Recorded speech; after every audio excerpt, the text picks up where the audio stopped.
Hallo Deutschlerner! If you have already learned some German, maybe even enough to pass the A1 German exam, but you're looking to take your German language skills to the next level, this video course is for you. In this A2 elementary German language course, I will lead you through a ton of German grammar, vocabulary, and listening comprehension lessons to help you crush your language learning goals. If you combine this video with some practice on your own, you will be well on your way to mastering the A2 level of the German language. If you're starting from zero and you want to lay the groundwork for your German learning, check out my A1 Beginner German course, which is linked in the description. This course is a direct sequel to that course, and it assumes that you know everything that was taught in that course before starting this A2 elementary German course. If you would like extra guidance with this video course, you can get my book Elementary German with Herr Antrim. It includes all of the lessons in this video course, but also access to a ton of extras. There are worksheets with answer keys and MP3 downloads of each lesson, so you can practice what you learn here and listen to the lessons whenever and wherever. Plus, you get access to online flashcards and a whole lot more. You can download the ebook version of Elementary German with Herr Antrim from my website, germanwithantrim.com, or from Amazon. There's also a paperback version available on Amazon, which grants you access to the same digital content that I mentioned before. Links to all of that and a whole lot of other things are mentioned throughout this video course in the description down below. There are 3 ways to view this course. The version that you're currently watching includes both listening comprehension lessons as well as grammar lessons. If you prefer to have those 2 styles separated out, there are links in the description to the other 2 versions, which contain only grammar in one video and only listening comprehension in the other. With that out of the way, let's get into our first lesson. Hallo Deutschlerner! In this lesson, I will teach you how to use the inseparable prefix verbs in German. I explain when not to separate a prefix from the verb, and I'll show you a list of inseparable prefixes. You will also learn how these inseparable prefixes work and how to use a variety of inseparable verbs in German through a ton of example sentences. You will also see how these inseparable prefixes change the meaning of the verbs. First of all, let's talk about prefixes in general. German verbs are often modified with prefixes. They change the meaning and morph one verb into another. For example, the verb geben is often translated as to give, but when you add the prefix aus, we translate it with the English verb to spend. While this does more accurately represent the usage of the verb ausgeben, you can also translate it as to give out. This tells us the prefix aus changes the direction of geben from a more general, non-specific away from the subject to a more outward direction. Basically, every verb in German has a direction of sorts. The direction of lernen, for instance, is from less to more. The direction of leben is forwards, or forwards in time. The direction of singen is from your mouth away. These directions are changed by the prefixes. Most prefixes, like aus, are separable. This means that the prefix is often removed and put at the end of the sentence. For example, Ich gebe 20 Euro für das Konzert aus. I am spending 20 euros for the concert. Some prefixes are inseparable. This means that they modify the meaning of the verb, but they stay attached instead of being moved to the end of the sentence. For example, kommen means to come, but bekommen means to receive. Although these prefixes don't get removed, you should still be aware of them because they won't take the ge prefix that is added in the perfect tense, while the separable verbs will. The list of inseparable prefixes is relatively short. They are be, ent, emp, ge, mis, ver, and zer. Now that we know what they look like and have a general idea of their purpose, let's talk about the rules. As I mentioned, inseparable prefixes are the easy ones. They simply act like normal verbs. You may recognize the base of the verb, but the meaning has changed due to the prefix. In the present, Präsens, future, Futur 1, or simple past, Präteritum tenses, you simply treat them like normal verbs. If the non-prefixed version is irregular in the present or past, the prefixed version is irregular in the same way in the same tenses. When you use a verb with an inseparable prefix in the perfect tense, or any tense based on the perfect tense, the pluperfect, the plusquamperfect, or the future perfect, Futur 2, you don't add the ge at the beginning of the past participle to those verbs. Beantworten, for instance, is beantwortet in the perfect. Antworten, conversely, is geantwortet. Bedanken just becomes bedankt, while danken becomes gedankt.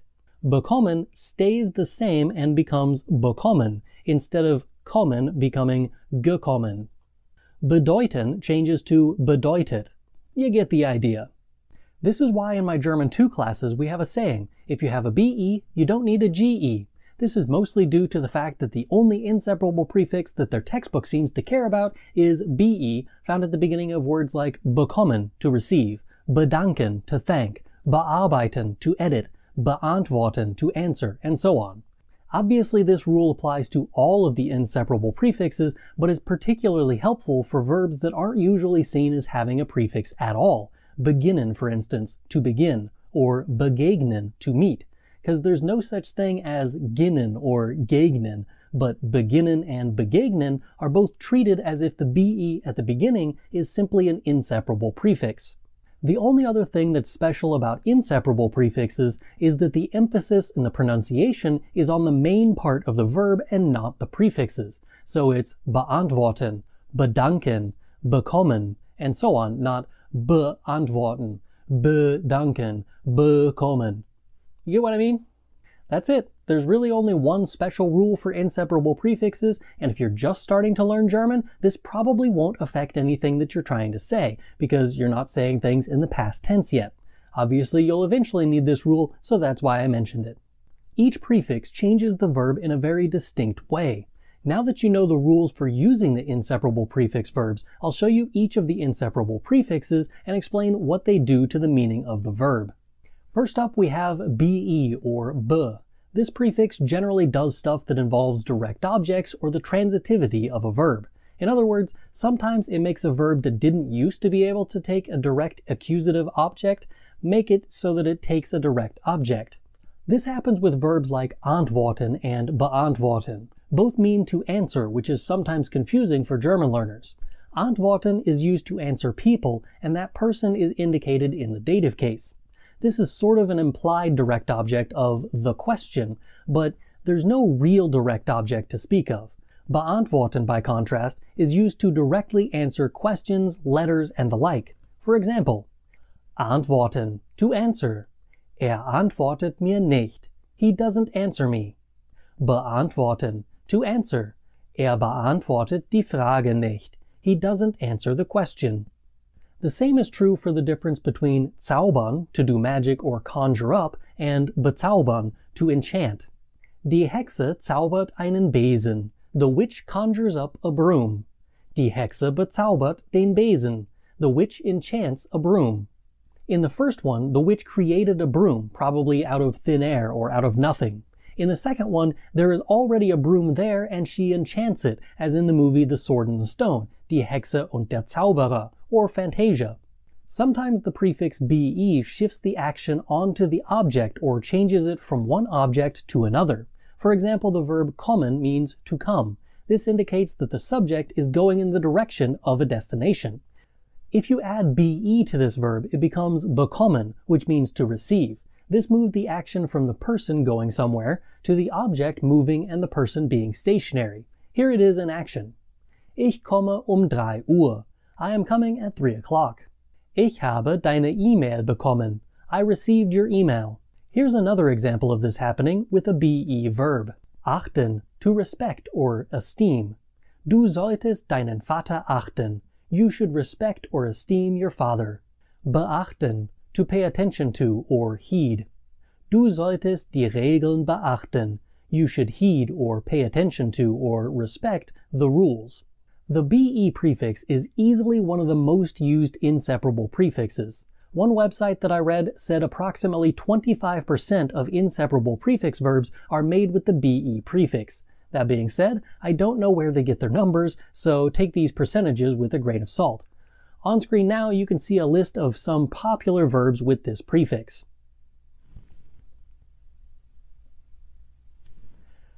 Just wait while that scrolls for a little bit, because it's kind of a long list. So, By the way, if you want to get one of these lists, I've made it available on my website. So you just go to germanwithantrim.com/shop and you'll find it in the free stuff. So you can download all of the PDF versions of all of these lists of different verbs that'll be up on the screen.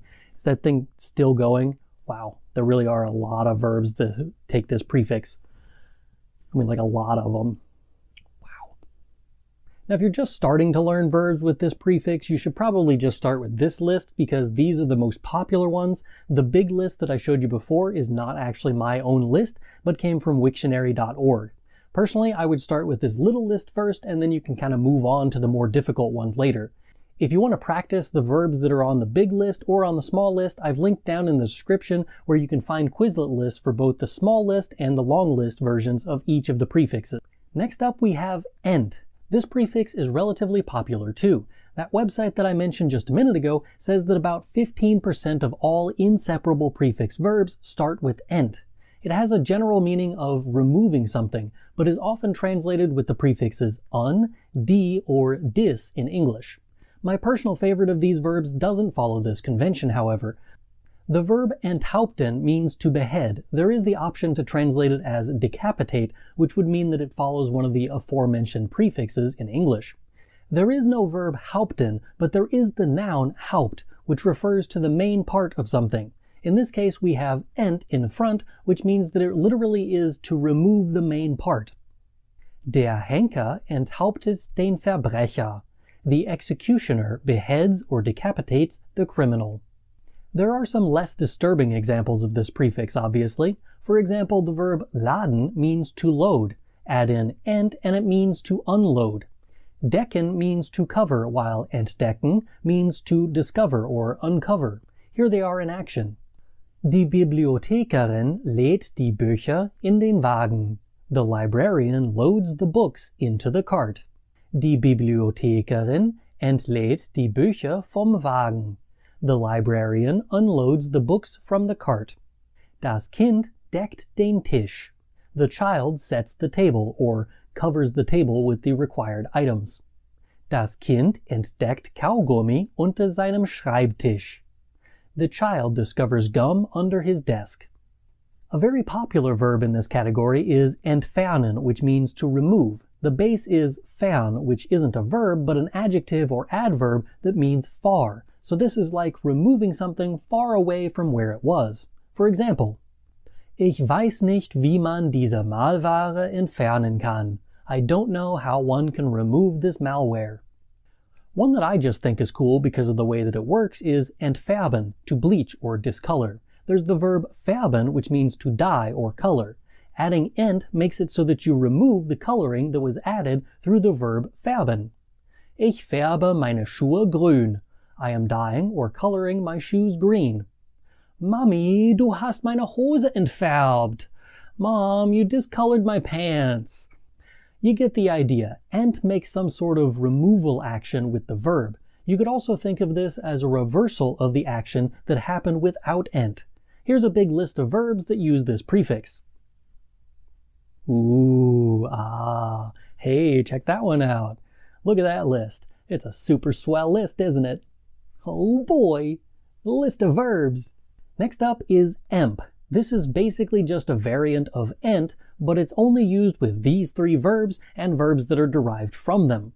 Empfangen, to receive. Empfehlen, to recommend. Empfinden, to feel or sense. Ich habe keine Nachrichten empfangen. I haven't received any phone notifications. Der Kellner empfiehlt den Rinderbraten. The waiter recommends the roast beef. Wir empfinden eine große Verantwortung für die heutigen Probleme. We feel a great responsibility for the problems of today. Next up is er. This prefix is another pretty popular one. That website that I keep mentioning says that it makes up 10% of all inseparable prefix verbs. It can be used to initiate the action of the verb. For example, lernen means to learn, but erlernen is usually translated as to master. It can also be translated as to learn, however, which makes it a bit confusing. This verb is different than lernen in that with lernen, you are adding to your knowledge and the previous level of knowledge is not known. With erlernen, we know that you had no prior knowledge about the subject and the learning process has begun with the sentence that you are saying. Ich lerne Deutsch. I am learning German. We don't know how much German I knew before that sentence, but we know that the knowledge has increased since this sentence has been said. Ich erlerne Deutsch. I am acquiring or learning German. We can tell with the prefix that I didn't previously have any knowledge of the language, but I am initiating that learning process with this sentence. A strange but colorful example of this is trinken, which means to drink, and ertrinken, which means to drown. Trinkt Wasser. He is drinking water. Ist im Wackelpudding ertrunken. He drowned in pudding. You can create a verb from an adjective using If possible, the verb will add an umlaut to the base of the verb when you do this. For example, the adjective niedrig means low. When you add the prefix and the requisite en at the end to make it into a verb, it becomes erniedrigen, which is to humiliate, literally to make someone low. As I mentioned before, initiates the action of the verb, so that means that this verb is literally starting to take someone low. Der Muttersprachler erniedrigt den Lehrer, indem jede Kleinigkeit korrigiert. The native speaker humiliates the teacher by correcting every little thing. Another example of this is often used on worksheets. The adjective ganz means whole. The verb version, ergänzen, means to complete or make whole. Notice that there's an umlaut in there like I said before. Again, we are initiating the action of making something whole with this verb. For example, ergänze die folgenden Sätze. Complete the following sentences. And here's the obligatory list of verbs that use the prefix er or er.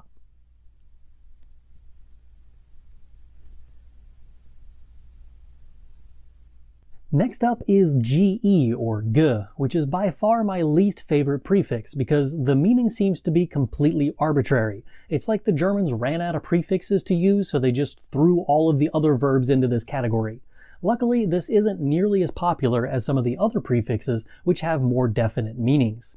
Denken and gedenken are worse. Check out these examples. Ich denke an deine Mutter. I am thinking about your mother. Ich habe oft an deine Mutter gedacht. I have thought about your mother often. Mit dieser Tafel gedenken wir den Soldaten.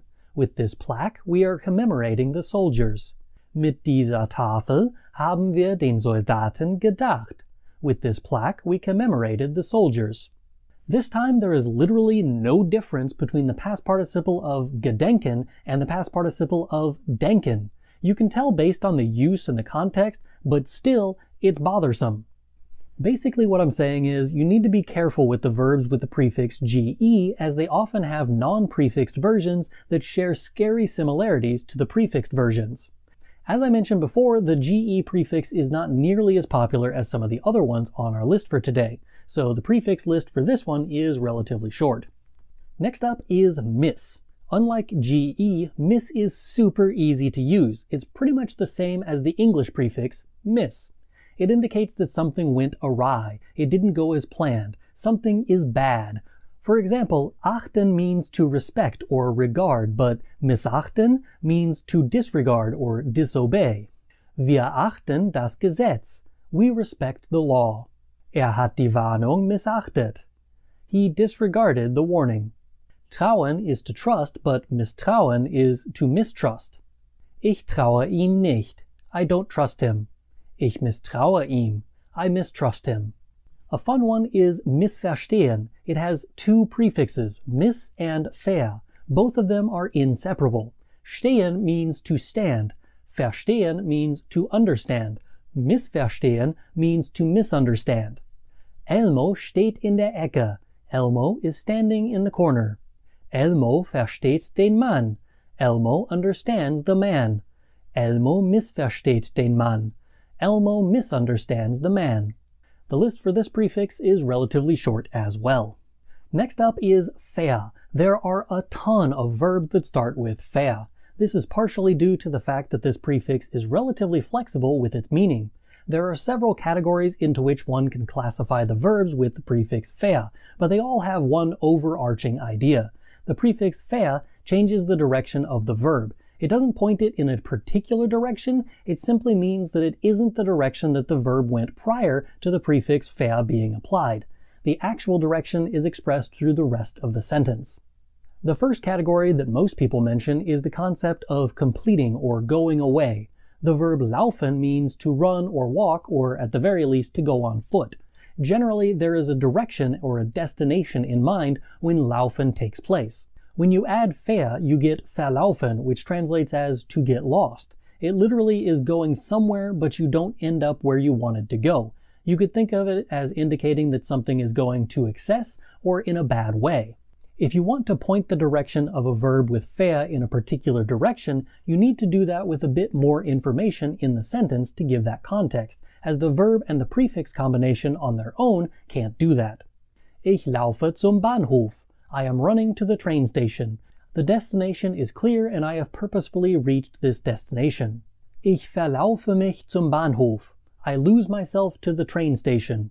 In this sentence, verlaufen is not going straight to the train station. The subject is lost or getting lost, but still arrives at the train station even though they got lost, or because they got lost. Hungern is translated as to hunger, but verhungern is to starve, literally to hunger to excess. Du wirst nicht mehr hungern oder dursten. You will no longer hunger or thirst. Ich muss frühstücken, sonst werde ich verhungern. I need to eat breakfast, otherwise I will starve. Jagen is to hunt, but verjagen is to chase away. Der Eiskönig jagt den Drachen. The Ice King hunts the dragon. Der Drachen verjagt die Schafe. The dragon chases away the sheep.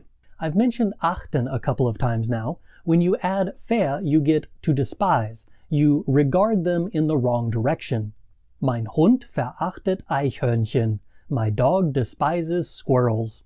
It can also imbue a verb with an attribute by changing a noun or adjective into a verb. Vereinfachen, for example, means to make simple, as the word einfach just means simple. Sollte ich diese Arbeit vereinfachen? Should I make this work easier? You can make things into stone by using the verb versteinern, which comes from the word Stein or stone. Nach ein paar Millionen Jahren versteinern die Bäume. After a few million years, the trees turn to stone or petrify. You can also do this with slightly less literal verbs like verkörpern, to embody, which comes from the noun der Körper, the body. Diese Schlange verkörpert keine Gefahr. This snake represents or embodies no danger. As I mentioned earlier, this is one of the most popular inseparable prefixes in the German language. That website that I keep mentioning says that they make up 45% of all inseparable verbs in the German language. But this is the one that makes me question their numbers, as I found fewer verbs with ver than just er. At any rate, here is a giant list of verbs that use ver or ver as their prefix. The last prefix for today is zer. This prefix is used to destroy things or break them into pieces. I mean that literally. Words like stören, to bother or disturb, changes to zerstören, to destroy. Literally, that would be to bother or disturb to pieces. Here is an example. Bitte stör mich nicht, während ich arbeite. Please don't disturb me while I am working. Ein Feuer hat den Wald zerstört. A fire destroyed the forest. It doesn't have to be this drastic, however, as the verb teilen means to divide, but zerteilen means to cut up or cut off. Seine Mutter teilt den Kuchen. His mother divides or shares the cake. Die Mauer hat Berliner 28 Jahre zerteilt. The wall cut off the Berliners for 28 years. Of course, there are a lot of terrible verbs on this list because they all mean to destroy something, but by means of the main part of the verb. For example, der Hund hat mich gebissen. The dog bit me. Das Schnabeltier hat meinen Finger zerbissen. The platypus chewed up my finger. Der Junge pflückt ein paar Blumen. The boy picks a few flowers. Der Junge zerpflückt ein paar Blumen. The boy picks a few flowers apart. Here's the last big list of verbs for the day. In this lesson, I will teach you how to use the separable prefix verbs in German, also known as trennbare Verben. I explain when to separate the prefix from the verb and when not to. I'll also show you a list of separable prefixes. You will learn how these separable verbs work and how to use a variety of separable verbs in German through a ton of example sentences. The list of separable prefixes is considerably longer than the inseparable prefixes that I explained last week. That's why there is no way I could cover them all in one video, but you can see them listed on the screen now. Today I'll use a variety of these prefixes to illustrate the rules for how to use them in a variety of situations, but for those of you who just want to know which prefixes are separable, there you go. Most of the time, the separable prefixes will be separated from the main part of the verb, hence the name. When they are separated, they go to the end of the sentence or clause in which the main part of the verb was used. For example, abräumen, to clear off. Das Kind räumt den Tisch ab. The child clears off the table.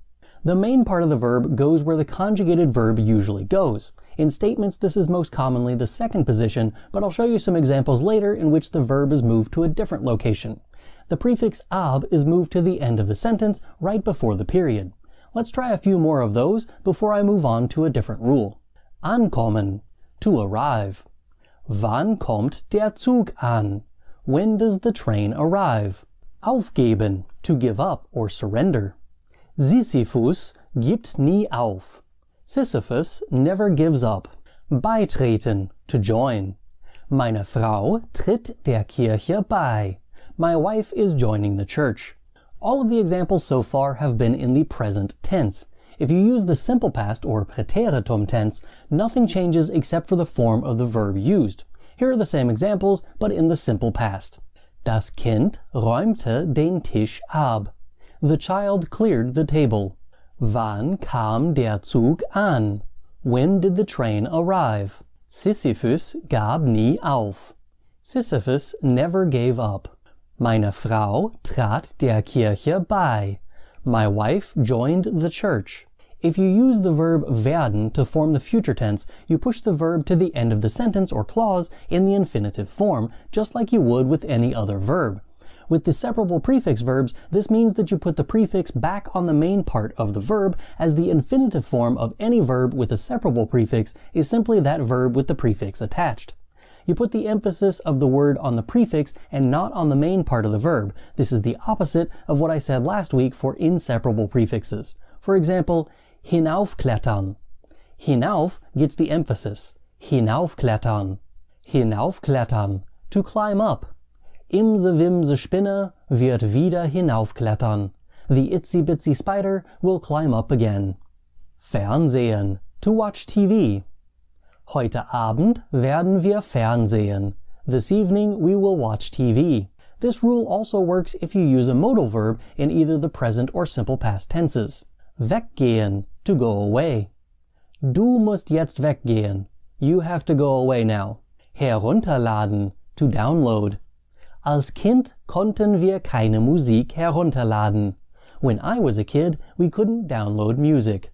If the infinitive that you're using requires zu, you put zu between the prefix and the rest of the verb. For example, hochladen, to upload.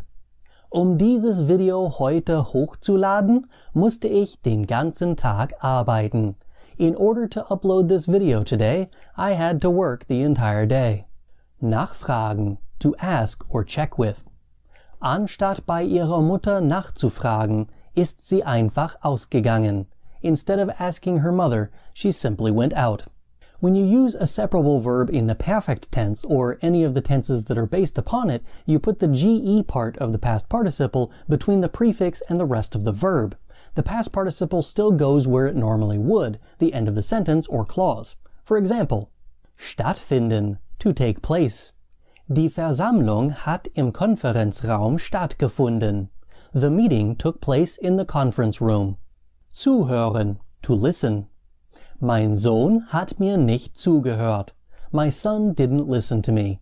Don't forget that when you use the perfect tense in a subordinate clause, that the conjugated verb goes at the end of the sentence, which means haben or sein is behind the past participle. For example, als mein Bruder zurückgekommen ist, bin ich weggegangen. When my brother came back, I left. As I mentioned, these rules apply to the tenses that are based upon the perfect tense too.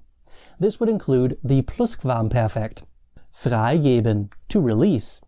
Die Polizei hatte neue Informationen über den Banküberfall freigegeben. The police released new information about the bank robbery. Or the Futur 2, the future perfect. Einkaufen, to shop. Meine Mutter wird schon eingekauft haben. My mother will have already shopped. Or even in the passive voice. Freigeben, to release. Die Informationen wurden von der Polizei freigegeben. The information was released by the police. If you're using a verb with a separable prefix in a Nebensatz or a subordinate clause, you put the prefix and the rest of the verb together even if that verb is conjugated. For example, einkaufen, to shop or buy. Wenn einkauft, bringt seinen Hund nicht. When he shops, he doesn't bring his dog. Vorbeikommen, to come by. Meine Mutter fragt, ob meine Freundin vorbeikommt. My mother is asking if my girlfriend is coming over. I know I've explained a ton of rules today, so let's do a quick recap so you can see them all together. Number 1, if the separable prefix is used in a simple sentence in the present or simple past tenses, put the prefix at the end of the sentence or clause. Number 2, if you need to use the infinitive of the verb, put the prefix back on the front of the verb. Number 3, if that infinitive requires zu, put zu between the prefix and the rest of the verb. I can't get my pinky to move without having my ring finger go, so I can't do the 1, 2, 3.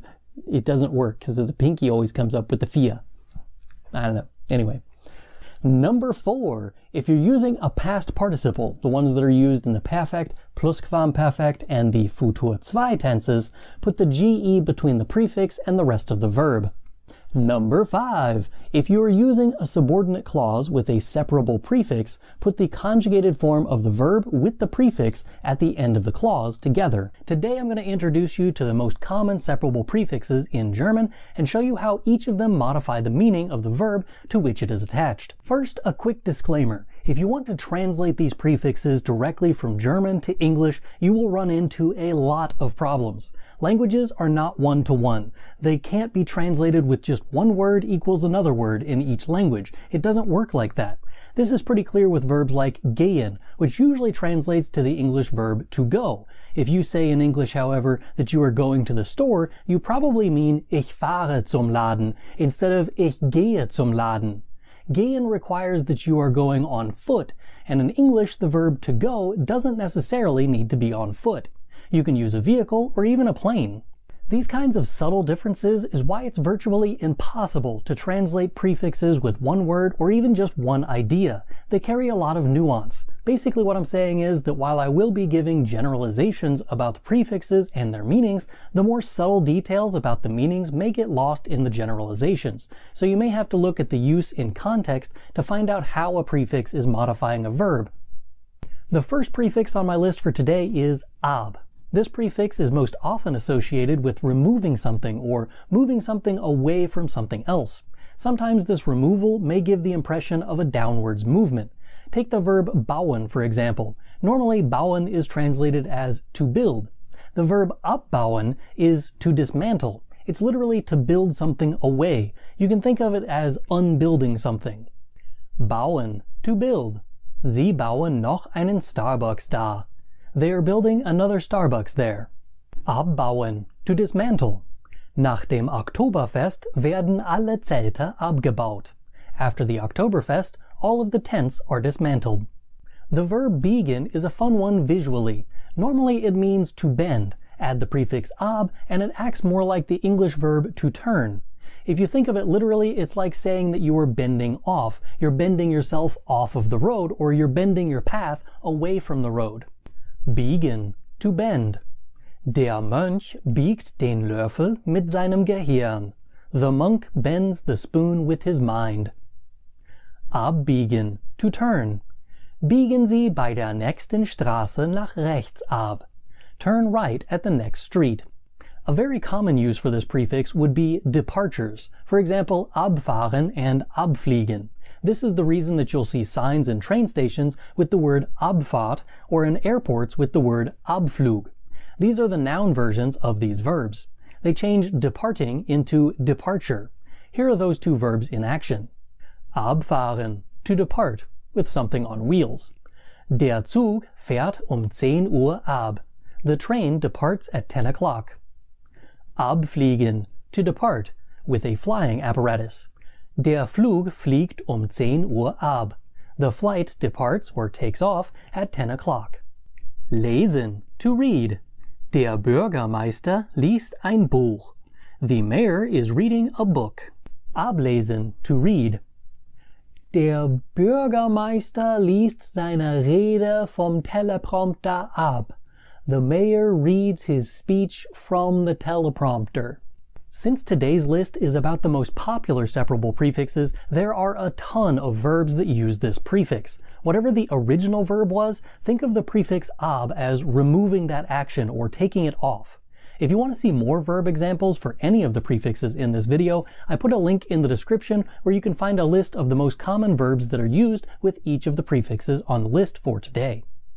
Up next is the prefix an. It generally adds up or on to a verb. Most often it's translated with the English word on. This is one of the easiest prefixes to understand for English speakers, as the translation and the use is pretty much the same in both languages. The most difficult part is stretching your understanding of how on works in English to make sure that you encompass everything that the German prefix does. You can think of an as the kind of yin to ab's yang. An means that things go towards or close to contact, but contact isn't necessary, while ab does the opposite. Let's take a look at some examples so you see what I mean. Bauen, to build. Bob baut einen Schuppen.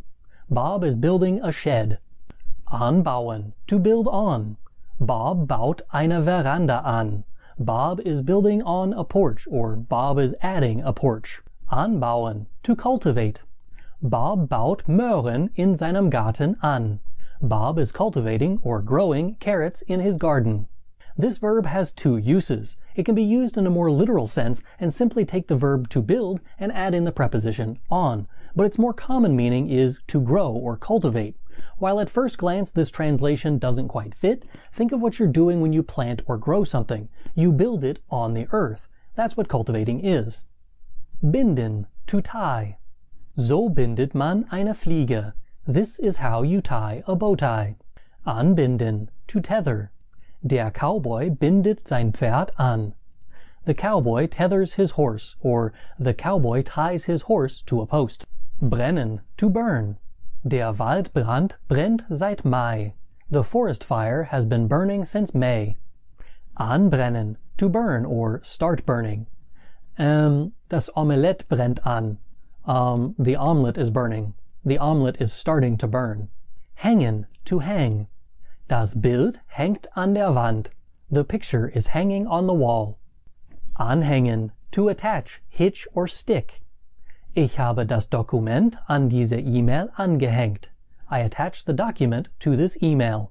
The next prefix on my list is auf. Contrary to what many people believe, auf and an are not actually both on. This is abundantly clear with the prefix versions. Auf as a prefix can have several translations. It can be translated with up or upwards. Keeping with the tradition of using bauen in all of my examples so far, here's what it looks like with that verb. Aufbauen, to build up, construct, or establish. Ich habe eine gute Beziehung mit meinen Kollegen aufgebaut. I have built up a good relationship with my colleagues. Treiben, to do, often used with sports. Ich treibe gar keinen Sport. I don't do any sports at all. Treiben, to float. Das Schiff treibt im Hafen. The ship floats in the harbor. Auftreiben, to scare up or get a hold of. Meine Mutter hat mir ein paar S'mores Pop-Tarts aufgetrieben. My mom scared me up some s'mores Pop-Tarts. Leuchten, to light. Das Morgenlicht leuchtet mir das Gesicht. The morning light lights my face. Aufleuchten, to light up. Der Panikalarm leuchtet auf. The panic alarm is lighting up. The prefix auf can also be translated with open. This is due to the fact that opening things often means that you move something up in order to put it in the open position. For example, machen, to make or do. Immer wenn meine Mutter einkaufen möchte, macht sie zuerst eine Liste. Always when my mother would like to go shopping, she makes a list first. Aufmachen, to open or make open. Kannst du bitte die Tür aufmachen? Can you please open the door? Probably the most confusing example with this is the verb schließen. Schließen, to close. Schließ bitte die Tür. Please close the door. Aufschließen, to unlock or open. Der Junge schließt die Tür auf. The boy unlocks or opens the door.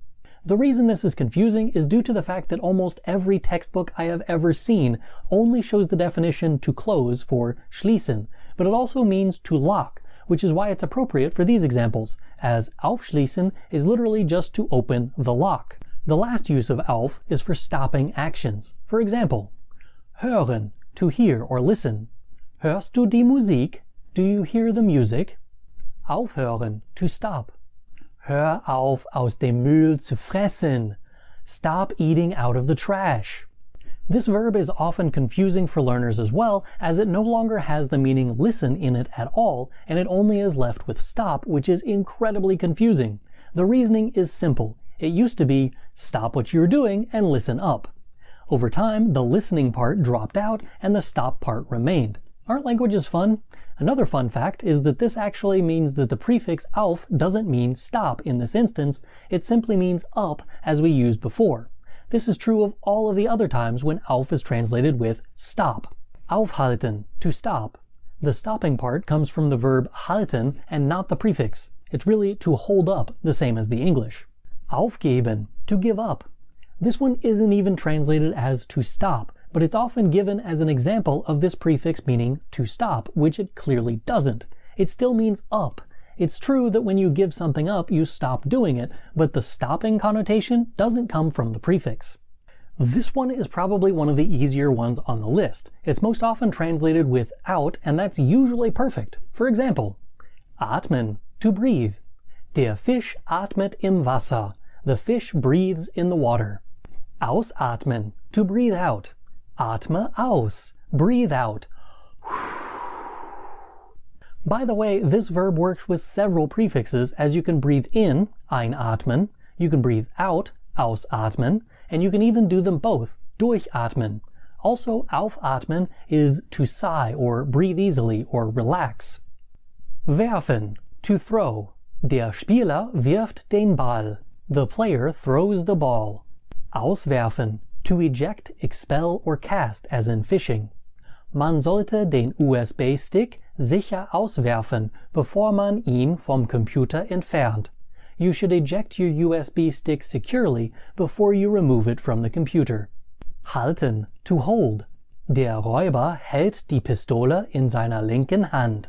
The robber is holding the pistol in his left hand. Aushalten, to withstand, endure, or hold out.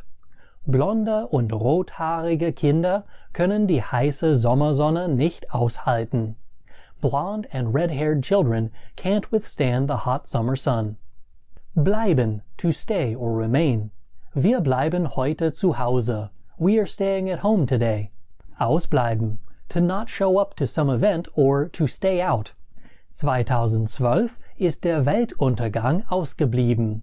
In 2012, the end of the world didn't show up or didn't happen. The prefix by has a general together feel to it, but it's usually translated as with or at.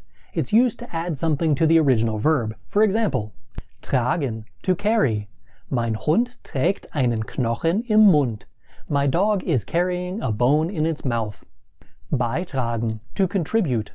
Er trägt gar nichts zu diesem Gespräch bei.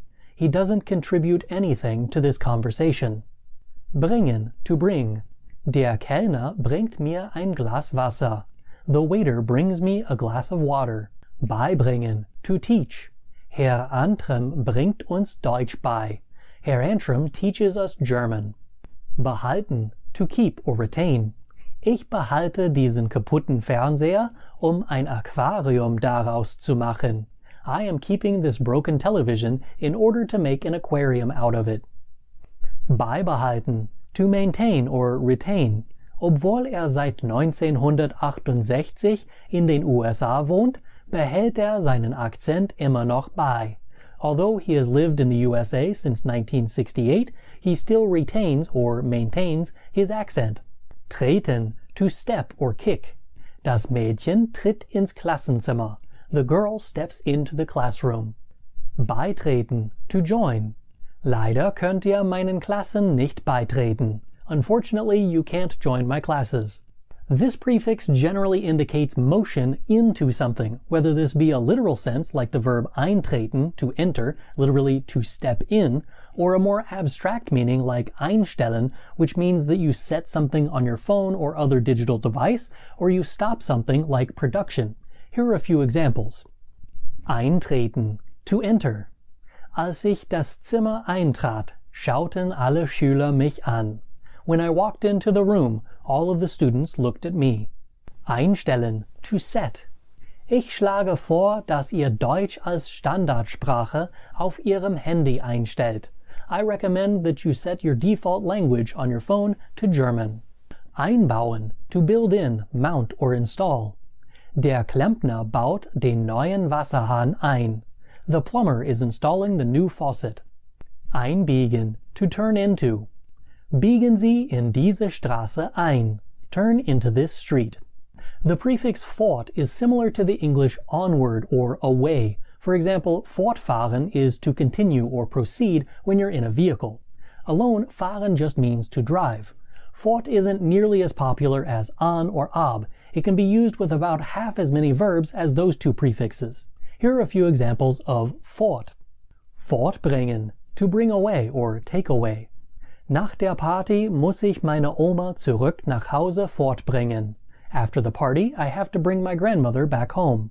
Fortsetzen, to continue or resume. Morgen setzen wir unsere Lektion über die Wechselpräpositionen fort. Tomorrow we will continue our lesson about the two-way prepositions. Fortjagen, to chase away or drive away. Meine Kinder jagen den Schmetterling fort. My children are chasing the butterfly away. Fortbestehen, to continue or persist. Trotz der Problematik der Statue besteht sie immer noch im Park fort. Despite the problematic nature of the statue, it continues to be in the park. This one is used even less than fort, but is an important one as it means free. This is sometimes monetary, but it doesn't have to be, as it can be a little bit more abstract. For example, freigeben, to release. Herr Antrim gibt am Samstag ein neues Album bei SoundCloud frei. Herr Antrim is releasing a new album on SoundCloud on Saturday. Frei arbeiten, to work free. Der Dieb arbeitet die Wand frei, damit er Geld darin verstauen kann. The thief works the wall free so that he can hide money behind it. Frei machen, to clear or disengage. Hat sich von seiner Arbeit für dich freigemacht. He cleared his work schedule for you.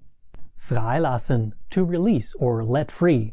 Wenn Kriminelle Politiker werden, lassen Kriminelle Kriminelle frei. When criminals become politicians, criminals set criminals free. The adjective hoch means high. When you use it as a prefix, it means basically the same thing. It's usually used to indicate an upwards motion. Hochhalten, to hold up in a high position. Der Mandrill hält den Löwen hoch. The mandrill holds the lion high.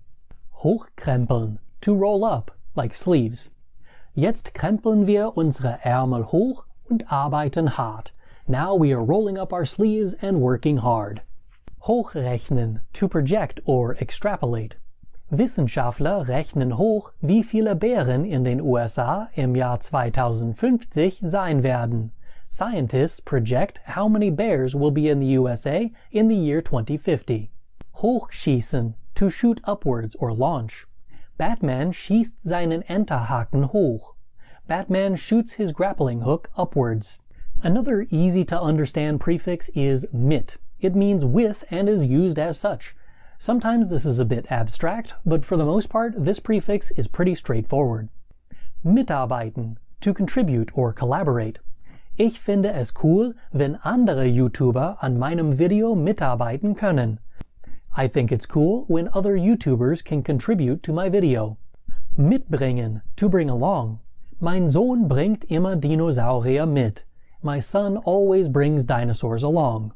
Mithalten, to keep up with. Usain Bolt kann mit mir nicht mithalten. Usain Bolt can't keep up with me. Mithelfen, to help out with or assist. Herr Antrams E-Book hilft mit, das A1-Niveau zu beherrschen. Herr Antrim's e-book helps you to master the A1 level. The prefix nach always means after. Unfortunately, it isn't always as literal as people would often like. For this reason, many people will tell you that it has several meanings, including following, imitation, or reduction. All of these, however, are just variations of after that are just less literal than the other options. So in my examples for this prefix, I'll show you some literal options and some less literal ones. Nacharbeiten, to rework. Wenn ich mit dem Bearbeiten des Videos fertig bin, arbeite ich es manchmal noch einmal nach. When I'm done with the editing of the video, I sometimes rework it again. Nacherzählen, to retell or recount. Fred erzählt Teds Geschichte nach. Fred retells Ted's story. Nachsehen, to check or look up. Wenn du ein Wort nicht kennst, solltest du im Wörterbuch nachsehen. If you don't know a word, you should look it up in a dictionary. Nachahmen, to imitate. Viele YouTuber ahmen einfach andere YouTuber nach, anstatt etwas Besonderes zu machen. Many YouTubers imitate other YouTubers instead of doing something special or unique. The word tief means deep, but when it's used as a prefix, it's used to indicate the low point of something. In my first example, tief hängen, it means that the branches are hanging at their lowest point. They're hanging down so much that they're in the way of the walking path. Using it as a prefix isn't very common because the meaning is more than just down or downwards, but it's common enough to be on today's list. Here are a few examples. Tief hängen, to hang low or deep. Die Äste des Baumes hängen jetzt tief. The branches of the tree are now hanging low. Tief schlagen, to hit below the belt. Der Boxer schlug gerade tief. The boxer just hit below the belt. Tief halten, to hold low or deep. Der scheue Junge hält seinen Kopf tief. The shy boy holds his head low. Tief sinken, to sink deep. Die Titanic sank 1912 tief. The Titanic sank in 1912. This one simply means away. It's pretty much always translated with the word away, and the English version is very similar. This is one of the easiest prefixes to use. Wegbleiben, to stay away. Bitte bleiben Sie weg. Please stay away. Wegsehen, to look away.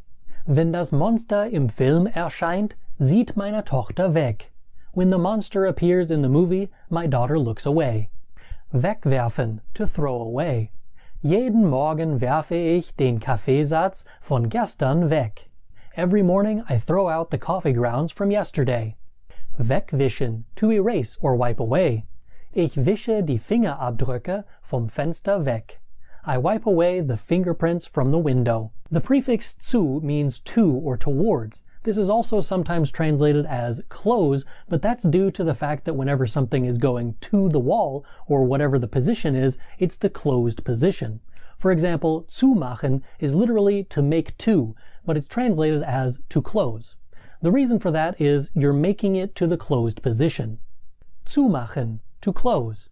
Mach bitte die Tür zu. Please close the door. Zunehmen, to gain weight. Seit der Quarantäne habe ich 10 Kilo zugenommen. Since the quarantine, I have gained 10 kilos. Zudecken, to tuck in. Seine Mutter deckt ihn jeden Abend zu.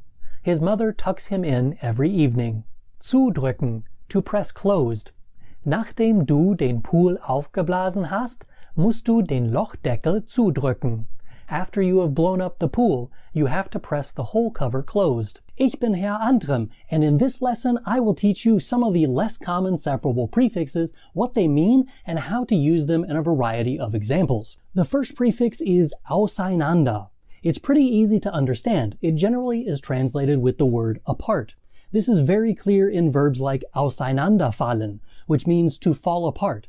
It's less apparent in verbs like auseinandersetzen, which means to confront or deal with. Take this verb apart and you'll see how it works, however. I've already said that auseinander means apart. The verb setzen means to set or put. You are literally setting it apart. Here are a few examples of this prefix in action. Auseinanderfallen, to fall apart. Dieses Buch fällt auseinander. Auseinanderbauen, to dismantle or take apart. Mehr Arbeitsspeicher in meinem Computer zu installieren, muss ich ihn zuerst auseinanderbauen. In order to install more RAM in my computer, I have to take it apart first. Auseinandersetzen, to confront or deal with. Der Politiker musste sich mit der Realität der Situation auseinandersetzen. The politician had to confront the reality of the situation. The next prefix is empor, which indicates an upward movement towards the top of something or the highest point possible. Emporheben, for example, means to lift up and is often used with religious connotation of things going towards heaven, such as blessings or praise. Here are some examples of this prefix. Emporheben, to lift up. Die besten Menschen heben ihren Blick zu geistigen Höhen empor. The best people turn their gaze to spiritual heights. Emporstreben, to aspire to a high level. Kleine Kinder glauben oft daran, dass sie zu grenzenlosen Höhen emporstreben können. Small children often believe that they can aspire to infinite or limitless heights. Emporsteigen, to climb to a high level. Bane steigt aus dem Abgrund empor. Bane climbs out of the pit. This prefix also indicates motion, but this time it's towards something or against something. This doesn't have to mean literally against something like some of you might think. For example, entgegenkommen means to meet, as it's kind of like you're coming towards someone until you're against them. So here are a few examples of entgegen. Entgegenkommen, to come to meet. Batman kommt Bane entgegen. Batman comes to meet Bane. It can also mean that Batman tries to please Bane in order to compromise with him. Kommt ihm beim Vertragsinhalt entgegen. He accommodates him in the content of the contract. Entgegennehmen, to receive or accept. Der durstige Kunde nimmt das Wasser mit Dank entgegen. The thirsty customer accepts the water with thanks. Entgegensetzen, to resist or oppose. This verb is actually saying that you are putting something in the path of something else.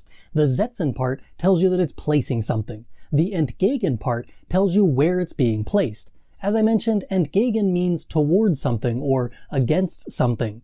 That means that whatever the object of the sentence is being placed towards something else.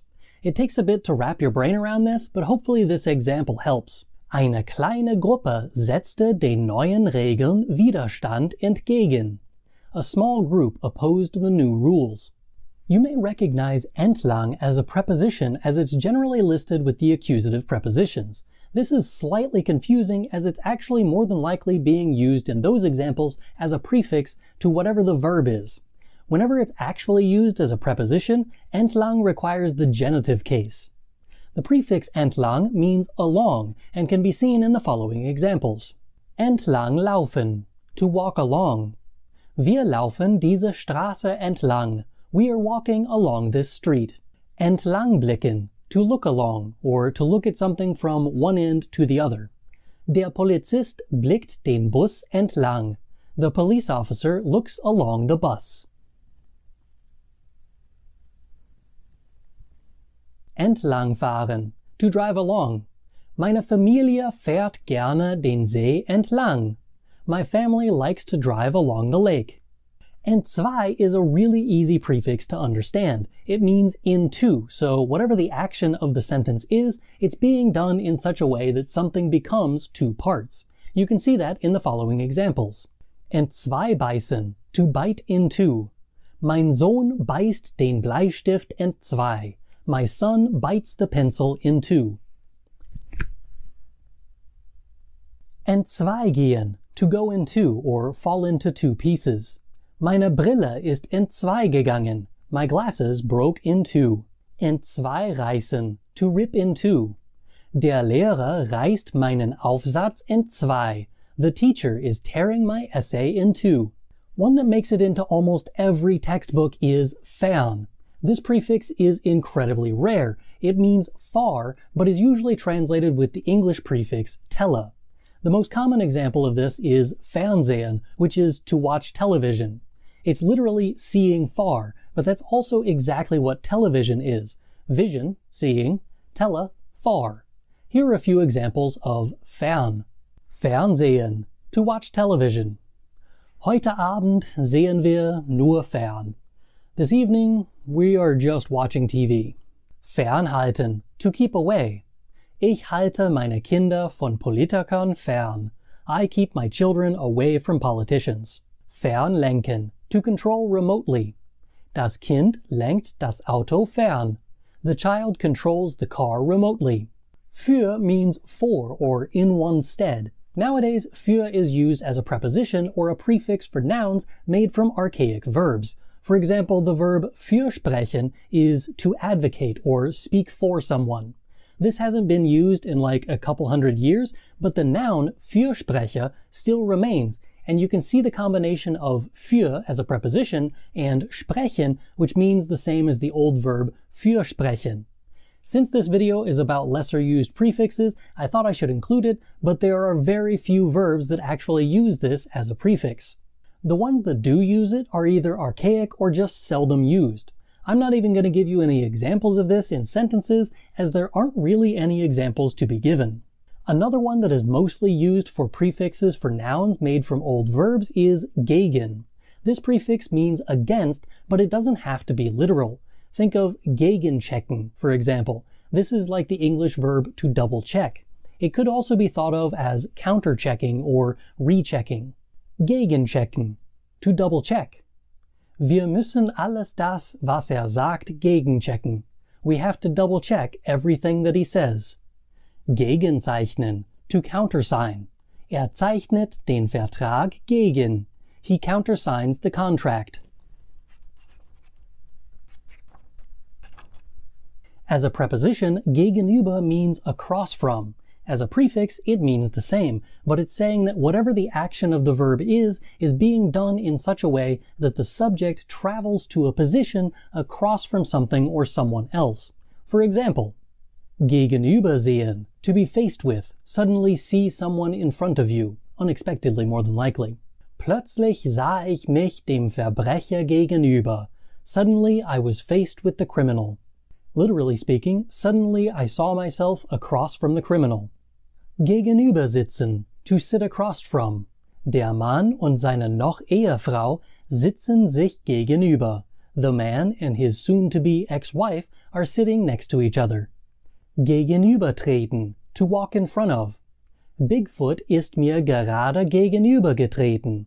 Bigfoot just walked in front of me. The word tritt is literally one step. To be more precise, it's to lift your foot off of the ground and put it back on the ground. That's one Tritt. The direction of this movement or action is not really important, but is expressed in context. That's why you can say auf der Stelle treten, to tread water or not make any progress. Jemanden treten is to kick someone. Zurücktreten is figuratively to resign and literally to step back. Treten is the sequence of doing Tritte or steps. If you use the verb gegenübertreten, you are stopping in front of someone else. Bigfoot didn't continue walking after he stepped in front of me, he just kinda stood there for a bit. The prefix heim isn't very common. It simply means home, so there's a finite number of verbs that you can use it with. You can go home, drive home, fly home, and so on, but that's pretty much the extent of it. Here are a few examples. Heimgehen, to go home. Ich gehe jetzt heim. I am going home now. Heimbringen, to bring home. Wir bringen morgen unseren neuen Hund heim. Tomorrow we are bringing our new dog home. Heimführen, to lead home. Ich war so müde, dass mein Hund mich heimführen musste. I was so tired that my dog had to lead me home. The prefix hinterher means afterwards or after that. It's basically a prefix that functions as an adverb. Here are a few examples. Hinterherkommen, to follow or come after. Nach dem ersten Auto kamen 4 SUVs hinterher. After the first car, 4 SUVs followed. Hinterherwerfen, to throw at someone from behind as they are leaving. Der Mobber warf dem Mädchen Steine hinterher. The bully threw rocks at the girl as she left. Hinterherhinken, to lag behind, literally to limp behind. Die USA hinkt der Europäischen Union hinterher, wenn es darum geht, Covid-19 unter Kontrolle zu bringen. The USA is lagging behind the European Union when it comes to getting COVID-19 under control. A relatively popular prefix, at least for our list for today, is los. This prefix indicates that something is starting, such as losgehen, to start, or loskichern, to start giggling or snickering. It can also mean away, as in the verbs losketten, to unchain, losbekommen, to get something loose or off. And now, some examples. Losfahren, to start driving. Sobald ich meine Mutter sehe, fahre ich los. As soon as I see my mother, I start driving away. Losbekommen, to get something loose or off. Mein Vater konnte den Deckel nicht losbekommen. My father couldn't get the lid loose or off. Losbinden, to untie or let loose. Der Jäger bindet den Fuchs los. The hunter is untying the fox, or the hunter is letting the fox loose. If you are familiar with the preposition neben, which means next to, you'll understand this prefix pretty easily. It indicates that two or more things are immediately adjacent to one another. As the prefix gegen and für, this prefix neben is mostly used for nouns now. It can be created with verbs, however. The nouns created with this prefix, and the other ones for that matter, are usually noun versions of verbs. For example, darstellen is to act. A Darsteller is an actor. A Nebendarsteller is a supporting actor. You might also see this prefix combined with einander to become nebeneinander, which you can see in the verb nebeneinander halten, to hold next to one another. All of the other verbs like this are incredibly similar. Nebeneinander sitzen, to sit next to one another. Nebeneinander stellen, to place next to one another, and so on. You get the idea. Here are some examples for good measure. Nebeneinander halten, to hold next to one another. Der Verkäufer hält die Ohrringe zum Vergleich nebeneinander. The salesperson holds the earrings next to each other for comparison.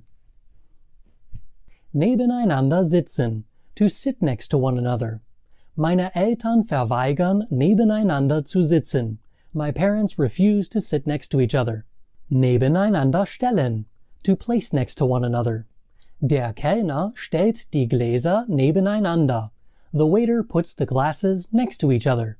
The prefix nieder indicates a downward direction. This is apparent in verbs like niederbeugen, to bow down, or niederbrennen, to burn down. Here are some examples. Niederbrennen, to burn down. Tina Weymouth brennt das Haus nieder. Tina Weymouth is burning down the house. Niederdrücken, to turn or push downwards.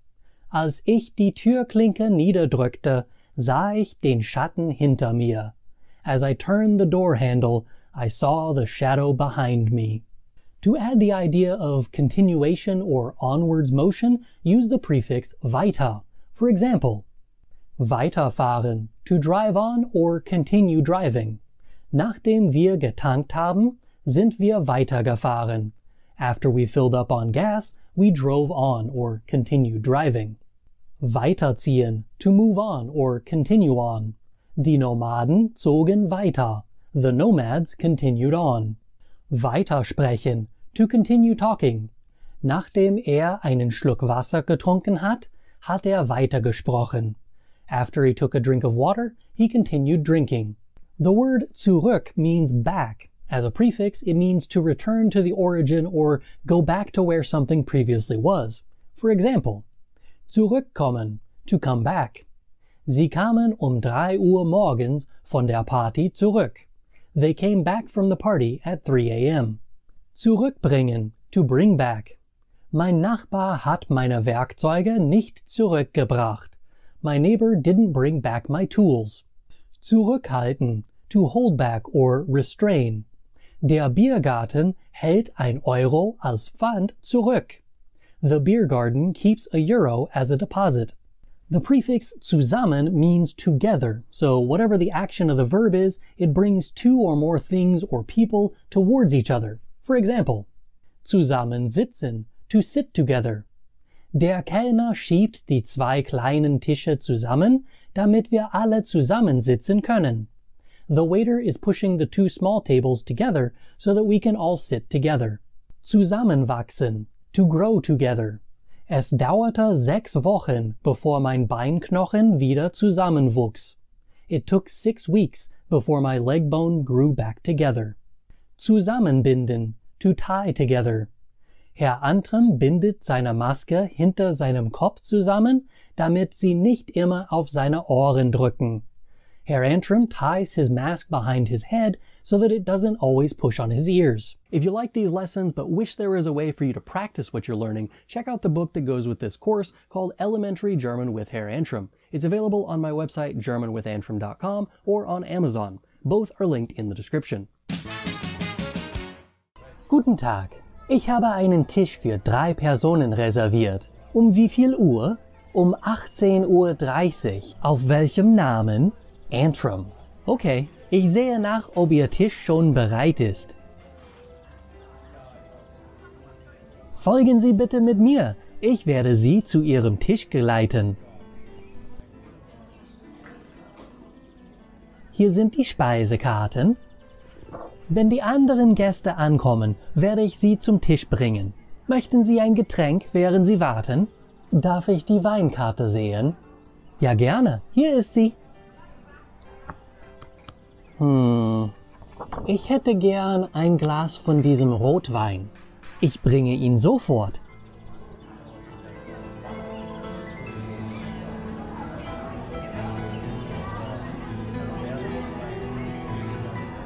Haben Sie sich entschieden, was Sie heute Abend möchten? Bringen Sie mir bitte das Lachsfilet. Für mich die Maultaschen und ein Pils. Was ist der Unterschied zwischen dem Wiener Schnitzel und dem Jägerschnitzel? Sie sind zwar beide gebratene Kalbsschnitzel, aber das Jägerschnitzel hat eine Pilsahne-Sauce. Zu beiden bekommen Sie eine Beilage, zum Beispiel Rotkohl oder Spätzle. Dann nehme ich das Jägerschnitzel mit Spätzle. Und wollen Sie auch ein Glas Rotwein oder vielleicht ein Bier? Ich trinke lieber Cola. Okay, ich bringe die Getränke und ein paar Brötchen gleich.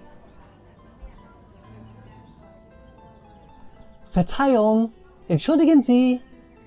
Wir haben unser Essen schon vor 30 Minuten bestellt und wir haben es noch nicht bekommen. Wie lange dauert es noch? Es tut mir sehr leid, dass Sie so lange warten mussten. Bitte gedulden Sie sich noch einen kleinen Moment und ich sehe nach, was ich tun kann.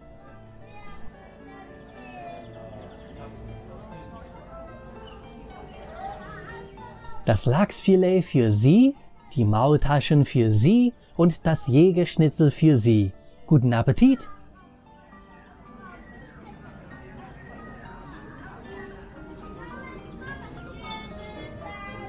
Ach ja, er hat die Maultaschen bestellt. Dürfen wir auch unsere Getränke bekommen? Oh, habe ich sie vergessen? Ich komme gleich damit wieder.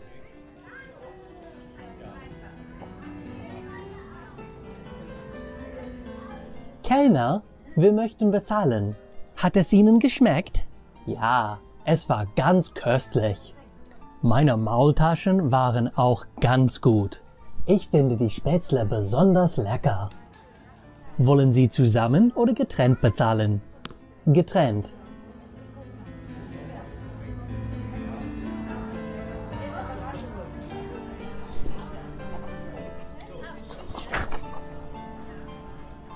Stimmt so. Danke. 20 Euro bitte.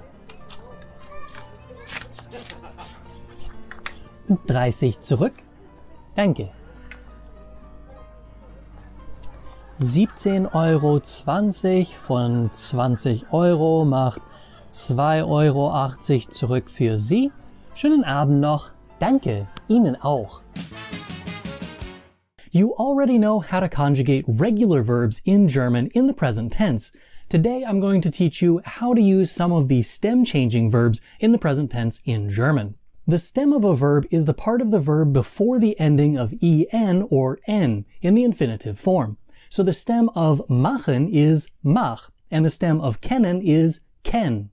Normally when you change a verb to match the subject of the sentence, you simply remove the en or n from the end of the infinitive and add the ending that corresponds to your subject. For example, ich mache, du magst, sie, es macht, and so on. Sometimes there is a change that's required within the stem of the verb. We call these verbs stem-changing verbs. Grammar terminology isn't very creative in the naming department. There are 3 categories of stem-changing verbs in German in the present tense: a to a umlaut, e to I, and e to ie. You have likely come across all 3 of these categories of verbs before in your German learning already, but you just didn't realize it until now. Let's get to some examples. The verb fahren means to drive, and it falls into the first category of a to a umlaut.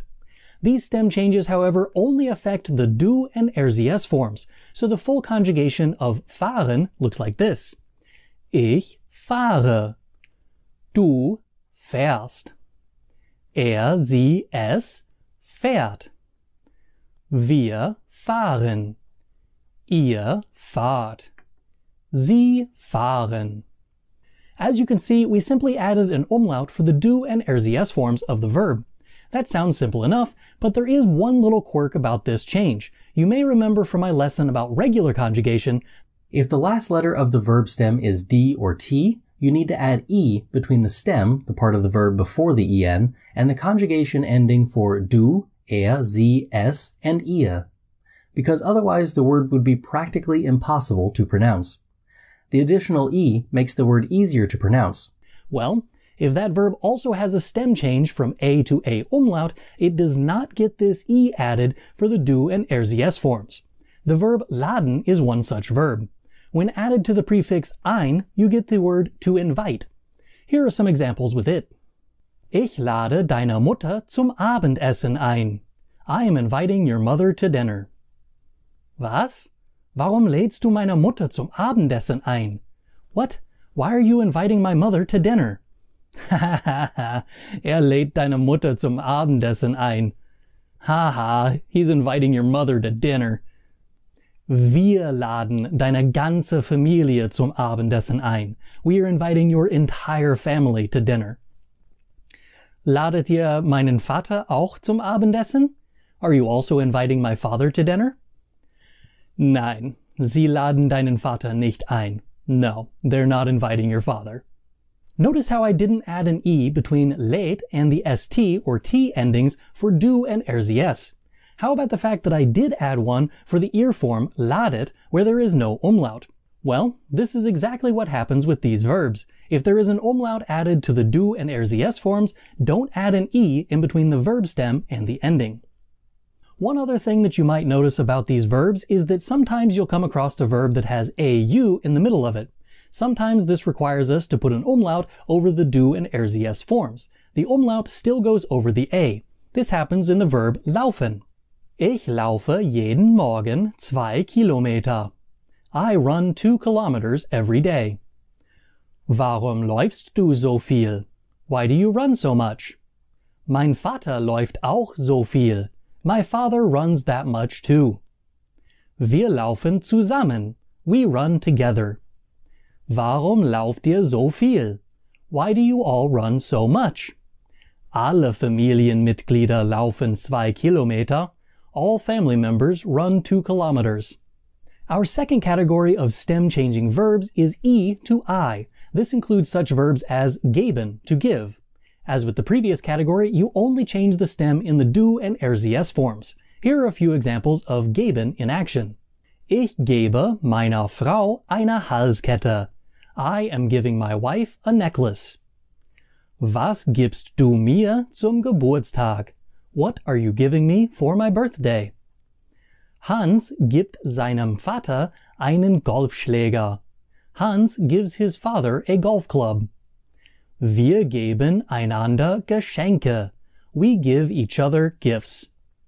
Was gebt ihr eurer Oma zum Geburtstag? What are you giving your grandmother for her birthday? Die Kinder geben ihren Freunden Schokolade. The children are giving their friends chocolate.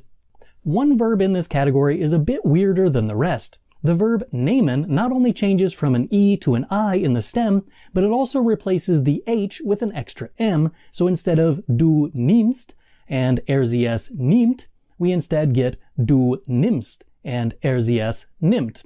Here it is in action. Ich nehme diese Bluse in einer Nummer kleiner. I'll take this blouse in a size smaller. Nimmst du dein Bärchen mit? Are you taking your teddy bear along? Nimmt mir die Schokolade weg. He is taking away my chocolate. Wir nehmen keine Drogen. We don't take drugs. Warum nehmt ihr euren Bruder nicht mit? Why don't you take your brother along?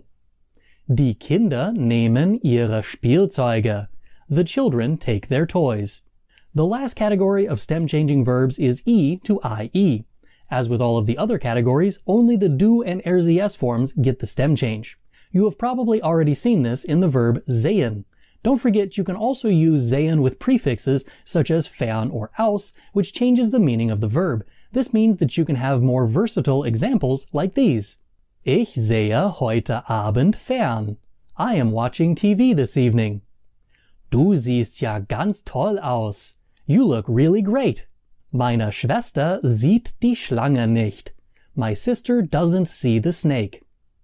Wir sehen uns nächste Woche. We will see each other next week. Seht ihr gerne fern? Do you like watching TV? Unsere Kinder sehen müde aus. Our children look tired. There aren't any weird rules to be added for the verbs that change from E to IE. This is a good time, however, to remind you that some stems end in S, S-set, X, or Z, and they require no S in the du form. This can be seen in the verb lesen. Ich lese gerne Romane. I like reading novels. Was liest du gerade? What are you reading right now? Mein Bruder liest gar nicht. My brother doesn't read at all. Wir lesen zuerst die Speisekarte. We are reading the menu first. Lest ihr täglich die Zeitung? Do you read the newspaper daily? Die Angestellten lesen den Gästen die Regeln vor.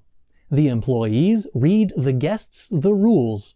There are quite a few verbs that use one of these stem changes. Here's a quick list of verbs in each of the three categories that you're more than likely going to see as you're learning German. I only included the base forms of the verbs, so verbs with prefixes are not included on the list. If a prefix is used, it's used like any other prefix. Separable ones are separated, and inseparable ones are not. The conjugation of the verb does not change based on the prefix. You can download this list for free from my website via the link in the description. Technically speaking, there is one more category of stem-changing verb, but it only happens with one verb, so I would simply classify it as an irregular verb that has to be learned on its own. That verb is stoßen, which requires an umlaut for the du and RZS forms. Here are a few examples of it. Ich stoße meinen Bruder mit dem Fuß. I bump my brother with my foot. Warum stößt du mich in die Seite? Why are you poking me in the side?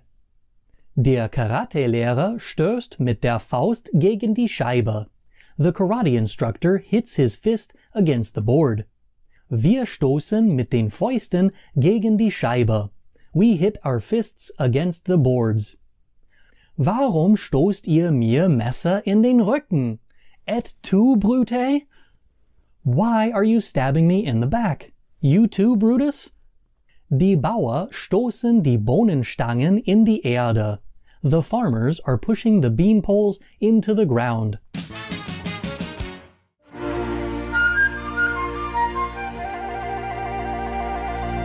Entschuldigung, können Sie mir den Weg zum Hauptbahnhof zeigen?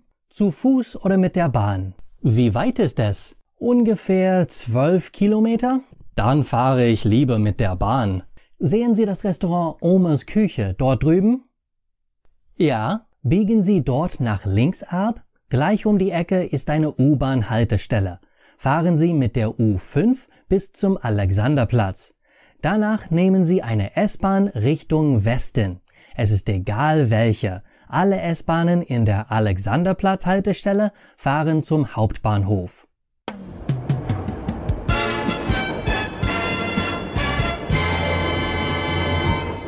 Entschuldigen Sie bitte, wo ist die Lidl-Filiale? Da?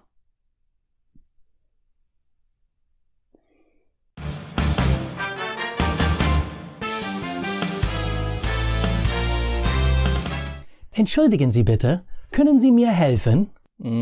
Ja?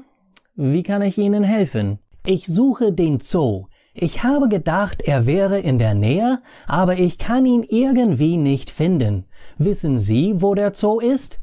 Der Zoo ist ganz in der Nähe. Sie müssen einfach dieser Straße folgen. Nach der 2. oder 3. Kreuzung finden Sie schon den Zoo auf der rechten Straßenseite.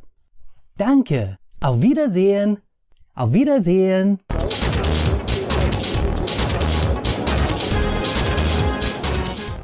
Entschuldigung, darf ich Sie etwas kurz fragen? Ja? Ich sollte meine Freunde bei der Weltzeituhr treffen, aber ich weiß nicht, wo sie ist. Wie komme ich dorthin, also zur Weltzeituhr? Nehmen Sie die U5 zum Alexanderplatz. Hinter dem Bahnhof links ist die Weltzeituhr. Ich denke, das ist die Ostseite des Bahnhofs, ungefähr 200 Meter vom Bahnhof entfernt. Und wo finde ich den nächsten Bahnhof? Gehen Sie immer geradeaus, bis Sie den McDonald's sehen. Nehmen Sie diese Straße rechts, da ist schon der Bahnhof. Dankeschön. Gerne.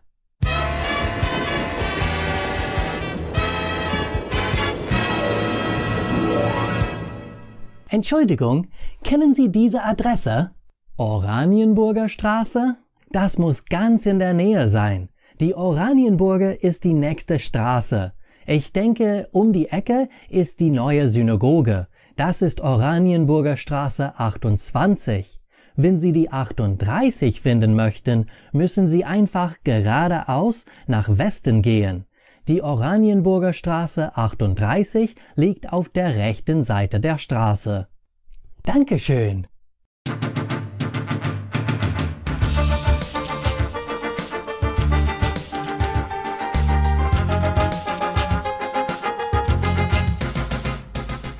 Entschuldigen Sie, können Sie mir den Weg zur Sesamstraße beschreiben? Natürlich. Gehen Sie an der Ampel links, dann über die Brücke und durch den Park. Von dort aus werden Sie die Kaiser-Wilhelm-Gedächtniskirche sehen können. Gehen Sie in Richtung Kirche, bis Sie die Sesamstraße finden. Sie können diese Straße leicht erkennen, denn es gibt einen übergroßen gelben Vogel in der Mitte des Kreisverkehrs. Today you're going to learn how to form the German command form, also known as the imperative. This is what you use to boss people around, tell them what to do, or otherwise just command people to act in a certain way, all in German. I'll show you all of the different forms that you can use and the quirks that go with each type of command. When you're done with this video, you'll be able to command anyone you want. You will rule the world! Just kidding. But you will learn the German imperative form. At the end of this video, there are a bunch of examples with various forms side by side so that you can compare the forms and see what the command might look like if it were directed at a different person or different people. There are a couple of things that all commands do in German. They all start with the verb, and at the end, you don't make the pitch change like you would at the end of a question. For example, Gehen Sie nach Hause? Are you going home? That's a question. Your voice goes up a little bit at the end. Gehen Sie nach Hause. Go home. That's a command. Your pitch stays flat the entire time. The first command form that I'm going to teach you is the easiest. When you use the Z form as a command, you simply put the verb first, the Z form, which is usually the same as the infinitive. The subject, Z, is then next, and the rest of your sentence follows after that. Check out these examples to see what I mean. Steigen Sie bitte aus. Please disembark or exit. Stecken Sie die Karte in den Steckplatz. Insert the card into the slot. Nehmen Sie bitte Platz. Please have a seat. Please take a seat. Öffnen Sie die Tür. Open the door. Bringen Sie mir das Schweineschnitzel mit Kartoffeln. Bring me the pork cutlet with potatoes. Haben Sie bitte einen Augenblick Geduld. Please have a moment of patience. While the verb haben is not weird this time, the verb sein, as always, is confusing and weird. For the Sie form command, you add an extra E in the middle of the infinitive. If you need to tell someone to behave in a particular way, you need the verb sein, more specifically, the form seien. Here are a few examples of that. Seien Sie bitte ruhig. Please be quiet. Seien Sie vorsichtig. Be careful. Seien Sie fleißig. Be diligent. Just like any other situation in German, there is a formal option and an informal option. The Sie form that I just explained is how you would speak to a stranger or a person of authority. For more information about the subtle differences between the formal and informal you in German, there's a link in the description. Assuming that you already know the differences between formal and informal you in German, I'm now ready to teach you about the du form command. This command form is more similar to the English commands in that the subject pronoun you drops out of the sentence. In order to form the command form for du, start with a normal sentence in the du form. For example, Gehst du nach Hause? Are you going home? Or Du gehst nach Hause. You are going home. It doesn't matter if this is a statement or a question. Once you have your sentence, brush the dust off of it, the du and the st. Geh nach Hause. Go home. Now you have a command. Since the subject pronoun du drops out of the sentence, you don't have to worry about the word order as long as the end result is that your verb is at the beginning. Here are a few more examples with du. Mach das Buch auf Seite 304. Open your book to page 304. Binde deine Schuhe zu. Tie your shoes. Pass auf. Pay attention. Gib mir mein Handy zurück. Give me back my cell phone. Fahr doch nicht so schnell. Don't drive so fast. With these examples, I can show you several of the quirks about the du form commands.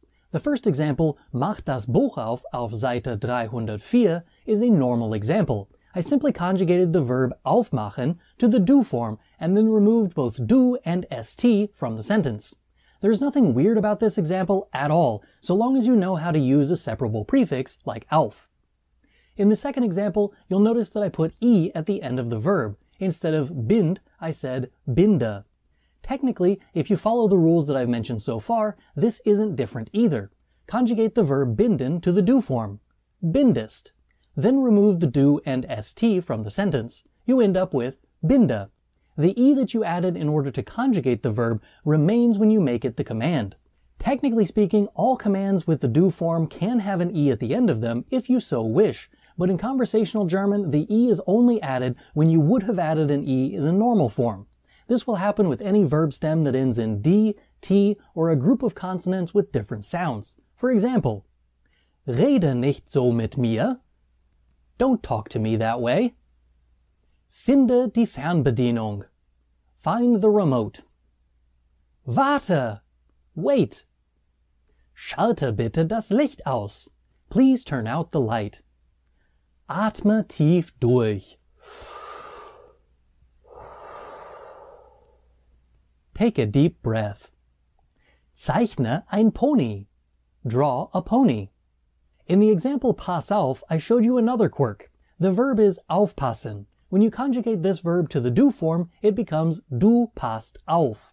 If you remove the du and st from the sentence, you would end up with pass auf. But the version that I wrote has both s's. Why? Well, you didn't add an s when you conjugated it, so you wouldn't remove an s when you change it into a command. This will happen with any verb that ends in s, sz, x, or z. For example, Fred, lies bitte vor. Fred, please read aloud. Iss nicht so viel. Don't eat so much. Beiß deinen Bruder nicht. Don't bite your brother. Fax mir den Vertrag. Fax me the contract. Bitte verhexe mich nicht. Please don't curse me. Setz dich hin. Sit down. Tanz nicht in der Straße, auch wenn Martha es macht. Don't dance in the street, even if Martha does it. In the example Gib mir mein Handy zurück, I showed you how to use a stem-changing verb in the command form. If you do know how to use them, you will know that the du form is affected by this change. That means that verbs like geben, the verb becomes gibst when it's in the do form. This in turn means that the command form for do with geben is gib. The same thing was shown in the examples of ist nicht so viel and Fred, lies bitte vor. So if there is a stem change in the present tense version of the verb, keep that stem change when the command form is made. Don't forget that the verb nehmen is a bit weird. It becomes nimmst for the do form. As a command, it is then nimm. Here are a few more examples of stem changes. Nimm nicht mehr, als du essen kannst. Don't take more than you can eat. Sieh mal da. Look over there. Hilf mir. Help me.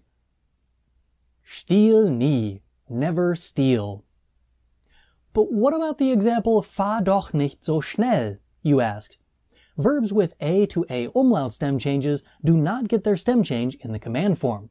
Here are a few more examples of that, just for good measure. Rate mal, was ich bekommen habe. Guess what I got? Schlag deine Schwester nicht. Don't hit your sister. Schlaf doch nicht den ganzen Tag. Don't sleep the entire day. Some verbs in German end with ln or rn instead of en. For example, feiern and lächeln. With these verbs, the conjugated form for ich in the present tense is ich feiere and ich lächle. With ln verbs, it is optional to leave out the e before the l. For example, ich lächle. For the rn verbs, it's less common, but still generally accepted to lose the e before the r when speaking. For example, ich feiere. When you make a command out of these verbs, you'll need to have the e at the end, while the one in the middle is still optional. My personal preference with commands and these types of verbs is that the middle one is still included. Here are a few examples of those kind of verbs. Lächle. 2020 ist schon vorbei. Smile. 2020 is over. Sammle alle Münzen, einen Preis zu bekommen. Collect all the coins in order to win a prize. Feiere nicht zu viel. Don't celebrate too much. Liefere mir das Geschenk. Ship me the gift. As usual, the verbs haben and sein are unusual. The normal present tense of the verb haben is du hast. If you follow my instructions so far and you simply remove the st at the end, you would end up with ha. That's obviously not right. The do form command for haben is hab. For example, hab Geduld, have patience. Hab viel Spaß, have a lot of fun. For sein, we use sei as the do form command. Here are a few examples of that. Sei bitte nicht zornig. Please don't be angry. Sei vorsichtig. Be careful. Sei brav. Behave. I like to use that last example because the verb to behave in English has always kind of fascinated me. It acts like the verb to be with an adverb, but is actually just one word. In German, it actually is two words. I just think it's cool to see this subtle difference between the languages. When commanding more than one person informally, you would use the ir form. This form is considerably easier than the do form as there are no stem changes in this form.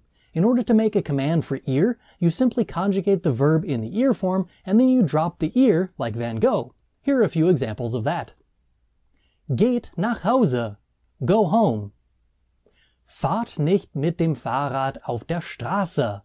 Don't ride your bicycle on the street. Lächelt mehr. Smile more. Lasst ihre Schuhe bei der Tür. Leave your shoes at the door. Lest dieses Buch. Read this book. Ladet zuerst dieses PDF herunter. First download this PDF.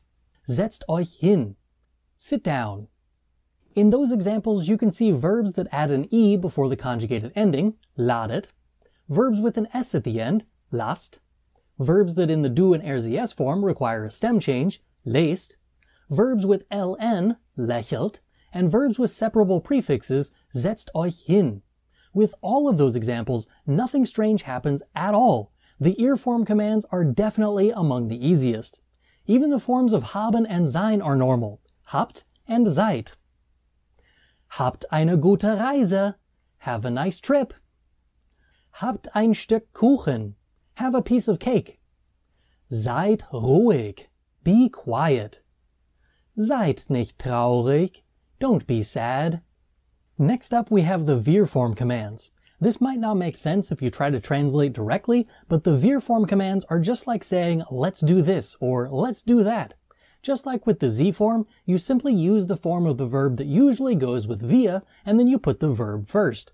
Again, there is nothing weird about these forms. Machen wir unsere Hausaufgaben. Let's do our homework. Gehen wir gleich. Let's go soon. Kaufen wir meiner Mutter diese Bluse.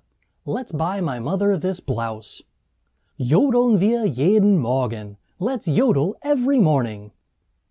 The verb haben is not weird in this form, as it simply uses the normal form haben. Sein, on the other hand, uses the same form it did with Sie, seien. Here are a few examples of that.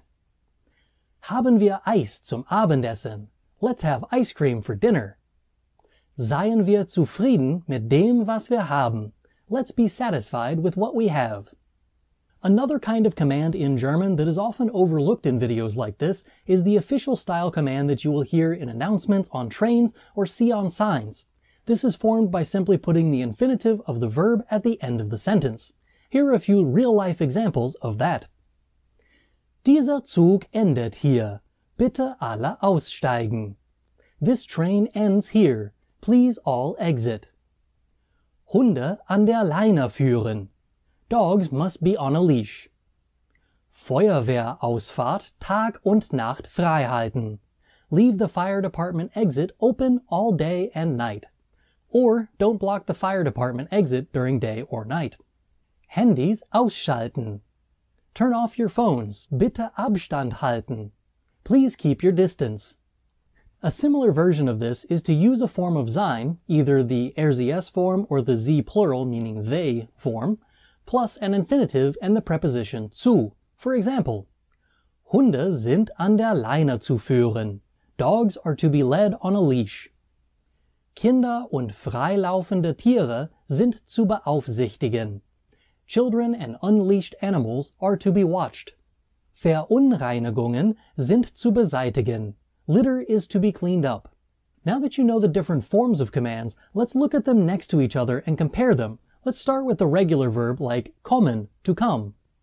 Kommen Sie mit mir, come with me. Komm mit mir, come with me. Kommt mit mir, come with me. Kommen wir mit ihm, let's come with him. Stem changing verbs from I to I. Geben, to give. Geben Sie mir Ihr Geld, give me your money. Gib mir dein Geld, give me your money. Gebt mir euer Geld, give me your money. Geben wir ihm unser Geld, let's give him our money. Notice that I changed the possessive in each of those sentences so that I match the person being commanded and the possessive. Make sure to be consistent with the forms that you use, no matter which one you choose. Stem changing verb from I to IE. Lesen, to read. Lesen Sie das Schild. Read the sign. Lies das Schild. Read the sign. Lest das Schild. Read the sign. Lesen wir das Schild. Let's read the sign. Stem changing verb from A to A umlaut. Anfangen, to start. Fangen Sie an. Start. Fang an. Start. Fangt an. Start. Fangen wir an. Let's start. Verb that ends in ln. Sammeln, to collect. Sammeln Sie viele Pokémon. Collect a lot of Pokémon. Sammle viele Pokémon. Collect a lot of Pokémon. Sammelt viele Pokémon. Collect a lot of Pokémon. Sammeln wir viele Pokémon. Let's collect a lot of Pokémon. A verb that ends in rn. Verärgern, to annoy. Verärgern Sie ihn nicht. Don't annoy him. Verärgere ihn nicht. Don't annoy him. Verärgert ihn nicht. Don't annoy him. Verärgern wir ihn nicht. Let's not annoy him. The irregular verb haben, to have. Haben Sie bitte Geduld. Please have patience. Hab bitte Geduld. Please have patience. Habt bitte Geduld. Please have patience. Haben wir bitte Geduld. Let's have patience, please. The irregular verb sein, to be. Seien Sie vorsichtig, be careful. Sei vorsichtig, be careful. Seid vorsichtig, be careful. Seien wir vorsichtig, let's be careful. Heute eröffne ich ein Konto bei der Bank.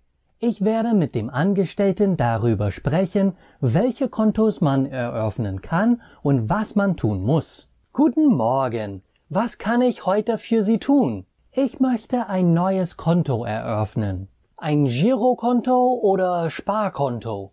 Was sind die Unterschiede? Kommen Sie mit mir und ich werde Ihnen die Optionen in meinem Büro erklären. Alles hat seinen Zweck. Der Hauptzweck eines Sparkontos ist, Geld auf die hohe Kante zu legen. Da Sie Geld auf dem Sparkonto sparen und nicht jeden Tag abheben, gibt es höhere Zinsen beim Sparkonto. Wenn Sie aber weniger Geld als das Mindestguthaben in einem Sparkonto haben, kommt es zu Gebühren. Ein Girokonto können Sie täglich benutzen. Es gibt kein Mindestguthaben für ein Girokonto. Wenn Sie zu wenig Geld haben und Ihre Debitkarte trotzdem benutzen, gibt es eine Überziehungsmöglichkeit. Die Frage ist wirklich, was möchten Sie mit Ihrem Geld machen? Möchten Sie es einzahlen und in der Bank lassen, bis Sie es zu einer späteren Zeit brauchen? Oder möchten Sie jeden Monat Geld einzahlen und abheben? Ich glaube, das Girokonto ist das Richtige für mich. Gut, was ist Ihr Familienstand? Ist das Konto nur für Sie oder gibt es noch eine Person, die dieses Konto verwenden kann? Ich bin ledig. Das Konto ist nur für mich selbst. Darf ich fragen, wo Sie herkommen? Ich bin Amerikaner. Dann benötige ich nur noch Ihre Ausweisdokumente und Ihre letzte Gehaltsbescheinigung. Hier sind sie. Danke. Jetzt müssen Sie dieses Anmeldeformular ausfüllen. Auf den ersten paar Blättern können Sie die Details lesen. Unsere Bank hat 24.000 Geldautomaten in ganz Deutschland und hat Kooperationspartner in 50 anderen Ländern.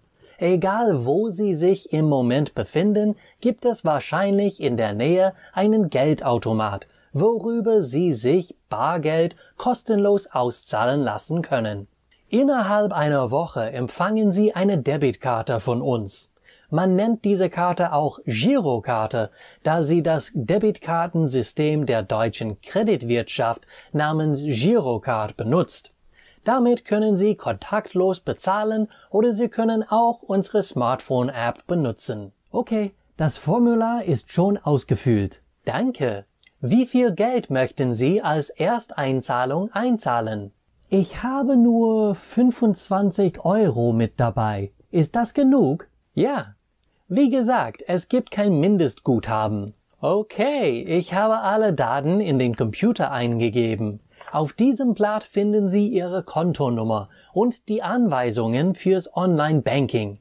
Es dauert noch eine Woche, bis Sie die Debitkarte bekommen. Danke. Haben Sie noch Fragen an mich? Wann ist die Bank während der Woche geöffnet? Montag bis Freitag von 9:30 Uhr bis 15 Uhr. Sie können die Geldautomaten aber zu jeder Zeit benutzen. Das werde ich machen. Dankeschön. Schönen Tag noch. Danke. Und Sie auch. Today I'm going to explain to you the basics of the modal verbs in German, also known as modal auxiliaries or Modalverben in German. So, I'm going to go through the list of the modal verbs, how they're used, what the conjugation of them is, and all of the things that you might need when you first encounter the modal verbs in German. First one on our list for today is mögen. Mögen. Mögen means to like. And when you conjugate a modal auxiliary, the first three forms are going to be a bit odd, and the bottom three forms are going to be normal. So, in this case, we have an O umlaut changing into an A, and the ich in the RZS form don't get an ending at all. So, we have ich mag, du magst, sie mag, wir mögen, ihr mögt, sie mögen. As I mentioned, this verb means to like, so in a few example sentences here, we can see how it's used.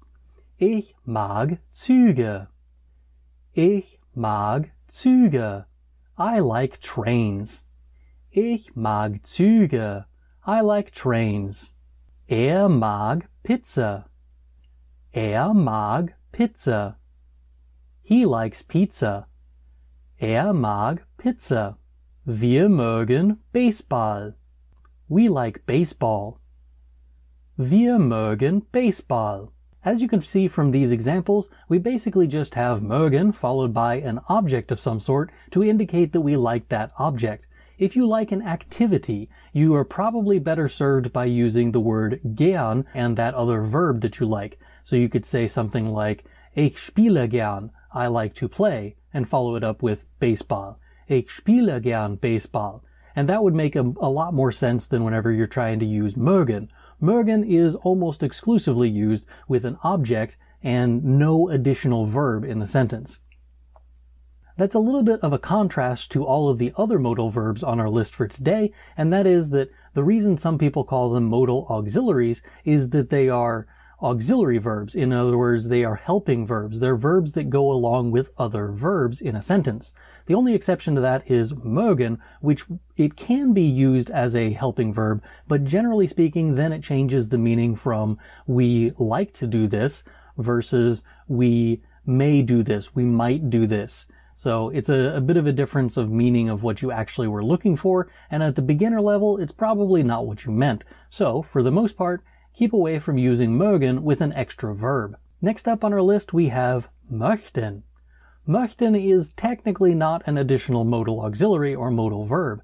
Möchten is basically what happens if an artist drops a new album and on that album they have a few bonus tracks, but one of the bonus tracks is basically just like the same song but kind of a remix. And that's what möchten is. Möchten is a remix to mögen.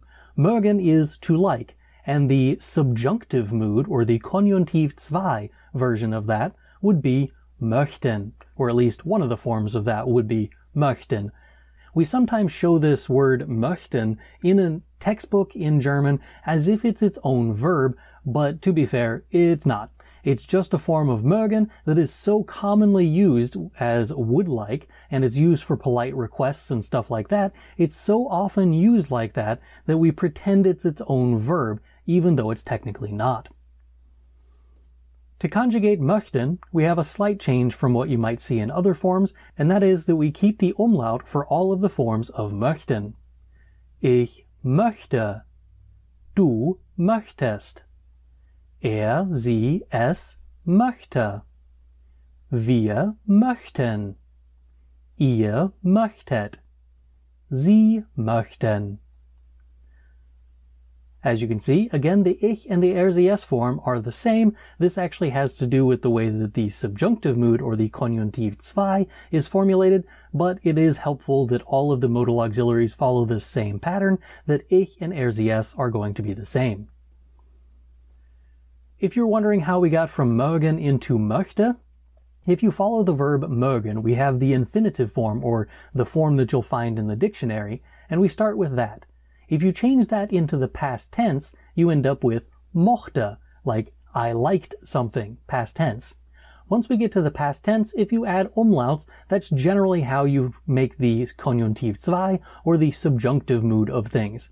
So, this is how we came from mögen into möchte. Mochte is the past tense as our kind of in-between, and möchte is the final product. Here are a few examples of möchten in sentences. Was möchten Sie bestellen? Was möchten Sie bestellen? What would you like to order? Was möchten Sie bestellen? Notice here we have two verbs. We have möchten, which is conjugated there to go with Sie and at the beginning of the sentence for this question. Then we have bestellen at the end of the sentence. This is the infinitive form of the verb bestellen, or to order in English. Bestellen has that en at the end of it, and it is not conjugated. But möchten is conjugated. It goes with Sie in this sentence. This is what happens when a modal auxiliary or a modal verb is used with an additional verb. it pushes the other verb to the end of the sentence, and it's used in its infinitive form, or the form that you'll find in the dictionary. Ich möchte den Rinderbraten bestellen. Ich möchte den Rinderbraten bestellen. I would like to order the roast beef.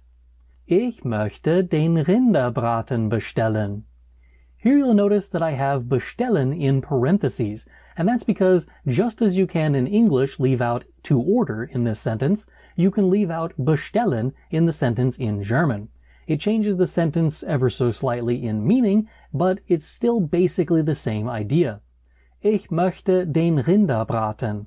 I would like the roast beef. Ich möchte den Rinderbraten. This will only happen if you can imply the other verb, meaning that whenever you leave out that other additional verb at the end of the sentence, does it still make sense? Does it still have the same meaning without it? Can we assume what the verb would be even though it's not there? If the answer is yes, it is okay to leave out that extra verb. If it is not, then we need to, of course, keep that in there so that the context makes sense. Our last example here is Wir möchten nach Hause gehen. Wir möchten nach Hause gehen. We would like to go home. Wir möchten nach Hause gehen. Nach Hause, all by itself, means towards home, so we don't necessarily need the verb gehen to tell us that we are going home.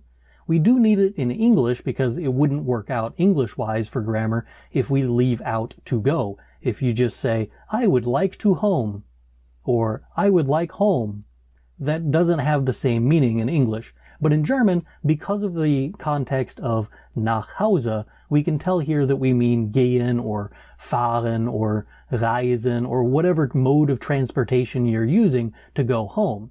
But we know that it's going in some way, and so we can imply that verb without explicitly saying it in the sentence. Next up, we have what I call the end of the 3 M's. If you don't know, 3M is a company that makes things like Scotch tape and other kinds of tape and things that stick to walls, basically. But this is the end of the 3 M's. I like to put the 3 M's first, just so that I make sure that I have all 3 of them on my list of modal auxiliaries, or modal verbs. Müssen is the next one, and müssen means must, or to have to. When we conjugate this one, we lose the umlaut for the top 3 forms, and we gain it back for the bottom 3. Again, the ich and RZS form do not have an ending to go on them, but the du form does. The conjugation of müssen goes like this. Ich muss. Du musst. Sie, es muss.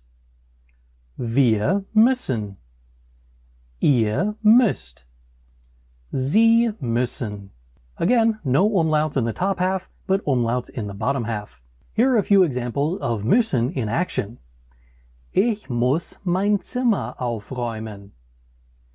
Ich muss mein Zimmer aufräumen. I have to clean my room. Ich muss mein Zimmer aufräumen. Sie muss den Müll rausnehmen. Sie muss den Müll rausnehmen. She has to take out the trash. Sie muss den Müll rausnehmen. Wir müssen bald gehen. Wir müssen bald gehen. We have to go soon. Wir müssen bald gehen. Notice in each one of these sentences we again have an infinitive at the end of the sentence. In the first 2 examples, I use separable prefixes. Separable prefixes are usually removed from the verb and put at the end of the sentence. But since we're using the infinitive form of our verbs here, we have aufräumen as one word and rausnehmen as one word. That's because our separable prefixes of auf and raus are there stuck together back again as the infinitive of the verb. In the last example, you'll notice that I left gehen in there without the parentheses around it this time. And that is because gehen is not implied in this in any way. If we just say wir müssen bald, we need to know more context to figure out what we have to do for the end of the sentence. After we've learned the 3 M's of the modal verbs, I like to move on to alphabetical order after that, and we go to dürfen. Dürfen means may, or to be allowed to do something. So this is often used for asking for permission to do something. When we conjugate this verb, we have to use an A where there used to be a U umlaut for the ich, du, and RZS forms. Again, the ich and RZS form do not have an ending, but the du form has an ST. The full conjugation is as follows.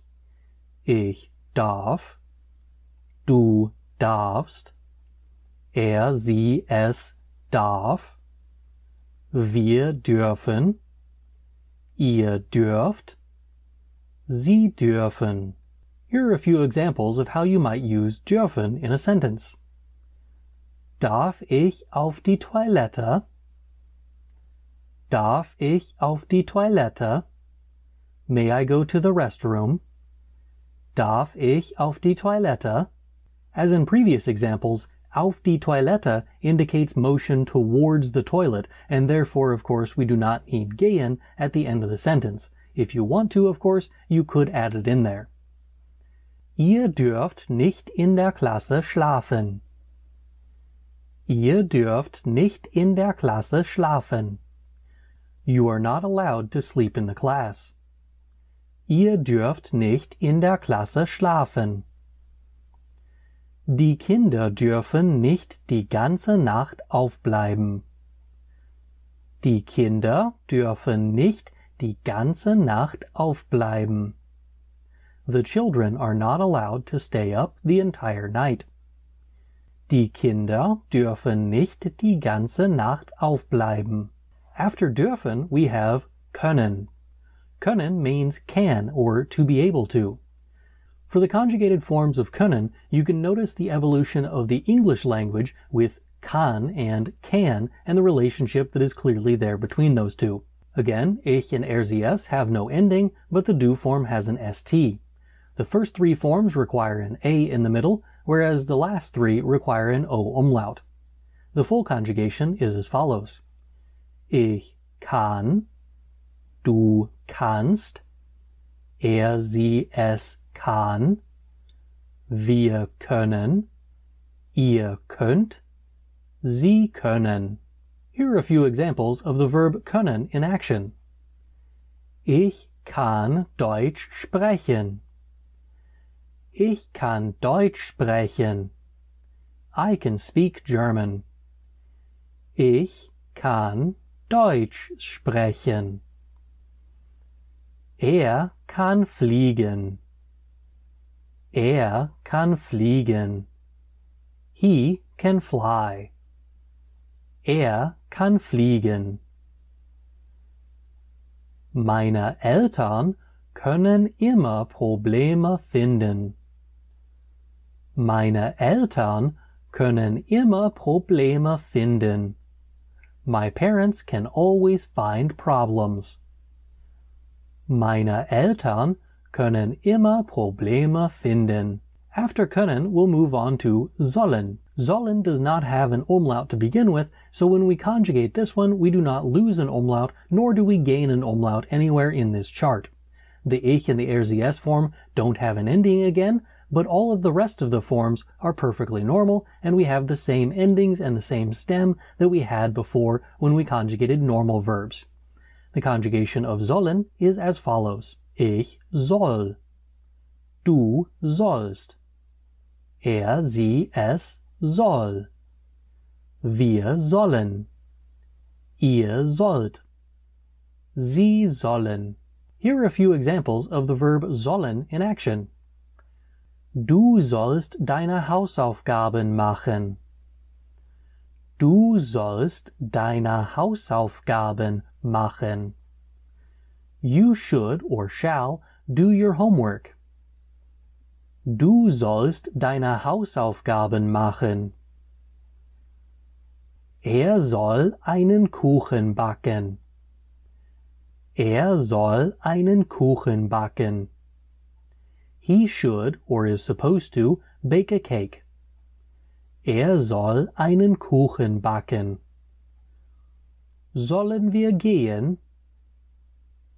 Sollen wir gehen? Should we go? Shall we go? Sollen wir gehen?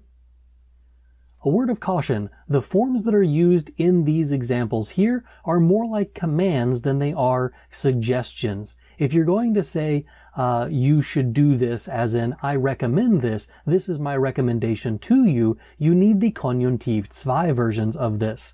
Those forms would be ich sollte, du solltest, sie es sollte, wir sollten, ihr solltet, and sie sollten. Those are the forms you're going to use if you are making suggestions or recommendations. If you mean more of a command version and you're saying, you're going to do this, as in when your mom says you should do your homework, she's not suggesting you do your homework, she's saying, go do your homework. In that same instance, when you say, du sollst deine Hausaufgaben machen, you're really saying, you are going to do your homework now. You shall do this. Next up is the last of the actual modal auxiliaries, and that is wollen. Wollen means to want.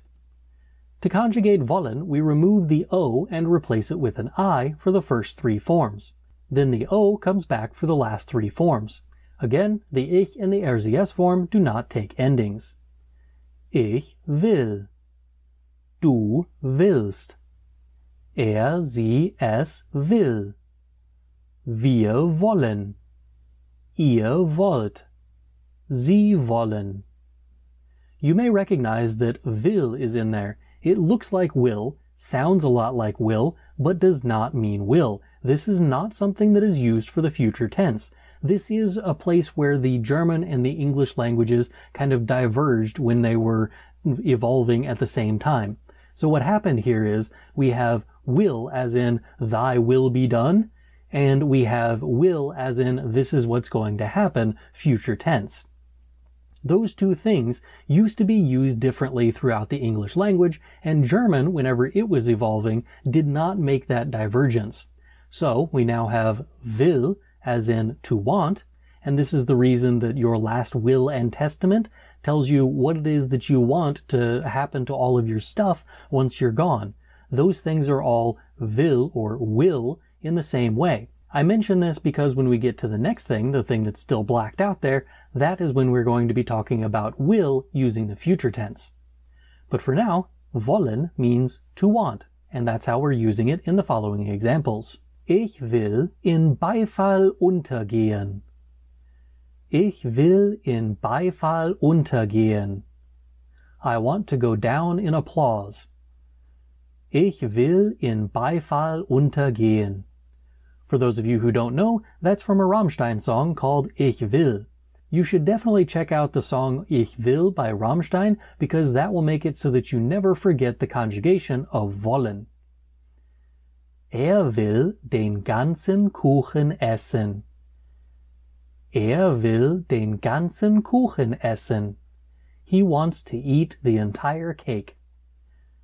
Will den ganzen Kuchen essen. Wir wollen unser Auto nicht mehr. Wir wollen unser Auto nicht mehr. We no longer want our car. Wir wollen unser Auto nicht mehr. In this last one, you'll notice that I left off the verb again at the end.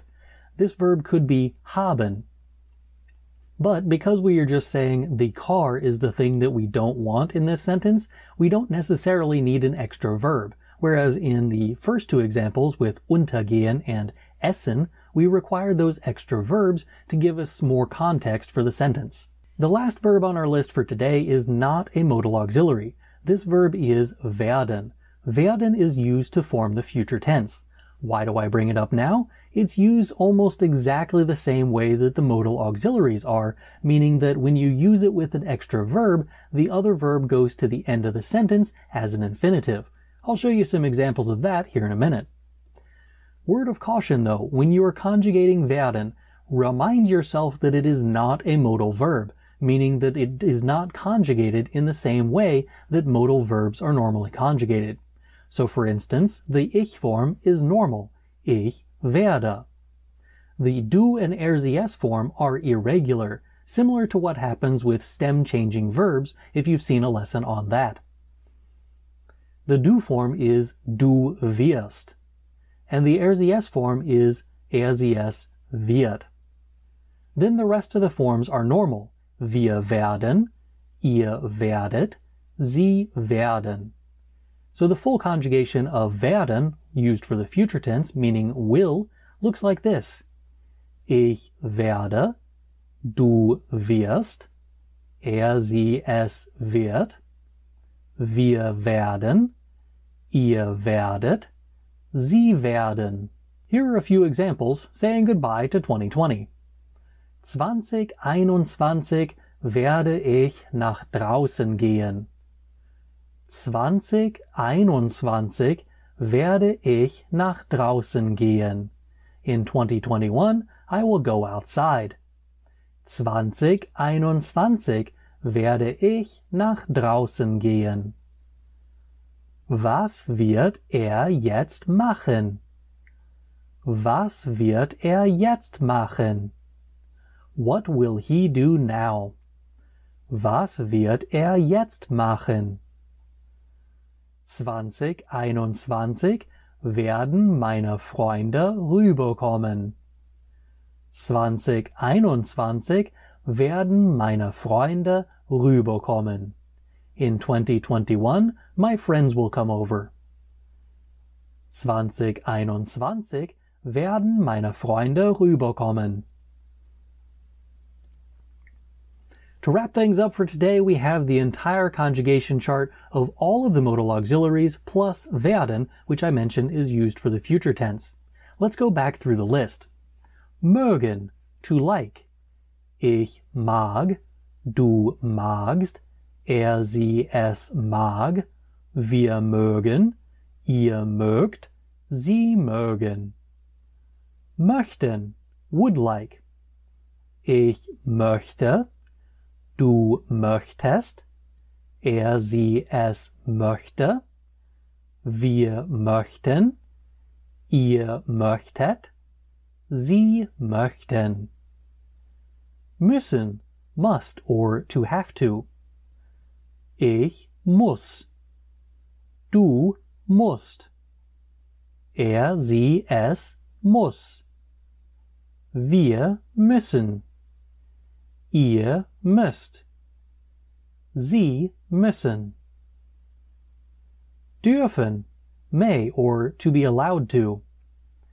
Ich darf, du darfst, er sie es darf, wir dürfen, ihr dürft, sie dürfen.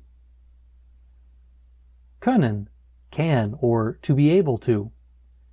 Ich kann, du kannst, er sie es kann, wir können, ihr könnt, sie können.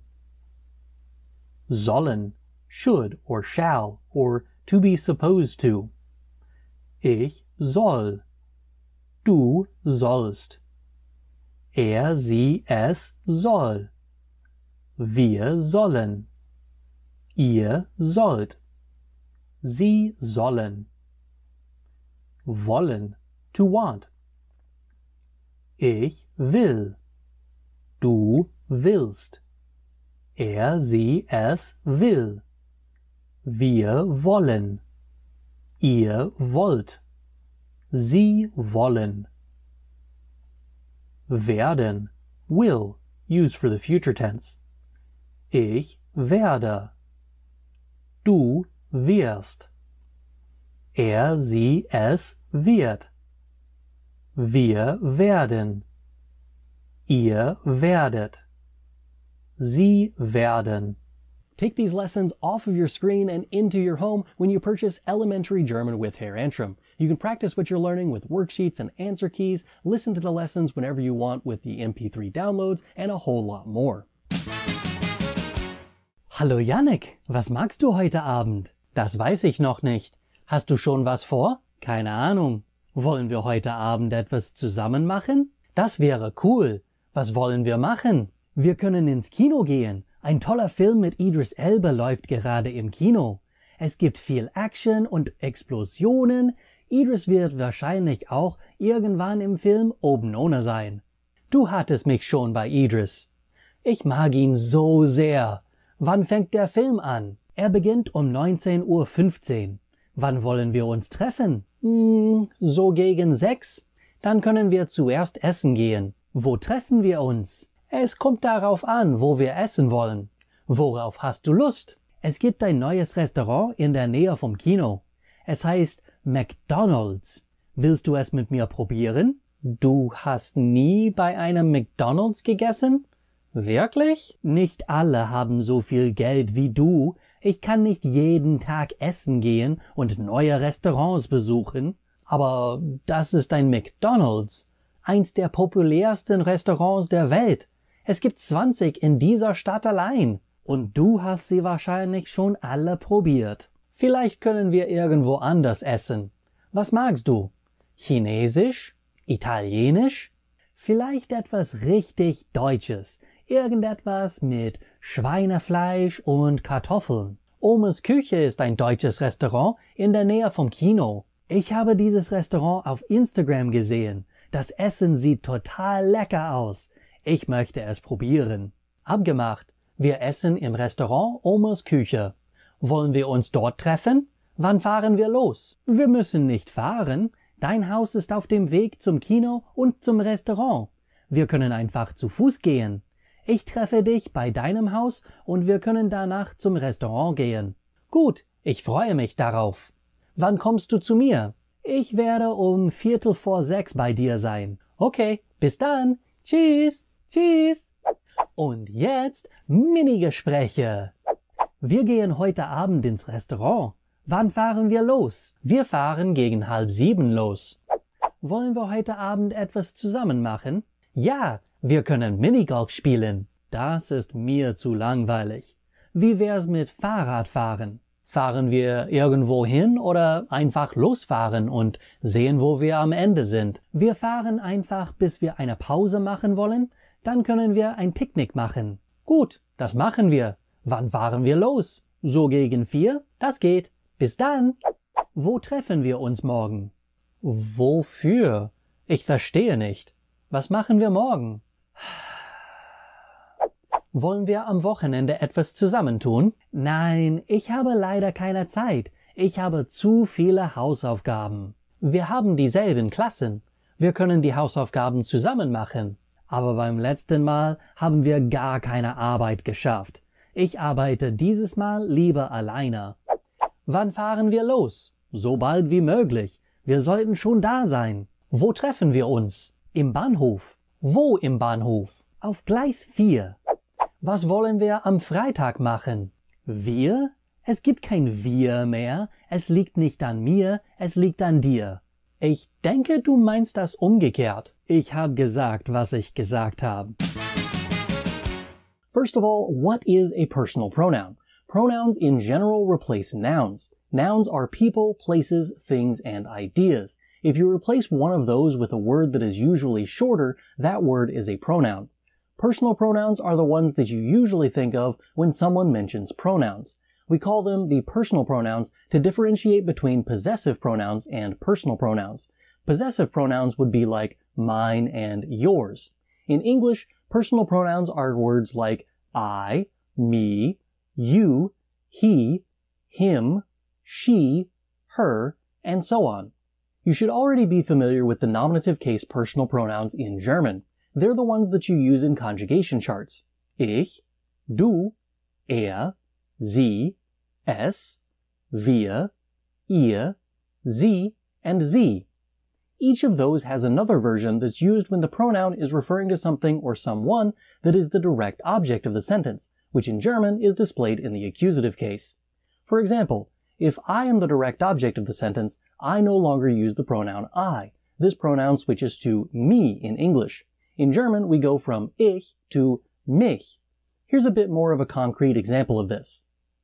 Ich mag deinen Bruder. I like your brother. Er mag mich auch.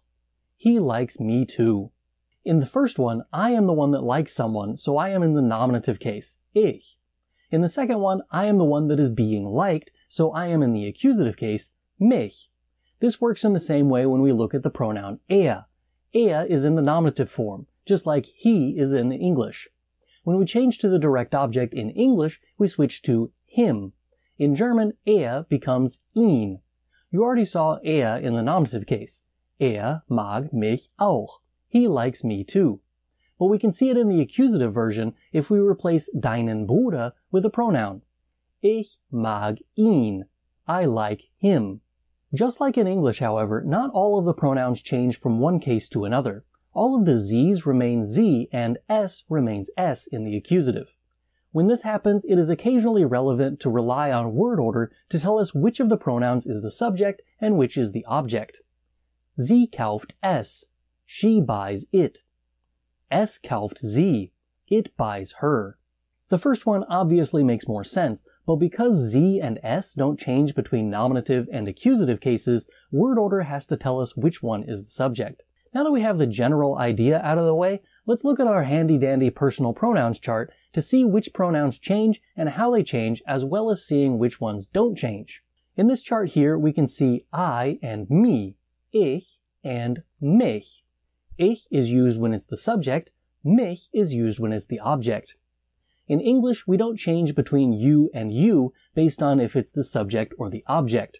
But in German, we do change from du to dich. Du, dich. I already mentioned er changes to ihn in the same way that he changes to him. Er, ihn.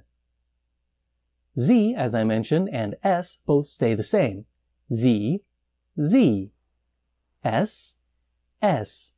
Wir changes to uns. We change to us. Wir, uns. Wir, uns. Again, you doesn't change in English, but in German, ihr changes to euch. Ihr, euch. Ihr, euch. And again, the other Z's don't change either, so we still have Sie and Sie. One cool trick that you might want to know about is that if you look at the last letter of all of the nominative case pronouns and the accusative case pronouns for the er, sie, es, and the plural sie forms, they all align themselves with the der word endings. So we have der and er. Ihn goes with den. Those two have the same letters at the end. Sie always stays sie, but that's also the case for the der word where we have die staying as die in the accusative. If you follow this along, you can use this in the dative case as well. This pattern still holds up. Here are a few more stilted examples of how to use these pronouns. Ich mag dich. I like you. Magst du mich? Do you like me? Sie mag ihn. She likes him. Er mag sie nicht. He doesn't like her. Ich mag es. I like it. Wir mögen euch. We like you. Mögt ihr uns? Do you like us? Die Kinder mögen sie. The children like them. Die Kunden mögen sie. The customers like you. Now let's look at some real-life examples and how you might use these in conversation. Guten Morgen, Lukas. Hallo, Leon. Hast du dein Englischbuch? Ja, ich habe es. Warum? Ich habe die Aufgabe noch nicht gemacht und ich habe mein Buch nicht mitgebracht. Darf ich mir dein Buch kurz borgen? Vielleicht können wir die Arbeit zusammen machen. Ich habe sie auch noch nicht gemacht. Das geht. Hast du auch einen Bleistift? Lass mich mal raten. Du willst ihn dir auch borgen. Woher weißt du das? Ich kenne dich seit dem Kindergarten. Du bist nie auf den Unterricht vorbereitet. Da hast du recht, aber heute bist du auch unvorbereitet. Nein, ich bin vorbereitet. Ich habe heute kein Englisch. Entschuldigung, haben Sie frische Erdbeeren? Ja, wir haben sie in Gang 15. Kann ich auch einen Apfel da finden? Ja, da finden Sie ihn auch. Danke. Ich habe neue Kleidung gekauft. Magst du sie? Ist der Hut auch neu? Ja, ihn habe ich gestern gekauft. Ich mag ihn nicht. Die Hose ist aber schick. Danke. Ich habe sie in der Steinstraße gekauft. Was denkst du über meinen Hut? Hörst du mich nicht? Ich habe schon gesagt, ich mag ihn nicht. Warum streitet ihr euch? Warum mischst du dich ein? Wir haben dich nicht eingeladen. Lass uns in Ruhe. Haben Sie Andenken? Nein, das hier ist eine Metzgerei. Hier verkaufen wir Fleisch und Käse. Verkaufen Sie Andenken? Nein, das hier ist eine Bäckerei. Hier werden Backwaren verkauft. Ich suche Andenken. Wo kann man Andenken kaufen? Es gibt überall Souvenirgeschäfte. Da sind 3 nebeneinander. Was für Andenken verkaufen Sie dort? Das erste Geschäft verkauft Weihnachtsbaumschmuck und andere holzgeschnitzte Weihnachtsdekorationen. Sie werden in Rothenburg ob der Tauber gemacht. Schön. Ich werde reinschauen. Vielleicht kann ich dort etwas für meine Mutter finden. Danke. Wie viel kostet das? Ich sehe keinen Preis darauf. Das kostet 35 Euro. Das kostet mehr, als ich gedacht habe. Vielleicht finde ich ein anderes Andenken. Haben Sie dieses T-Shirt in einer kleineren Größe? Ich werde kurz nachsehen. Leider haben wir nur das, was auf dem Regal ist. Haben Sie vielleicht diesen Kapuzenpullover in einer größeren Größe? Wie gesagt, ich habe nur das, was auf dem Regal ist. Dann kaufe ich nur diese Postkarten. Das macht 1,50 Euro. Ich habe passendes Geld. Vielen Dank. Schönen Tag noch. Wie lange haben Sie heute geöffnet? Wir sind bis 20 Uhr offen. Danke. Darf ich mit Kreditkarte bezahlen? Nein, wir akzeptieren nur Bargeld. Wo ist die Toilette? Sie ist gleich um die Ecke. Wo ist das WC? Im 4. Stock neben dem Aufzug. Ich habe dieses T-Shirt gestern gekauft und es passt mir nicht. Darf ich es umtauschen? Haben Sie den Kassenbon? Nein, leider nicht. Sie müssen den Kassenbon haben, um etwas umzutauschen. Aber diese Marke kann man nur hier kaufen. Ich habe es nur hier kaufen können. Ja, aber wir wissen nicht, ob Sie es gekauft haben. Ich möchte es einfach umtauschen. Ich möchte kein Geld dafür. Ich bekomme nur ein T-Shirt, das genauso aussieht, aber größer ist. Ich darf das leider nicht umtauschen. Wissen Sie nicht, wer ich bin? Nein, keine Ahnung. Ich heiße Karen. Wo ist der Manager? Ich bin der Manager. Wo ist Ihr Chef? Er ist im Urlaub. Für diese Woche bin ich der Chef. Warum haben Sie gesagt, Sie dürfen das T-Shirt nicht umtauschen? Wenn Sie der Chef sind, dürfen Sie tun, was Sie wollen. Lassen Sie ihn das T-Shirt umtauschen. Sie dürfen das T-Shirt umtauschen. Danke. Today I'm going to show you the accusative prepositions in German and teach you how to use them in your own sentences. By the time that this video ends, you will be able to wow your German friends with your use of the accusative prepositions für, durch, gegen, ohne, bis, and entlang. Prepositions are little words that you put in front of nouns or pronouns to give more context to the sentence at hand. There are a ton of prepositions in German, but only a few take the accusative case. Technically, there are 8, but some are more important than others. First on our list is für. It looks and sounds a lot like the English preposition for. It is often used in a similar context, but not always. For example, ich kaufe ein Geschenk für meine Mutter. I am buying a gift for my mother. Arbeitet für meinen Vater. He works for my father. Sie kauft diese Schuhe für 30 Euro.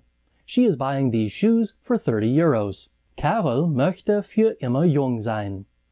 Carol wants to be young forever. If the word das is needed after für, it is often shortened down to just fürs. For example, ich kaufe die Karten fürs Konzert. I am buying the tickets for the concert. Meine Eltern geben 20 Euro fürs Fahrrad aus. My parents are spending 20 euros for the bicycle. The tricky part about using für isn't knowing what it means and how to use it. The problem is knowing when not to use it. There are a lot of occasions that English native speakers are tempted to use für because the English word would be for.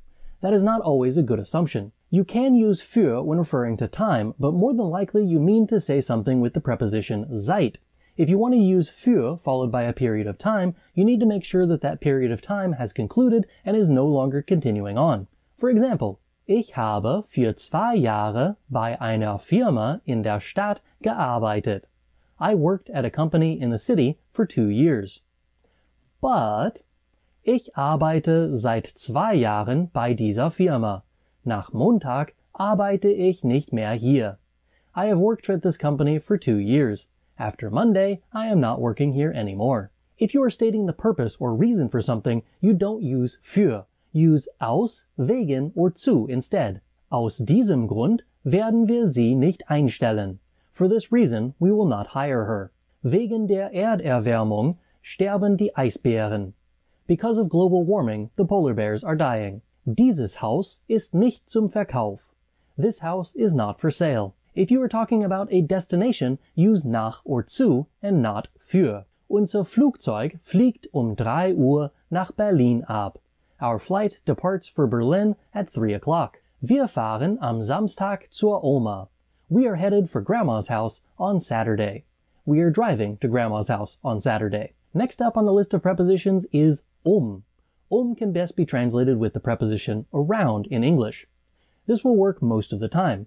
If you're going around something or one thing is around another, you will likely need to say in German. For example, der LKW fährt das Auto.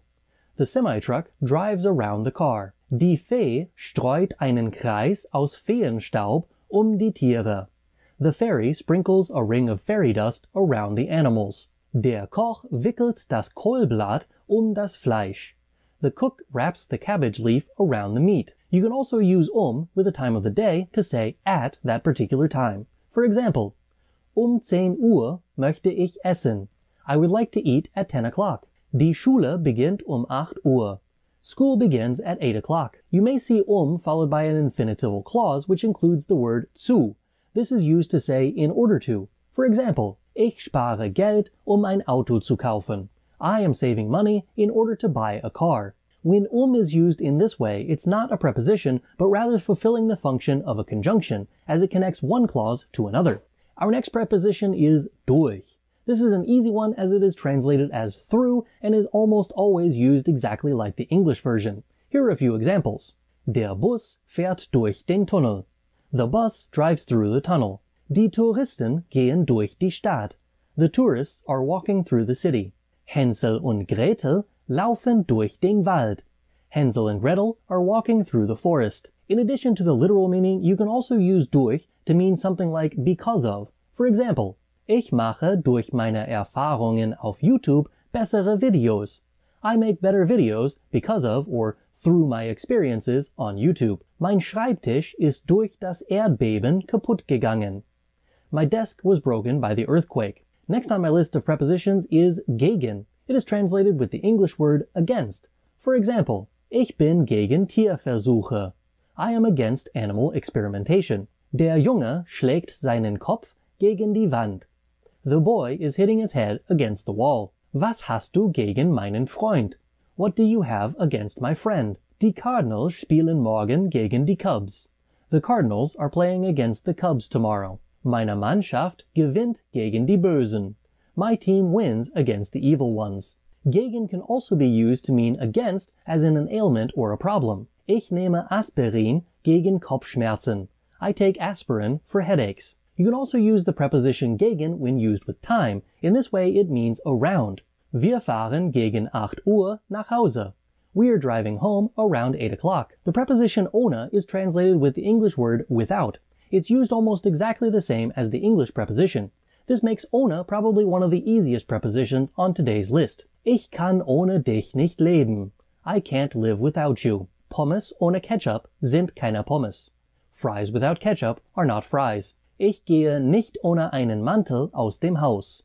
I don't leave the house without a coat. Ichabod sieht einen Mann ohne Kopf. Ichabod sees a man without a head. Man lernt keine Grammatik ohne Beispiele. One does not learn grammar without examples. The prepositions that I have mentioned so far are usually the only ones listed in textbooks. That's because they are the most popular ones, and also the other ones sometimes require a bit more knowledge about the German language in order to use them properly. I'm going to talk about them anyway, starting with bis. The preposition bis generally means until. You may recognize this from farewells such as bis später, until later, bis morgen, until tomorrow, bis Dienstag, until Tuesday. Those all use the preposition bis, but don't require us to remember that it's using the accusative case. When we use it with an adjective, however, we do have to remember that bis requires the accusative case. For example, bis nächste Woche, until next week. Bis nächsten Donnerstag, until next Thursday. Bis can also be translated with the English preposition by when it's being used to express a deadline. For example, du musst bis nächsten Dienstag deine Hausaufgaben machen. You have to do your homework by next Tuesday. Bis nächstes Jahr werden wir ein Haus bauen. By next year, we will build a house. Bis cannot be used with an article, which is why it's often left off of lists like this one, but it can be used with an adjective, which is what you saw in my examples.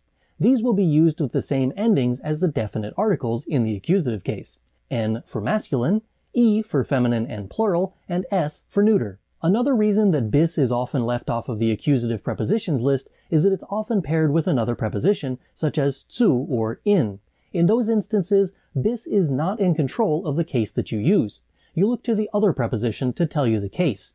I could make an entire video about bis and the combinations of other prepositions that you can use, but I'll have to leave that for a different day. Next on the list of neglected accusative prepositions in German is wieder.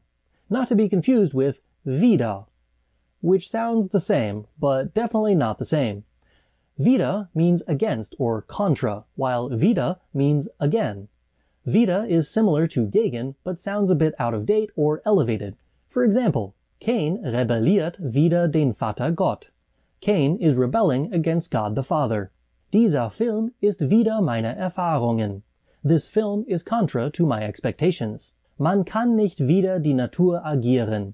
One cannot act against nature. The last one on my list for today is entlang, and it comes with a bit of controversy. It usually is listed as an accusative preposition, but only uses the accusative case when it's used as the postposition. When entlang is used in front of a noun, it requires the genitive case. When it's used behind a noun, it uses the accusative case.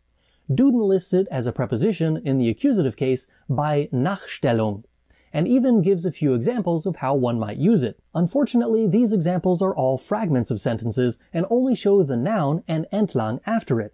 This doesn't tell me that this is a postposition. It shows me that this is the last word in the sentence and is entlang, which could just mean that it's a separable prefix.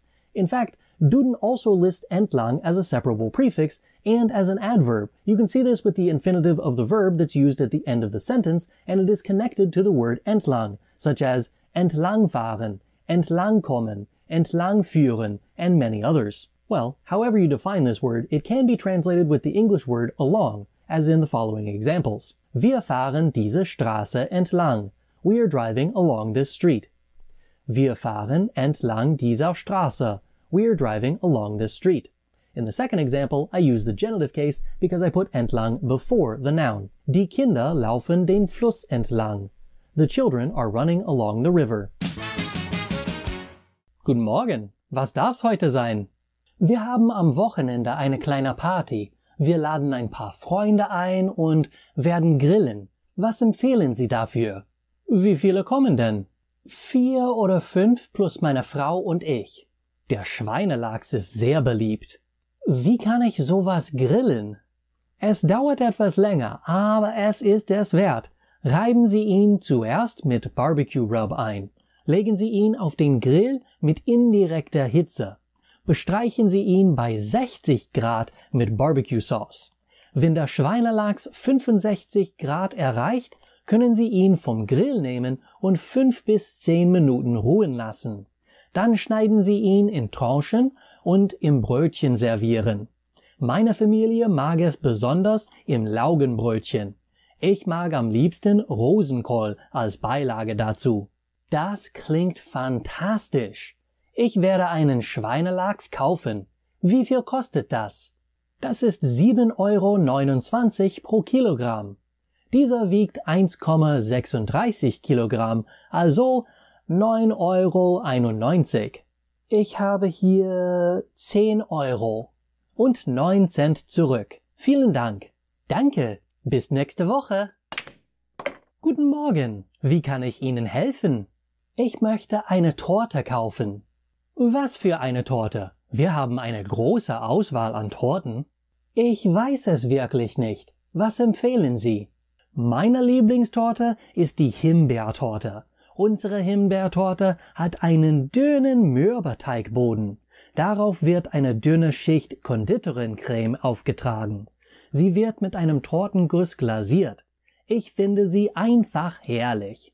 Ich mag leider keine Himbeeren. Haben Sie vielleicht etwas mit Nüssen? Unsere Nusscremetorte ist auch ganz beliebt. Sie hat einen Biscuitboden. Die Nusscreme wird mit Haselnüssen und Pistazien gemacht. Fein gehackte Haselnüsse und Pistazien werden zusätzlich darauf gestreut. Das klingt lecker. Gibt es auch Schokolade drin? Nur ein kleines bisschen. Wir benetzen die Torte mit feinen Schokofäden. Wie viel kostet eine Nusscremetorte? 27 €. Dann nehme ich eine davon und 2 Zimtschnecken. Die Zimtschnecken sind leider für heute schon ausverkauft. Wären Mohnschnecken okay? Nein, ich bin gegen Mohn allergisch. Ich brauche auch 6 Laugenbrötchen. Das macht 36 €. 40 €. Und 4 zurück. Schönen Tag noch. Danke. Ihnen auch. Guten Morgen. Darf ich Ihnen behilflich sein? Ich möchte frischen Rosenkohl. Wie viele brauchen Sie? Ich weiß es wirklich nicht. Wie viel würden Sie für 7 Personen empfehlen? Normalerweise ist eine Portion ungefähr 100 Gramm. Wenn 7 Personen davon essen, braucht man ungefähr 700 Gramm. Ich denke, das wäre okay. Was macht das? 4 € pro Kilogramm. Haben Sie auch frische Erdbeeren? Es ist immer noch ein bisschen zu früh dafür. Sie werden in den nächsten 2 oder 3 Wochen reif werden. Was soll ich zum Naschen vor dem Abendessen auf dem Tisch haben? Die Äpfel sind ganz frisch und schmecken besonders lecker. Gute Idee. Ich werde sie einfach in Scheiben schneiden und in einer Schüssel servieren. Vergessen Sie nicht, etwas Zitronensaft drauf zu spritzen, dann halten sie länger frisch und werden nicht so schnell braun. Das habe ich nicht gewusst. Ich werde das probieren. Danke. Und wie viele Äpfel möchten Sie? 5 wären genug. Alles zusammen kostet das 6,57 €. Und hier ist 5, 6, 7 €. Und 43 Cent zurück. Schönen Tag noch. Ihnen auch. Wait, feminine nouns use the article der? What is dame? And why is there an N at the end of the word Kinder? That's dative. It's like nominative and accusative on steroids. The dative case is used with indirect objects, dative prepositions, dative verbs, and certain phrases. Sounds complicated. Lots of people think that, but it doesn't have to be. Over the next several lessons, I will teach you all of the things that you need to know about the dative case. Today, we will tackle the dative case as it's used with indirect objects. This includes definite and indefinite articles, der words and ein words. Alright, get on with it. I'll let you know if you were successful at the end. Der Mann gibt deiner Mutter Blumen. The man gives your mother flowers. Danke. Der Mann gibt deiner Mutter eine Halskette. The man gives your mother a necklace. Danke. Der Mann gibt deiner Mutter einen Kuss. The man gives your mother a kiss. Dein Vater verpasst dem Mann ein blaues Auge. Your father gives the man a black eye. In the first 3 examples, your mom is the indirect object. Your mom's an indirect object. Got him. What's an indirect object? So if you don't already know, the nominative case is used for the subject of the sentence. That's the person or thing that is doing something in the sentence. This is also the person or thing that decides how the verb needs to be conjugated. The accusative case is used with direct objects. These are the things or people that are being acted upon by the subject of the sentence. If you buy something, that something is the direct object, and in German, that's accusative. If the direct object goes in the direction of someone or something, that someone or something is an indirect object. The indirect object receives the direct object. The indirect object in German uses the dative case. You have probably seen a chart that looks something like this before. What I consider to be the baseline for all cases is the nominative case. Words for the are called definite articles. The only change between nominative and accusative articles occurs with the masculine nouns. Der becomes den.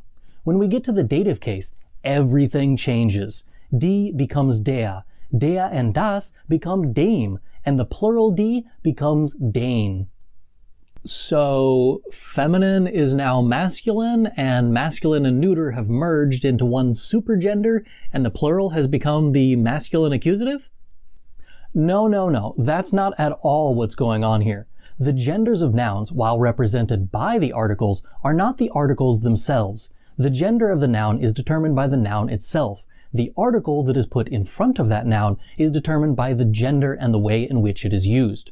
Don't think der means that it's masculine, but rather that masculine nouns, when used as the subject of the sentence, are represented with the word der. When the same noun is used in the accusative case, it is represented by den. When it's used as the indirect object, it is represented with dem.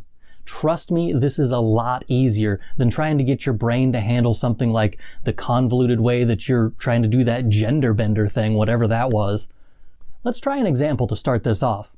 We'll use the word der Mann to keep things simple.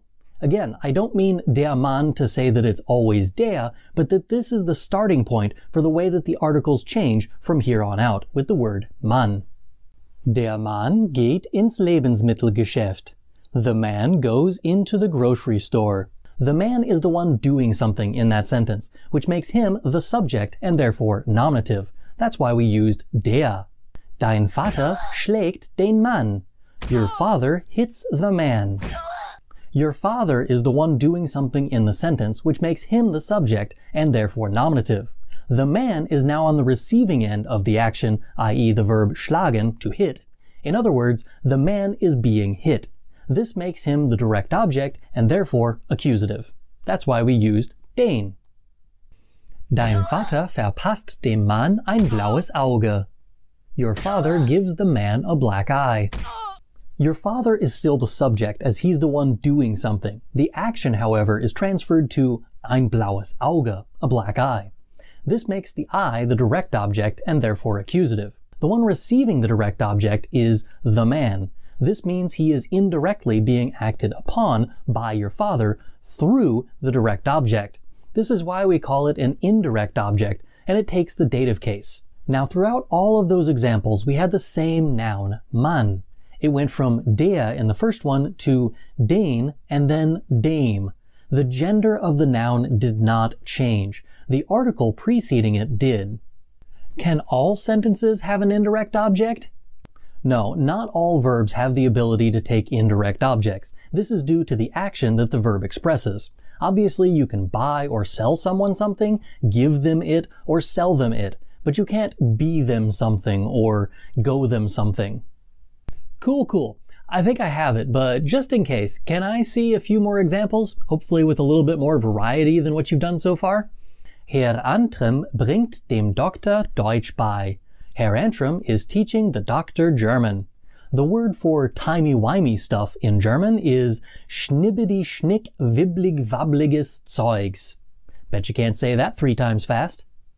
Schnibbidi-schnick wibblig-wabbliges Zeugs. Schnibbidi-schnick wibblig-wabbliges Zeugs. Schnibbidi-schnick wibblig-wabbliges Zeugs. I figured you'd be more of a Matt Smith kind of guy, what with the bow ties and such. Stylistically speaking, I like Matt Smith's Doctor because, bow ties are cool. But acting and story-wise, I prefer David Tennant. Herr Antrim erzählt der Prinzessin ein Märchen. Herr Antrim tells the princess a fairy tale. Und wenn sie nicht gestorben sind, dann leben sie noch heute. Der Makler zeigt der Kundin das Haus. The realtor shows the customer the house. Das ist das Wohnzimmer. Der Kellner bringt dem Mädchen ein Eis. The waiter brings the girl an ice cream. Der Lehrer stellt dem Schüler eine Frage. The teacher asks the student a question. Wo ist dein Buch? Why didn't you just use the verb fragen in that sentence? Dem Schüler eine Frage fragen? Das ist ein bisschen doppelt gemoppelt. That's a bit redundant. Die Lehrerin gibt den Schülern eine Hausarbeit auf. The teacher assigns the students a term paper. Halt, stopp! Where did the N at the end of Schüler come from? The word Schüler is already plural. You don't have to double pluralize it, do you? No, the N at the end there is indicating that it's plural dative. Most of the time this will happen with plural nouns in the dative case. If the noun already ends with N or an S in the plural form, then you don't add an N to the end of it with the dative case. Meine Schwester sagt dem Polizisten die Wahrheit. My sister tells the police officer the truth. Wait, why did Polizist suddenly get 2 extra letters? I understand that the plural of Polizist is Polizisten, but you just said dem Polizisten, which means it's masculine and not plural. So what's up with that? Have you heard of weak nouns before? These are certain nouns that simply take N or EN when they're used in any case that is not nominative. Polizist is on that list. If you want a better list of them, I have that built into my accusative, dative, and genitive case masterclasses, which you can find linked in the description. For a few more examples, however, here are a few more popular ones. Der Neffe, Neffin. Der Held, Heldin. Der Herr, Herren. Der Name, Namen. And a bunch more. Are they all masculine? Yep. Well, at least that part's simple. I get the der words now. What happens with the ein words? The dative case is the first case that you learn about that uses the same endings for all of the definite and indefinite articles. By that I mean that the masculine and neuter ones end in M. Feminine is now R, and plural is an N. Der Richter schickt einer Zeugin eine Vorladung. The judge sends a witness a subpoena. Der Experte kocht einem Spion ein Ei. The expert cooks or is cooking a spy an egg.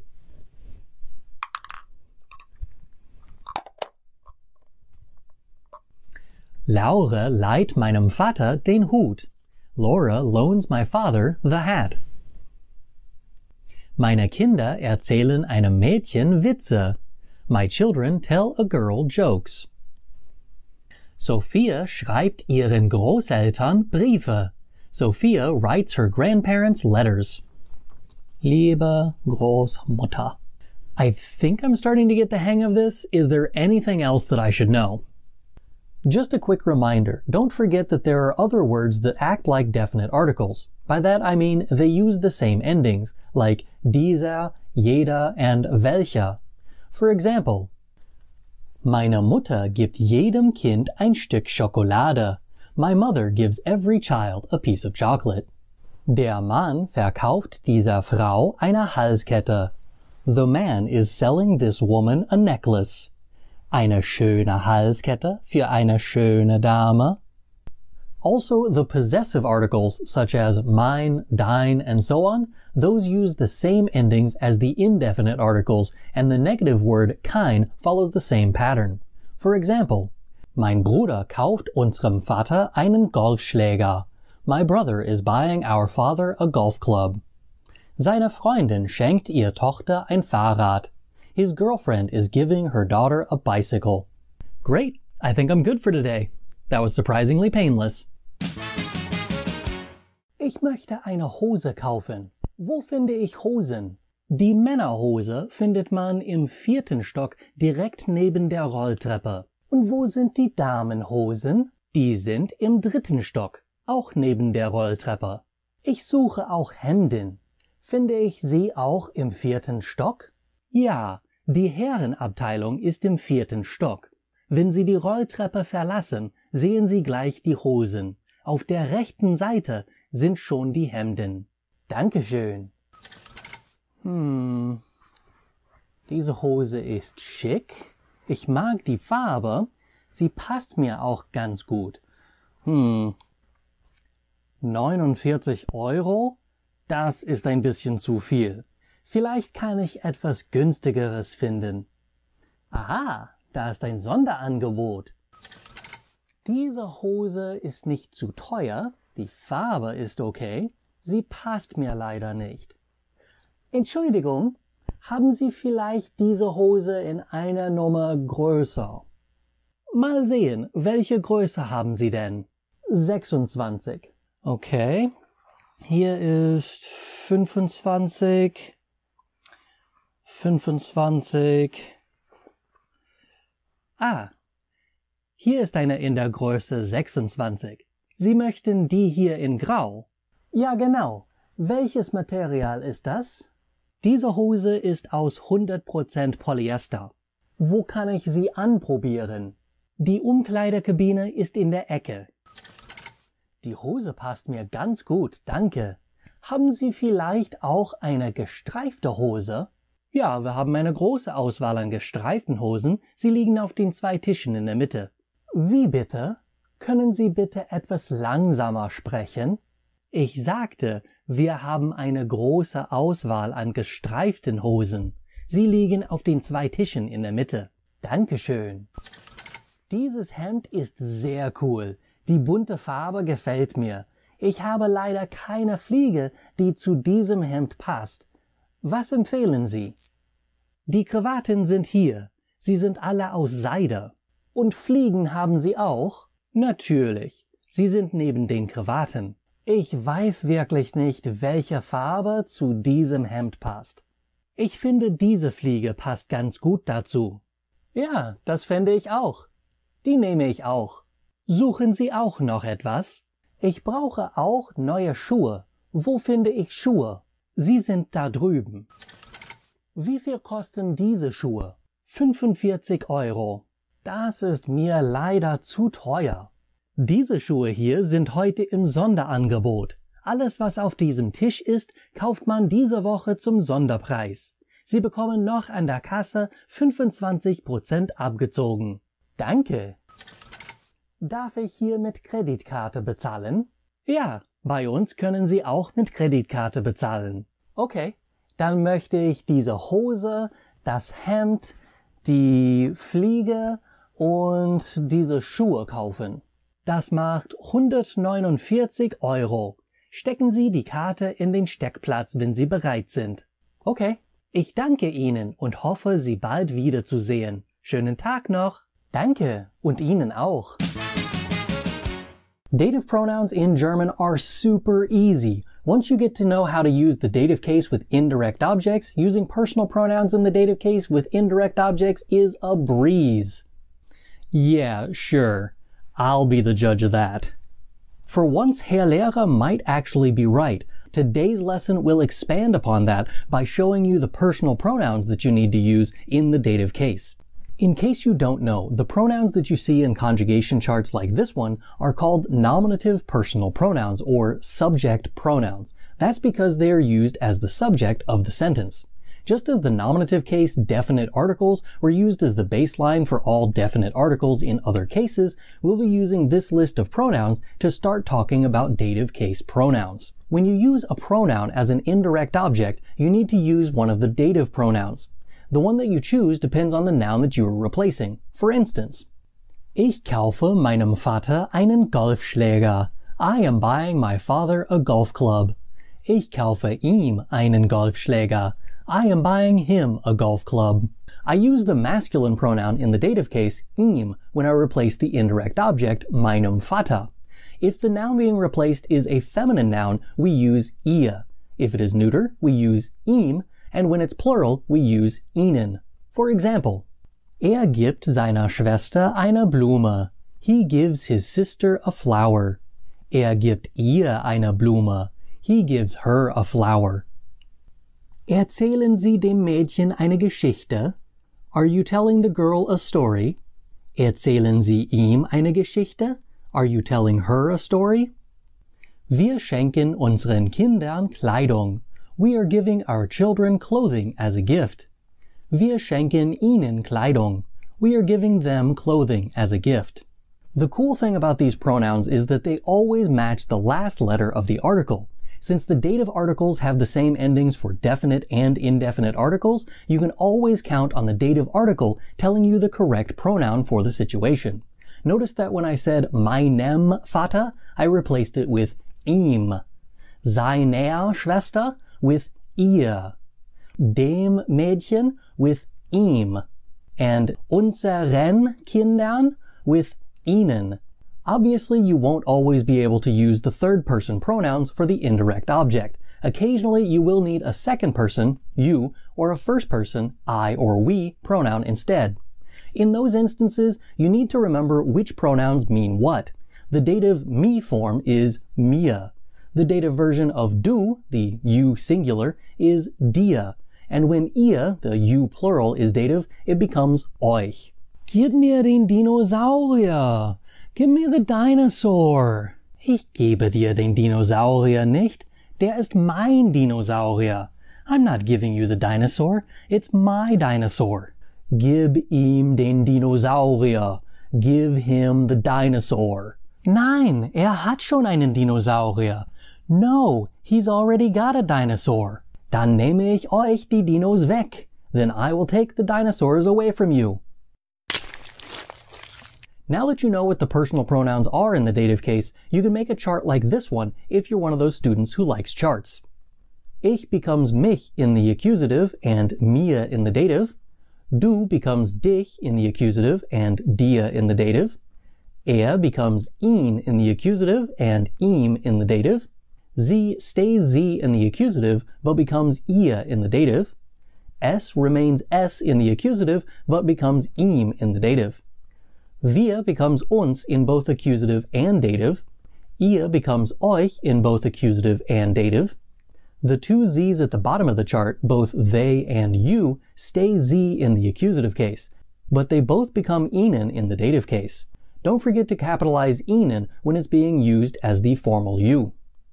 Now that you know what the pronouns are in the three cases, you can follow the pronouns in the examples as I switch between nominative, accusative, and dative. Ich bin Herr Antrem. Du kannst mich Herr Antrem nennen, bis du mir einen besseren Spitznamen gibst. I am Herr Antrim. You can call me Herr Antrim until you give me a better nickname. Du bist schön. Ich mag dich. Darf ich dir einen Kaffee kaufen? You are beautiful. I like you. Can I buy you a coffee? Das habe ich schon. Heißt Tim. Meine Großmutter hat ihn gebastelt. Sie hat ihm auch diese Kleidung gebastelt. He is called Tim. My grandmother made him. She also made him these clothes. Barbie hat heute Geburtstag. Ich habe sie heute vor 3 Jahren gekauft. Heute schenke ich ihr ein neues Kleid. Barbie has a birthday today. I bought her 3 years ago today. Today I am giving her a new dress. Das ist mein Pferdchen. Ich führe es in den Pferdestall. Ich gebe ihm Heu. This is my little horse. I lead it into the horse stable. Then I give it hay. Wir sind Dinosaurier. Ein Meteorit hat uns getötet. Menschen haben uns viele Museen gebaut. We are dinosaurs. A meteorite killed us. People built us many museums. Ihr möchtet Deutsch lernen. Ich kenne euch. Deshalb mache ich euch ein paar YouTube-Videos. You would like to learn German. I know you. Therefore, I make you a few YouTube videos. Sie sitzen auf dem Sofa. Der Mann im Fernsehen unterhaltet sie. Ich koche Ihnen Suppe zum Abendessen.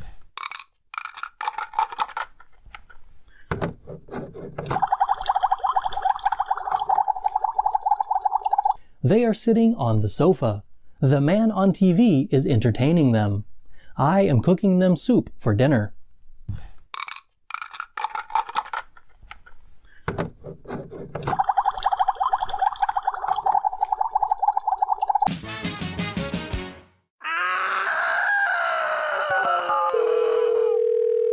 Notruf Feuerwehr und Rettungsdienst, in welchem Ort ist der Notfall? In Kreuzberg. Wo genau in Kreuzberg? Friedrichstraße. Okay, in der Friedrichstraße. Und die Hausnummer? 246. 246. Was ist der Grund Ihres Anrufes? Er wollte einfach eine Glühbirne wechseln, aber das Kind ist ins Zimmer gekommen und hat das Licht eingeschaltet, genau dann, als er in die Fassung griff. Er hat geschrien und ist zu Boden gefallen. Jetzt kommt Rauch aus seinen Ohren und er reagiert nicht. Können Sie uns die Türen öffnen, wenn wir da sind? Ich kann die Türen öffnen. Die Kollegen vom Rettungsdienst werden sofort verständigt und fahren dann zu Ihnen, okay? Wenn sich irgendetwas verändert oder verschlimmert, bis wir bei Ihnen eintreffen, rufen Sie bitte sofort wieder die 112. Hilfe! Mein Sohn ist in den Fluss gefallen. Ich rufe die 112. Wo ist Ihr Sohn? Er ist da, im Fluss. Wie ist er da reingefallen? Ich weiß es nicht. Ich habe nur einen Augenblick weggeschaut und dann habe ich einen Schrei gehört. Ich habe mich umgedreht und er war schon im Fluss. Es wird alles gut werden. Hilfe ist unterwegs. Wie heißt Ihr Sohn? Fred. Fred, du musst dich beruhigen und versuchen, dich am Flussufer festzuhalten. Hilfe ist unterwegs. Du musst dich nur ein paar Minuten festhalten. Entschuldigung, haben Sie einen kleinen braunen Hund gesehen? Ich habe meinen Hund verloren. Ich kann ihn nirgendwo finden. Ich habe so einen Hund vor 10 Minuten gesehen. Er ist da lang gelaufen. Vielen Dank. Wo ist das Krankenhaus? Das Krankenhaus finden Sie in der Promenadenstraße. Ist es ein Notfall? Soll ich die 112 anrufen? Nein, das ist kein Notfall. Ich habe nur einen Herzinfarkt. Das ist sehr wohl ein Notfall. Sie brauchen einen Krankenwagen. Sie können nicht einfach mit dem Bus zum Krankenhaus fahren, wenn Sie einen Herzinfarkt haben. Ich kann mir keine Fahrt im Krankenwagen leisten. Die Krankenkasse bezahlt dafür. Das ist doch Deutschland. Gott sei Dank, dass ich in Deutschland einen Herzinfarkt habe und nicht in den USA. Zu Hause kostet das $450. Dann hätte man 2 Herzinfarkte. Den zweiten bekommt man, wenn man die Rechnung sieht. Au, mein Bein tut weh. Was ist passiert? Ich weiß es nicht. Einen Moment laufe ich ganz gut, aber dann habe ich einen lauten Knacks gehört. Jetzt tut es sehr doll weh. Ich kann Ihren Knochen sehen. Vielleicht sollten Sie sich hinsetzen. Ja, gute Idee. Hast du Aspirin? Ja, warum? Darf ich eine Tablette haben? Ich habe Kopfschmerzen. Nur eine Tablette? Ich nehme normalerweise 2. Für mich ist eine normalerweise genug. Okay, hier bitte. Hast du Aspirin? Ich habe hier Ibuprofen, Acetaminophen, Hydrocodon, Oxycodon. Bist du Drogendealer? Nein, warum fragst du das? Ich frage einfach nach Aspirin und du hast mir Opioide angeboten. Warum hast du so viele Drogen? Man weiß ja nie. Hilfe! Ich brauche die Polizei! Jemand hat meine Brieftasche gestohlen. Jemand hat sie einfach aus meiner Hosentasche genommen. Rufen Sie 110. Haben Sie gesehen, wer Ihre Brieftasche genommen hat? Ja, er hat weiße Handschuhe und einen gelben Hut mit dem Buchstaben W getragen. Er hatte auch einen großen Schnäuzer. Seine Hose war eine lila Latzhose und seine Schuhe waren grün. Vario hat Ihre Brieftasche gestohlen? Sie kennen diesen Mann? Fangen Sie ihn!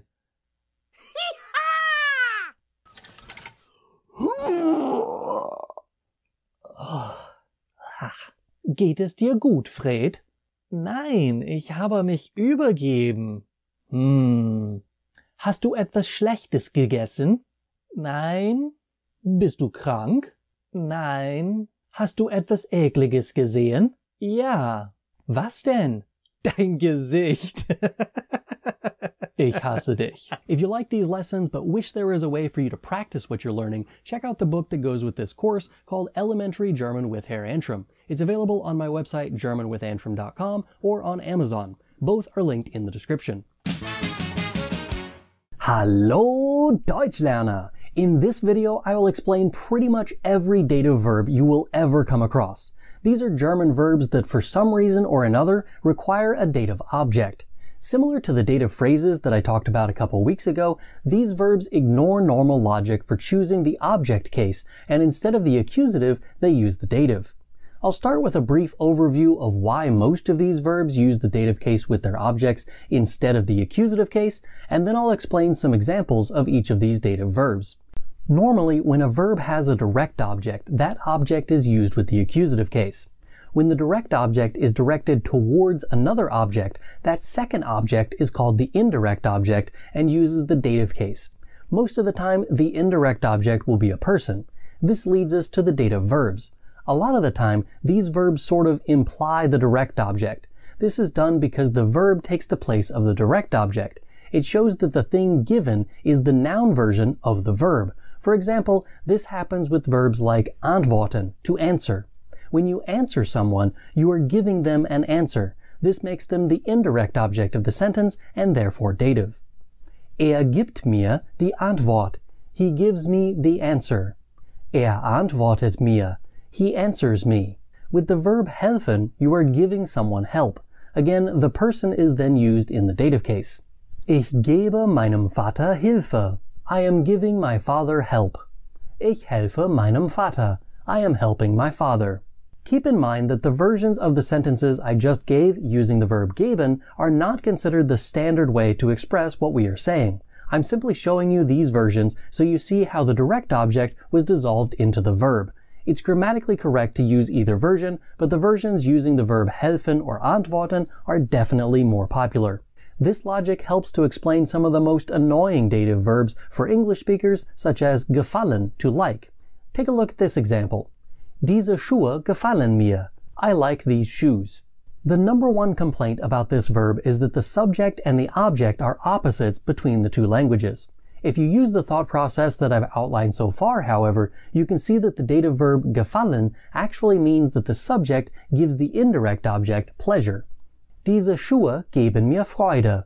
These shoes give me joy. Diese Schuhe gefallen mir. These shoes are pleasing to me. I like these shoes. While this kind of logic works for quite a few dative verbs, you will have a problem stretching this kind of logic to work with other dative verbs. Ähneln, to resemble, for example, doesn't follow this logic. You can't give someone resemblance, and even if you could, it would be used in the opposite direction of what the German verb means. You might be better off rewording things to say, he casts a resemblance to someone. This logic makes sense for verbs like ähneln. Ähneln, to resemble. Herr Antrim ähnelt seinem Vater sehr. Mr. Antrim really resembles his father. There are a few other odd ones that don't really fit any logical category that I've explained so far. This would include verbs like begegnen, to meet someone by chance. This verb is confusing on a few levels. First of all, it uses sein in the perfect tense, which shows you that the verb is more closely related to the English phrase to bump into someone. Secondly, if you watch my video about the perfect, link over here if you want to see that, or in the description, you would know that the verbs with direct objects don't use sein in the perfect. This actually explains why we need the dative case here. It isn't that you are meeting them, that would be treffen. You are going somewhere, and you happen upon them. You meet to them, therefore dative. Begegnen, to meet someone by chance. Der Dieb ist dem Polizist schon einmal begegnet. The thief met the police officer before. Now that we have the general idea out of the way, we can get to some examples. This video does not include all of the dative verbs in the entire German language, but it does include a very large number of them. Some would say the largest number of them. It's huge, tremendous, bigly number of verbs you've never seen before. So big. Believe me, it's true. Antworten, to answer. Seine Frau antwortet ihm nicht. His wife doesn't answer him. Auffallen, to stand out. to make an impression. Der Hundedreck auf seinem Fuß ist ihm nicht aufgefallen. He didn't notice the dog poo on his shoe. Ausweichen, to evade. Der Präsident ist allen Fragen ausgewichen. The president evaded all of the questions. Befehlen, to order or command. Der Lehrer befiehlt dem Schüler, seine Aufgabe zu machen. The teacher commands the student to do his work. Beistehen, to stand by or support. Seine Mutter steht ihm in schwierigen Zeiten bei. His mother stands by him in difficult times. Danken, to thank. Der Kunde dankt dem Kellner. The customer thanks the waiter. Dienen, to serve. Dieser Brief dient Ihnen als letzte Warnung. This letter serves as your last warning. Drohen, to threaten.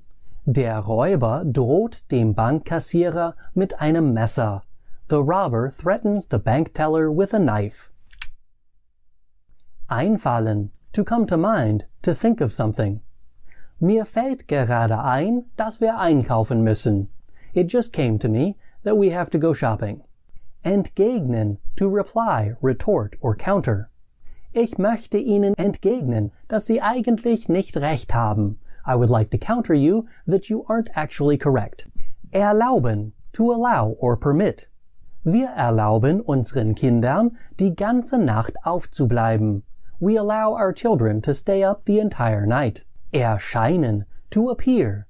Deine Mutter erscheint mir ganz nett. Your mother appears to be very nice to me. Fehlen, to be missing. Mir fehlen die Worte, meine Liebe für meine Frau zu beschreiben. Words fail me to describe my love for my wife. Folgen, to follow. Der Hund folgt der Katze. The dog follows the cat. Gehorchen, to obey. Das Kind gehorcht seinen Eltern. The child obeys his parents. Gehören, to belong to.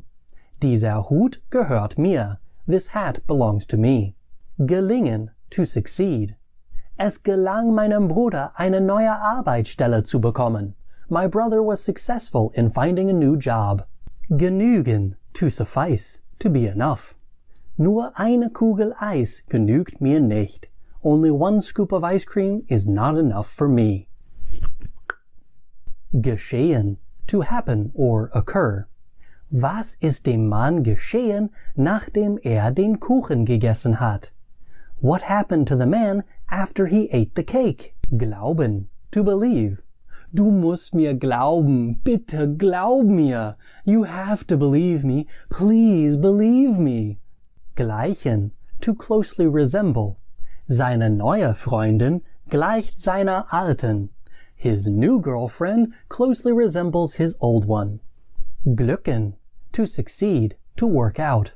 Der Plan ist ihm geglückt. The plan succeeded for him. Gratulieren, to congratulate. Ihre Mutter gratuliert ihr zum Geburtstag.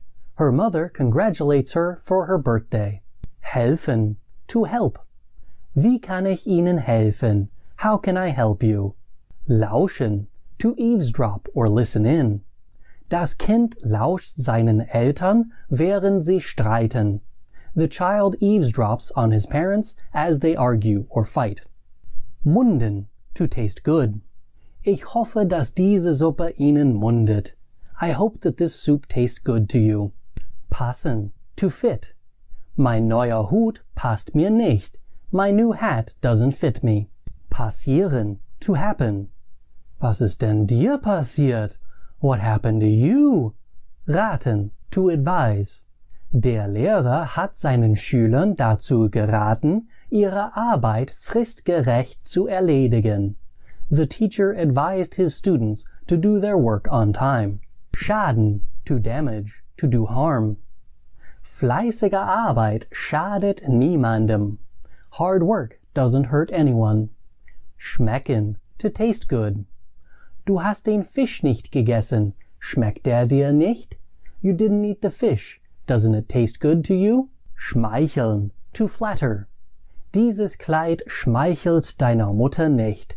This dress does not flatter your mother. Sich nähern, to approach, to draw near to. Der Räuber nähert sich der Bank. The robber approaches the bank.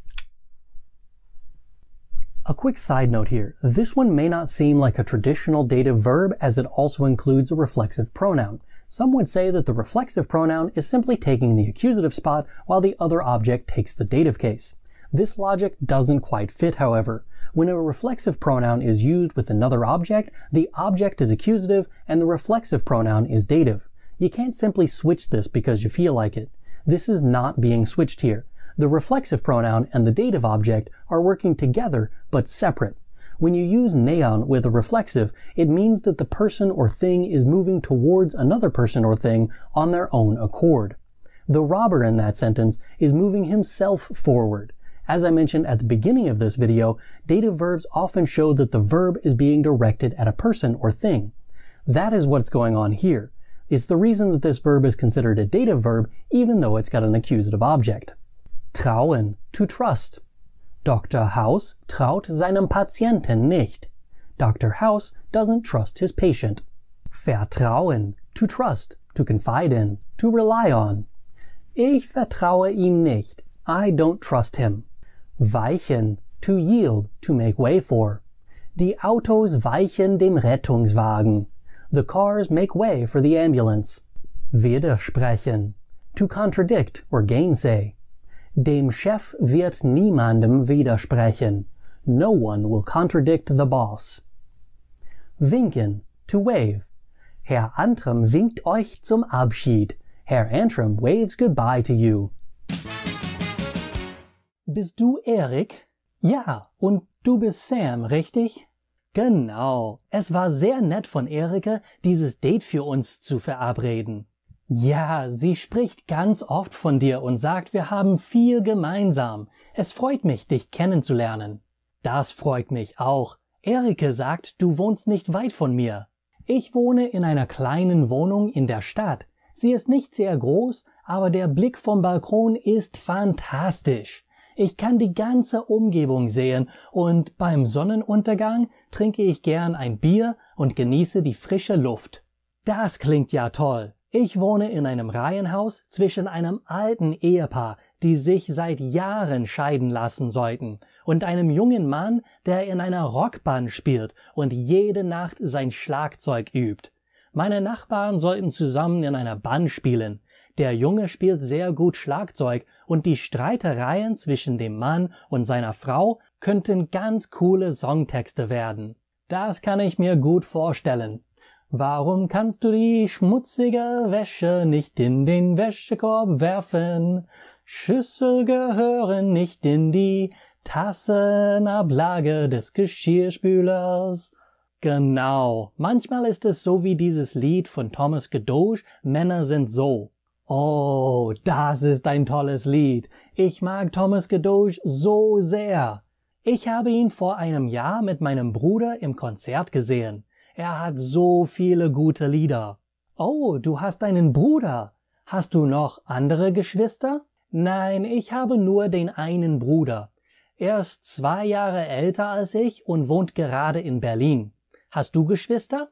Ja, ich habe 2 Brüder und 2 Schwestern. Ich bin das mittlere Kind. Deshalb hatten meine Eltern nur 2 Kinder. Sie wollten kein Sandwich-Kind. Sie waren beide das Mittelkind in ihren Familien. Sie fühlten sich, als ob ihre Eltern nicht so aufmerksam waren. Sie wollten das in unserer Familie nicht. Mit 5 Kindern im Haus muss man sehr unabhängig sein. Meine Eltern hatten immer etwas zu tun und konnten nicht immer mit uns spielen. Die älteren Kinder haben fast jede Mahlzeit gekocht. Die jüngeren Kinder haben das Geschirr gespült und den Tisch abgedeckt. Das ist furchtbar. Nein, so sehe ich das nicht. Wir wurden fleißig. Meine Geschwister und ich verstehen, was harte Arbeit ist, und wir scheuen uns davor nicht zurück. Das ist allzu selten heutzutage. Das finde ich auch. Was magst du beruflich? Ich bin Zimmermann von Beruf. Eigentlich bin ich der Chef. Ich bin Geschäftsinhaber. Und du? Ich bin Anwalt. Sehr cool. Was magst du zum Spaß? Ich schaue Filme, lese Bücher und koche gern. Was ist dein Lieblingsfilm? Der unsichtbare Dritte oder North by Northwest. Ich denke, ich habe diesen Film noch nicht gesehen. Vielleicht können wir ihn beim nächsten Mal zusammen sehen. Beim nächsten Mal? Heißt das, dass du mich magst? Ich weiß noch nicht, aber ich habe gerade Spaß und möchte dich noch einmal sehen. Das möchte ich auch. Zuerst sollten wir aber unser Abendessen bestellen. Natürlich. Das war lecker. Ja, das finde ich auch. Die grünen Bohnen waren ganz köstlich und das Steak war sehr zart. Wollen wir noch einen Absacker zusammen trinken? Ja, ich denke, ich habe etwas zu Hause im Schrank. Willst du den Sonnenuntergang von meinem Balkon sehen? Natürlich. Sollen wir gleich los? Ja, komm.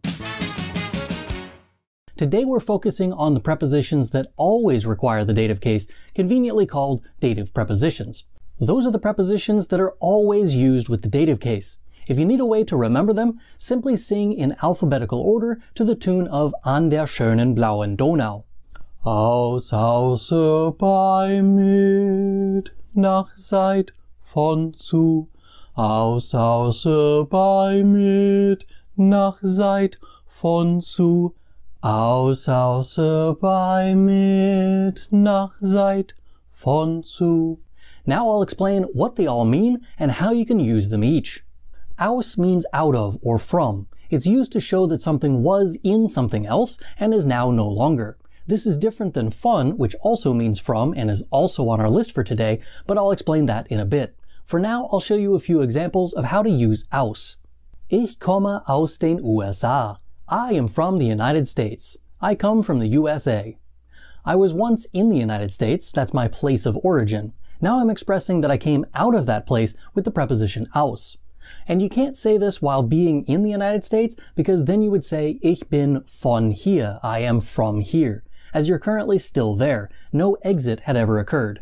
Meine Oma holt mir Schokolade aus der Schublade. My grandma gets me chocolate from the drawer. The chocolate was in the drawer and now it's outside. Therefore we used aus. Wir fahren heute aus der Stadt. We are driving out of town today. We are currently in the city and will be going away from there. Therefore we used aus. Wann kommst du aus der Schule? When do you get out of school? We were in school. We're asking when you're going to leave, so we use aus. Von can also be translated as from, but unlike aus, it is not used for things that were once inside of something else, but rather that it's just in a different place than before. It is from there.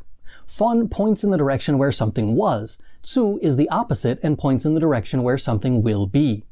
Ich komme vom Bäcker. I am coming from the bakery. Von points in the direction of the bakery from where ich is coming. Also, it's important to note that vom is a sort of contraction of von and dem, which means if you're trying to use an adjective after that, you need to use the ones that are normally behind definite articles. Ich gehe zum Bäcker. I am going to the bakery. Zu points in the direction to where ich is going. Notice again that we have a contraction, this time with zu and dem in this sentence. Morgen soll ich einen Brief von meiner Brieffreundin bekommen. I am supposed to get a letter from my pen pal tomorrow. If I use aus in this sentence instead of von, it would mean that the letter was once inside of your pen pal. Morgen soll ich einen Brief aus meiner Brieffreundin bekommen. Since that's not what we mean, we use von. Wir fahren von unserem Haus zu deinem Haus. We are driving from our house to your house. This sentence is a bit more difficult for some to understand why we used von instead of aus. The simplest way that I explain it is that you went from inside the house to outside the house, but you weren't driving then. The part explained by this sentence is the driving from outside of one house to the outside of another. This means that you can use both in the same sentence, both aus and von, to give a bit more depth to the sentence. Wir gehen aus dem Haus und fahren von unserem Haus zu deinem Haus.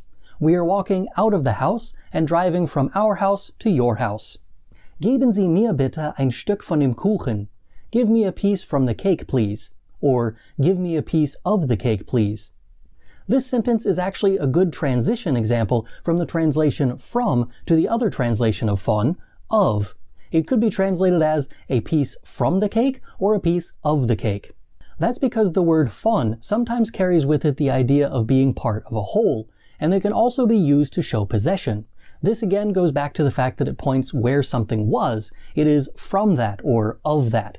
For example, Die folgenden Sätze sind Beispiele von dem deutschen Wort von. The following sentences are examples of the German word von. Herr Antrim erzählt von einem Drachen mit roten Flügeln. Herr Antrim tells of a dragon with red wings. There are also a plethora of phrases in German which use the preposition von. In those sentences, the translation varies between the two options that I've given you so far. This is when it's most helpful to use the definition that I first saw on the German is Easy blog at yourdailygerman.com. Von shows a point of origin without expressing any form of exiting. I like this definition as it shows a more precise definition that doesn't leave any ambiguity. Außer translates as except or besides. I sometimes use the translation in addition to. It isn't nearly as common as aus or von, but it is a dative preposition, so here it is in some examples. Außer meinem Vater kommt auch noch meine Mutter zum Spiel. Besides, or in addition to my father, my mother is also coming to the game. Ich esse mein ganzes Mittagessen außer diesem Spargel. I am eating my entire lunch except this asparagus. Bei is a bit difficult for some German learners as it translates as a bunch of different words that already have prepositions assigned to them. Some translated as with, but mit exists. Some translated as near, but the word nah also exists. I generally translate it as at, but that has a bunch of issues as well. The bottom line is that bei shows a static location. You can use it with stores, work, people's houses, as long as it's not your own, and parties, just to name a few. Here are a few examples so you get the idea. Ich kaufe Lebensmittel bei Aldi. I am buying groceries at Aldi. Let's get something straight real quick. It is not Aldi's. Aldi is not a dude's name, unlike Kohl's or McDonald's and other stores and restaurants and companies that were derived from people's names. Aldi is short for Albrecht, the family name, Discount, the word for discount. The family's last name is not Discount, so please, for the love of God, stop saying Aldi's. End rant. Es gibt heute Abend eine Party bei meinem Freund Paul. There is a party at my friend Paul's house this evening. Mein Bruder ist gerade bei der Arbeit und kann nicht ans Handy gehen. My brother is currently at work and can't come to the phone. You can also use bei with online places and sources of information. For example, Mein Vater bekommt all seine Nachrichten bei Fox News. My father gets all his news on or at or from Fox News. Herr Antrim hat eine Fanseite bei Facebook. Herr Antrim has a fan page on Facebook. Mit is an easy one. It means with and is used exactly the same as the English. As I mentioned before, the most difficult part of this preposition is deciding when to use bei and when to use mit when you mean with in English. The easy answer is that mit does not describe a location, but rather a connection, whereas bei will always show a location. Ich wohne mit meinem Bruder. I live with my brother. I live in the same place as my brother. Ich wohne bei meinem Bruder. I live with my brother. I live at my brother's house. The sentence with mit indicates that both are equal, i.e. the home belongs to both. The other sentence indicates that the brother is either a tenant or owns the house and he sets the rules. Ist fertig mit seiner Arbeit. He is finished with his work. Ist bei der Arbeit. He is at work. Wir spielen Schach mit unseren Kindern. We play chess with our children. Wir spielen Schach bei unseren Kindern. We play chess at our children's house. Zu can also mean at. The only instance when this translates as at, however, is zu Hause, at home. Ich bin die nächsten 2 Wochen zu Hause. I am at home for the next 2 weeks. In all other instances, the translation of zu is to. Generally speaking, this is used to express going in the direction of something. There are other prepositions that do this, however, so it's important to remember that when you use zu, you use it when you would place von when leaving. If you use the preposition in when you entered, you would use aus when you exit. Ich fahre zur Bank. I am driving to the bank. Ich komme von der Bank zurück nach Hause. I am coming home from the bank. Mein Bruder geht zu einem Freund. My brother is going to a friend's house. Mein Bruder kommt bald von seinem Freund nach Hause. My brother will soon come home from his friend's house. Nach can also mean to. It's used with cities, villages, states, countries, and directions on a compass. And as you just saw, nach Hause means going in the direction of your own home. Im Sommer möchte ich nach Heidelberg fliegen. In the summer, I would like to fly to Heidelberg. Meine Eltern fahren nach Deutschland. My parents are driving to Germany. Gehen Sie nach Norden, bis Sie das Restaurant finden. Go north until you find the restaurant. You can also use nach to express after, as in with time or an event. Nach 3 Uhr arbeite ich nicht mehr. After 3 o'clock, I don't work anymore. Nach dem Film gehen wir essen. After the film, we are going out to eat. Seit is very similar, but translates as since. The main difference is that nach indicates that some event occurred after another, but seit indicates that whatever the second action is continued for some time after that. Seit meiner Geburt heiße ich Herr Antrim. Since my birth, I have been called Herr Antrim. Seit dem Film schlafen die Kinder. The children have been sleeping since the film. Seit den 90ern gibt es keine gute Musik mehr. There hasn't been any good music since the 90s. Hallo, ich bin Leon. Wie heißt du? Ich heiße Angelika, aber meine Freunde nennen mich Angie. Interessant. Was magst du beruflich? Ich bin Softwareentwickler. Ich arbeite gerade für Mercedes. Mein Team erstellt eine App für die Frontscheibenanzeige im Auto. Wow, sowas könnte ich gar nicht. Ich kriege es gerade mal hin zu skypen. Was magst du beruflich? Ich bin Buchhalter für eine TikTokerin. TikToker brauchen Buchhalter? Diese schon. Sie hat 15 Millionen Follower und hat regelmäßig Einnahmen durch Werbung. Sie bereist die Welt und macht ihre Videos in verschiedenen Ländern. Alle Ausgaben müssen sich mit Quittungen erklären lassen. Sie fährt einen Mercedes. Vielleicht ist deine App in diesem Auto. Wahrscheinlich nicht. Meine App ist noch nicht marktreif. Wir müssen sie weiterentwickeln.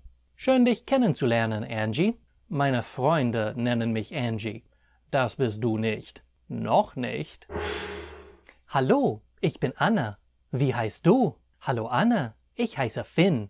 Was magst du beruflich? Ich bin Mechanikerin. Ich besitze eine Werkstatt in Kreuzberg. Was magst du beruflich? Ich bin Elektriker von Beruf. Ich arbeite für Initech. Cool. Cool. Guten Abend, mein Name ist Fred. Was magst du beruflich? Ich bin Student. Ich studiere Philosophie an der Humboldt-Universität zu Berlin. Was magst du beruflich? Ich bin seit 2 Monaten als Sekretär beschäftigt. Davor war ich Autoverkäufer, LKW-Fahrer, Pizzabäcker, Mühlmann, Fabrikarbeiter. Wie alt bist du? 22. Wie kannst du so viele Jobs schon gehabt haben? Wie alt warst du, als du deinen ersten Job hattest? 15. Das sind 6 Jobs und du arbeitest seit du 15 Jahre bist? Das ist fast ein Job pro Jahr. Naja, ich könnte vielleicht Philosophie an der Uni studieren. Dann werde ich nie einen Job bekommen. Ganz praktisch, ne? Wie lange noch? Ist das nicht schon 1 Minute? Ich möchte nicht mehr mit ihm sprechen. Grüß dich, ich bin Paul. Wie heißt du? Grüß dich, Paul. Ich heiße Emma. Was bist du von Beruf? Ich bin gerade arbeitslos. Ich war Kassierer bei Aldi, aber ich habe letzte Woche gekündigt. Warum, wenn ich fragen darf? Mein Chef war sehr gemein und ich musste fast jeden Tag arbeiten. Ich suche etwas mit höherem Gehalt. Was bist du von Beruf? Ich bin gerade nicht berufstätig. Ich war Kellnerin, aber mein Chef hat mich entlassen. Warum, wenn ich fragen darf? Er wollte, dass ich arbeite und ich nicht. Macht Sinn. Ich möchte YouTuberin werden. Aber ich habe keine Kamera und kein Talent. Ja, das ist beides wichtig. Was für Videos würdest du machen? Ich weiß es nicht. Vielleicht etwas Lustiges. Katzenvideos finde ich lustig. Es gibt nie zu viele davon. Ich mag keine Katzen. Ich bin gegen sie allergisch. Ich bin gegen Menschen, die gegen Katzen allergisch sind, allergisch. Guten Abend, ich bin Jonas. Wie heißt du? Ich bin Mia. Was magst du beruflich? Ich bin Kaugummi-Automat-Auffüller. Was macht ein Kaugummi-Automat-Auffüller? Weißt du, was Kaugummi ist? Natürlich. Weißt du auch, was ein Automat ist? Ja. Ich bin der Mann, der dieses Automat voller Kaugummis wieder auffüllt, wenn es nicht mehr so viele Kaugummikugeln im Automat gibt. Ich habe mir sowas gedacht, aber ich wollte hören, was du dazu sagen wirst. Das ist natürlich nicht alles das, was ich mache. Manchmal gibt es keinen Kaugummi im Automat, sondern Bonbons oder Flummis. Dann bin ich Bonbon-Automat-Auffüller oder Flummi-Automat-Auffüller. Weißt du, was ich an diesen Orten mache? Ich denke, ich kann es erraten. Was magst du beruflich? Nichts. Wirklich? Studierst du an einer Uni? Bist du Studentin? Nein. Hast du irgendwann an einer Uni studiert? Nein. Wohnst du immer noch mit deinen Eltern? Nein. Was magst du dann eigentlich? Ich sitze auf einem Sofa 13 Stunden täglich. Manchmal schlafe ich auf dem Sofa. Nach ein paar Wochen kommen große Männer in mein Haus, nehmen das Sofa weg und bringen mir ein neues Sofa. Was? Warum? Ich bin so durcheinander. Ich bin Sofatesterin. Ich muss einmal die Woche mit meinen Kollegen per Zoom über das Sofa sprechen. Mir ist kalt. I am cold. Why is that dative? Ist dir nicht wohl? Are you not well? Don't you feel well? Why is that dative? Es tut mir leid. I'm sorry. What is going on here? Why are all of these sentences used with the dative case? There are a number of German phrases that use the dative case but aren't immediately obvious as to why that is. Today we'll be exploring some of these dative phrases and I'll explain why they use the dative case. Let's start with some pretty common examples of these so-called dative phrases that use temperatures. This could be any of the following: kalt, kühl, warm, or heiß. When you mean to say that the temperature is one of these adjectives in German in relation to a person, you use this with the dative object. Der Mann ist heiß. The man is hot. It is hot to the man. Ihr ist warm. She is warm. It is warm to her. Ihm ist kühl. He is cool. It is cool to him. Uns ist kalt. We are cold. It is cold to us. That's all well and good, but why is it dative? To understand this, we have to expand our understanding of the dative case. The dative case is usually explained as the indirect object case, which is normally true, but it's also a dumping ground for leftovers of grammatical nuance. Really, it's the only case that we can use in these sentences that expresses what we want to say. If we use the nominative case here, we have a whole slew of problems. Der Mann ist heiß. The man is hot. Saying this with the nominative case indicates that the man is hot, as in sexy. While this may be true, it's not what we're trying to express in this video, so the nominative case is out. Let's try it with the accusative case. Den Mann ist heiß. The man is hot. This is simply nonsense. It doesn't work. The accusative case is reserved for a very specific kind of object, which requires a subject that is acting upon that object using a verb that has a direct action being performed on the accusative object. This again is not what we are trying to express. The only case left is the genitive case, which is used with possession when it isn't being forced by a preposition or a verb. That's out because we clearly don't have possession here. This just leaves us with the dative case. When we defined an indefinite article, we said that it was to whom or for whom something is done. This sentence fits that criteria. Es ist dem Mann heiß. It is hot to the man. This sentence is a longer, overly grammatical version of dem Mann ist heiß. It doesn't use the word es in a normal conversation, and the man has been put in the place where the subject, es, normally would have been. This brings us to the point that we can figure out what is going on in all of these sentences that require the dative case but don't seem to have any logic as to why. Every one of these sentences are going to describe an attribute of something but not the person involved. It is an attribute that affects the person but is not their own attribute. Since the nominative case would indicate that this description applies to the subject, this often leads to the meaning of the sentence not being what you had intended, such as in the previous example, der Mann ist heiß, the man is hot or sexy. The other temperatures also have issues like this. Meine Mutter ist kalt. My mother is cold. This means she is emotionally aloof. She may be callous. The other option is that she is literally physically cold, meaning her body temperature has dropped, which generally means that she's dead. It's for this reason that you can use the phrase jemanden kalt machen as a euphemism for killing someone. Wenn ich Jimmy wiedersehe, mache ich ihn kalt. When I see Jimmy again, I'ma kill him. When you say warm with the nominative case, you might get a strange look. Ich bin warm. I'm gay. At best, people will simply understand that you don't know what you're saying and chalk it up to a language learning error. At worst, people might think that you're gay. While that's not the worst language learning error that you could make, it isn't what we're trying to say here. Quick side note here. Using the word warm to describe homosexuals is really outdated. Almost no one uses this anymore. Even when it was used, the phrase Ich bin warm, I'm gay, wasn't nearly as widely used as the phrase Ich bin ein warmer Mann, I am a gay man. And it was considered derogatory even back then. And for those of you who are thinking it would be funny to use this to call your friends gay, gay is not an insult. Long story short, don't say it, don't use it, use the dative instead. Mir ist warm. I am warm. Ihm ist warm. He is warm. Der Frau ist warm. The woman is warm. Dieses Buch ist den Schülern nicht besonders interessant. This book is not particularly interesting to the students.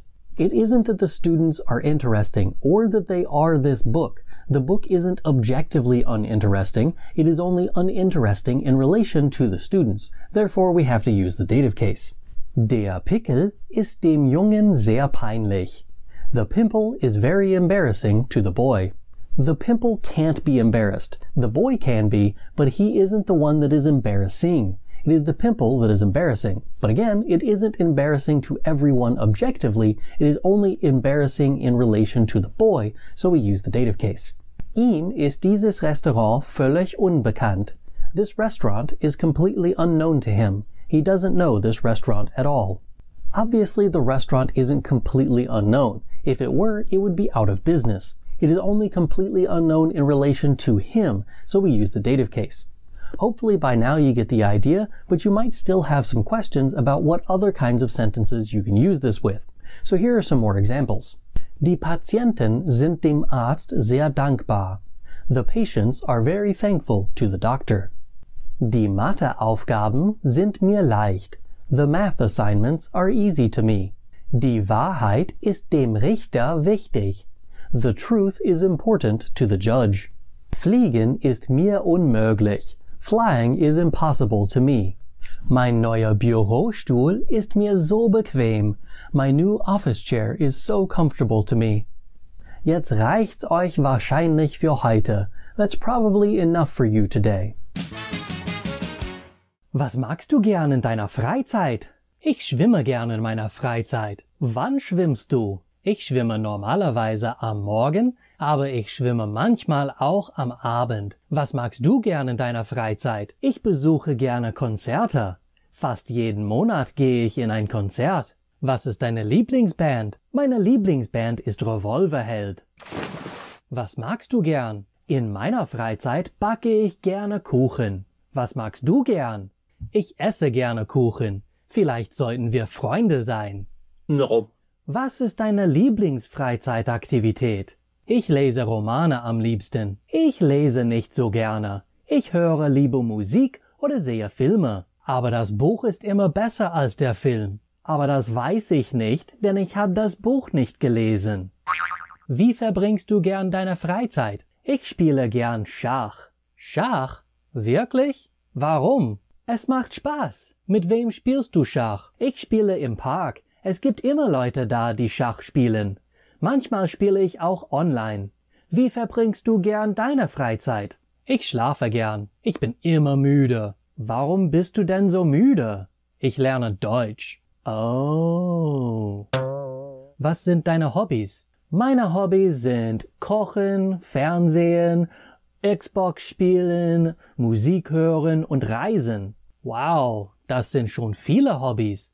Welches Hobby ist dein Lieblingshobby? Ich reise am liebsten. Es macht immer Spaß, neue Länder und Leute kennenzulernen.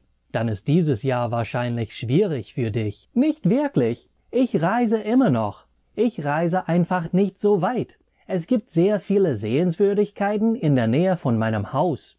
Ich muss die Welt nicht bereisen, um Spaß zu haben. Ich muss einfach etwas Neues erleben. Welche Hobbys hast du? Ich reise sehr gerne. Ich tanze oft in der Disco.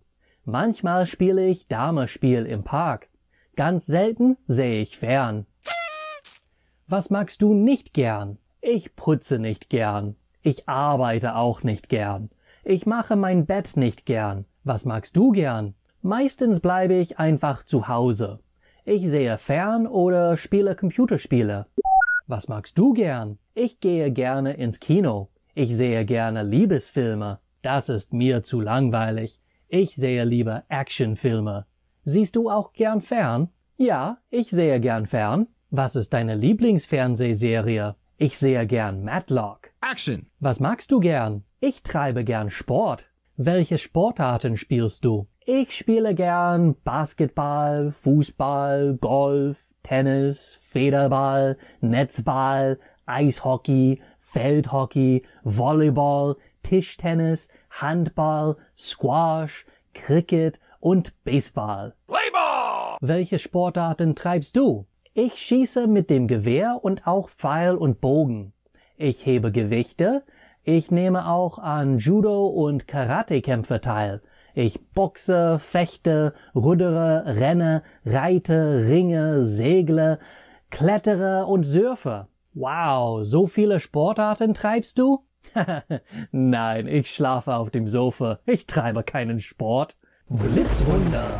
Was magst du gern? Ich spiele gern Gitarre. Was magst du gern? Ich male gern. Was magst du gern? Ich spiele gern Schlagzeug. Was magst du gern? Ich zeichne gern. Was magst du gern? Ich gehe gern einkaufen. Was magst du gern? Ich spiele gern auf meinem Handy. Was magst du gern? Ich fahre gern Rad. Was magst du gern? Ich laufe gern Ski. Was magst du gern? Ich gehe gerne spazieren. Was magst du gern? Ich tauche gern. Was magst du gern? Ich reite gern. Was magst du gern? Ich fotografiere gern. Was magst du gern? Ich angle gern. Was magst du gern? Ich jogge gern. Was magst du gern? Ich lerne gern Deutsch. Herr Lehrer, how do I know if a two-way preposition uses accusative or dative? Simple. If the prepositional phrase indicates motion, you use accusative. If not, use dative. So, for example, ich bin auf den Gehweg gelaufen means I walked on the sidewalk. The verb laufen is a motion verb, as you taught us, which means there is motion in the sentence, so we use the accusative case. Right, Herr Lehrer? No, you mean to say ich bin auf dem Gehweg gelaufen. But the perfect uses sein when there is motion, so I use sein, and the accusative case is used with the two-way prepositions when there is motion, so I used accusative. What you said is that you walked from the street or somewhere else onto the sidewalk. Okay, but schwimmen is motion, so I say ich bin in das Schwimmbecken geschwommen. No, ich bin im Schwimmbecken geschwommen. Okay, this is really confusing. Maybe the problem is the motion verb. Let's try this with a non-motion verb. Ich habe mich an dem Tisch gesetzt. No motion in the verb, so we used haben, and therefore no motion in the prepositional phrase, so we used dative. No, you use the accusative because there's motion. So why don't we use sein in the perfect? That's just the way German works. No, it isn't! If the perfect tense is used with sein when there is motion, and two-way prepositions or Wechselpräpositionen are accusative when there is motion, why do you almost always use the accusative case with Wechselpräpositionen when you use haben as your helping verb in the perfect? There are times when the present perfect tense is used with the form of sein, which according to your German teacher means that there is motion, but the two-way preposition in that same sentence uses the dative case because there's no motion. Huh? What? Get ready because I am going to blow your mind. The first problem was cleared up last week. The rule is not motion versus non-motion, but rather transitive versus intransitive. The problem this week is similar. It's not about motion, it's about change of location or lack thereof. Let's take a look at the following examples. Ich bin auf der Autobahn gefahren. I drove on the Autobahn, or interstate, or highway. Versus, ich bin auf die Autobahn gefahren. I drove onto the Autobahn, interstate, or highway. In the first sentence, we were driving, which is an intransitive verb because we don't have a direct object, so we use sein. But we're not changing location throughout this sentence. I am on the Autobahn at the beginning, and in the end of the sentence, I'm still on the Autobahn. In the second sentence, we use the verb sein because there's still no direct object, but the action of the sentence moves me from not being on the Autobahn to being on the Autobahn. This change of location forces me to use the accusative case. So the question we must ask ourselves is not necessarily directly related to the verb. Our question is whether or not the location described within the prepositional phrase is indicating a change in location or a constant location. Ask not if your verb is motion or non-motion, but if your preposition is expressing a change in location. Ich schwimme in dem Schwimmbecken, or ich schwimme im Schwimmbecken. I am swimming in the swimming pool. In this sentence, the location of the action does not change. If you were to write this sentence with the accusative case, it would mean that you can swim on land and you are swimming into the pool, which is ridiculous unless you're Chuck Norris. Now let's take a look at the commonly used verbs that your teacher probably told you require the use of the accusative or dative case, as the case may be. Pun intended. Your teacher likely gave you examples like this. Ich habe mich auf den Stuhl gesetzt. I sat myself down on the chair. Ich habe auf dem Stuhl gesessen. I sat on the chair. In the first one, I was not sitting, but now I am. The change is indicated in the prepositional phrase with the accusative case. The second sentence shows you that I am already sitting in that position, which means I did not change location, so we use the dative case to indicate that the location does not change throughout the sentence. Hat das Buch in das Regal gestellt. He put the book on the bookshelf. Das Buch hat im Regal gestanden. The book stood on the shelf.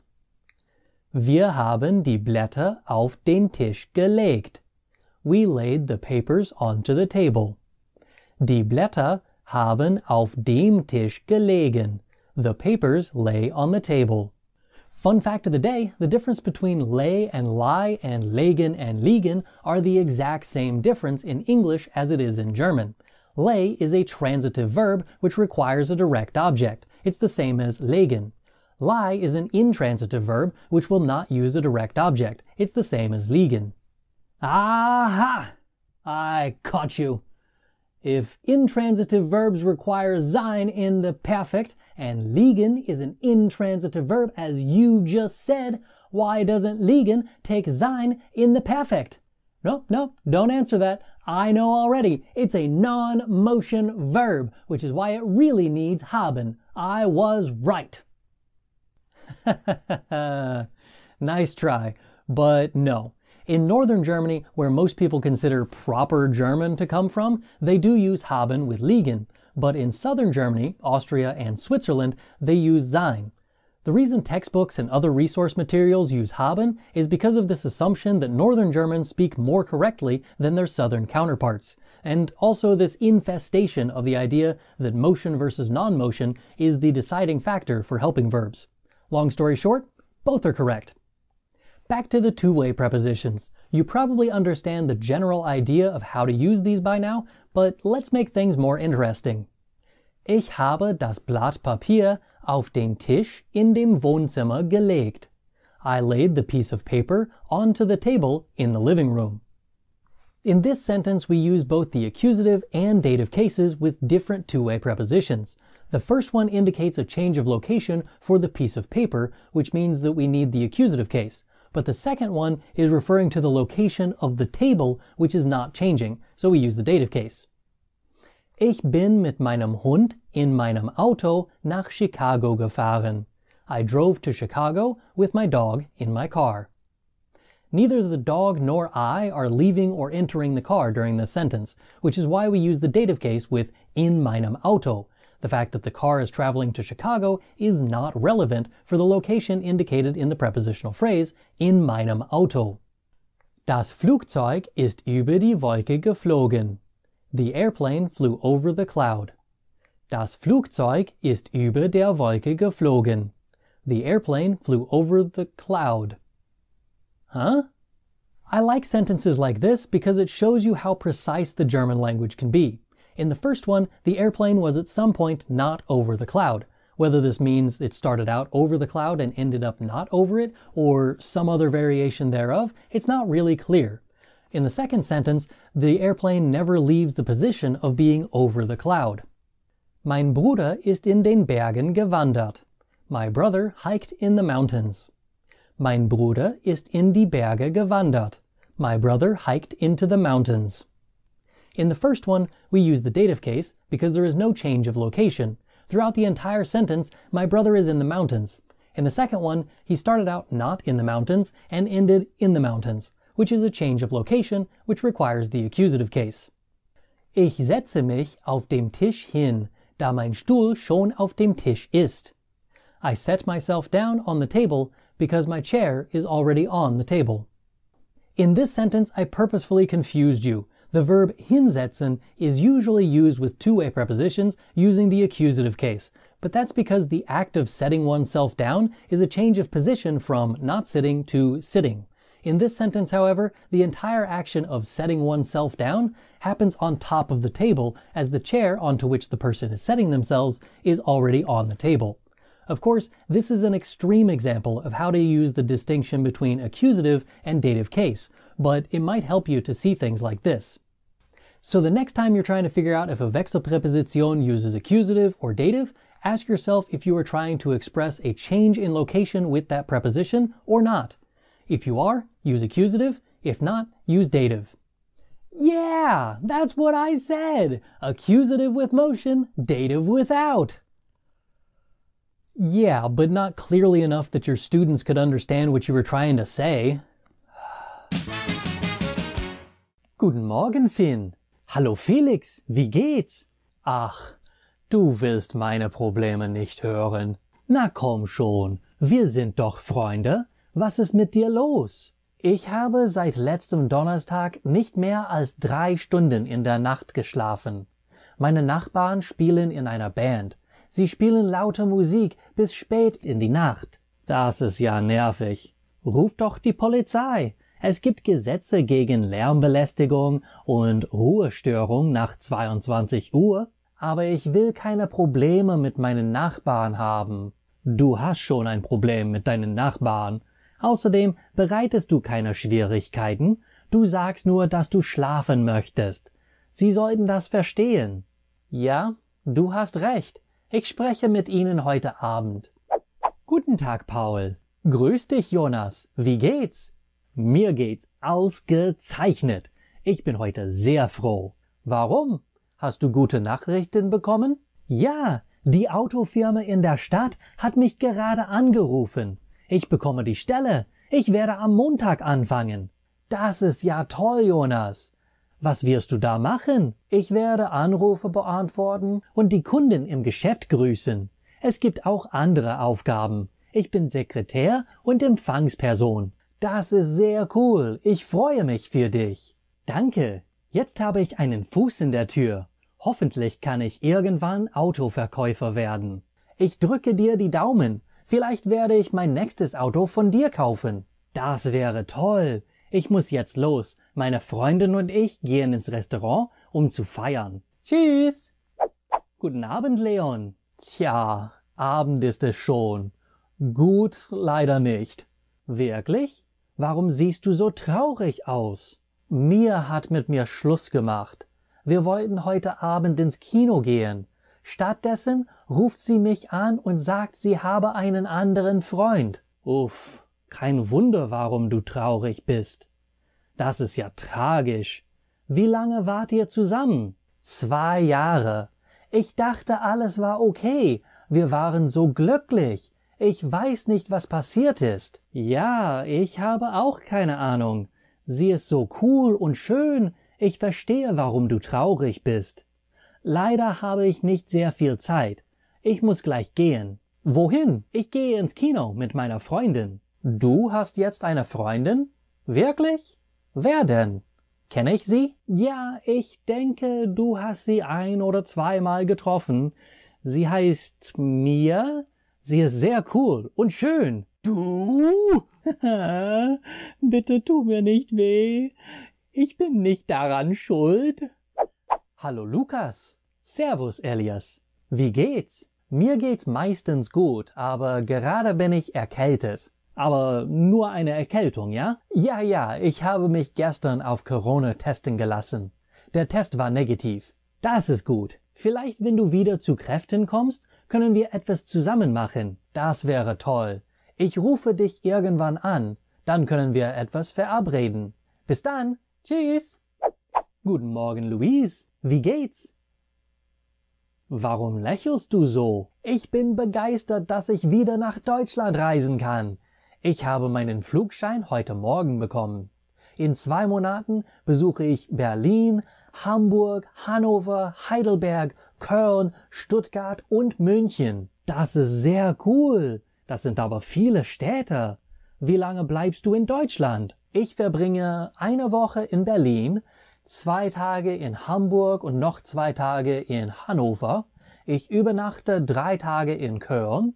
Auf dem Weg nach Stuttgart werde ich fast einen ganzen Tag Heidelberg besichtigen.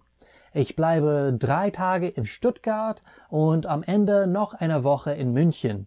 Insgesamt bin ich fast einen ganzen Monat in Deutschland. Das wird eine schöne Reise sein. Wie kannst du das dir leisten? Ich reise mit meiner Freundin. Sie bezahlt für alles. Wie kann sie sich das leisten? Wird das nicht sehr teuer sein? Sie hat Geld wie Heu.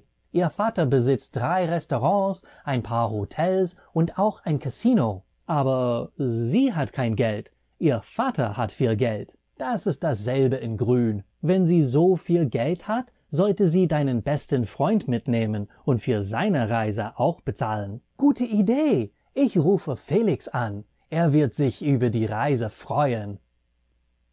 Take these lessons off of your screen and into your home when you purchase Elementary German with Herr Antrim. You can practice what you're learning with worksheets and answer keys, listen to the lessons whenever you want with the MP3 downloads, and a whole lot more.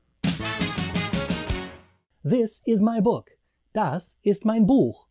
The book belongs to me, and therefore I use the possessive adjective that describes the book in such a way. In German, we use these in a very similar way, and they follow a similar pattern to those in English. But the main difference, of course, is that German has genders and cases. This means that we have to use the correct endings on our possessive adjectives in German to make sure that they follow the gender and case rules. Before we get too deep into this topic, we need to clear up a bit of confusion around the terminology. In English, possessive pronouns are the words that show possession but do not have a noun behind them. For example, mine, yours, hers, etc. A possessive adjective, however, is the one that is exclusively used with a noun. For example, my book, your car, her shoe, etc. In German, the word Possessivpronomen would literally translate as possessive pronouns in English. The German word Possessivpronomen, however, refers to both possessive word categories that we have in English called possessive pronouns and possessive adjectives. This is why you will occasionally find references online to something called Possessivartikel. These words are specifically the ones that are used in front of nouns, which excludes the ones that can stand on their own. That's the topic of today. I'm not talking about pure Possessivpronomen, but rather the subcategory of Possessivpronomen, sometimes called Possessivartikel. First, let's start with the base of all possessive adjectives. You are already aware that there are 9 personal pronouns in the nominative case in German. Ich, du, er, sie, es, wir, ihr, sie, and sie.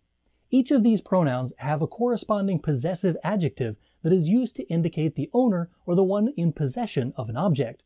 For example, if ich own something, we use mein. If du own something, we use dein. To illustrate this further and to introduce you to all of the possessive adjectives, here are a few examples. Ich habe einen Bruder.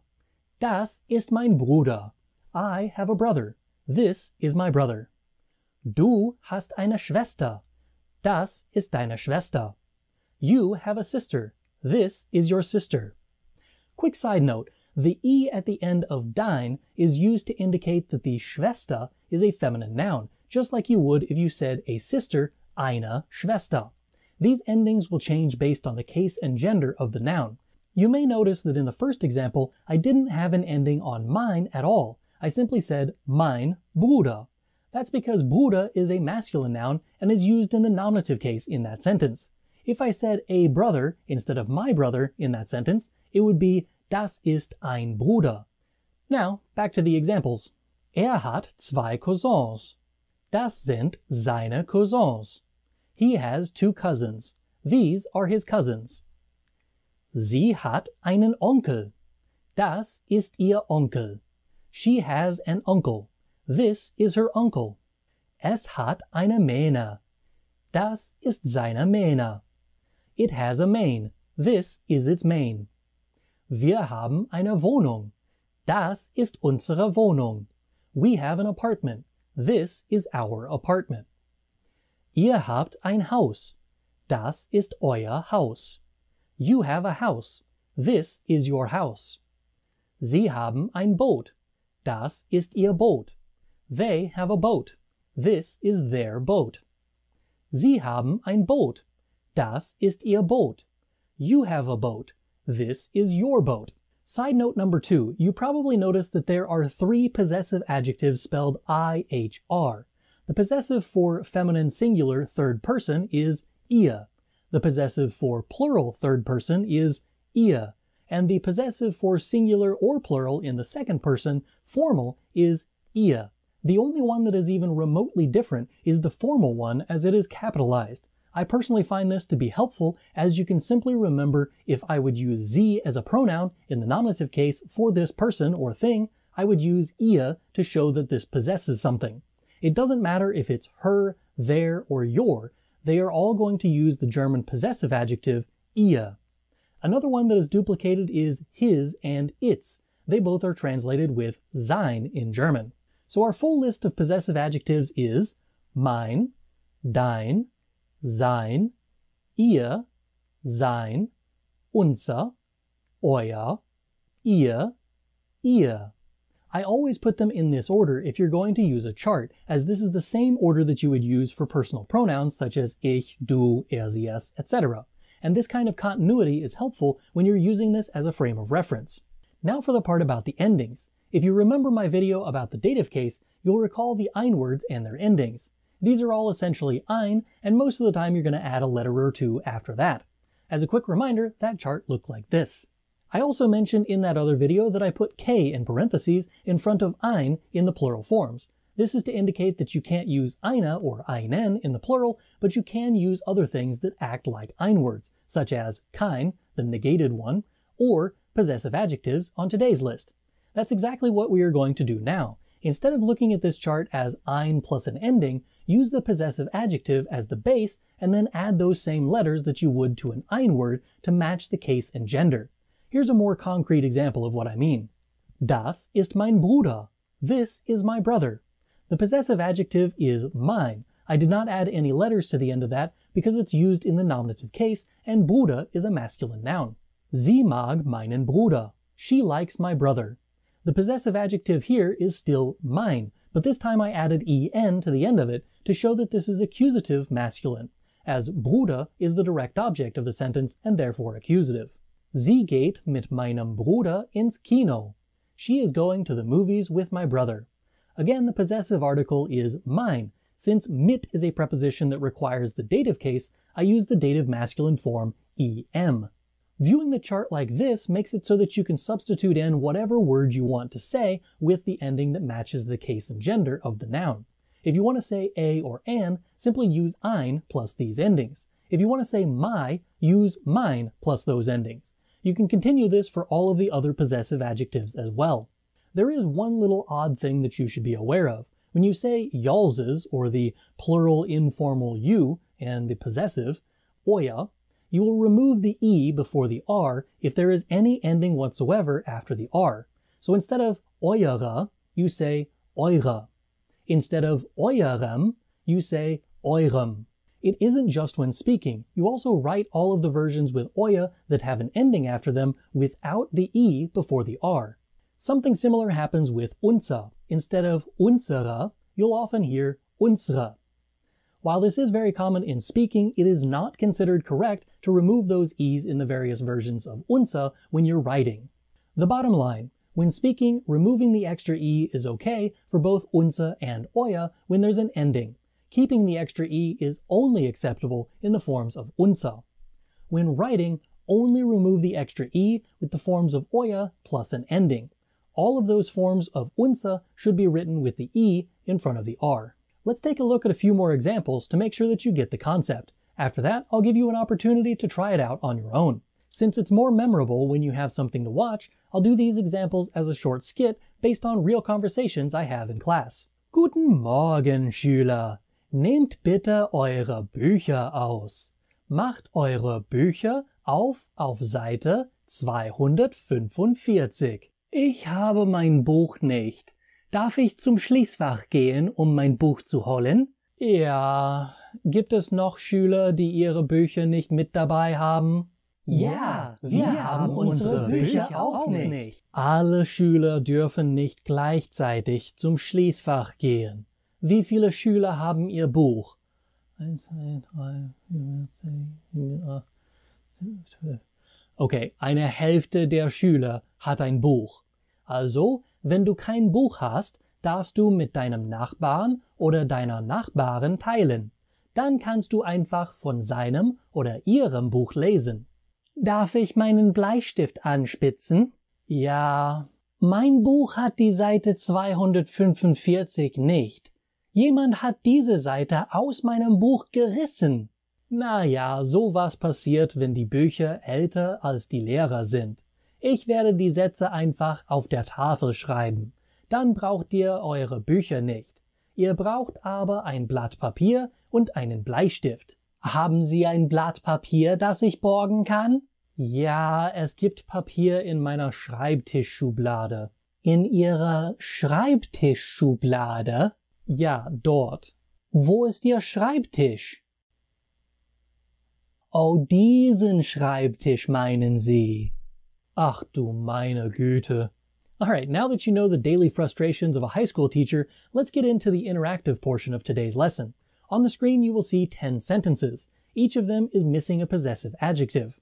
I gave you the English translation in parentheses so that you can start by translating that. Then you have to choose the correct ending based on the case and gender of the noun after the possessive adjective. Write your answers in the comments. Heute werden wir mit der U- und S-Bahn fahren. Ich werde euch zeigen, wie man eine Fahrkarte kauft, welche Tarifzonen es in Berlin gibt und wie man am günstigsten mit öffentlichen Verkehrsmitteln in Berlin und Umgebung von A nach B kommt. Zuerst müssen wir darüber sprechen, welche öffentlichen Verkehrsmittel es in Berlin gibt. Es gibt Buslinien, die kreuz und quer durch die Stadt auf den Straßen fahren. Man kann fast alle Ziele mit einem Bus erreichen, aber es ist normalerweise schneller mit der U- oder S-Bahn, da die Busse gegen den Autoverkehr kämpfen müssen. Die U-Bahnen fahren meistens unterirdisch und sind normalerweise schneller als der Bus. Da die Spree durch Berlin fließt, muss die U-Bahn manchmal auch oberirdisch fahren. Es gibt 10 U-Bahn-Linien in Berlin.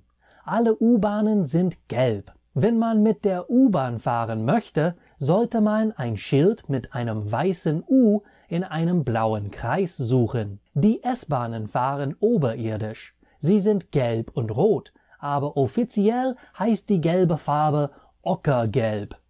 Ich bin altmodisch. Gelb ist gelb. Manchmal dunkel, manchmal hell. Gelb ist gelb. Egal welche Farbe Sie haben, es gibt 15 S-Bahn-Linien in Berlin.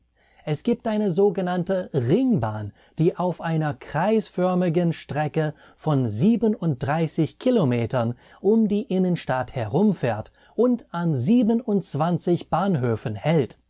Meine Freunde sind mit der Ringbahn gefahren, nur um die Stadt ein bisschen besser kennenzulernen. Wenn man mit der S-Bahn fahren möchte, sollte man ein Schild mit einem weißen S in einem grünen Kreis suchen. Außer den U- und S-Bahnen und den Buslinien gibt es auch über 20 Straßenbahnlinien in Berlin. Sie fahren zum größten Teil im Ostteil von Berlin. Es gibt auch die Metro-Tram, die fast genauso wie die Straßenbahn aussieht.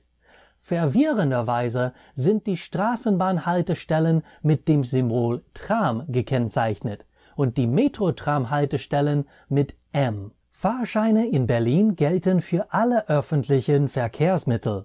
S-Bahnen, U-Bahnen, Busse, Straßenbahnen, Trams und Fähren. Der Preis für die Fahrkarte hängt davon ab, in welchen Tarifzonen man fahren möchte und welche Gültigkeitsdauer man wählt. Es gibt 3 Tarifzonen: AB, BC und ABC. Touristen brauchen normalerweise nur eine Karte für die AB-Tarifzone. Aber wenn man ins Berliner Umland oder nach Potsdam fahren möchte, muss man eine Karte für die ABC-Tarifzone kaufen. Wenn man nicht weiß, für welche Tarifzone man bezahlen sollte, sollte man eine ABC-Karte kaufen. Das kostet nur 80 Cent mehr als eine AB-Karte und für mich ist es der Seelenfrieden wert. Dann, wenn man spontan nach Potsdam fahren möchte, hat man schon die richtige Karte. Jetzt wissen wir, mit welchen Verkehrsmitteln wir in Berlin fahren können. Zunächst werden wir uns einen Ticketautomaten ansehen. Manchmal sehen die Ticketautomate anders aus, aber inhaltlich sind sie alle im Prinzip gleich. Die Version, die wir uns heute ansehen, ist von der Webseite sbahn.berlin. Die erste Eingabemaske, die wir sehen, zeigt uns, welche Arten von Karten wir kaufen können. Ich empfehle entweder die Tageskarten oder die Optionen unter Tickets für Touristen. Die Tageskarten sind genau das, was man denkt. Man darf mit allen öffentlichen Verkehrsmitteln in den ausgewählten Tarifzonen einen ganzen Tag fahren. Unter Tickets für Touristen gibt es verschiedene Angebote. Ich kaufe normalerweise die Berlin City Tour Card. Sie ist günstig und die Rabatte, die man mit der Berlin Welcome Card bekommt, interessieren mich wenig. Wenn man lieber Rabatte hätte, sollte man die Berlin Welcome Card kaufen, da die Rabatte, die man damit bekommt, besser sind. Nachdem man die Karte ausgewählt hat, entscheidet man sich für die Dauer der Karte. Am Ende muss man für die Karten bezahlen. Man kann mit Münzen, Banknoten oder Karten bezahlen. Bevor man in den Zug einsteigen darf, muss man den Fahrausweis entwerten. Es gibt einen kleinen Automaten vor dem Zug dafür. Man steckt den Fahrausweis in den Automaten und er stempelt den Ausweis mit dem Datum und der Zeit ab. Jetzt darf man mit der S-Bahn, der U-Bahn, dem Bus, der Tram oder der Straßenbahn fahren. Manchmal kommt ein Kontrolleur, der sicherstellt, dass die Personen im Zug eine gültige Fahrkarte besitzen. Wenn man ohne eine gültige Fahrkarte mit einem Zug oder anderen öffentlichen Verkehrsmitteln fährt, nennt man das Schwarzfahren. Wenn der Kontrolleur herausfindet, dass man keine gültige Fahrkarte hat, bekommt man eine Strafe dafür und muss auf jeden Fall 60 € zahlen. Guten Morgen. Danke, dass Sie bei Hotel Antrim in der Steinstraße anrufen. Ich bin Levi. Wie kann ich Ihnen helfen? Ich hätte gern ein Zimmer. Haben Sie noch ein Einzelzimmer frei? Für heute sind alle Zimmer leider schon ausgebucht. Können Sie mir ein anderes Hotel empfehlen? Ja, es gibt noch ein Hotel Antrim in der Papierstraße. Und wie ist die Telefonnummer dafür? 867-5309? Fragen Sie nach Jenny. Sie kann Ihnen bestimmt helfen. Danke. Schönen Tag noch. Und Sie auch.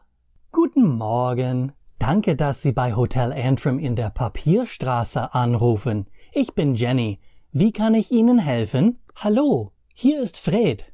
Haben Sie vom 1. bis zum 4. März vielleicht ein Einzelzimmer frei? Ja, dann wären ein paar Zimmer frei. Gibt es eine Dusche im Zimmer? Ja, alle unsere Zimmer haben eine Dusche.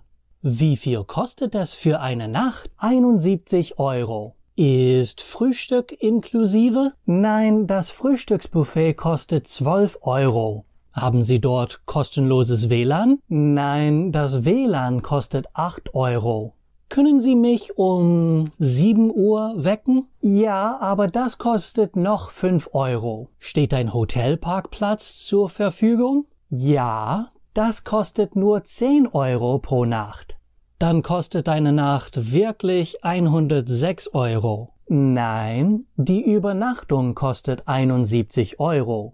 Übernachtung mit Frühstück kostet 83 €. Übernachtung mit Frühstück und WLAN kostet 91 €. Übernachtung mit Frühstück, WLAN und einem Weckanruf kostet 96 €. Übernachtung mit Frühstück, WLAN, einem Weckanruf und einem Parkplatz kostet 106 €. Aber ich kann bestimmt ein Bett ohne zusätzliche Kosten bekommen, oder? Ein Bett ist im Preis inklusive, aber wenn Sie noch ein Bett brauchen, dann ist es kein Einzelzimmer mehr. Das kostet natürlich mehr. Darf ich meinen Hund mitnehmen? Ja, aber lass mich mal raten. Das kostet mehr Geld? Natürlich. Gibt es eigentlich irgendetwas in diesem Hotel, das keine zusätzliche Kosten enthält? Atmen und schlafen. Das können Sie hier so oft und so viel Sie wollen. Okay, dann möchte ich eine Reservierung vom 1. bis zum 4. März.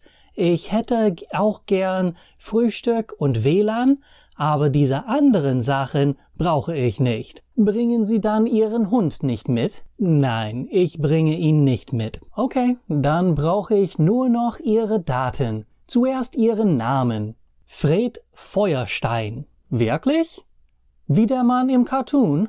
Nein, er heißt wie ich. Ich war zuerst da. Wie lautet Ihre Adresse? 1600 Pennsylvania Avenue, Washington, D.C. 20500 USA. Sind Sie der Präsident?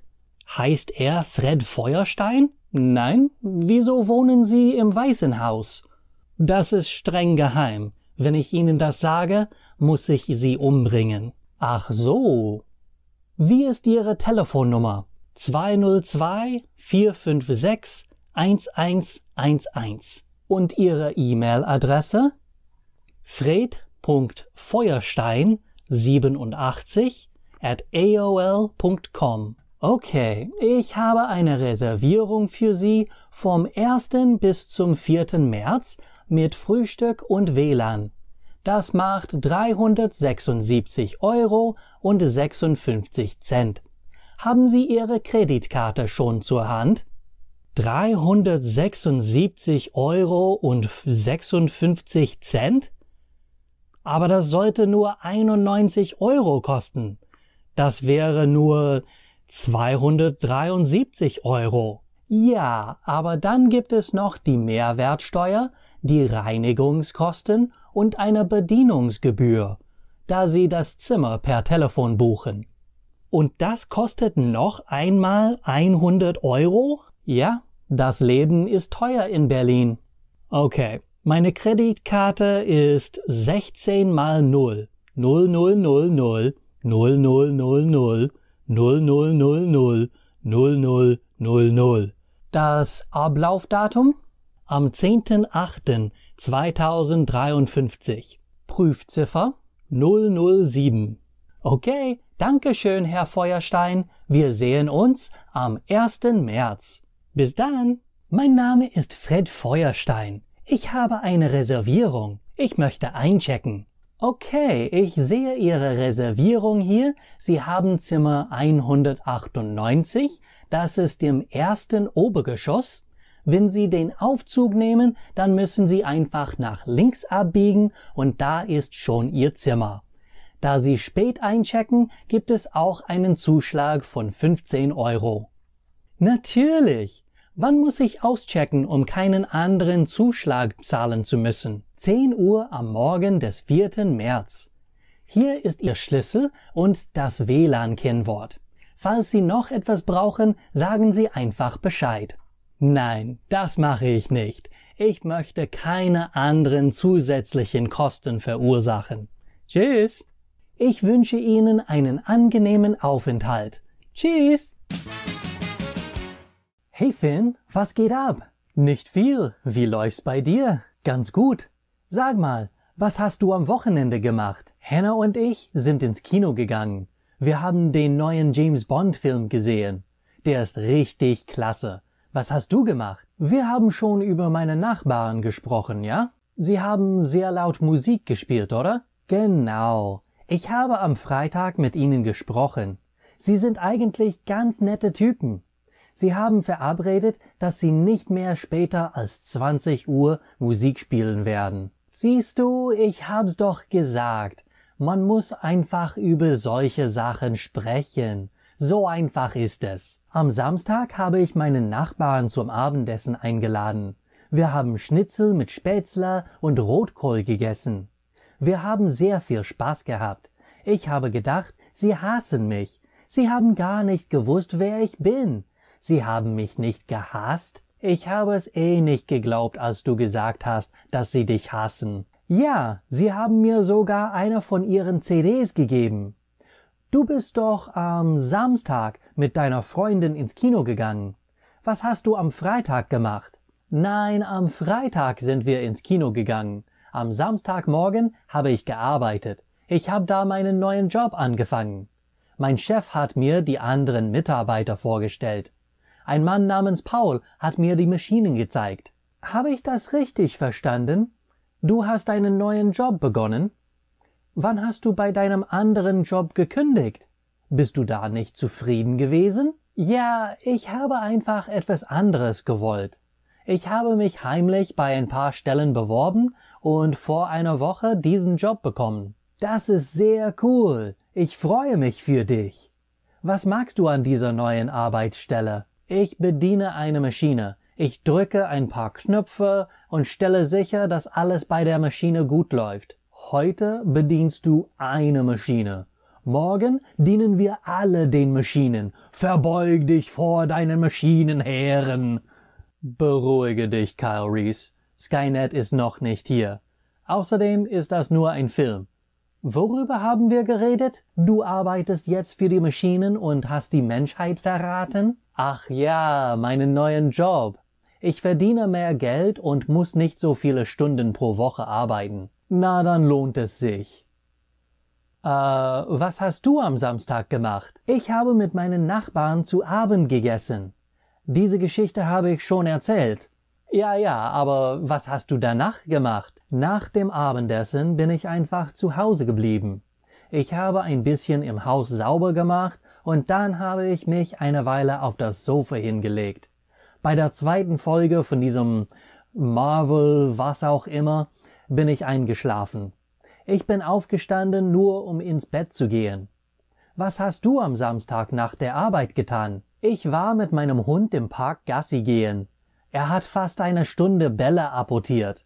Dann hat er ein Eis gefressen und wir mussten nach Hause fahren. Dein Hund hat ein Eis gefressen? Warum bist du danach nach Hause gefahren? Na ja, er hat auch in die Hand des Mädchens gebissen. Oh, das darf man nicht. Genau, er hat die Hand, die ihn füttert, gebissen. Das ist auch nicht bei Hunden erlaubt. Was hast du am Sonntag gemacht? Ich bin gegen 10 Uhr aufgewacht. Dann habe ich 2 Stunden die Fernbedienung gesucht. Als ich sie endlich gefunden habe, habe ich einen großen Hunger gehabt. Ich habe einen Kuchen gebacken und gegessen. Dann habe ich... Du hast einen ganzen Kuchen gegessen? Ja, hast du mir nicht zugehört? Ich habe mich auf den Sessel gesetzt und mich gefragt, ob ich andere Entscheidungen im Leben treffen sollte. Und welche Schlussfolgerungen hast du daraus gezogen? Ich sollte nicht auf dem Sessel sitzen. Interessant. Vielleicht nach draußen gehen und etwas trainieren? Nein, ich habe auf dem Sofa gelegen. Das ist viel bequemer gewesen. Aha. Das kann ich verstehen. Dann hat jemand an der Tür geklingelt. Es waren meine Eltern. Sie sind zu mir gekommen, um mich zu überraschen. Ich habe versucht, sehr still zu sein, um zu tun, als ob ich nicht zu Hause wäre. Aber sie haben mein Auto vor dem Haus gesehen. Schließlich habe ich mich entschlossen, sie reinzulassen, denn sie haben mir einen Kuchen gebracht. Aber gerade davor hattest du doch schon einen Kuchen gegessen. Ja, aber zu viel Kuchen gibt's nicht. Ich habe den Kuchen angenommen und gegessen.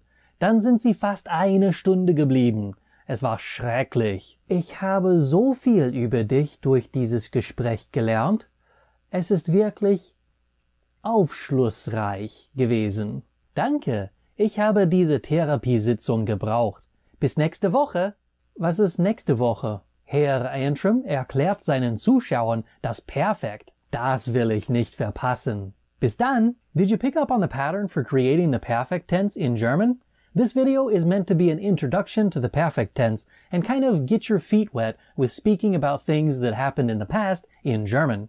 In my next several videos, I'll explain in detail how to form the perfect tense with both regular and irregular verbs, plus when to use it and when to avoid it. Today I'm going to explain a little bit about the perfect tense, how to form it, how the regular verbs work, and when to use it. First, let's talk about the purpose of the perfect tense. The perfect tense is primarily used when speaking in German about events or actions that occurred in the past. It is commonly used in emails and letters as well. The actions described in the perfect tense, however, must be completed and not continue into the present. If an event continues into the present tense, in German we use the Präsens for that. The perfect tense, however, is only used for things that have already happened and are done. There's often a lot of confusion online around the translation of the perfect tense, because in English we have a thing called the present perfect tense. The word perfect and the fact that you form the present perfect in a very similar way to what you do with the perfect tense contributes to the idea that people call the perfect tense just the German present perfect tense. The problem is that the use of the present perfect tense in English is completely different from that of the perfect tense in German. I often get questions in the comments asking why I didn't use the English present perfect tense to translate the German perfect tense. In English, when we say something in the present perfect tense, we mean that that action is continuing on into the present, which, as I already mentioned, requires the Präsens in German, and not the perfect. The better translation from the German perfect into English is the English simple past. For this reason, you'll see me use the English simple past as a translation for each sentence in this video. Now that we know when to use the perfect, let's get into the creation of the perfect tense. The perfect tense requires two parts, the first being a helping verb. This tense uses either haben or sein as a helping verb, and then you conjugate them just like you would if you were using them in the present tense, which is likely the only way that you've encountered these verbs so far in your German learning. Traditionally, German teachers have said that you use sein as a helping verb when the main verb shows that there is motion or change in location, but this causes some confusion when you get to the words like sein and bleiben, which both use sein as a helper, but clearly don't mean to show motion or change in location. I've argued in the past for the terminology of transitive and intransitive verbs. Transitive verbs are those that require or often take direct objects, and therefore would have haben as their helping verb. Intransitive verbs don't get direct objects and use sein as their helping verb. This does require the students to remember what those terms mean, but it explains sein and bleiben better than the motion versus non-motion method. Unfortunately, this causes other issues, as verbs that have to do with your body and a whole lot of other verbs that don't have direct objects still use haben as the helper. So now in my classes, I teach a kind of hybrid methodology. Use motion versus non-motion as your main method. But remember that certain intransitive verbs, sein and bleiben, require the use of sein without motion. Also, if you use a verb of motion with a direct object, you still need haben instead of sein as the helper. This is due to the fact that you change the verb into a transitive verb, which requires haben. Verbs like reisen, to travel, wandern, to hike, fliegen, to fly, and fahren, to drive, use sein in the perfect tense. But the verbs fliegen and fahren can use haben if you have a direct object. For example, if you're flying a plane or driving a car. If you say that using the plane or the car as the direct object, you need haben as the helping verb. Since those verbs are both irregular verbs, I'll show you examples of those in the next video. Verbs like haben, to have, machen, to do, arbeiten, to work, Reden, to speak, fotografieren, to photograph, and many more use haben as their helping verb. Most of these are due to the fact that they have direct objects, but many of them rely on the non-motion verb rule. Arbeiten, for example, generally doesn't have a direct object, but it does have the verb haben in the perfect tense. The second component of the perfect tense is what is known as either the past participle or in German a Partizip zwei. Regular verbs show a very distinct pattern and are easy to figure out just by looking at the infinitive of the verb. Irregular verbs, however, don't follow such clean patterns, so I'm saving those for the next video. To form the Partizip zwei of a regular verb, start by removing the en from the end of the infinitive to reveal the verb stem. For example, the verb stem of machen would be mach. Now we add ge to the front and t to the end of the verb. This gives us gemacht as the Partizip zwei of machen. Since machen is not a motion verb and it's a transitive verb, we use haben as the helper. Here's an example of machen in the perfect tense. Was hast du am Wochenende gemacht? What did you do this weekend? As you can see in this example, I conjugated the verb haben to go with do, which gave me hast. I put hast where the conjugated verb usually goes, in this case right after the question word was. The Partizip zwei is at the end of the sentence right before the punctuation. Let's try another regular verb. Infinitiv, reisen. Verbstamm, reis. Partizip zwei, gereist. Ich bin im Sommer nach Deutschland gereist. I traveled to Germany in the summer. This time I used sein as a helping verb because the verb reisen means to travel and obviously shows motion or change in location. It also doesn't have a direct object, which makes it an intransitive verb. Since both rules point to sein, we use sein as the helping verb. I put sein where the conjugated verb goes, which, since this is a statement, is directly behind the subject of ich. The Partizip zwei of reisen is gereist, which I put at the end of the sentence. The verbs machen and reisen are regular verbs, which is why they get ge added to the front and a t to the end when making the Partizip zwei. Other verbs do something similar, but not quite exactly the same. There are a few extra rules that we need to know before we can claim to be masters of all of the regular verbs of the perfect tense. Rule number 1. Verb stems that have t or d require an added e between the stem and the final t of the Partizip zwei. This also happens when there is a cluster of consonants that would make it difficult to pronounce without the additional e. For example, Infinitiv, arbeiten. Verbstamm, Arbeit. Partizip zwei, gearbeitet. Mein Vater hat 20 Jahre bei dieser Firma gearbeitet. My father worked at this company for 20 years. Infinitiv, reden. Verbstamm, red. Partizip zwei, geredet. Die Mutter hat mit der Lehrerin geredet. The mother talked with the teacher. Infinitiv, atmen. Verbstamm, atmen. Partizip zwei, geatmet. Wir haben tief durchgeatmet. We breathed deeply. Rule number 2. If a verb has a separable prefix, the Partizip zwei requires the ge between the prefix and the rest of the verb. For example, Infinitiv, aufwachen. Verbstamm, wach. Partizip zwei, aufgewacht. Ich bin mitten in der Nacht aufgewacht. I woke up in the middle of the night. Infinitiv, vorstellen. Verbstamm, stell. Partizip zwei, vorgestellt. Die Lehrerin hat den Kindern die neue Schülerin vorgestellt. The teacher introduced the new student to the children. Infinitiv, zuhören. Verbstamm, hör. Partizip zwei, zugehört. Hast du mir nicht zugehört?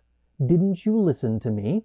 Rule number 3. If a verb has an inseparable prefix, the Partizip zwei does not add ge to the beginning. For example, Infinitiv, erzählen. Verbstamm, erzähl. Partizip zwei, erzählt. Sein Vater hat ihm jede Nacht eine Geschichte erzählt. His father told him a story every night. Infinitiv, versuchen. Verbstamm, Versuch. Partizip zwei, versucht. Sie hat versucht, einen Kuchen zu backen.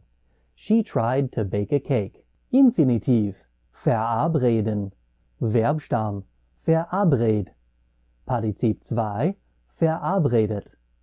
Wir haben verabredet, nicht mehr vor den Kindern zu streiten. We agreed not to argue in front of the children anymore. Rule number 4. If a verb ends with I-E-R-E-N or ieren, there is no GE added to the front of the Partizip 2. Fun fact, every single one of these, and I do mean every verb that ends with I-E-R-E-N, is regular every time in every tense. Infinitiv, apportieren. Verbstamm, apportier. Partizip 2, apportiert. Der Hund hat fast eine Stunde Bälle apportiert. The dog fetched balls for almost an hour. Infinitiv. Fotografieren. Verbstamm. Fotografier. Partizip 2. Fotografiert. Als Kind habe ich fast alles fotografiert. As a child, I photographed almost everything. Infinitiv. Studieren. Verbstamm. Studier. Partizip 2. Studiert. Ihr Bruder hat Chemie an der Uni studiert. Her brother studied chemistry at the university. I mentioned earlier that the perfect tense is usually used when speaking. What I didn't mention is the use of haben or sein. Since haben uses haben as a helping verb in the perfect tense, and sein uses sein, it's often considered redundant to use these verbs in this tense. Most people will just use the Präteritum tense of these two verbs when speaking instead of using the perfect tense. While you will often read online that the two versions of haben and sein, perfect and Präteritum, can be used interchangeably, in practice this really isn't the case. It's another instance of native speakers overlooking a pattern because it's become too familiar to them. Pay attention to the following examples. Ich war im Club und meine Ex-Freundin ist auch da gewesen. I was in the club and my ex-girlfriend was there too. The first half was written in the Präteritum tense, as it was continuing action in the past. It sort of sets the stage for when the second action occurred. The second half is the action that is done or complete. Let's switch the sentence around and see what happens. Ich bin im Club gewesen und meine Ex-Freundin war auch da. I was in the club and my ex-girlfriend was there too. In this version, the presence of the ex-girlfriend sets the time when everything else happens, and the first half of the sentence shows what happened during that time frame. The bottom line, the perfect tense is a completed action, while Präteritum, or simple past, is an ongoing action occurring within the past. In practice, most people don't see a distinction because the difference is so subtle. The real difference is, when speaking, the perfect tense is more common, and when writing, the Präteritum is more common. The Präteritum is also often used with modal verbs, dürfen, können, mögen, müssen, sollen, and wollen. But this has to do with the additional verb that would be used with the modal verb. Since the modal verbs are often paired with another verb to convey the desired meaning, it just gets kind of messy with the perfect tense. If you don't have an additional verb with the modal verb, however, the perfect tense is used. Most of the modal verbs are used as a sort of regular verb in the perfect tense, with one notable change. I say sort of regular because the ones with umlauts will lose the umlaut in the perfect tense. But otherwise, they're just regular. There's also the verb mögen, which is irregular and uses the Partizip 2 gemocht. Here are a few examples using modal verbs in the perfect tense. Meine Schwester kommt gegen 3 Uhr morgens nach Hause. Ich habe das nicht gedurft. My sister comes home at 3 o'clock in the morning. I wasn't allowed to do that. Ich habe diesen Film gemocht. I liked this film. Ich habe dieses Getränk nicht gewollt. I didn't want this drink. As I mentioned, the use of modal verbs in the perfect tense is pretty rare. If you want to learn about how to use the past tense of modal verbs, I have an excellent post on my website about that, which I have linked in the description. Guten Morgen! Ich bin seit ein paar Wochen in Deutschland. Heute möchte ich ein paar Postkarten verschicken und ein Paket liefern lassen. Ich weiß wirklich nicht, wie man das in Deutschland macht. Deshalb muss ich bei der Post fragen. Was muss man tun, um eine Postkarte nach Hause zu schicken? Ist es anders mit einem Paket? Heute werden wir das gemeinsam lernen. Guten Morgen. Ich möchte diese Postkarten verschicken. Was muss ich tun? Kann ich einfach eine Briefmarke draufkleben und in den Briefkasten werfen? Sie müssen natürlich auch die Anschrift draufschreiben. Danach können Sie die Briefmarken draufkleben und die Postkarten absenden. Die Briefmarken kosten mehr, wenn Sie die Postkarten international schicken möchten. Ich möchte sie nach Amerika schicken. Dann kostet jede Briefmarke 95 Cent.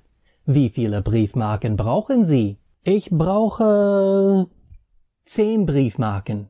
Das kostet 9,50 €. Ich möchte auch dieses Paket nach Amerika schicken. Wie mache ich das? Zuerst muss ich das Paket wiegen. Dann kann ich sehen, ob es wirklich ein Paket ist oder eher ein Päckchen.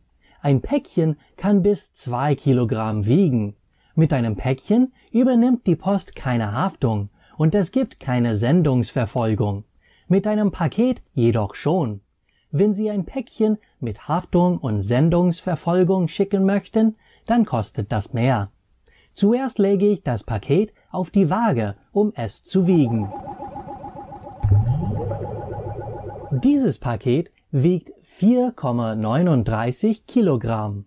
Das kostet 36,99 inklusive Versicherung bis 500 € und Sendungsverfolgung. Was ist der Endpreis? Das ist schon der Endpreis. Ein Paket international liefern zu lassen, ist umsatzsteuerfrei.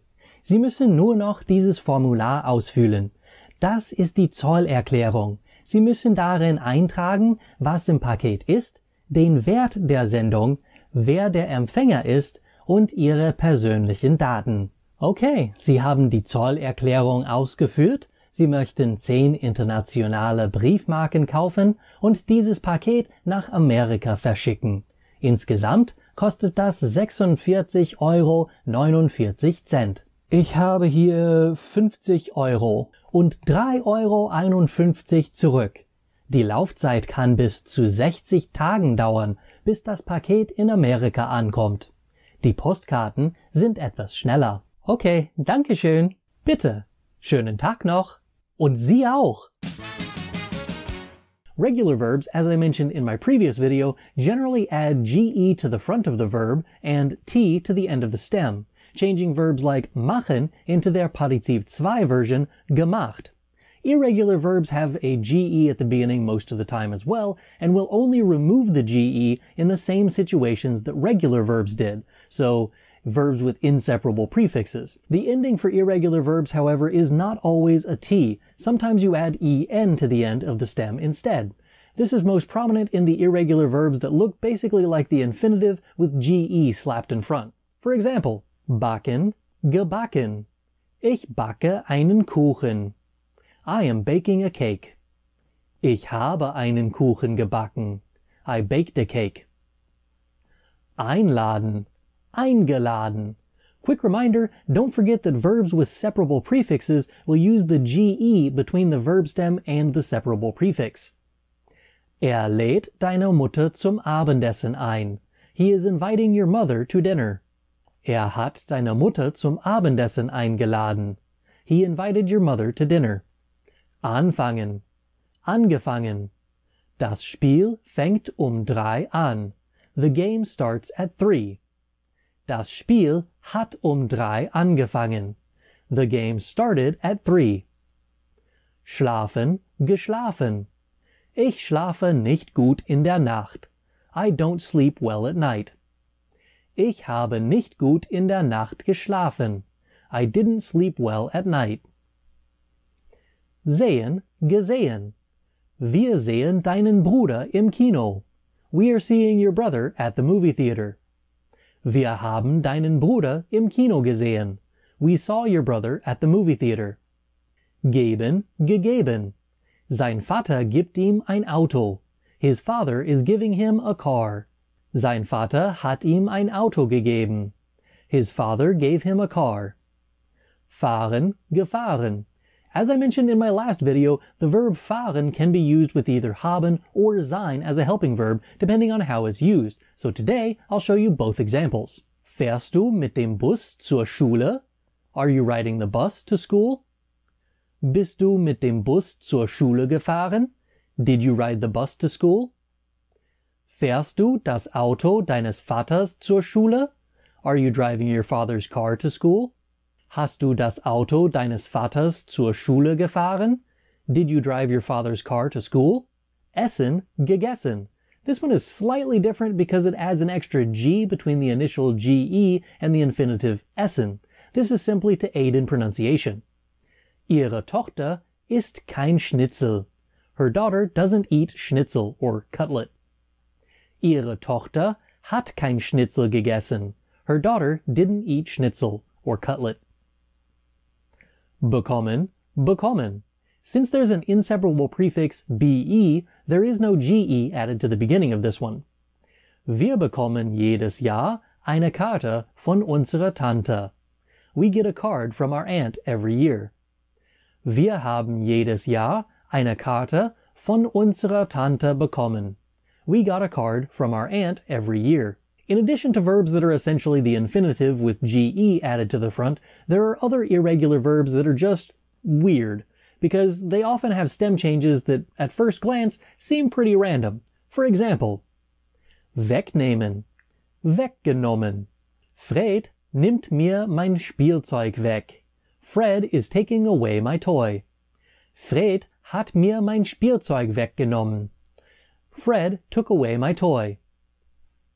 Aufstehen, aufgestanden. Er steht gegen 9 Uhr morgens auf. He gets up around 9 in the morning. Er ist gegen 9 Uhr morgens aufgestanden. He got up around 9 in the morning. Beißen, gebissen. Charlie beißt mir in den Finger. Charlie is biting my finger. Charlie hat mir in den Finger gebissen. Charlie bit my finger. Bleiben, geblieben. Die Kinder bleiben heute zu Hause. The children are staying at home today. Die Kinder sind heute zu Hause geblieben. The children stayed at home today. Gehen, gegangen. Gehst du heute einkaufen? Are you going shopping today? Bist du heute einkaufen gegangen? Did you go shopping today? Wissen, gewusst. Das weiß ich schon. I already know that. Das habe ich schon gewusst. I already knew that. Excuse me, Herr Antrim? How am I supposed to remember the past tense of verbs if they follow no real rhyme or reason? It can seem this way at first, but when you take a step back and view a group of verbs together, you can often find similarities and patterns. The easiest way to recognize these patterns is to include the simple past tense form of these verbs as well, along with their infinitive and the Partizip zwei. There are many patterns that can be seen when you look at the changes for irregular verbs in German between the infinitive, the Präteritum or simple past tense, and the Partizip zwei, which is used to form the perfect tense. In this video, I'll show you the most common patterns which will help you to learn the past tense forms of German irregular verbs. Verbs that have EI in their stems in the present tense often switch those two letters to make it IE in the past tenses. For example, bleiben, blieb, geblieben. Entscheiden, entschied, entschieden. Leihen, lieh, geliehen. Scheinen, schien, geschienen. Schreien, schrie, geschrien. Schreiben, schrieb, geschrieben. Steigen, stieg, gestiegen. Be careful with this pattern, however, as there are plenty of regular verbs that have EI in the middle of them, and there are also a few irregular exceptions to the rules. For example, heißen, hieß, geheißen. Reiten, ritt, geritten. Schneiden, schnitt, geschnitten. Verbs that have IE in their infinitive tend to have O's in their past tenses. For example, biegen, bog, gebogen. Bieten, bot, geboten. Fliegen, flog, geflogen. Schießen, schoss, geschossen. Schließen, schloss, geschlossen. Verlieren, verlor, verloren. Ziehen, zog, gezogen. Of course, there are exceptions to that pattern as well, most notably liegen, lag, gelegen. If the verb stem has an I in it, you'll find two distinct patterns for the past tenses. Verbs that change to an A in the simple past and O in the perfect tense, or verbs that change to an A in the simple past but U in the perfect tense. For example, beginnen, begann, begonnen. Gewinnen, gewann, gewonnen. Schwimmen, schwamm, geschwommen. Spinnen, spann, gesponnen. Sprechen, sprach, gesprochen. Sterben, starb, gestorben. Treffen, traf, getroffen. Werfen, warf, geworfen. Wait, those last four don't have I in the infinitive. What's going on? How is that even the same pattern? Well, these verbs are all irregular in the present tense too. They have a stem change from I to I. Sprechen becomes spricht. Sterben becomes stirbt. Treffen, trifft. And werfen, wirft. So while they don't have I in the infinitive, they do still follow the I-A-O rule. In fact, there are several more just like that. For example, brechen, brach, gebrochen. Helfen, half, geholfen. Nehmen, nahm, genommen. Verbs that change from an I to an A and then a U include finden, fand, gefunden. Klingen, klang, geklungen. Singen, sang, gesungen. Trinken, trank, getrunken. There is another common pattern for verbs that have I in the stem. This changes from I to A in the simple past, just like the other ones did, but E in the perfect tense. This often happens with verbs that have a stem change in the present tense. Unlike our last pattern, however, this one is not limited to just verbs that change from an E to an I, but also from E to IE. This also is the reason that I put liegen on this list, as it changes from IE to A and then E. Here are a few examples of this category. Bitten, bat, gebeten. Essen, aß, gegessen. Geben, gab, gegeben. Lesen, las, gelesen. Sehen, sah, gesehen. Treten, trat, getreten. Sitzen, saß, gesessen. Liegen, lag, gelegen. Vergessen, vergaß, vergessen. Quick side note here, the verb sein can sort of be added to this category, as it does change from an I in the present tense to an A in the Präteritum and an E in the perfect. But because the stem changes a bit more in the Präteritum than other verbs do, I often put this on a list of its own. Sein, war, gewesen. Verbs that have an A in the stem follow several patterns. First up is the change from an A to a U in the simple past and back to an A in the perfect. Here are a few examples of that. Fahren, fuhr, gefahren. Laden, lud, geladen. Schlagen, schlug, geschlagen. Tragen, trug, getragen. Waschen, wusch, gewaschen. This group actually belongs to a larger group of verbs whose stems simply change in the Präteritum but then go back to the same vowel in the perfect. While they aren't always the same vowels in each verb in this category, there is an overarching connection to be seen. Laufen, lief, gelaufen. Heißen, hieß, geheißen. Rufen, rief, gerufen. Fangen, fing, gefangen. Hängen, hing, gehangen. Quick side note here, fangen and hängen are technically the same, as fangen has a stem change in the present tense, making it fängt with an umlaut. These patterns are great for helping you learn past tense of irregular verbs in German, but there are a few verbs that really just don't fit into any particular mold. For those, you'll simply have to remember them. Here are a few examples of those. Gehen, ging, gegangen. Kommen, kam, gekommen. Stehen, stand, gestanden. Tun, tat, getan.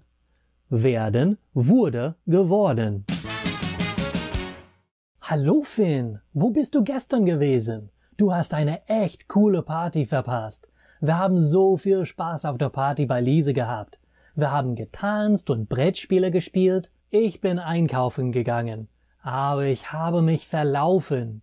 Ich bin die Steinstraße entlang gelaufen und bin bei der Holzstraße nach links abgebogen. Aber der Aldi ist rechts von der Steinstraße. Ja, das weiß ich jetzt. Als ich endlich anerkannte, dass ich in die falsche Richtung gegangen bin, habe ich einen anderen Aldi entdeckt. Ich habe dort ein paar Lebensmittel gekauft und wollte nach Hause laufen, aber ich habe mich noch einmal verlaufen. Hast du kein Handy? Man kann einfach Google fragen und sie wird dir den Weg beschreiben. Wieso weißt du, dass Google weiblich ist? Auf meinem Handy hat sie eine weibliche Stimme. Und sie weiß ja alles. Das macht Sinn. Wie bist du endlich nach Hause gekommen? Ich bin mit der U5 zum Alexanderplatz gefahren und dann mit der S-Bahn nach Pankow. Von dort aus kenne ich den Weg nach Hause. Aber du wohnst in Ostkreuz. Warum bist du nach Pankow gefahren? Aue! Diese Spinne hat mich gebissen. Welche Spinne? Na die hier. Sie ist grün und glüht. Das ist ein Glühwürmchen. Es ist harmlos. Worüber haben wir geredet? Du bist endlich nach Hause gekommen, aber du hast alles komplizierter gemacht, als es sein musste. Ja, so ist das Leben. Vielleicht dein Leben. Was hast du auf dieser coolen Party gemacht? Ich habe fast gar nichts gemacht. Ich habe mich mit Freunden unterhalten. Wir haben die anderen Menschen auf der Party beobachtet und sie kommentiert. Was hat Lise zum Essen angeboten? Sie ist eine sehr gute Köchin. Das Essen ist für mich immer das Beste an ihren Partys. Ich kann mich nicht daran erinnern. Ich habe nur ein paar Chips gegessen. Dann habe ich angefangen, Skat zu spielen. Wie spielt man Skat? Ich habe viel von diesem Spiel gehört, aber nie gespielt. Ich habe nicht gesagt, dass ich das Spiel verstanden habe. Ich habe einfach Pik hingelegt, wenn die anderen Pik gespielt haben. Das mit dem Reizen hat mich total verwirrt. Deshalb spiele ich lieber Uno. Das kann ich verstehen. Hast du dieses neue Restaurant in der Nähe des Rathauses ausprobiert? Nein. Hast du? Ja. Es ist sehr schmutzig gewesen. Sie haben die Tische gar nicht gereinigt. Bist du trotzdem dort geblieben? Natürlich. Hannah und ich haben uns verabredet, dort zusammen zu essen. Wir haben gedacht, es hat vor uns so viele Kunden gegeben, dass die Restaurantmitarbeiter keine Zeit hatten, um alles zu reinigen. Was habt ihr bestellt? Ich habe das Labskaus bestellt. Igitt! Warum? Ich habe den Kellner gefragt, was er empfiehlt. Er hat gesagt, es sei das beste Labskaus in Berlin. Aber es ist immer noch Labskaus. Weißt du, was drin ist? Nein. Der Kellner hat auch nicht gewusst. Er hat gesagt, es sei ein Geschäftsgeheimnis. Es ist kein Geschäftsgeheimnis. Es ist ein ungelöstes Geheimnis. Labskaus ist ekelhaft. Ich habe es lecker gefunden. Ich habe jedes Stückchen aufgegessen. Danach habe ich den Teller sauber geleckt. Jedem das seine. Was hat Hannah bekommen? Sie hat einen geräucherten Aal gegessen. Da haben sich 2 gefunden. Hast du am Montag gearbeitet? Ein bisschen. Ich bin gegen 9 Uhr aufgewacht. Dann bin ich endlich aufgestanden, habe mich geduscht und mir die Zähne geputzt. Um 11 habe ich endlich angefangen zu arbeiten. Ich habe von 11 bis 3 gearbeitet. Ich habe Hunger gehabt und einen Kuchen gebacken. Das Leben eines Influencers ist so schwer. Wie kannst du das ertragen? Nicht jeder Tag ist so leicht. Am Dienstag habe ich von 5 Uhr morgens bis 11 Uhr nachts gearbeitet. Am Morgen habe ich mich fotografiert. Danach habe ich die Fotos bearbeitet, den Text fürs Bildunterschrift geschrieben, eine Infografik entworfen, 3 Videos für meinen YouTube-Kanal gedreht, Thumbnails dafür bearbeitet. Okay, ich verstehe. Deine Arbeit ist anders als meine. Nichtsdestotrotz ist sie immer noch Arbeit. Arbeitest du immer noch bei der Post? Nein, letzten Monat habe ich gekündigt. Jetzt arbeite ich bei einer Bank. Wie gefällt's dir dort? Das ist dasselbe in Grün. Ich habe bei der Post Briefmarken verkauft. Jetzt verkaufe ich Briefmarken bei der Bank. Bei der Post musste ich mit Kunden sprechen. Jetzt muss ich mit Kunden bei der Bank sprechen.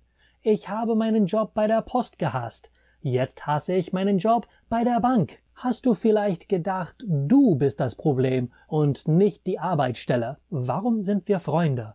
Wir sprechen gerne zusammen Deutsch und du hast keine anderen Freunde. Die Runde geht an dich.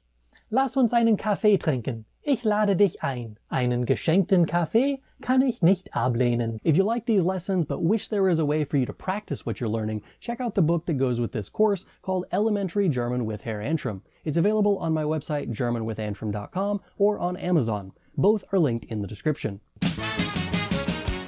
Hallo Deutschlerner! Reflexive pronouns are words that are used in place of a noun as the direct object or indirect object of a sentence when both the subject and the object are the same person, place, or thing. Most of the time, these are used with people, but it is possible to use them in other circumstances. In German, they very closely resemble the personal pronouns in the accusative and dative cases, with a few small exceptions. There are links in the description to my videos about those two groups of pronouns, but I will also review them a bit in this video. Let's look at an example of a reflexive pronoun in use so we understand why we need them in the first place. Rasiert sich.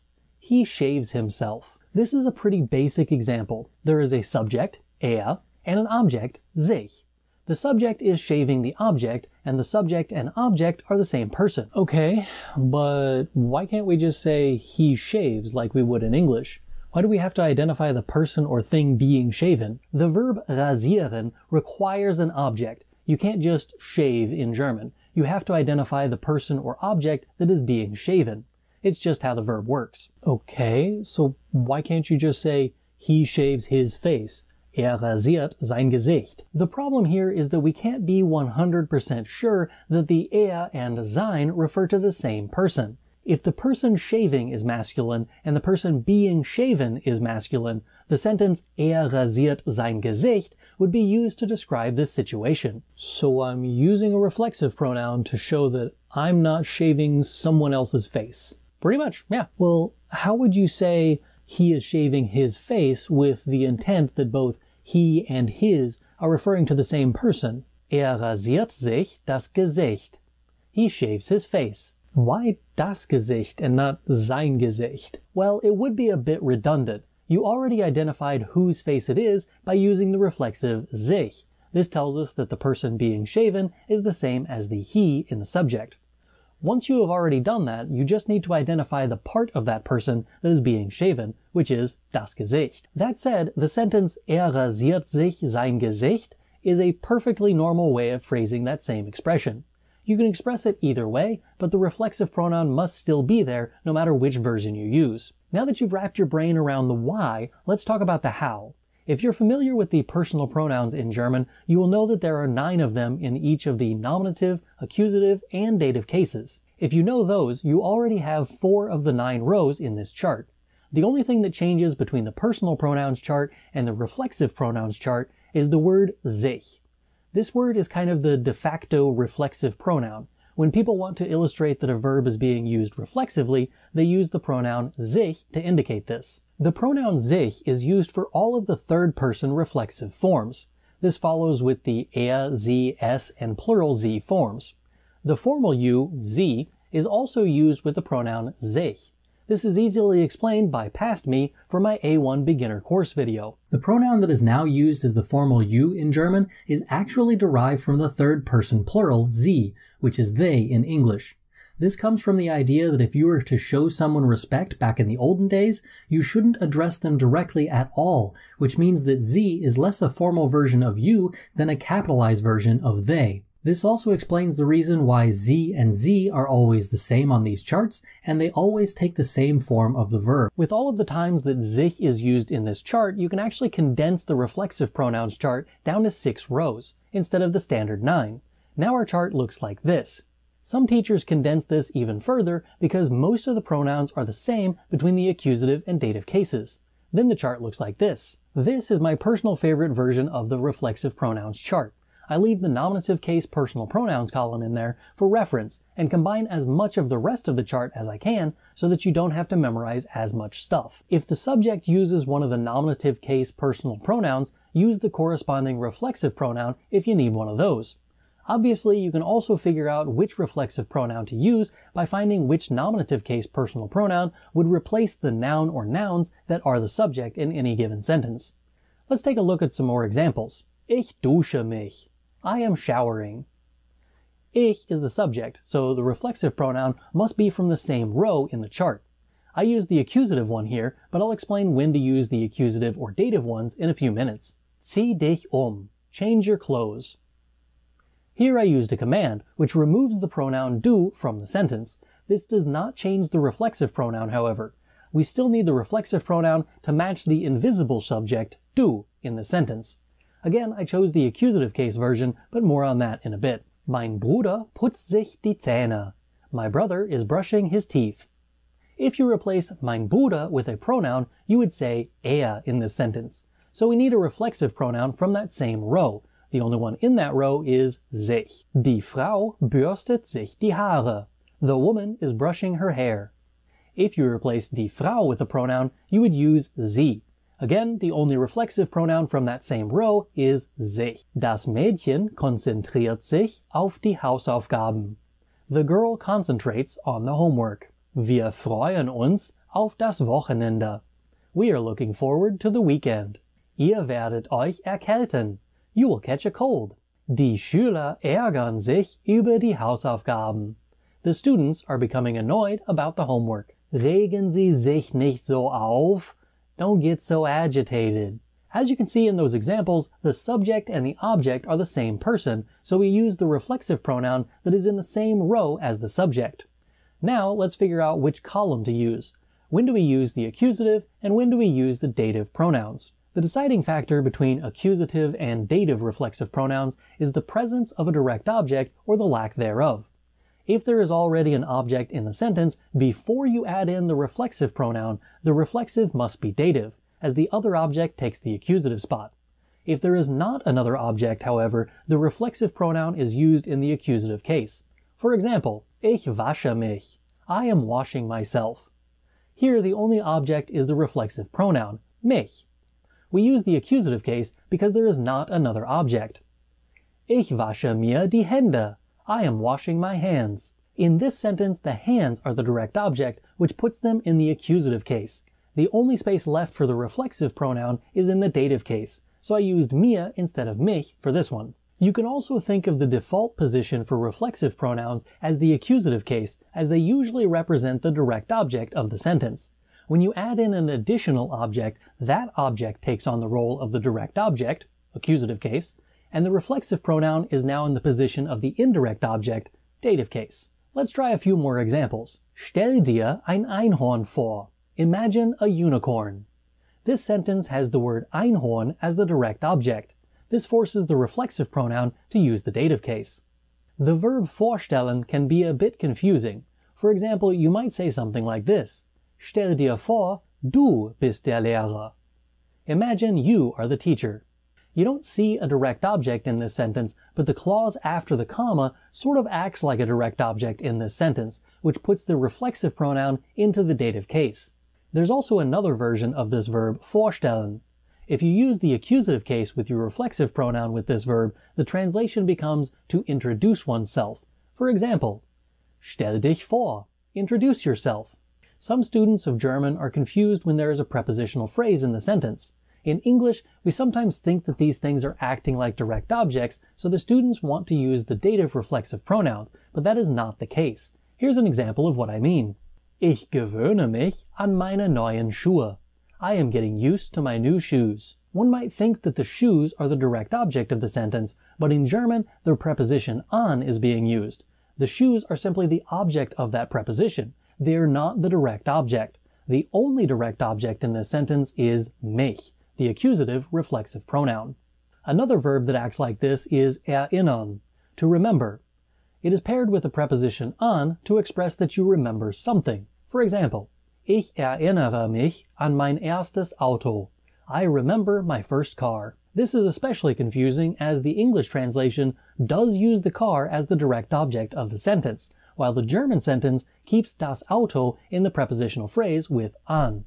The reflexive pronoun, therefore, is accusative. One of the cool things about reflexive pronouns is their impact on several phrases with two-way prepositions. When you use a two-way preposition in a sentence with a reflexive pronoun, there is a good chance that you need the accusative case for both the reflexive pronoun and the object of that two-way preposition. Let me show you what I mean. Setz dich an den Tisch hin. sit down at the table. The reflexive pronoun is being used here because the verb setzen requires you to identify what is being set.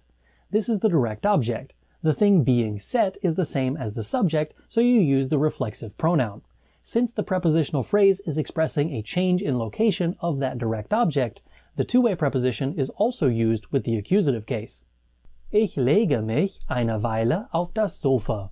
I am laying down on the sofa for a while. This sentence always confused me as a German student. Why is there a reflexive pronoun there at all?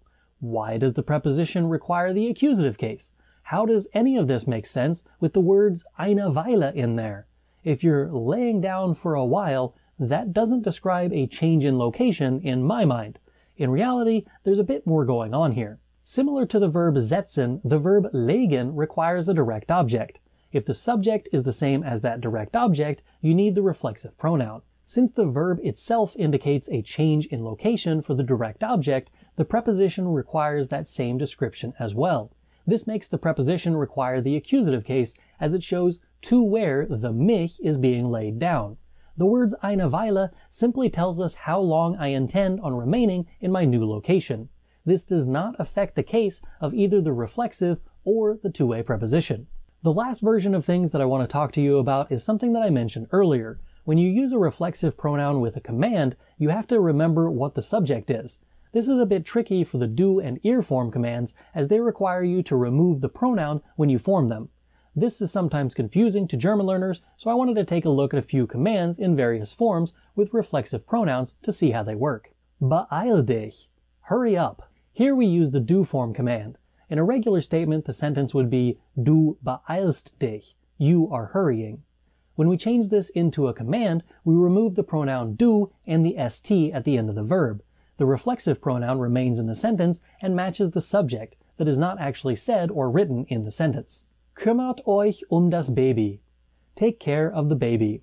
In this one, I use the ir form command. The regular statement version of this would be Ihr kümmert euch das Baby. You are taking care of the baby. In the command form, we simply remove the pronoun ihr. The reflexive pronoun still matches that subject, even though it is not explicitly said or written in the command. Fürchten Sie sich nicht vor meinem Hund. Don't be afraid of my dog. In this one, we clearly see that the pronoun sie is still there, so it's less confusing than the previous two examples. The reflexive pronoun still matches the subject sie, just as the other sentences match their subjects. In this video, I will show you 62 example sentences using reflexive verbs in German. I used a variety of subjects and subject pronouns along the way to show you exactly how all of these reflexive pronouns are used. I also incorporated Präsens, Futur 1, and Perfect tenses. I even threw in a few commands and modal verbs just for good measure. Getting ready for the day verbs. Sich strecken, to stretch. Die Hunde haben sich nach dem Mittagsschlaf gestreckt. The dogs stretched after the nap. Sich baden, to bathe. Der Soldat hat sich nach einem langen Tag gebadet. The soldier bathed after a long day. Sich duschen, to shower. Wir haben uns gestern Abend geduscht. We showered last night. Sich waschen, to wash oneself. Hat sich im Fluss gewaschen. He washed himself in the river. Sich etwas waschen, to wash one's something. Wascht euch vor dem Abendessen die Hände. Wash your hands before dinner. Sich abtrocknen, to dry oneself off. Das Mädchen trocknet sich ab. The girl is drying herself off. Sich die Haare bürsten, to brush one's hair. Bürsten Sie sich täglich die Haare? Do you brush your hair daily? Sich die Haare kämmen, to comb one's hair. Ich habe mir die Haare nicht gekämmt. I didn't comb my hair. Sich die Haare föhnen, to blow dry one's hair. Das Kind hat sich die Haare geföhnt. The child blow dried their hair. Sich die Zähne putzen, to brush one's teeth. Hast du dir heute schon die Zähne geputzt? Have you already brushed your teeth today? Sich rasieren, to shave. Wir werden uns jeden Tag rasieren. We will shave every day. Sich etwas rasieren, to shave one's something. Wir werden uns jeden Tag das Gesicht rasieren. We will shave our faces every day. Sich schminken. To put on makeup. Ich werde mich vor dem Auftritt schminken. I will put on makeup before the performance. Sich anziehen. To get oneself dressed. Hast du dich angezogen? Did you get dressed? Sich etwas anziehen. To put something on. Hast du dir die Schuhe angezogen? Did you put on your shoes? Sich ausziehen. To get undressed. Warum hast du dich ausgezogen? Why did you get undressed? Sich etwas ausziehen. To take something off. Warum hast du dir die Socken nicht ausgezogen? Why didn't you take off your socks? Sich umziehen. To change clothes. Werdet ihr euch zum Essen umziehen? Will you change your clothes for dinner?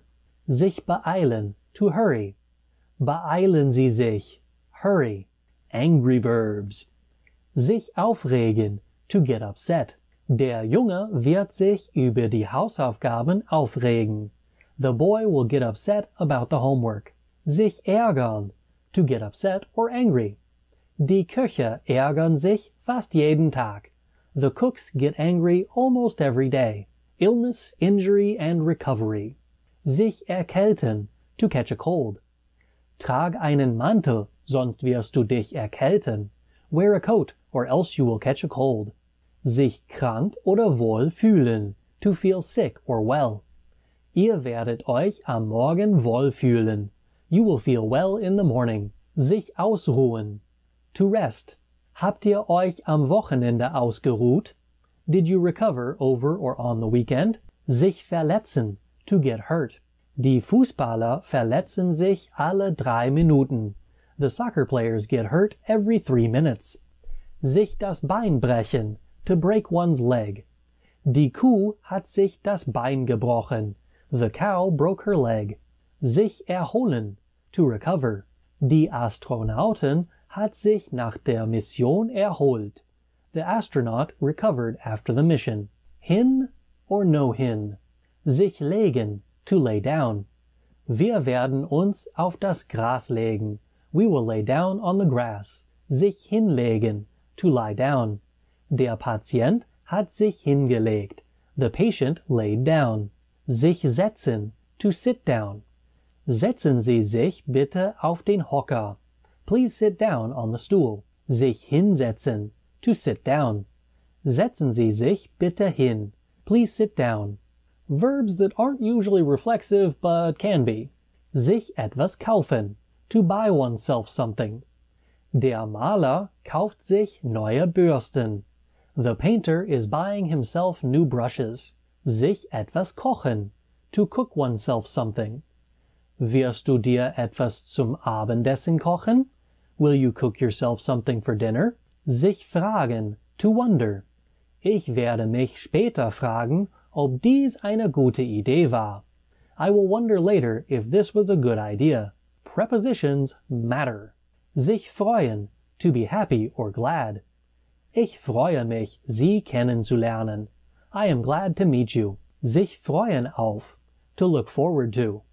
Der Mechaniker freut sich schon auf das Wochenende. The mechanic is already looking forward to the weekend. Sich freuen über. To be happy about. Die Friseurin wird sich über die neuen Kunden freuen. The hairdresser will be happy about the new customers. Sich vorbereiten auf. To prepare for. Der Fotograf bereitet sich auf den nächsten Fototermin vor. The photographer is preparing for the next photo shoot. Sich konzentrieren auf. To concentrate on. Die Sänger konzentrieren sich auf den Songtext. The singers are concentrating on the song lyrics. Sich fürchten vor. To be afraid of. Die Katze fürchtet sich vor dem Staubsauger. The cat is afraid of the vacuum cleaner. Sich gewöhnen an. To get used to. Die Ärztin wird sich an die neuen Arbeitsstunden gewöhnen. The doctor will get used to the new work hours. Sich interessieren für.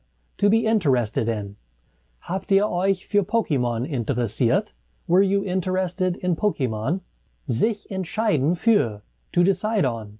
Der Pilot entscheidet sich für die Spätzle. The pilot decides on the Spätzle. Sich bewerben to apply for. Meine Mutter hat sich die Arbeitsstelle als Köchin beworben.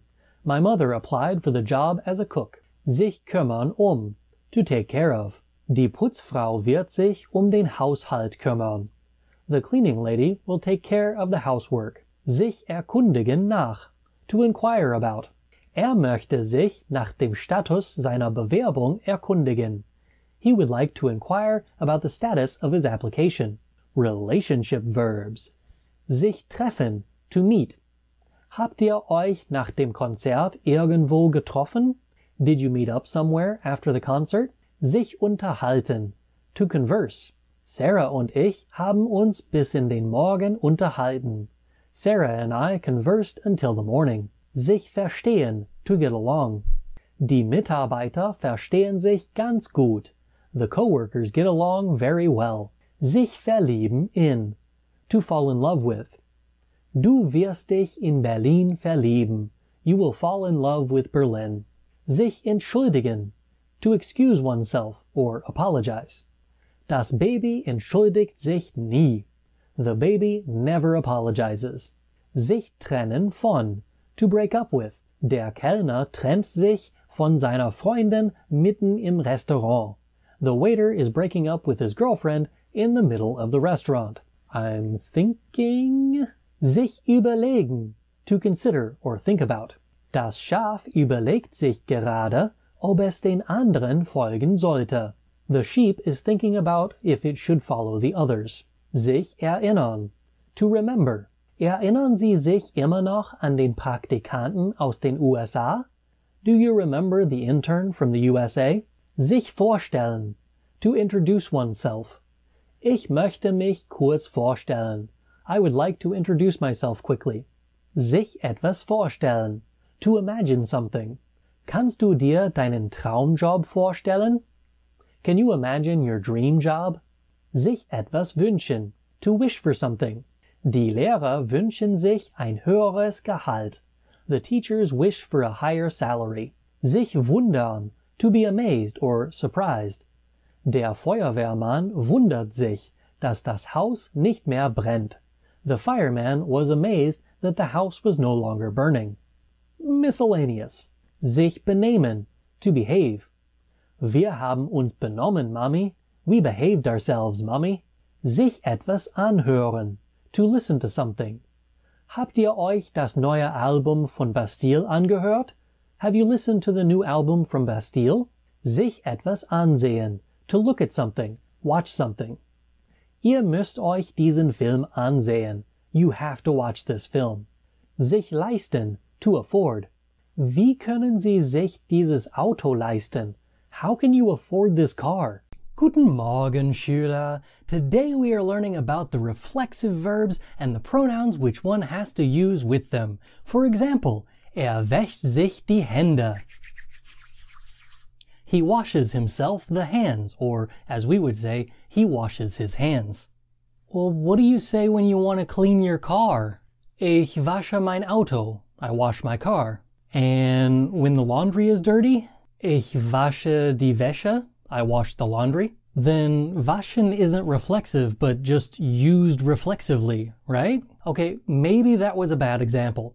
The verb ärgern has to be used with the reflexive pronoun. For example, ärgert sich über seine Noten. He gets himself worked up about his grades. In English, we have the option of leaving himself in the sentence, he gets himself worked up, or taking it out of the sentence and just letting the context do the work. He gets worked up. I read this sentence somewhere once. Mein Bruder ärgert mich gerne. My brother likes to annoy me. Du ärgerst mich. You annoy me. Genau. See, ärgern isn't a reflexive verb. Okay, I have finally found a good example of a reflexive verb. Beeilt sich. He hurries, or he hurries himself. I believe you are finally right. Sich beeilen is a real reflexive verb. I think that's enough for today, Schüler. Tomorrow we will talk more about these reflexive verbs. Guten Morgen, Schüler. Since we had some problems when talking about reflexive verbs yesterday, I did a bit more research last night and found that there are actually two kinds of reflexive verbs: unechte reflexive Verben und echte reflexive Verben. Verbs that can be used with reflexive pronouns but don't have to be are called unechte reflexive Verben, fake reflexive verbs. For example, waschen, wäscht sich die Hände. He washes himself the hands. He washes his hands. Wäscht sein Auto. He washes his car. That one is not reflexive. Verbs that have to be used with a reflexive are called echte reflexive Verben, real reflexive verbs. For example, beeilen. Beeilt sich. He hurries himself. Why does everything in German have to be so complicated? It doesn't! And this isn't even that complicated. Come on, people. Can we stop this madness? Today I am finally going to teach you how reflexive verbs should be taught in schools, but rarely ever are. Here's the thing. There are verbs in German that are used reflexively. There are verbs in English like that too, but they are much more rare. For example, to pride oneself is a verb that is always used reflexively in English. You can't pride someone or something else, and you can't simply pride. You have to pride yourself, and he has to pride himself. This is commonly referred to as a reflexive verb because the grammar gods of old said so. You must use this verb with a reflexive pronoun.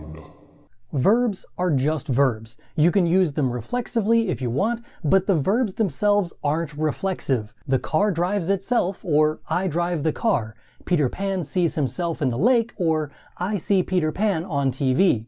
Everyone loves Raymond, and Kanye loves himself. You get the idea. The point is simple. Reflexive verb is a term that grammar nerds made up to make you feel better about using verbs reflectively, but it just ends up confusing people. There are verbs in German that are always used reflexively. There are a ton more that are commonly used reflexively, and a few others that are occasionally used reflexively.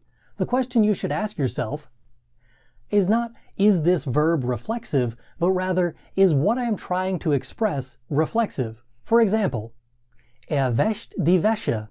He washes the laundry. This is not reflexive because the thing being washed is not part of the subject. Wäscht sich die Hände. He washes his hands. He washes himself the hands, literally. This is reflexive because the things being washed are part of the subject. If I wash my son's hands, however, it's not reflexive as his hands are not part of me. In order to say that, we simply use the normal personal pronouns. Ich wasche ihm die Hände. I wash his hands. Or literally, I wash him the hands. As I mentioned, there are certain verbs in German that are always used reflexively. There aren't nearly as many of these as people seem to think. Here are a few examples of those. Wir haben uns erkältet. We caught a cold. You can't catch someone else a cold. You can only do that to yourself. But for some reason, German always requires that you include this reflexive pronoun, while in English, we simply rely on context to tell us that we are doing this to ourselves. Ich höre mir ein paar Lieder an. I listen to a few songs. Again, you can't listen to something for someone else. English uses context, while German uses reflexive pronouns. Now, to be fair, it would make perfect sense to say, Ich höre ein paar Lieder an. Unfortunately, you can't do that in German because reflexive pronouns are a thing and people like using them, so it just has to be done that way. You see, reflexive pronouns and grammar things in general are kind of like the song that never ends, because some people started singing it not knowing what it was, and they'll just keep on singing it forever just because this is the song that never ends. Some people started singing it not knowing what it was, and they'll keep on singing it just because this is the song that... Think of reflexive pronouns kind of like separable prefixes. They don't make much sense to us English speakers, but they're required for the sentence to make sense to a German. Let's take the verb vorstellen. You can use it to mean to introduce or to imagine. One of those you can do to other people, but the other one is used exclusively reflexively. Neither of them will make any sense without the prefix vor, and neither of them will make any sense without the reflexive pronoun if it's being used reflexively. For example, Ich stelle meiner Freundin meinen Bruder vor. I introduce my brother to my girlfriend. This one is simply an indirect object and is not reflexive in any way. Ich stelle mich ihrer Mutter vor. I introduce myself to her mother. This one is reflexive because the person doing the introducing is the same one as the one being introduced. Ich stelle mir ihre Mutter vor. I imagine her mother. This sentence is definitely going to get you in trouble, so be careful with the difference between the accusative, mich, and mir in the dative. Ich stelle mir den Strand vor. I imagine the beach. You know, while daydreaming during your German class when your mind goes numb trying to understand all this reflexive stuff. This one is reflexive because the one imagining something is the same as the one for whom it is being imagined. Okay, smarty pants, I get it. Can we please just get to the part where you teach about the reflexive pronouns and how to use them already? Sure. The system is simple. Think of the verb as a mirror. The subject looks into the verb and sees a reflection of itself on the other side. Just like in a real mirror, what you see on the other side is not an exact replica of the subject, but rather a reflection, or reflective pronoun. Occasionally the mirror is one of those one-way mirrors, and the subject is the cop on the other side. They don't see themselves, but rather the direct or indirect object on the other side of the mirror.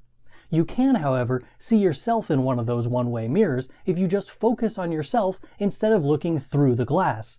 This is what happens when you see a verb that doesn't have to be used reflexively, but you do it anyway. Example time! Badet sich. He bathes himself.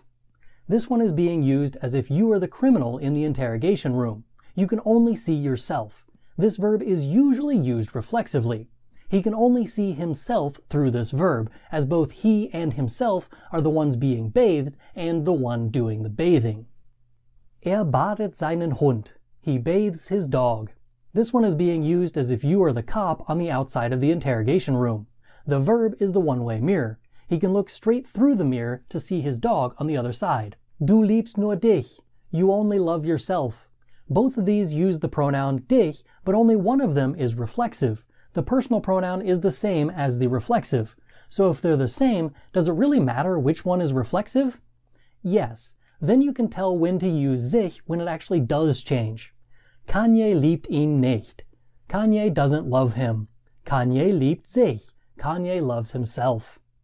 That being said, it is also helpful to know that if wir is not being used as the subject, it is always uns, regardless of how it's used. Wir sind gute Freunde. We are good friends. Not reflexive, nominative, subject. Meine Mutter mag uns. My mother likes us. Not reflexive, accusative, direct object. Meine Mutter kauft uns die gleiche Kleidung. My mother buys us the same clothes. Not reflexive, dative, indirect object. Wir mögen uns. We like each other. Reflexive, accusative, direct object. Wir kaufen uns die Kleidung. We are buying ourselves the clothes. Reflexive, dative, indirect object. Fine, I get it. There's no such thing as a reflexive verb, just verbs that are used reflexively. Some are used reflexively all the time, and some are just as likely to be used non-reflexively as they are reflexively. Can you at least give me a list of verbs that I can memorize so that I understand which ones are always used reflexively? Of course, but lists are boring, so how about some example sentences and labels that show you if they are always this way or just sometimes? That'll do, donkey. That'll do. Always reflexive. Etwas ansehen, to watch something. Du siehst dir ein paar YouTube-Videos an. You are watching a few YouTube videos. Benehmen, to behave. Mein Bruder benimmt sich in der Schule nicht. My brother doesn't behave himself in school. Beeilen, to hurry. Die Lehrerin beeilt sich in das Klassenzimmer. The teacher hurries into the classroom. Erholen, to recover or recuperate. Das Mädchen erholt sich im Krankenhaus. The girl is recuperating in the hospital. Erkälten, to catch a cold. Wir erkälten uns, wenn wir draußen gehen. We catch a cold when we go outside. Freuen auf, to look forward to, and freuen über, to be happy about. Freut ihr euch auf das Wochenende? Are you looking forward to the weekend? Sie freuen sich über das Ergebnis. They are happy about the result. Gewöhnen, to get used to. Ich habe mich an meine neue Wohnung gewöhnt. I have grown accustomed to my new apartment. Konzentrieren, to concentrate. Konzentrier dich an deine Hausaufgaben. Concentrate on your homework. Verlieben, to fall in love. Das Paar hat sich verliebt. The couple fell in love. Wundern, to be amazed or surprised. Wundert sich, dass noch am Leben ist. He is amazed that he is still alive. Sometimes reflexive, but don't have to be. Aufregen, to get worked up or upset. Immer wenn ich mein Essen zu laut kaue, regt sich mein Vater auf. When I chew my food too loudly, my father always gets worked up. Mein lautes Kauen regt ihn auf. My loud chewing gets him worked up. Erinnern, to remember. Ich erinnere mich an meine schöne Zeit in Deutschland. I remember my beautiful time in Germany. Du erinnerst mich an einen Kürbis. You remind me of a pumpkin. Abtrocknen, to dry off. Nach dem Bad trocknet sich ab. After the bath, he dries himself off. Nach dem Bad trocknet seinen Sohn ab. After the bath, he dries off his son. Das Bein brechen, to break one's leg. Ich habe mir das Bein auf der Treppe gebrochen. I broke my leg on the stairs. Die Gangster haben mir das Bein gebrochen. The gangsters broke my leg. Die Haare bürsten, to brush one's hair. Das Mädchen bürstet sich die Haare. The girl is brushing her hair. Ihre Mutter bürstet ihr die Haare. Her mother is brushing her hair, the girl's hair. Anziehen, to get dressed. Zieh dir die Kleidung an, oder ich werde dir die Kleidung anziehen. Put your clothes on, or I will put clothes on for you. Fühlen, to feel. Wie fühlst du dich heute? How do you feel today? Ich fühle die Sonne auf meiner Haut. I feel the sun on my skin. Die Zähne putzen, to brush one's teeth. Der Junge putzt sich die Zähne. The boy brushes his teeth. Ich putze meinem Sohn die Zähne. I brush my son's teeth. Legen, to lie down. Sie legt sich eine Weile auf das Sofa. She lies down on the sofa for a while. Sie legt das Baby auf das Sofa. She lays the baby onto the sofa. Interessieren, to be interested. Ich interessiere mich für Pokémon. I am interested in Pokémon. Pokémon interessiert mich. Pokémon interests me. One more category. It's complicated. Vorstellen, to imagine or introduce. When this one is used to mean imagine, it is always reflexive. When it means to introduce, it depends who is introducing whom to whom. Stellt sich vor, ist im Schloss. He imagines he is in the castle. Stellt sich vor. He introduces himself. Or he imagines. We don't actually know here. Context is key, and in this case, we don't have any. So it depends on what we meant to say. If we meant to say he introduces himself, it means that. If we mean he imagines, it means that. Stellt sich vor. Stellt sich ihre Mutter vor. He introduces himself to her mother. Stellt seiner Freundin seine Mutter vor. He introduces his mother to his girlfriend. Entscheiden, to decide. This one can be used reflexively or not. The meaning changes ever so slightly. See if you can pick up on it. Der Chef entscheidet, was wir am Montag machen. The boss decides what we're doing on Monday. Ich entscheide mich für die Maultaschen. I make up my mind for the German ravioli. The reflexive version is more personal. It implies that the decision was made for oneself instead of someone else or for the group. Jeden Morgen wacht Herr Antrim gegen 5:30 Uhr auf. Reibt sich die Augen. Ich reibe mir die Augen. Dann begibt sich auf die Toilette. Danach putzt sich die Zähne. Ich putze mir die Zähne, nachdem ich auf der Toilette war. Wäscht sich das Gesicht. Ich wasche mir das Gesicht.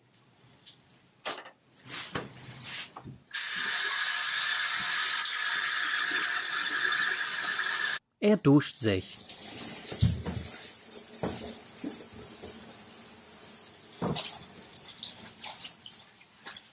Ich trockne mich ab. Er trocknet sich ab. Er rasiert sich das Gesicht. Ich rasiere mir das Gesicht und die Beine. Herr Antrim, rasier dir die Beine nicht. Zieh dir lieber eine Hose an. Dann sieht niemand deine haarigen Beine. Gute Idee. Ich ziehe mir eine Hose an und sehe mich im Spiegel an. Er sieht sich im Spiegel an. Er kämmt sich die Haare nicht, denn er hat keine Haare.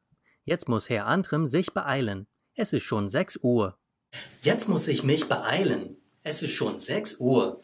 Ich habe mich gerade daran erinnert, dass ich meinem Zwilling etwas Essen kochen muss. Danke, ich freue mich schon auf die Schule.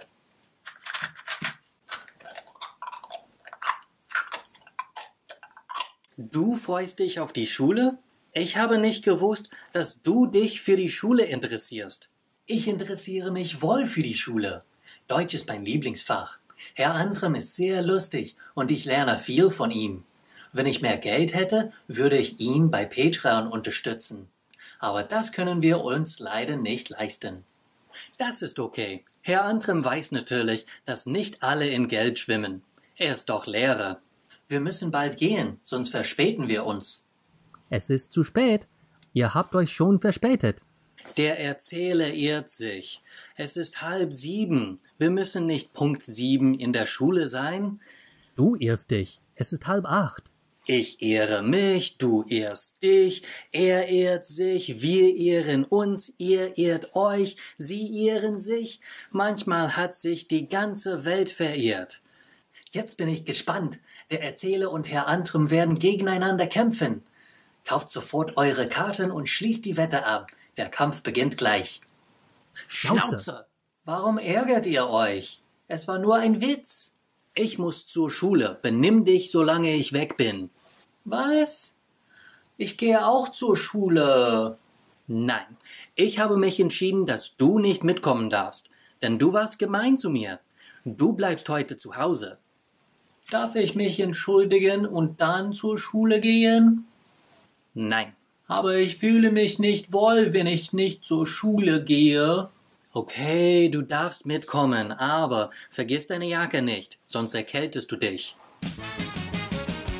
Heute möchte ich euch mein Haus zeigen, aber dieses Mal werde ich mich nicht so viel auf die Zimmer, die in diesem Haus sind, konzentrieren, sondern auf meine Lieblingssachen, die Menschen und die Tiere in meinem Haus. Wir fangen heute mit dem Eingang des Hauses an. Wenn man ins Haus kommt, biegt man nach links ab. Dann steht man im Wohnzimmer. Hier verbringe ich eigentlich nicht so viel Zeit. Wir haben natürlich einen Fernseher, ein Sofa und einen Sessel. Auf dem Boden liegt ein Teppich, der mit den Spielzeugen meiner Kinder geschmückt ist. Dort spiele ich ganz oft mit meinen Kindern. Neben dem Wohnzimmer findet man das Esszimmer. Wir haben 6 Stühle, aber nur 5 Menschen in meiner Familie. Ein Stuhl ist für das Baby. Das ist natürlich ein Kinderhochstuhl. In diesem Zimmer wird nicht nur gegessen. Wir spielen Brettspiele, basteln und spielen mit Play-Doh. Sophia macht auch dort die Hausaufgaben. Die Matheaufgaben sind für sie schwer. Zunächst befindet man sich in der Küche. Hier wird natürlich gekocht. Wir haben die notwendigen Küchengeräte, einen Herd und Ofen, einen Mikrowellenherd, ein Spülbecken und einen Kaffeemacher. Neuerdings haben wir einen Multikocher gekauft. Damit können wir grillen, backen, braten, scharf anbraten, sautieren und dämpfen, mit Heißluft frittieren und schonend kochen. Das ist keine Werbung dafür. Ich möchte nur sagen, es ist ein interessantes Gerät. Wenn man durch die Küche läuft, findet man unsere Bibliothek. Wir haben ein paar 100 Bücher hier. Bücher für Erwachsene findet man hier oben. Wenn man Bücher für Jugendliche möchte, findet man sie in der Mitte. All diese Bücher sind Kinderbücher. Sie sind meistens nach Themen oder Autoren geordnet. Die deutschen Bücher sind nach dem Alter des Publikums, wofür sie geeignet sind, Bücher für Erwachsene, Jugendliche und Kinder geordnet. Durch diese Terrassentür findet man unseren Garten. Dort gibt es einen Tisch, eine Feuerstelle, eine Pergola, einen Sandkasten, einen Spielturm und einen Schuppen. Meine Lieblingsteile meines Gartens sind der Spielplatz und die Feuerstelle. Die Kinder haben viel Spaß auf dem Spielturm, denn sie können dort klettern, schaukeln und rutschen. Die Feuerstelle ist eine sogenannte rauchfreie Feuerstelle oder eine Feuerstelle mit Doppelflamme. Man kann sich damit wärmen, ohne danach nach Rauch zu riechen.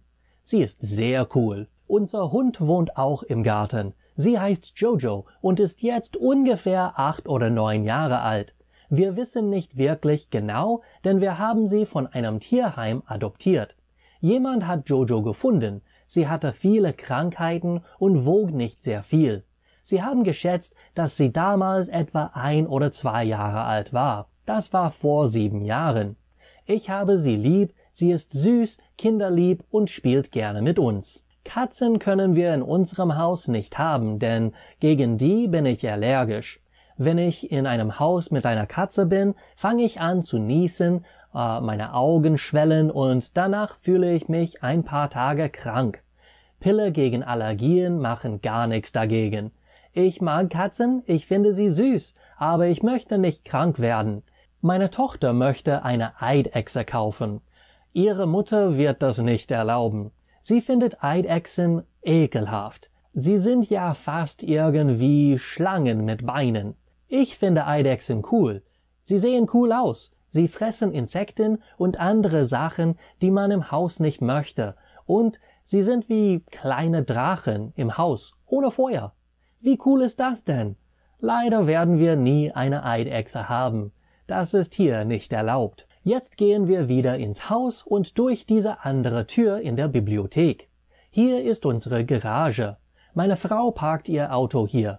Mein Pickup ist zu groß für die Garage. Wir stellen unsere Fahrräder und andere Sachen mit Rädern in die Garage. Mein Sohn Luke hat natürlich ein Batmobil, denn alle kleinen Jungs brauchen ein Batmobil. Es gibt nur noch ein Zimmer hier im Erdgeschoss. Das ist die Gästetoilette. Sie hat nur eine Toilette und ein Waschbecken. Ich habe nichts darüber zu sagen, außer sie ist hier. Wenn man nach oben geht, findet man ein Badezimmer. Das ist das Kinderbadezimmer. Es gibt natürlich eine Badewanne mit Dusche, eine Toilette und ein Waschbecken. Anna und Else sind auf dem Duschvorhang zu sehen. Es gibt einen Hai und Monster Trucks auf einem Regal. Wie man sieht, ist dieses Bad für unsere Kinder. Es gibt 3 Schlafzimmer hier oben. Das erste ist das Zimmer der Jungen. Luke und Adam teilen sich ein Zimmer. Adam schläft hier in der Krippe und Luke schläft in diesem großen Bett ganz alleine. Irgendwann werden wir vielleicht ein Doppelstockbett kaufen, aber Adam ist noch nicht dafür bereit. Das zweite Schlafzimmer ist Sophies Zimmer. Es ist lila und grau. Es gibt einen Schreibtisch in der Ecke, einen kleinen Stuhl zum Lesen in einer anderen Ecke und einen Schminktisch in einer anderen. Diese Ecke ist meine Lieblingsecke, denn ich denke, jedes Kind braucht seinen eigenen Platz, wo es in Ruhe lesen darf. Bücher sind in dieser Familie sehr wichtig. Das letzte Schlafzimmer gehört meiner Frau und mir. Unser Zimmer ist nicht so interessant. Es gibt ein Bett, ein paar kleine Tische und eine Kommode. Wir haben auch einen Schrank und unser eigenes Bad. Im Schrank gibt es sowohl viele Hemden und Fliegen als auch andere Kleidungsstücke. Im Bad gibt es 2 Waschbecken, eine Toilette und eine Badewanne mit Dusche. Wir haben auch noch einen Keller. Dort gibt es ein Spielzimmer, das so etwas wie ein zweites Wohnzimmer ist. Es gibt noch ein Sofa, einen Sessel und einen Fernseher, genau wie im anderen Wohnzimmer. Es gibt aber auch noch sehr, sehr viele Spielzeuge. Vielleicht zu viele. Meine Lieblingsspielzeuge sind das Puppenhaus und das Piratenschiff mit Hafen. Ich habe sie zusammengebaut. Sie haben sehr viele Details und sorgen für stundenlange Unterhaltung. Um die Ecke ist mein Büro. Hier geschieht das Wunder. Ich filme in dieser Ecke und bearbeite die Videos mit diesem Computer. Es gibt Fotos von meiner Familie an der Wand. Das ist ein Foto von mir und meinem Opa. ist 2005 gestorben und kaum ein Tag vergeht, an dem ich nicht dankbar bin, ihn getroffen zu haben. Er hat mir viel über das Leben und Lachen beigebracht. Er war ein geduldiger, lustiger und einfach cooler Mensch. Ich habe diese Fotos hier, um mich daran zu erinnern, was ich für eine Person sein möchte. Das einzige Zimmer, das es noch in meinem Haus gibt, ist unser Waschraum. Dort gibt es natürlich eine Waschmaschine und einen Wäschetrockner. Meine Frau näht oft darin mit ihrer Nähmaschine. Sie macht Lätzchen und Spücktücher für Adam, Decken für uns alle und andere kleinere Projekte, wie zum Beispiel ein Highbed für Luke und Beanbags für Luke und Sophia. Take these lessons off of your screen and into your home when you purchase Elementary German with Herr Antrim. You can practice what you're learning with worksheets and answer keys, listen to the lessons whenever you want with the MP3 downloads, and a whole lot more. Wessen T-Shirt ist das? Das ist nicht mein T-Shirt. Vielleicht ist das T-Shirt meines Sohnes. Ja, das ist Lukes T-Shirt. Das ist sein T-Shirt. Wessen Schuhe sind auf dem Boden? Das sind nicht meine Schuhe. Das sind wahrscheinlich die Schuhe meiner Tochter. Ja, das sind Sophies Schuhe. Das sind ihre Schuhe. Wessen Räder sind das? Das sind meine Räder. Aber du bist kein Auto. Ja, eigentlich sind das die Räder meines Autos. Das sind seine Räder. Wessen Spielzeuge sind das? Das sind nicht meine Spielzeuge. Ich weiß, das sind die Spielzeuge meiner Söhne. Ja, das sind Lukes und Adams Spielzeuge. Das sind ihre Spielzeuge. Eines Mannes? Der Frau? Des Kindes? What is going on here? Well, this is the genitive case. The genitive case at its core is used to show possession. The German genitive case is the reason that the English possessive forms use s at the end of them. When you use a proper noun in English with a possessive form, you add an apostrophe and an s to the end. For example, Bob's Diner. Then when you do this in German, you just don't use an apostrophe. It's Bob's Diner. Here are a few examples in context. Ich esse jeden Montag in Bob's Restaurant. I eat at Bob's restaurant every Monday. Das ist Freds Schwester. That is Fred's sister. Der Lehrer fragt Tims Freunde, ob sie mitkommen. The teacher asks Tim's friends if they are coming along. When you use a person's name and that name ends in an S, you can either add just an apostrophe to the end of it or add both an apostrophe and an S in English. In German, you add an apostrophe if the name ends in an S, S-set, Z, or X. Although I can't think of a name that ends in an S-set. You do not add an S after those names. For example, Hans' Mutter ist im Krankenhaus. Hans's mother is in the hospital. Heinz' Bruder ist der Bürgermeister. Heinz's brother is the mayor. Das ist Max' Hemd. This is Max's shirt. Great! Now we can use people's names with possessives, but how do we do this if we don't use a person's name? Now we get into the real genitive stuff. Let's say I want to say the sentence, the man's dog bit me. As you can see in the English sentence, the man is the one that is using the apostrophe and the S. This will also be true in German, but we switch things around a bit. The man will show up after the thing that he owns, in this sentence, the dog. So this sentence looks like this in German. Der Hund des Mannes hat mich gebissen. The man's dog bit me. If this looks confusing to you, it might help to translate the sentence as the dog of the man bit me. This puts the words in the same order, but it also adds in of. You can think of the word des as of the, instead of the other der words which just mean the. You probably also noticed that I added in es to the end of the word Mann. This is another side effect of the genitive case. If the noun in this case is masculine or neuter, you add s to the end of the noun in addition to using an article that also has an s at the end of it. If the noun only has one syllable, you add es instead of just s. For example, am Anfang des Tages hatte ich viel Energie. At the beginning of the day, I had a lot of energy. Am Ende des Monats habe ich kein Geld mehr. At the end of the month, I don't have any more money. Die Punktzahl des Spiels ist 0:0. The score of the game is 0-0. Wait, I thought you just said that single-syllable words get es at the end of it instead of just s. Why didn't Spiel get an E? Well, this is a more recent grammatical trend. Lots of people will lose the E in the genitive case in favor of just using an S. Duden, the go-to guide for all grammar nerds, lists both Spiels and Spieles as possible options for the genitive case. It does list the ES version first, which usually means that this version is the version that they prefer, but both are acceptable. Some nouns fall into a category that we label as weak nouns. These nouns require either an N or an EN at the end of them when they are not used in the nominative case. This includes the genitive case, obviously. Most of the time, these nouns will simply stick to having an N or an EN at the end of them in the genitive case, and will ignore the rules about the S's. Sometimes, however, they will use both an N and an S. For example, Der Hut des Jungen ist rot. The boy's hand is red. Die Buchstaben des Namens sind H, A, N, S. The letters of the name are H, A, N, S. So to recap so far, the genitive case is used to show possession between two nouns. Des is the article that's used for masculine and neuter nouns in the genitive case. You also add an S to the end of the noun. If the noun is only one syllable, you add ES instead of just S. Certain nouns are in a category called weak nouns. These nouns require N or EN in the cases that are not nominative. Occasionally they add S to the end of the noun after the N, but most of the time they just add an N and not the S. Now for the feminine and plural nouns. They are much easier. The articles in front of these feminine or plural nouns in the genitive case all end with R. There are no letters to be added to the end of the noun, so all you have to do is make sure that your article has an R at the end of it, and you are done and good to go. For example, Das Kleid der Frau ist blau. The woman's dress is blue. Warum liegen die Spielzeuge der Kinder auf dem Boden? Why are the children's toys on the floor?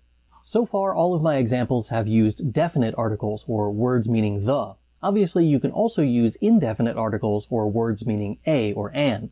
The last letters are the same, and the rules for adding S and ES are the same as well. For example, Das ist das Hemd eines Mannes. This is a man's shirt. Ich habe einen Knochen eines Dinosauriers hinter meinem Haus entdeckt.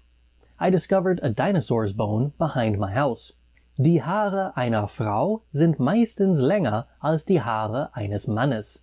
The hair of a woman is usually longer than the hair of a man.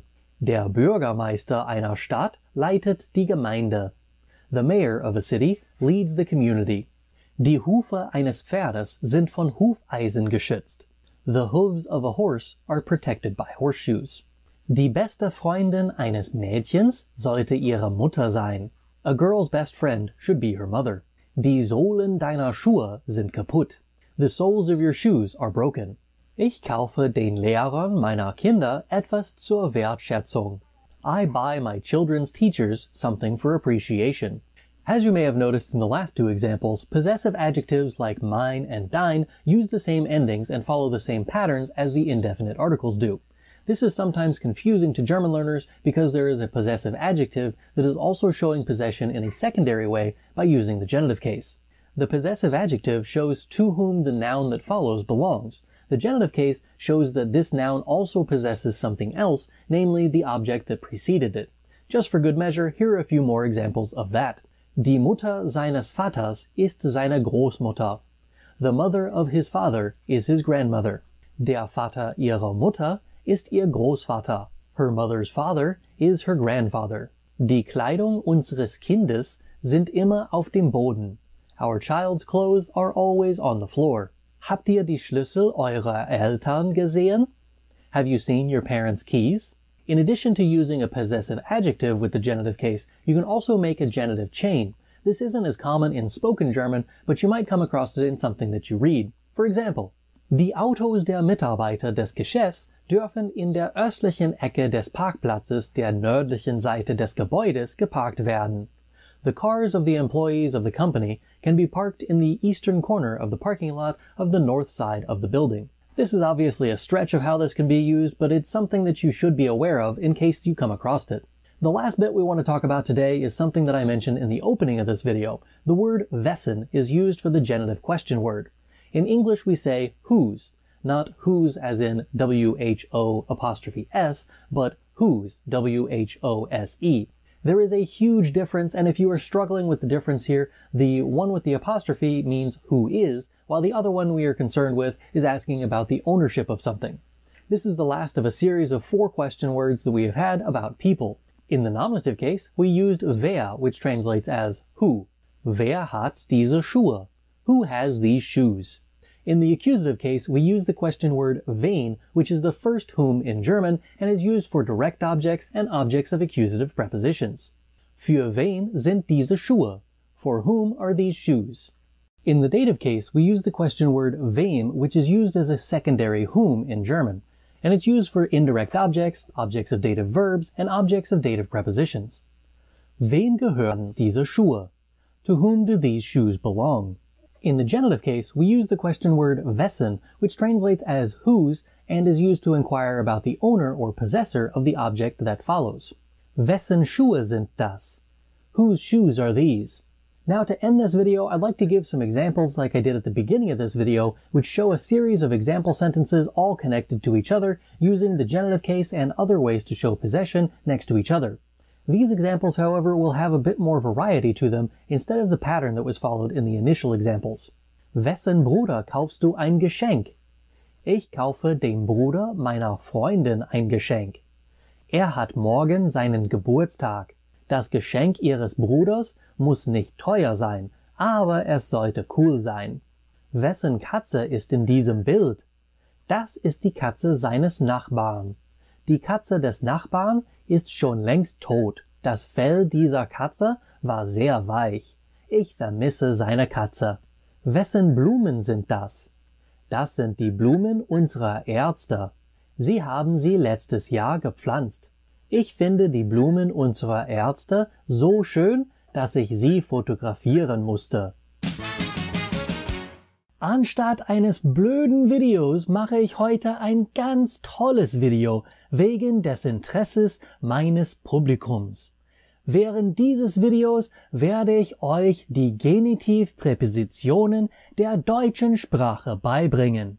Innerhalb der ersten 2 Sätze habt ihr schon 3 davon gesehen. Genitive prepositions are exactly what the name implies. They are prepositions that require the object that follows them to be used with the genitive case.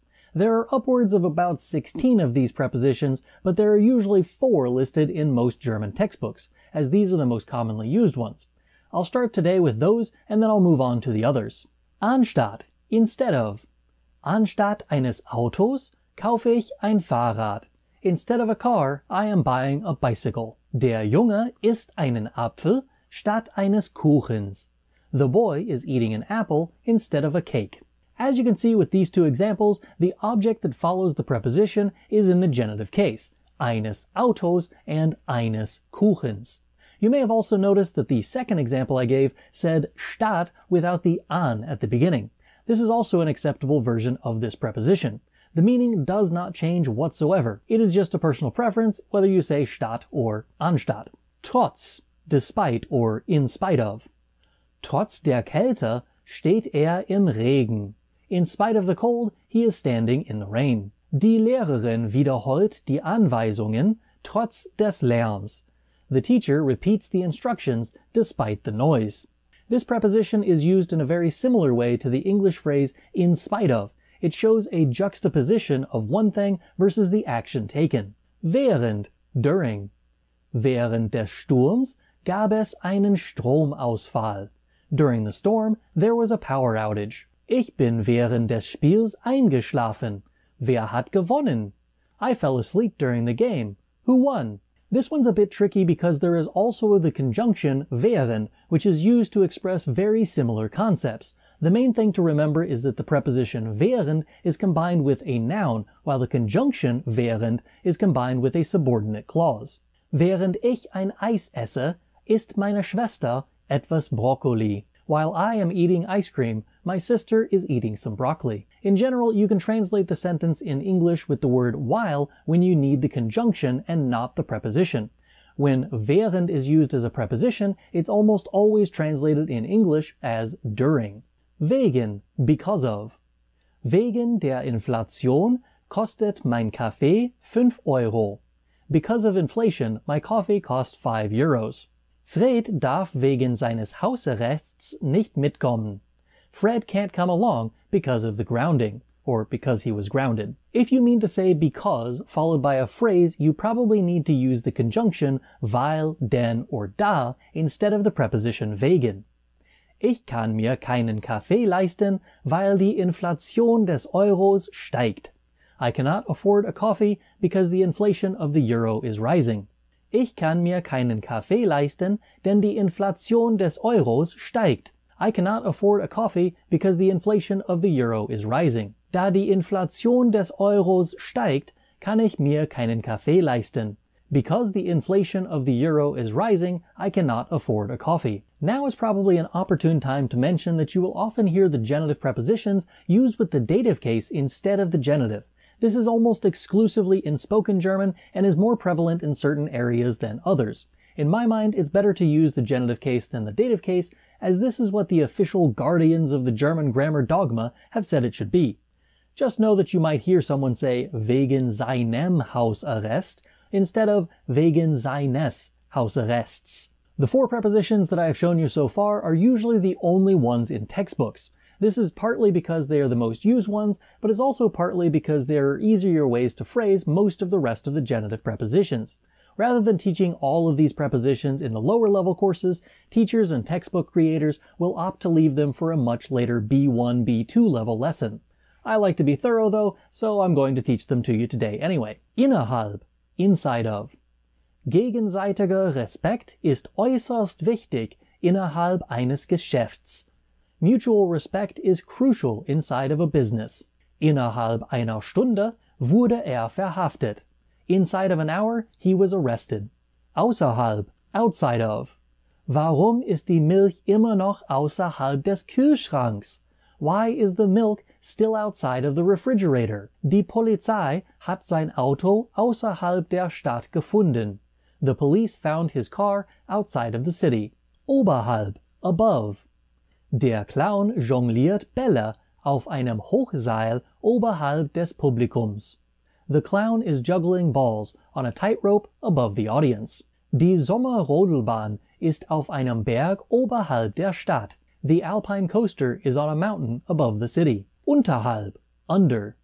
Manche Flüsse fließen unterhalb der Erde. Some rivers flow underground. Die Stadt liegt unterhalb des Skiurlaubsorts. The city is located below the ski resort. Seitens, on the side of. Die Firma musste wegen Diebstahl seitens der Arbeitnehmer Bankrott annehmen. The company had to declare bankruptcy because of theft on the part of the employees. Die Gefährlichkeit des Weges erfordert Vorsicht seitens der Wanderer. The danger of the path requires caution on the side of the hikers. Diesseits, this side of. Dieses Restaurant hat das beste Barbecue diesseits des Mississippis. This restaurant has the best barbecue this side of the Mississippi. Diesseits der Grenze findet man viel mehr wilde Blumen. On this side of the border, you find many more wild flowers. Jenseits, the other side of. Es gibt viele Obdachlose, die jenseits dieses Gebäudes leben. There are lots of homeless people who live on the other side of this building. Jenseits der Brücke steht ein Troll. On the other side of the bridge, there's a troll standing. Anlässlich, on the occasion of. Meine Frau hat mir ein Buch über Goethe anlässlich unserer silbernen Hochzeit gekauft. My wife bought me a book about Goethe on the occasion of our silver wedding anniversary. Seine ganze Familie jubelte anlässlich seines Freispruchs. His entire family cheered on the occasion of his acquittal. Kraft des Gesetzes darf man einen Führerschein anstatt eines Reisepasses als Ausweis benutzen, wenn man innerhalb der USA fliegt. By law, you are allowed to use a driver's license instead of a passport as identification when you are flying inside of the United States. Der Lehrer darf Weisungen Kraft seiner Autorität ausgeben. The teacher is allowed to give orders by virtue of his authority. Laut, according to. Laut dieser Zeitung ist der Musiker bei einem Autounfall gestorben. According to this newspaper, the musician died in a car accident. Laut seines Vaters ist er nicht zu Hause. According to his father, he isn't at home. Aufgrund, on the basis of or because of. Aufgrund seiner Vorbestrafung hat den Job nicht bekommen. Because of his criminal record, he didn't get the job. Wir haben heute schulfrei aufgrund des Schnees. We don't have school today because of the snow. Bezüglich, with regard to. Ich habe eine Frage bezüglich meiner Bewerbung. I have a question with regard to my application. Mein Chef will mit mir bezüglich meiner Pünktlichkeit sprechen. My boss wants to talk to me about my punctuality. Adjectives are words that describe nouns, meaning that they describe people, places, and things, and ideas. In English, this can be done directly before the noun, which is how you're probably thinking this is done. Or it can be used far away from the noun. When we use the adjective away from the noun, we call it a predicate adjective. The predicate part is the part of the sentence that is after the verb. As the name suggests, these adjectives show up after the verb, and they describe a noun at the beginning of the sentence. In German, we have the exact same two options. You can put the adjective directly before the noun, or you can put it after the verb to describe the subject. Here are a few examples. Der Film war gut. The film was good. Mein Bruder ist jung. My brother is young. Die Kinder sind heute laut. The children are loud today. In those sentences, the words good, young, and loud are adjectives that describe the subjects of their sentences, the film, my brother, and the children. In German, it is the exact same. The adjectives gut, jung, and laut describe the subjects der Film, mein Bruder, and die Kinder. This is the easiest way to use adjectives in German, but it doesn't lend itself to very much variety or flexibility. That's why there's also the option to put the adjective directly before the noun that they describe. This allows us the greatest amount of flexibility with our descriptors. Let's take a look at some examples to see what this looks like. Der gute Film beginnt in 30 Minuten. The good film starts in 30 minutes. Ich mag meinen jüngeren Bruder. I like my younger brother. Die Mutter gibt den lauten Kindern keine Schokolade. The mother isn't giving the loud children any chocolate. As you can see from these examples, we are no longer limited to describing just the subject of the sentence when we add the adjective directly in front of the noun.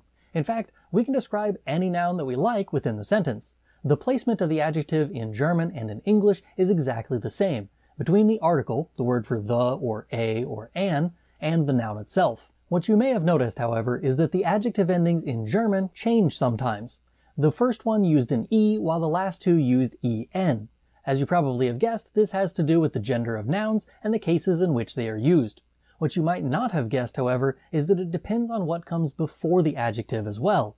Definite articles, or der words, require different adjective endings than indefinite articles, or ein words, and there's even a third category if there is no article.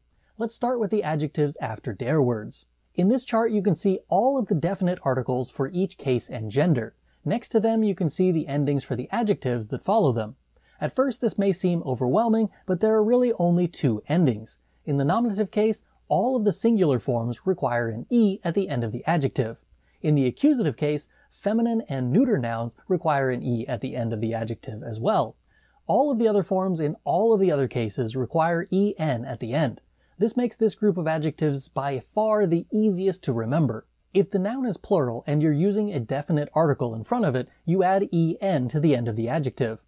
If the noun is in the dative or genitive case and there's a definite article before the adjective, then add en as well.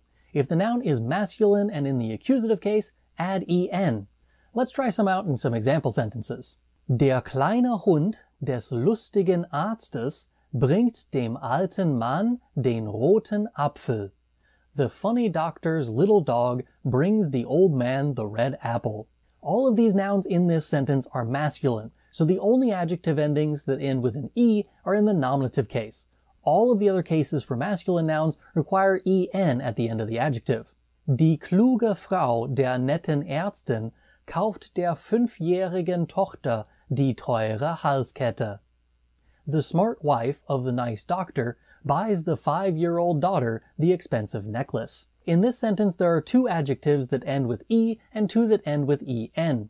All of the nouns are feminine, so the nominative case noun, die kluge Frau, and the accusative case noun, die teure Halskette, both have an E at the end of their respective adjectives, kluge and teure. The dative case is used with the indirect object, which is why we changed the feminine article to der.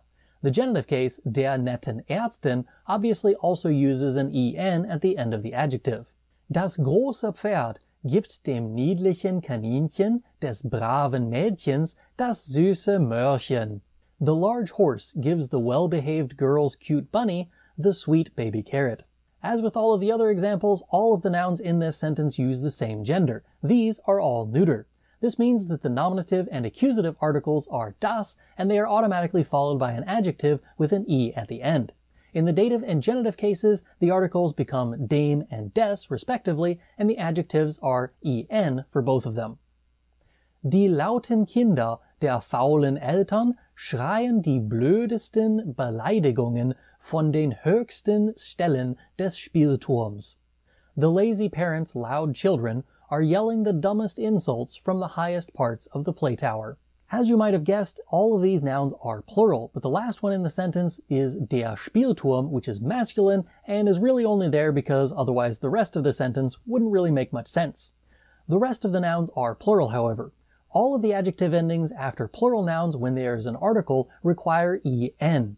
It doesn't matter how they are used within the sentence or what the gender of the noun would have been if it were singular, all of the plural nouns require adjectives with en, if there is an article.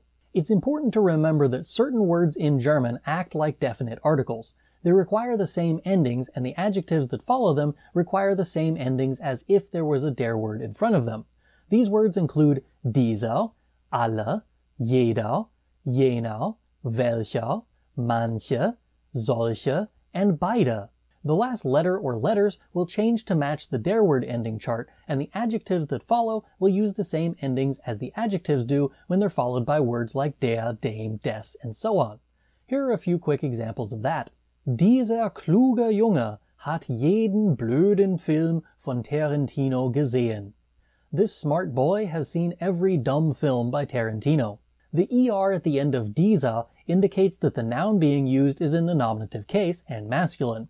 This also makes the adjective have an e at the end. The en at the end of jeden shows that the noun is masculine and accusative, which in turn requires the adjective to include en at the end of it as well. Welche freigebige Lehrerin hat allen armen Kindern diese warmen Mäntel gegeben? Which generous teacher gave all of the poor children these warm coats? This time we have the feminine form welche to indicate that the teacher is the subject of the sentence and therefore nominative. The adjective that follows requires an e for the same reasons. The children in this sentence are the indirect object of the sentence, which makes them dative. The plural ending for articles is en, and the adjective that follows that has to follow suit. Allen armen Kindern. The coats are also in the plural form, but they are the direct objects of the sentence, so the article uses an e while the adjective uses en. When you use an indefinite article in German, or words that translate as a or an in English, you mostly use the same endings as you do for definite articles, or words that translate as the in English. In fact, the dative and genitive case all use en on their adjectives still. The only change between the adjectives after definite articles and the adjectives after indefinite articles are the masculine and neuter forms in the nominative case and the neuter form in the accusative case.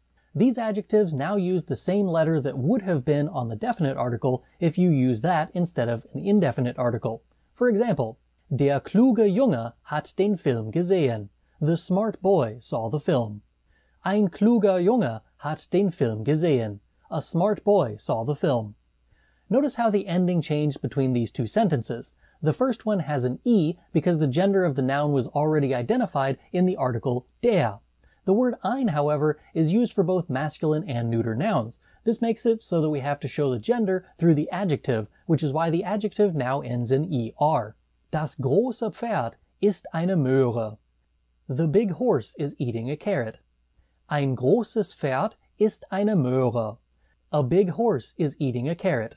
In the first example, the article das clearly identifies the gender of the noun Pferd as neuter. Therefore, we only need an e at the end of the adjective. Since the article ein could be masculine or neuter in the nominative case, we still have to identify the gender through the adjective, which in this case indicates the neuter form with es at the end of the adjective. The full adjective ending chart for adjectives after indefinite articles looks like this. I know what you're thinking. How is there a plural column for this? While you can't say a books, you can say my books or no books. Both of these are expressed in German with words that act like indefinite articles. All of the possessive adjectives that I taught you a few lessons ago, along with the negative article kein, use the same endings as the indefinite articles do. The adjective endings that follow these words follow the same patterns as the adjectives after indefinite articles do. Ein katholischer Priester, eine methodistische Pastorin und ein braunes Pferd gehen in eine irische Kneipe. A Catholic priest, a Methodist pastor, and a brown horse go into an Irish bar. Besides the obvious lame setup for a joke, this sentence includes one masculine noun, one feminine noun, and one neuter noun in the nominative case. This allows us to follow the endings across all of the genders. Adjectives for masculine nouns get ER, feminine takes E, and neuter takes ES. The articles for masculine and neuter nouns are both ein, while the feminine article is eine. The last noun in the sentence isn't in the nominative case, but it still requires eine as the article and an E at the end of the adjective to show that this is feminine and accusative. Ich kaufe einen roten Ball, eine gelbe Banane und ein schwarzes Schaf. I am buying a red ball, a yellow banana, and a black sheep. These nouns are all the direct objects of the sentence. The only change from the last sentence as far as the endings are concerned, however, is the masculine form is no longer ER, but rather EN. This shows us the transition from the nominative to the accusative case for masculine nouns. Feminine and neuter nouns don't change their articles or their adjective endings for the accusative case. Sie spielt Fußball mit meinem alten Vater, meiner jungen Mutter und meinem kleinen Kaninchen. She is playing soccer with my old father, my young mother, and my small bunny. After the preposition mit, we use the dative case, which is indicated by the masculine and neuter articles einem and the feminine article I now. The adjective endings for all of these adjectives in this case are en. As long as there is an article before the adjective in the dative case, the ending on the adjective is en. This works for definite and indefinite articles. Als Glücksbringer bringt der Junge die Münzen seines weisen Vaters, die Ohrringe seiner lieben Oma und die Schuhe seines braunen Pferdes. For luck, the boy brings his wise father's coins, his dear grandma's earrings, and the shoes of his brown horse. While using the genitive case, the article for masculine and neuter nouns ends with s. The adjectives that follow that use en. The feminine articles end with er, but the adjective endings are still en. So far we have 2 of the 3 adjective ending categories covered. The adjective endings after definite articles look like this. The adjective endings after indefinite articles look like this. When neither a definite or indefinite article is used, the adjective ending generally follows the ending that is normally on the article. The only exception to this is in the genitive case for masculine and neuter nouns. Instead of taking an s, they use en at the end of the adjective. The chart looks like this. As I said, these endings are used when there is neither a definite nor an indefinite article in front of the adjective. This is pretty rare with singular forms, but it can be done. For example, Gelber Käse schmeckt mir nicht. Yellow cheese does not taste good to me. Ich mag gelben Käse. I like yellow cheese. Ich mache ein belegtes Brot mit gelbem Käse. I am making a sandwich with yellow cheese. Ich mag den Geschmack gelben Käses. I like the taste of yellow cheese. These examples follow the masculine noun Käse through all of the cases. In the nominative case, it requires er at the end of the adjective. If you were to use a definite article instead, you would say der. Notice that the last letter of der and the last letter of gelber are the same. In the accusative case, the ending becomes en, which is the same as the masculine accusative article den.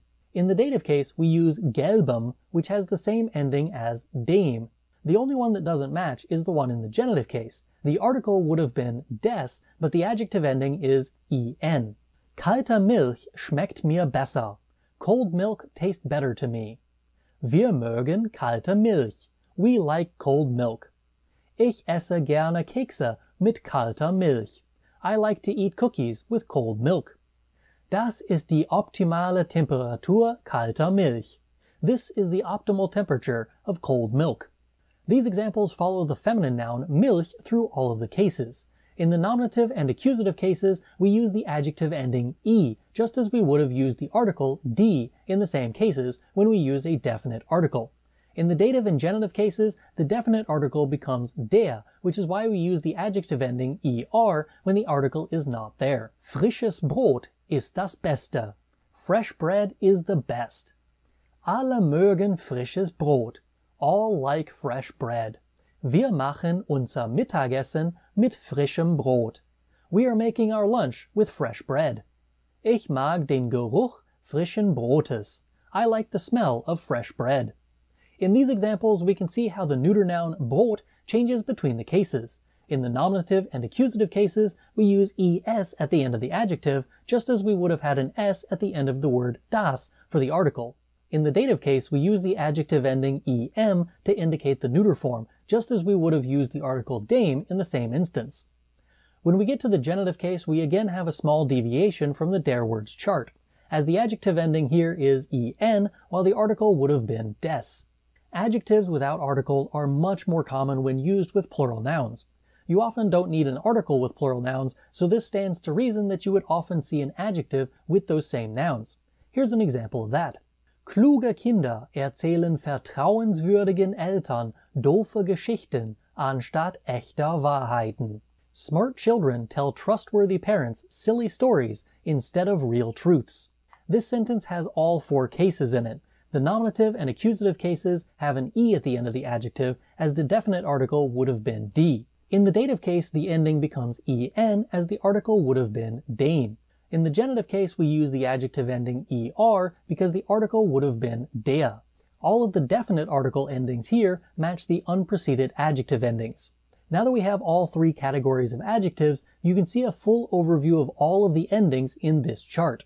It shows you the definite and indefinite articles with the adjective endings that follow them, plus the unpreceded adjective endings, which are indicated with a blank line in front. I also included the indicators of what counts as a category for each of these endings, which words require the same adjective endings as the der word adjectives do. They are listed under the der word category. Under ein words, you can see the words that fall into that category, and the null article is used for those that don't count as an article. You'll notice that in that category we have viel, etwas, and a few other things that you can use before an adjective that doesn't count as an article. While einige looks like an article, it actually means some and doesn't count as an article when it comes to the adjective endings that follow it. Today I'm talking all about Partizip 1 and Partizip 2 as adjectives in German. First, let's take a look at some examples to see what we're even talking about and get you oriented a bit. Das lachende Baby ist sehr niedlich. The laughing baby is very cute. Der Polizist half dem blutenden Jungen. The police officer helped the bleeding boy. Ich werde das verbrannte Schnitzel nicht essen. I will not eat the burnt Schnitzel. Der Mann fährt trotz der zerbrochenen Windscheibe. The man is driving in spite of the broken windshield.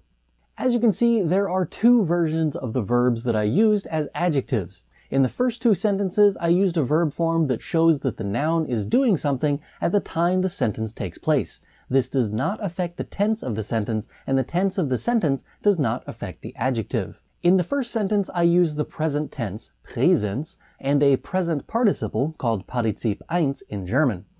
The baby is laughing at the same time that it is cute in that sentence. In the second sentence, I used the simple past tense, the Präteritum, and the present participle, or Partizip 1, as an adjective. The boy was bleeding at the time that the police officer helped, but the entire event took place in the past. In the second two sentences, I used a verb form that shows that the noun is in a state after the action of the verb has been completed. So while I use the future tense, or the Futur 1 in the sentence about the schnitzel, the burning happened prior to that, which left the schnitzel in a burned state. In the next sentence, I used the present tense, or Präsens, but the breaking of the windshield occurred prior to the driving in that sentence. The windshield is already in the broken state before the man started driving. In English, we label these participles in a much more clear manner than we do in German. In English, we call the Partizip 1 present participle, and the Partizip 2 past participle. These two names help us to understand what they do and why we might need them. The present participle, or Partizip 1, is used to describe an action that is being done by the noun that it precedes. For example, das lachende Kind, the laughing child. The child is currently laughing, and rather than say das Kind, das lacht, ist niedlich, we shorten the sentence down to use the verb lachen as an adjective. In order to form the Partizip 1 of a German verb, we simply add d to the end of the infinitive. Lachen becomes lachend, and bluten becomes blutend. Once you have that, you simply add the correct adjective ending to go with the case and gender of the noun that is being described. Here are a few more examples of Partizip 1 as adjectives. Der Mann spricht mit dem schreibenden Kind. The man is talking with the writing child. Seine Mutter wollte wissen, was das Problem des schreienden Jungen war. His mother wanted to know what the problem of the screaming boy was. Du wirst einen tanzenden Hund vor der Tür sehen. You will see a dancing dog in front of the door. Nimm niemals einem fressenden Hund das Futter weg. Never take the food away from an eating dog. Partizip 1 is not nearly as common as Partizip 2. The Partizip 2 is called past participle in English. It shows that the action is completed. You are likely already aware of how these are formed, as you need the Partizip 2 in order to create the perfect tense. Partizip 2 generally start with ge and end with t. That only works with regular verbs, however. Irregular verbs can be as simple as using en at the end instead of t, but it can be a lot more complicated, like a stem vowel change, like beginnen changing to begonnen. When you use a Partizip 2 as an adjective, you are essentially saying that the action that the verb represents is already done and the noun that you are describing is now in a state that follows that action's completion. I mentioned the example of das verbrannte Schnitzel, the burned schnitzel. We know what happened to the schnitzel before it wasn't eaten by the speaker in that sentence. We can tell this through the Partizip 2. Once we create the Partizip 2, we simply add the correct adjective ending to match the case and gender of the noun that we are describing, as we would with any other adjective. Here are a few more examples of these in action. Kevin hat die gekauften Lebensmittel fallen gelassen. Kevin dropped the purchased groceries. Der Feuerwehrmann findet die vermisste Katze. The fireman finds the lost cat. Hänsel aß schnell die gebotenen Kekse. Hänsel ate the offered cookies quickly. Mein Sohn nimmt das frisch gebackene Brot aus dem Ofen. My son takes the freshly baked bread out of the oven. Quick side note about the last example. I added an adverb frisch before the adjective gebacken. Adverbs are used to describe adjectives, among other things. In this sentence, the word fresh describes the way in which the baked state came about. In this case, recently, as the bread was freshly baked. Just for fun, let's see a few more examples of that kind of thing. Ein gut trainierter Hund zieht nicht an der Leine. A well-trained dog does not pull on the leash. Das Mädchen fährt ihr neu gekauftes Auto zur Schule. The girl drives her newly bought car to the school. You can actually continue to use these kinds of phrases to make an entire clause out of them. For example, Hänsel aß die von der Hexe gebotenen Kekse. Hänsel ate the cookies that were offered by the witch. Literally, the from the witch offered cookies. Der Verbrecher verkauft die vom Geschäft gestohlenen Waren. The criminal sells the goods that were stolen from the store. Literally, the from store stolen goods. To recap what we've learned so far, Partizip 1 refers to verbs which look like infinitives with d added to the end. When they are used as adjectives, they show that the noun is engaged in that activity while the action of the sentence is taking place. Partizip 2 refers to verbs which have been changed to the form that is used in the perfect tense. This is generally indicated by a ge in front and a t at the end. But there are a variety of other rules that dictate how these are formed for the Partizip 2. When used as adjectives, the Partizip 2 forms of verbs show that the noun is already in a certain state because of the action that the Partizip 2 represents. Now let's take a look at some mixed examples to see these words in action. Der Polizist erkennt den versteckten Jungen. The police officer recognizes the hidden boy. Der erkannte Junge kommt aus seinem entdeckten Versteck. The recognized boy comes out of his discovered hiding place. spricht eine Weile mit dem beruhigenden Polizisten. He speaks a while with the calming police officer. Der erwischte Junge geht mit dem versichernden Polizisten zum Auto. The caught boy goes with the reassuring police officer to the car. Das krabbelnde Baby ist auf dem frisch gefegten Boden. The crawling baby is on the freshly swept floor. Die erschöpfte Mutter liegt auf dem mit ungefalteter Wäsche bedeckten Sofa und schaut zu.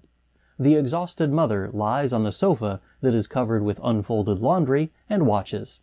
Das krabbelnde Baby der erschöpften Mutter zieht sich an dem mit ungefalteter Wäsche bedeckten Sofa hoch und gibt der überraschten Mutter einen wohlverdienten Kuss. The crawling baby of the exhausted mother pulls itself up on the sofa that is covered with unfolded laundry and gives the surprised mother a well-deserved kiss. By the end of this lesson, you will be able to change adjectives and adverbs in German from the original form, called the positive form, into the comparative, higher, further, faster, or the superlative, best or most often form, and use them in a variety of sentences. I'll also help clear up some confusion about these things in English, as some native English speakers sometimes have trouble in certain areas. Let's start with the word schnell, which means fast in English. If you're using an adjective after the verb, we call that part of the sentence the predicate, we call this a predicate adjective. These adjectives, unlike the ones that are used directly before nouns, don't need adjective endings. We simply use them as they are. For example, mein Auto ist schnell. My car is fast. Just like in English, most of the time we add er to the end of the adjective to form the comparative form in German. So fast becomes faster and schnell becomes schneller. For example, sein Auto ist schneller. His car is faster.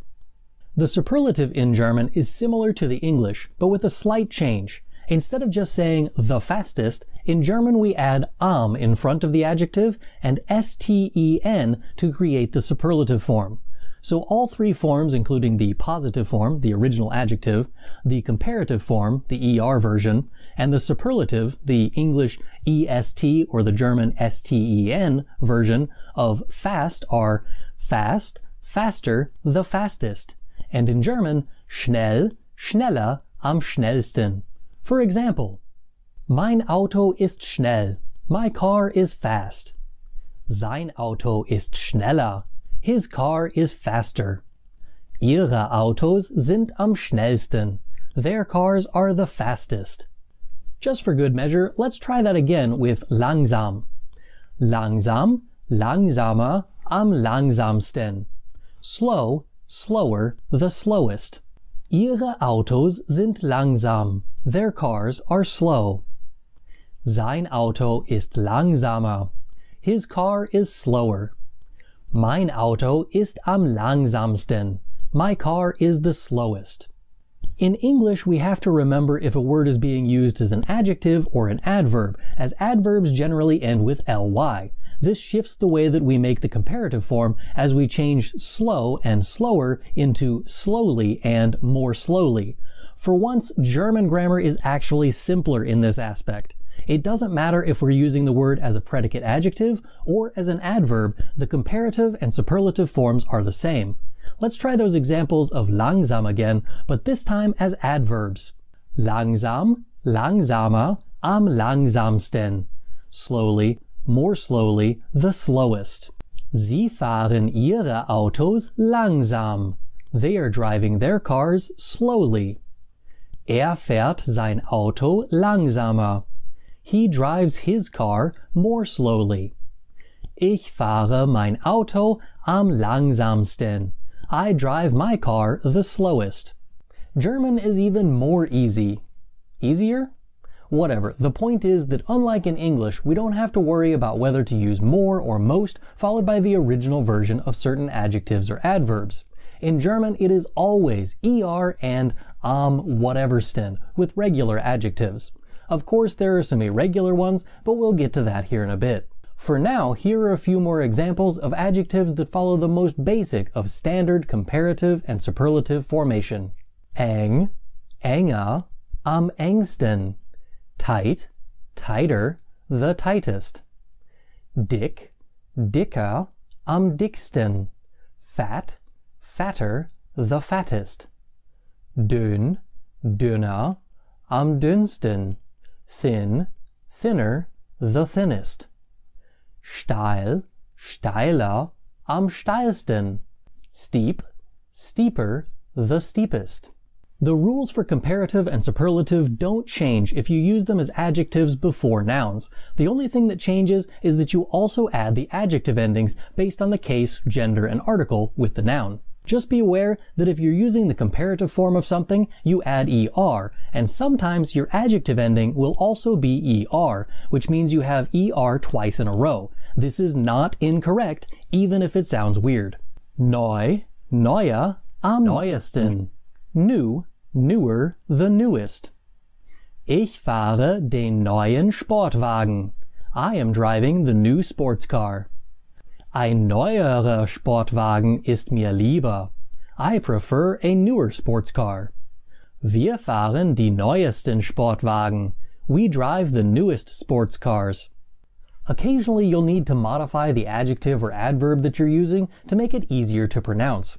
Words that have an E directly before an R or an L require you to remove that E before you add any ending that starts with a vowel.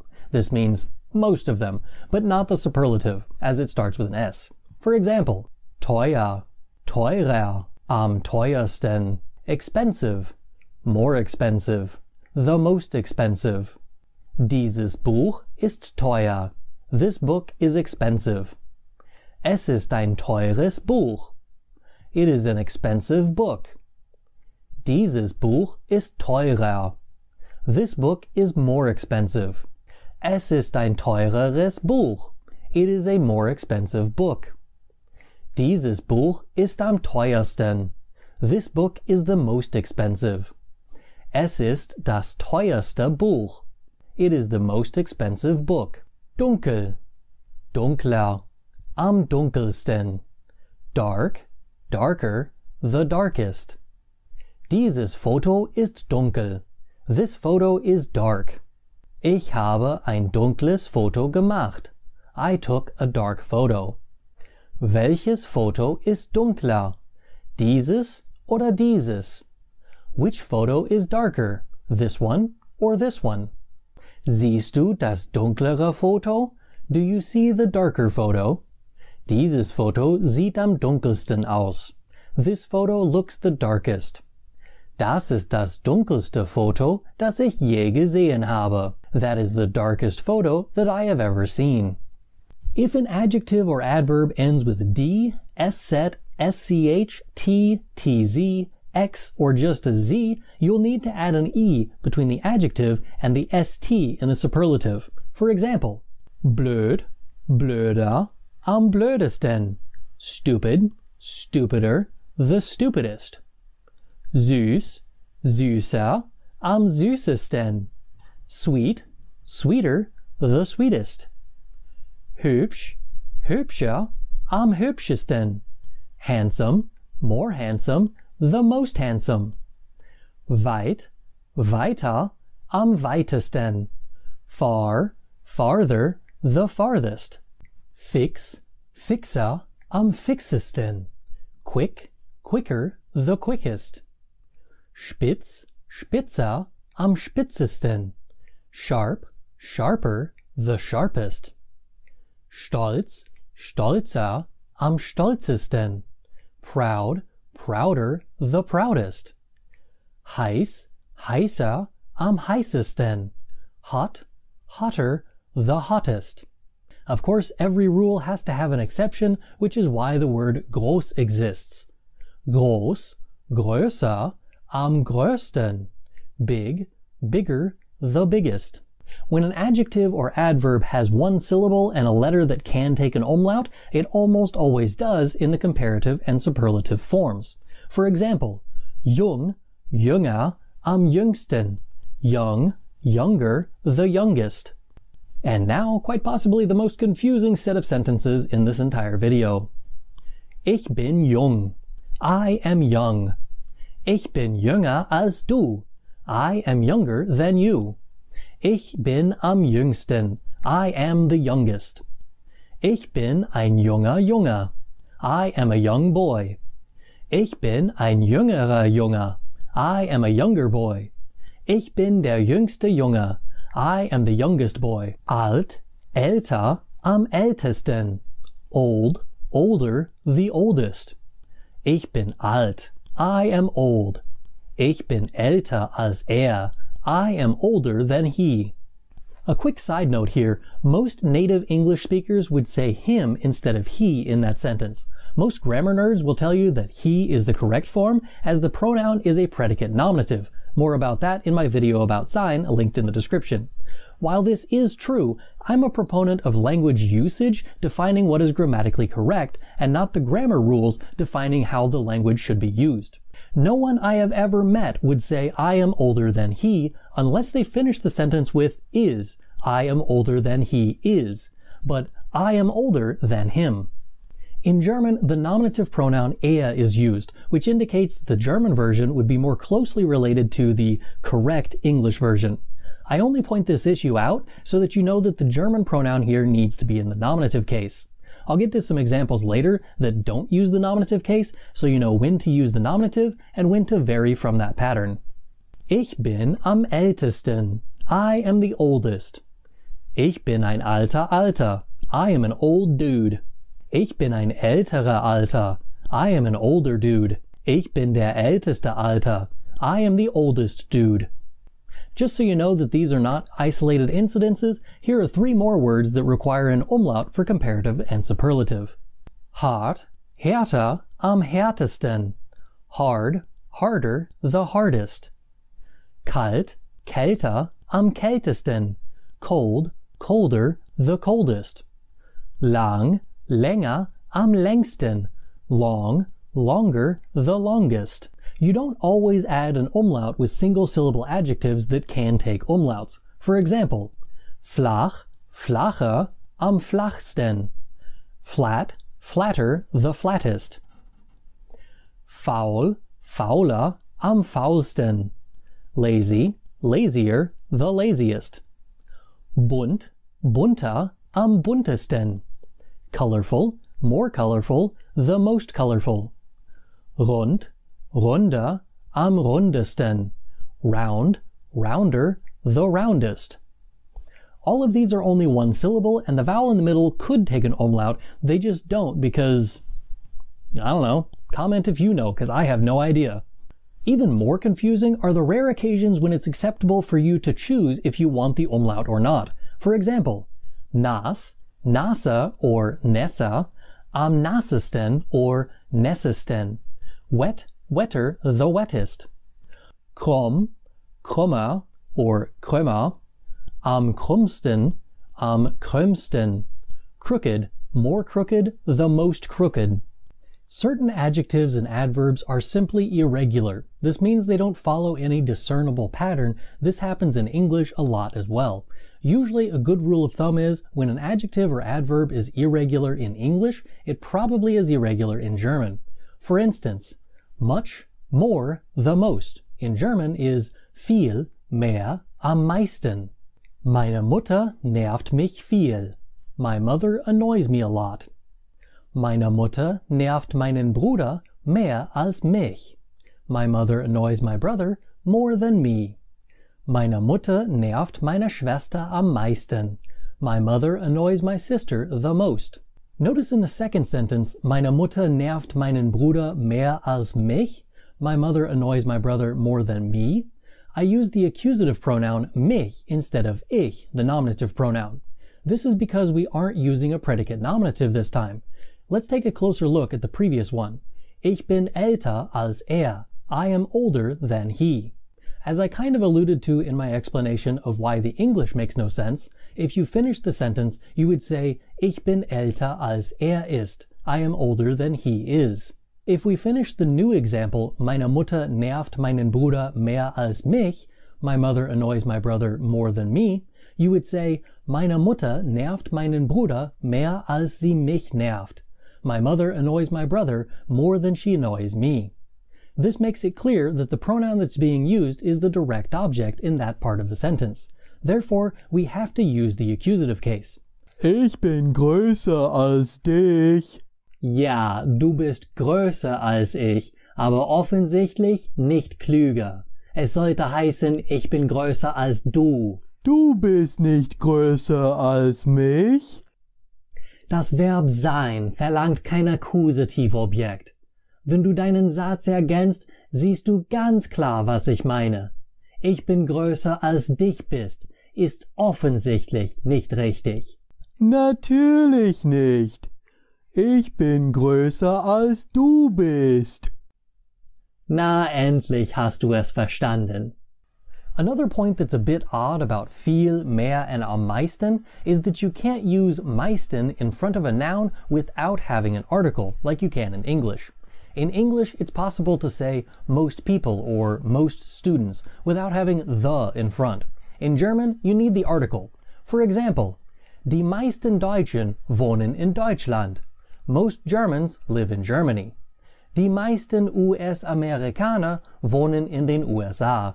Most US Americans live in the USA. Let's take a look at another irregular adverb or adjective and some more examples that don't have nominative case at the end. Gern, lieber, am liebsten. Like more, like the most. Mein Bruder isst gern Pizza. My brother likes eating pizza. Meine Schwester isst Pizza lieber als diesen Rinderbraten. My sister likes to eat pizza more than this roast beef. Meine Mutter isst am liebsten Knödel. My mother likes to eat dumplings the most. In the second sentence, the word Rinderbraten is in the accusative case, as it is used in the same way that pizza is. If you complete the sentence, you would say, Meine Schwester isst Pizza lieber als sie diesen Rinderbraten isst. My sister likes to eat pizza more than she likes to eat this roast beef. The point is that you need to pay attention to the way that you're going to use the word at the end of the sentence and not just automatically assume that it's nominative. More irregular adjectives include the following: hoch, höher, am höchsten; high, higher, the highest; nahe, näher, am nächsten; near, nearer, the nearest, or next; bald, eher, am ehesten; soon, sooner, the soonest. Another convenient thing about German adverbs and adjectives is that you don't have to know whether to use good or well as you do in English. In German, everything is just gut. Officially, in English, if good is being used as an adverb, you need to say well instead of good. No one really seems to pay attention or care about this rule in English, however, so lots of people will just end up saying good in all instances and pretending the word well doesn't even exist. Or worse still, they'll just use well in sentences where it doesn't belong. Let's take a look at a few examples so we can fix your English while we're at it. Gut, besser, am besten. Good, or well. Better, the best. Wie geht's dir? Es geht mir gut. How's it going? I'm doing well, or I am good, or I am well. This is the example that everyone claims the other person is doing wrong. The claim is that you can't say I am well unless it's in reference to a prior illness or being used as an adverb. Well is supposed to be used as a reference to your health or an adverb. This means that it modifies the verb of the sentence and not the noun or pronoun. When you are saying I am good, the pronoun I is being modified by good. That makes it an adjective. When you say I am doing well, the word well is modifying the way in which you are doing. That makes it an adverb and therefore has to be well. Again, the usage should define what is correct and what is not correct. Half the people I know say I am well. The other half of the people say I am good. I personally prefer good in that sentence, but I accept well as well. Enough about the English. You came here for the German, so let's get back to those examples. Mein Bruder spielt Fußball gut. My brother plays soccer well. Ist ein guter Fußballer. He is a good soccer player. Meine Schwester spielt besser Fußball als My sister plays soccer better than him, or he. Sie ist eine bessere Fußballerin. She is a better soccer player, Mein Vater spielt Fußball am besten. My father plays soccer the best. Ist der beste Fußballer. He is the best soccer player. Now that we know how to make the comparative and superlative of adjectives and adverbs, we need to know how to use them properly. If two things are the same amount of something, we confusingly say in English as something as. For instance, as comfortable as. In order to say two things are the same in German, we use the word so in front of the adjective and wie after it. For example, so bequem wie, as comfortable as.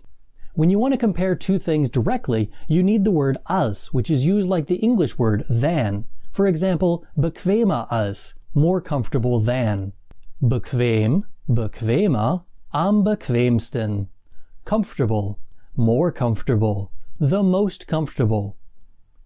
Das ist ein bequemes Bett. This is a comfortable bed. Dieses Bett ist so bequem wie mein Bett zu Hause. This bed is as comfortable as my bed at home. Das zweite Bett ist ein bequemeres Bett.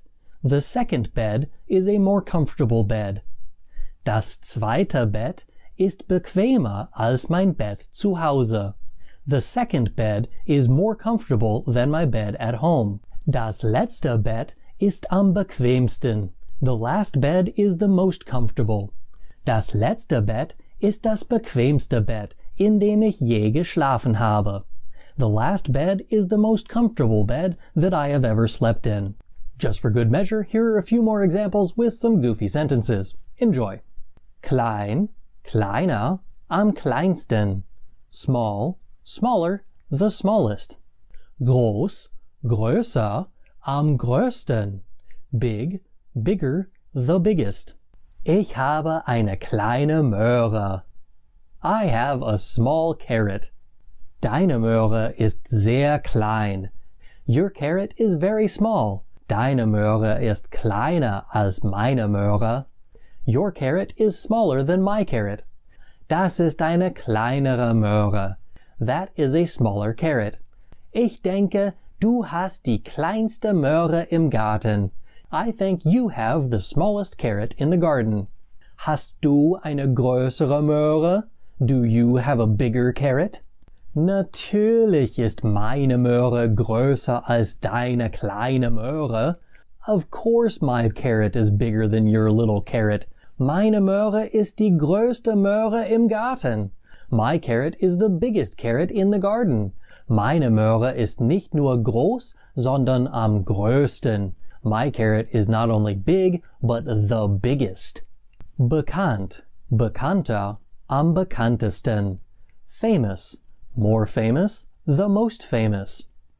Franke Potente ist bekannt. Franke Potente is famous. Sie ist bekannter als Hilary Duff. She is more famous than Hilary Duff.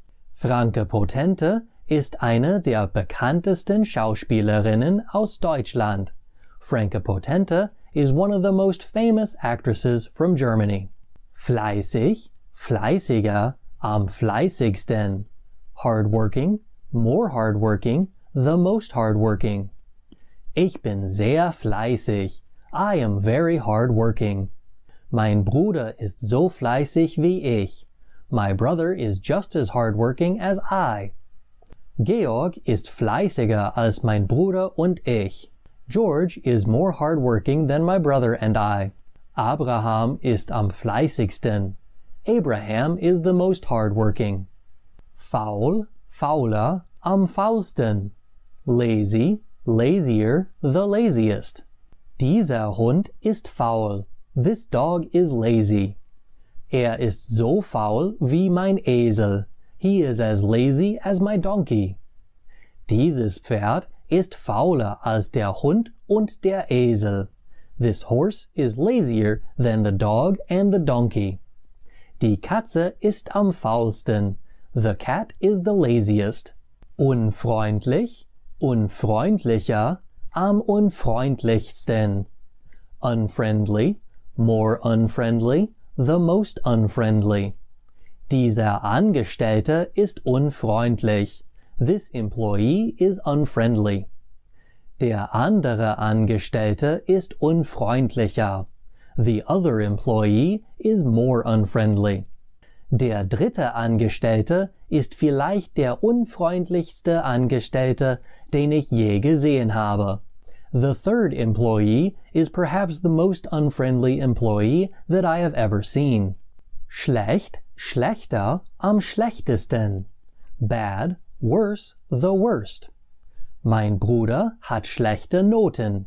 My brother has bad grades. Meine Schwester hat schlechtere Noten. My sister has worse grades. Mein Cousin hat die schlechtesten Noten. My cousin has the worst grades. Guten Tag, Fred.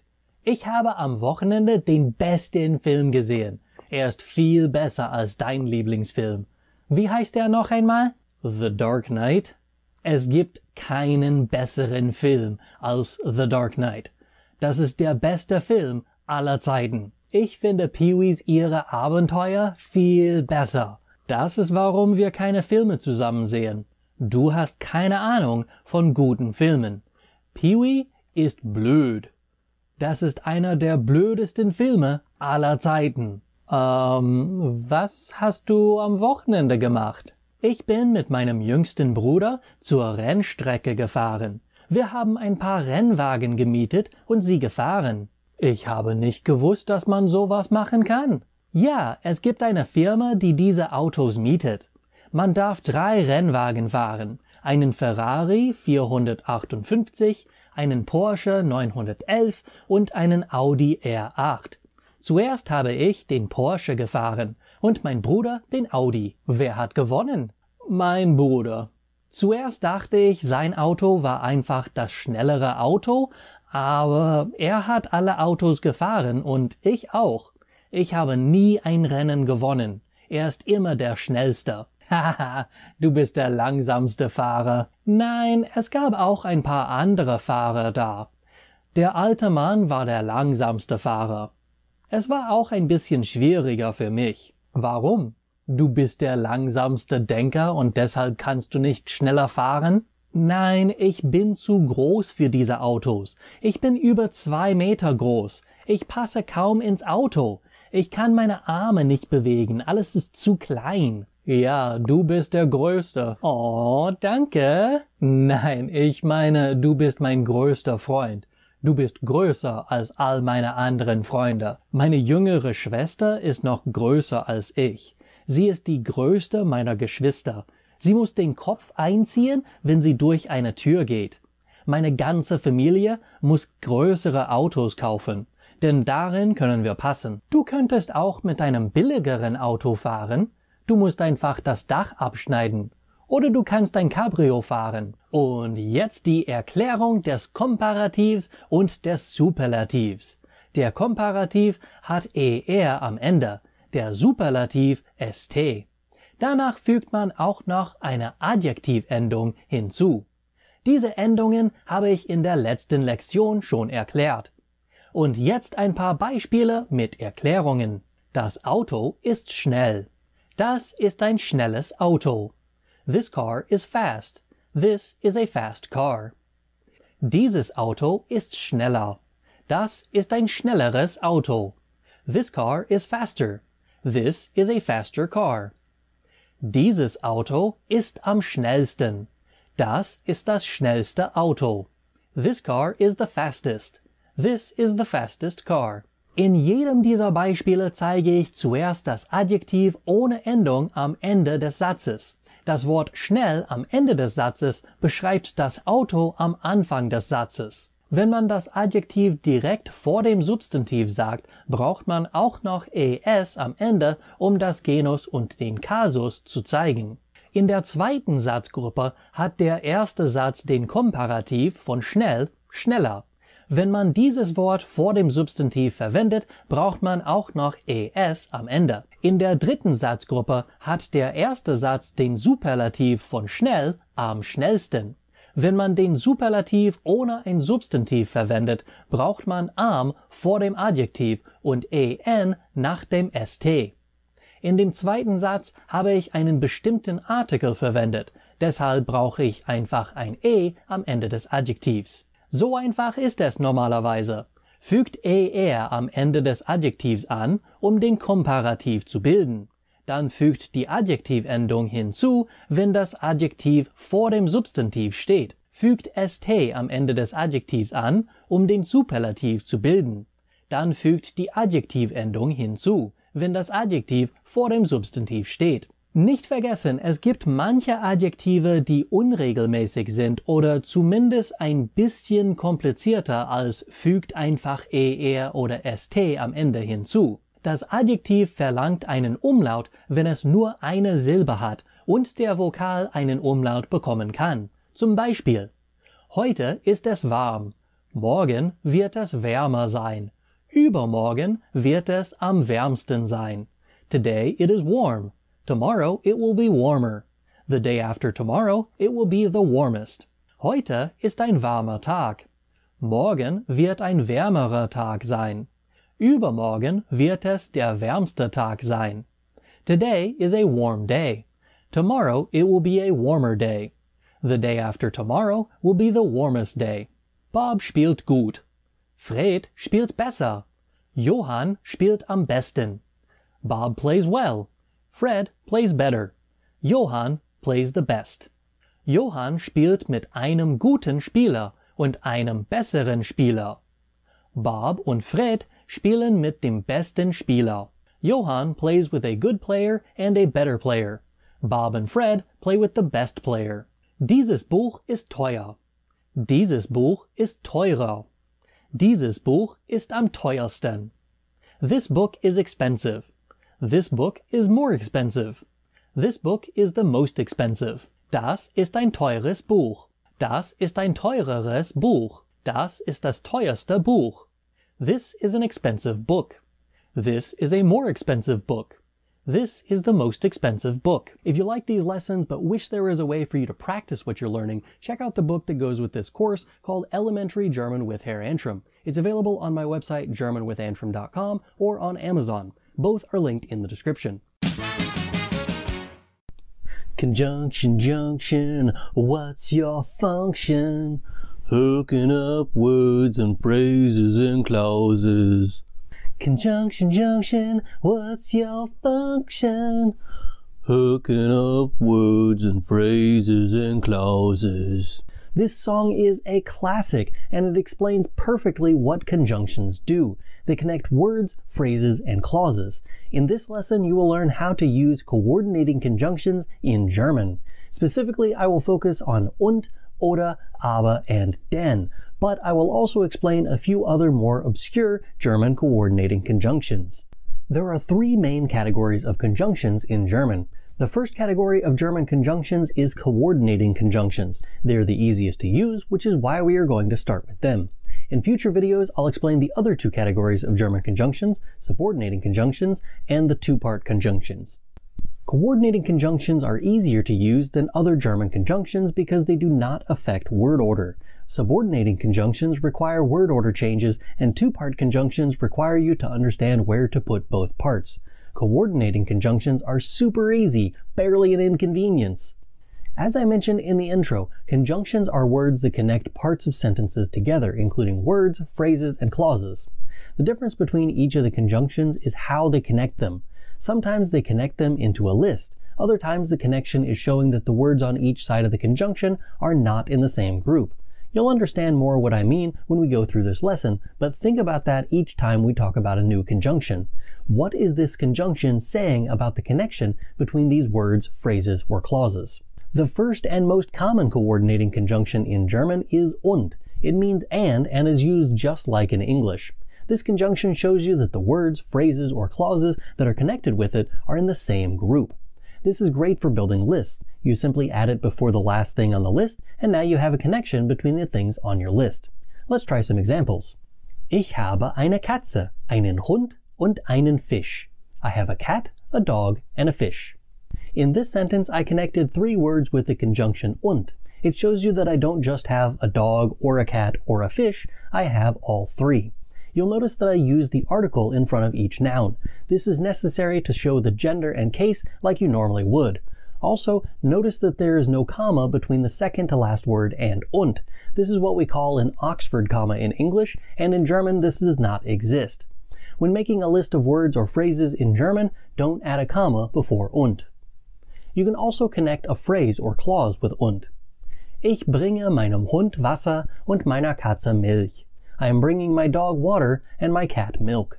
Here we connected the phrase meinem Hund Wasser with meiner Katze Milch. These two phrases are more than just one word, which is what we connected in the previous example. Mein Hund trinkt das Wasser und meine Katze leckt sich. My dog drinks the water and my cat licks itself. This sentence connects two full sentences, which we classify as clauses when they're pushed together like this. You can do this with the conjunction und. These are just a few of the examples of how you can use this conjunction. Try it out in the comments. Write your own sentences using und, and I will take a look to make sure your grammar is right. Next up we have oder, which means or. This is used to create lists as well, but the relationship between the things is different than when we used und. If you use oder, you are saying that the things on the list are not in the same group, but rather that just one of them is. Basically, you're saying that the English conjunction or is the exact same thing as oder. Just like und, you can connect words, phrases, or clauses with oder. Möchten Sie eine Cola, ein Bier oder ein Glas Wein? Would you like a soda, a beer, or a glass of wine? Möchtest du einen Kaffee trinken, einen Film sehen oder baden gehen? Would you like to drink a coffee, see a film, or go swimming? Wollt ihr mit uns fahren oder sollen wir alleine fahren? Would you like to drive with us or should we drive alone? Another conjunction that is often left off of lists like this one is beziehungsweise. It's one of the most commonly used conjunctions, but it's also somewhat difficult to really understand all of the nuances of it. If you break apart the word, you can see what its real use is. Beziehung is a relationship. Weise is a manner or a way in which you do something.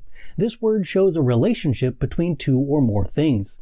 This definition gives the word the flexibility needed to fit all of the definitions that I'm about to give you.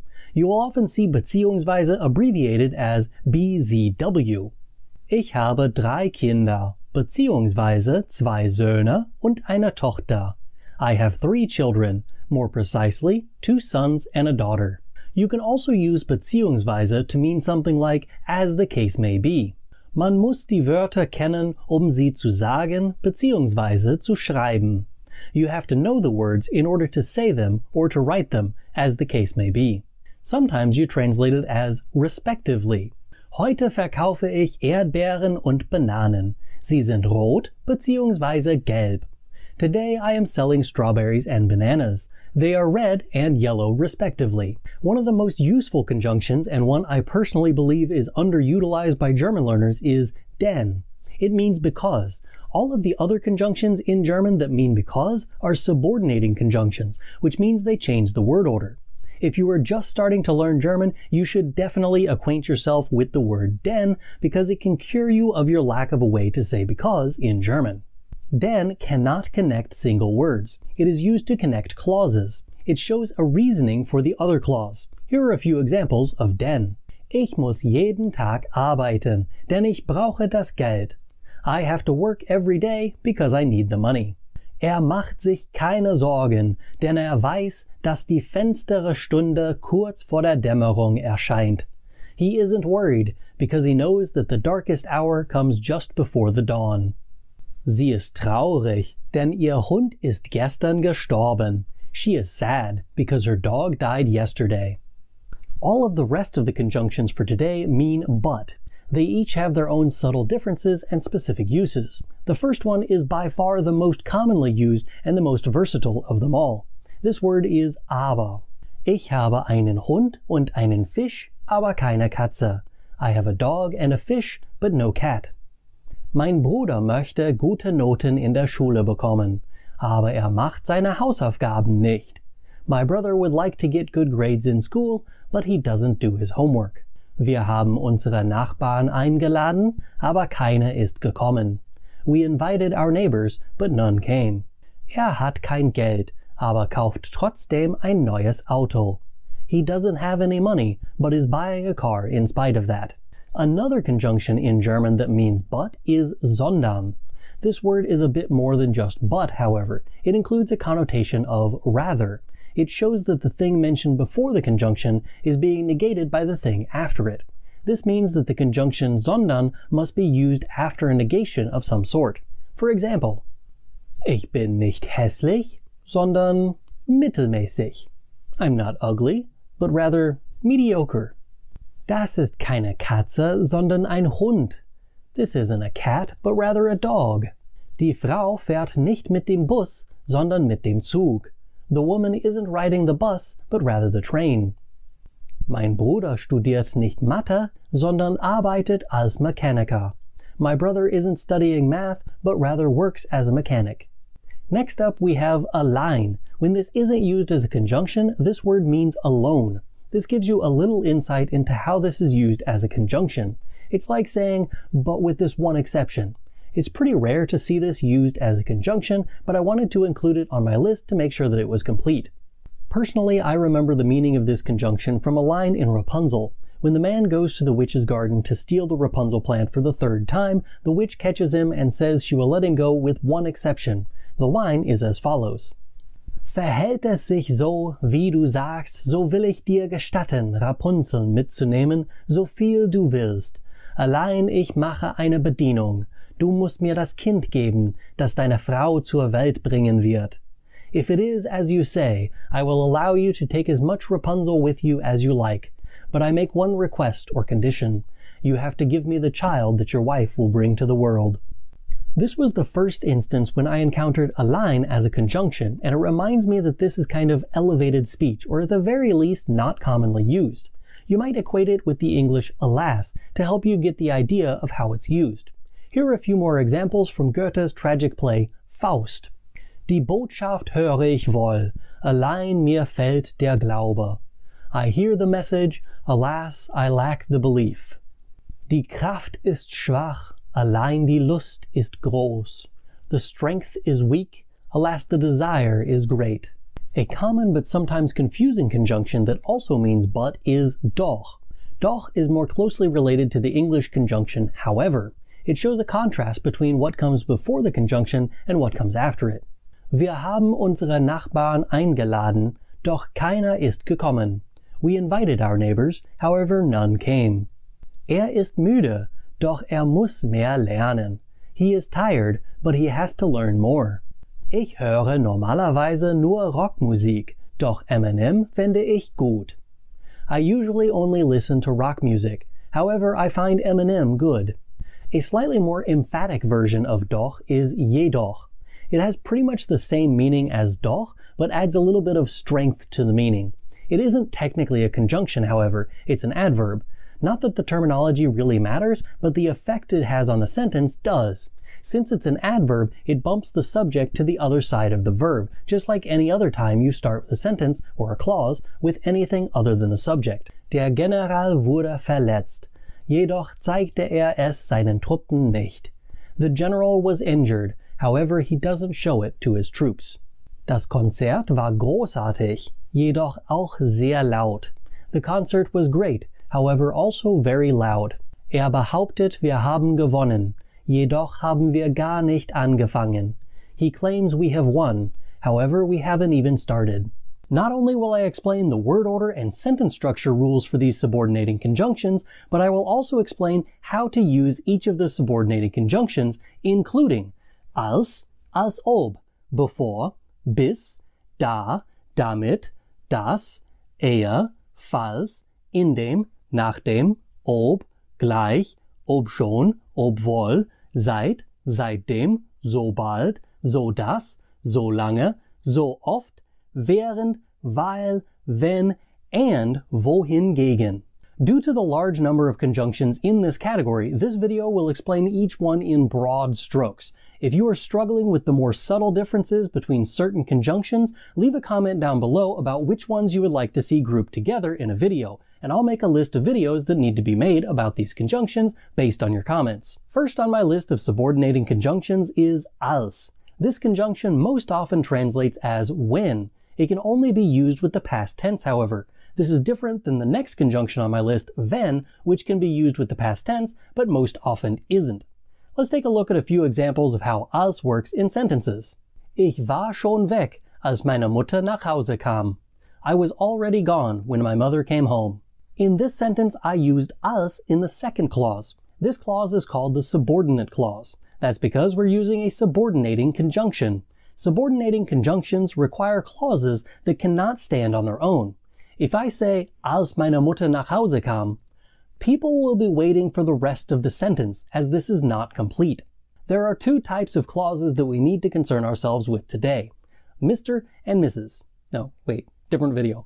Hauptsatz and Nebensatz. Hauptsatz refers to the clause that could stand on its own. In English, we call this the main clause. In our first example, this would be Ich war schon weg. If the main clause is first, the word order is normal in that clause. The second type of clause is the one that starts with our subordinating conjunction. This is called a Nebensatz or a subordinate clause in English. This clause will always have the conjugated verb at the end. This does not change anything else about the word order in that clause. All you do is take the verb from its normal spot next to the subject and put it at the end of the clause. In our first example, this is why kam is at the end of als meine Mutter nach Hause kam.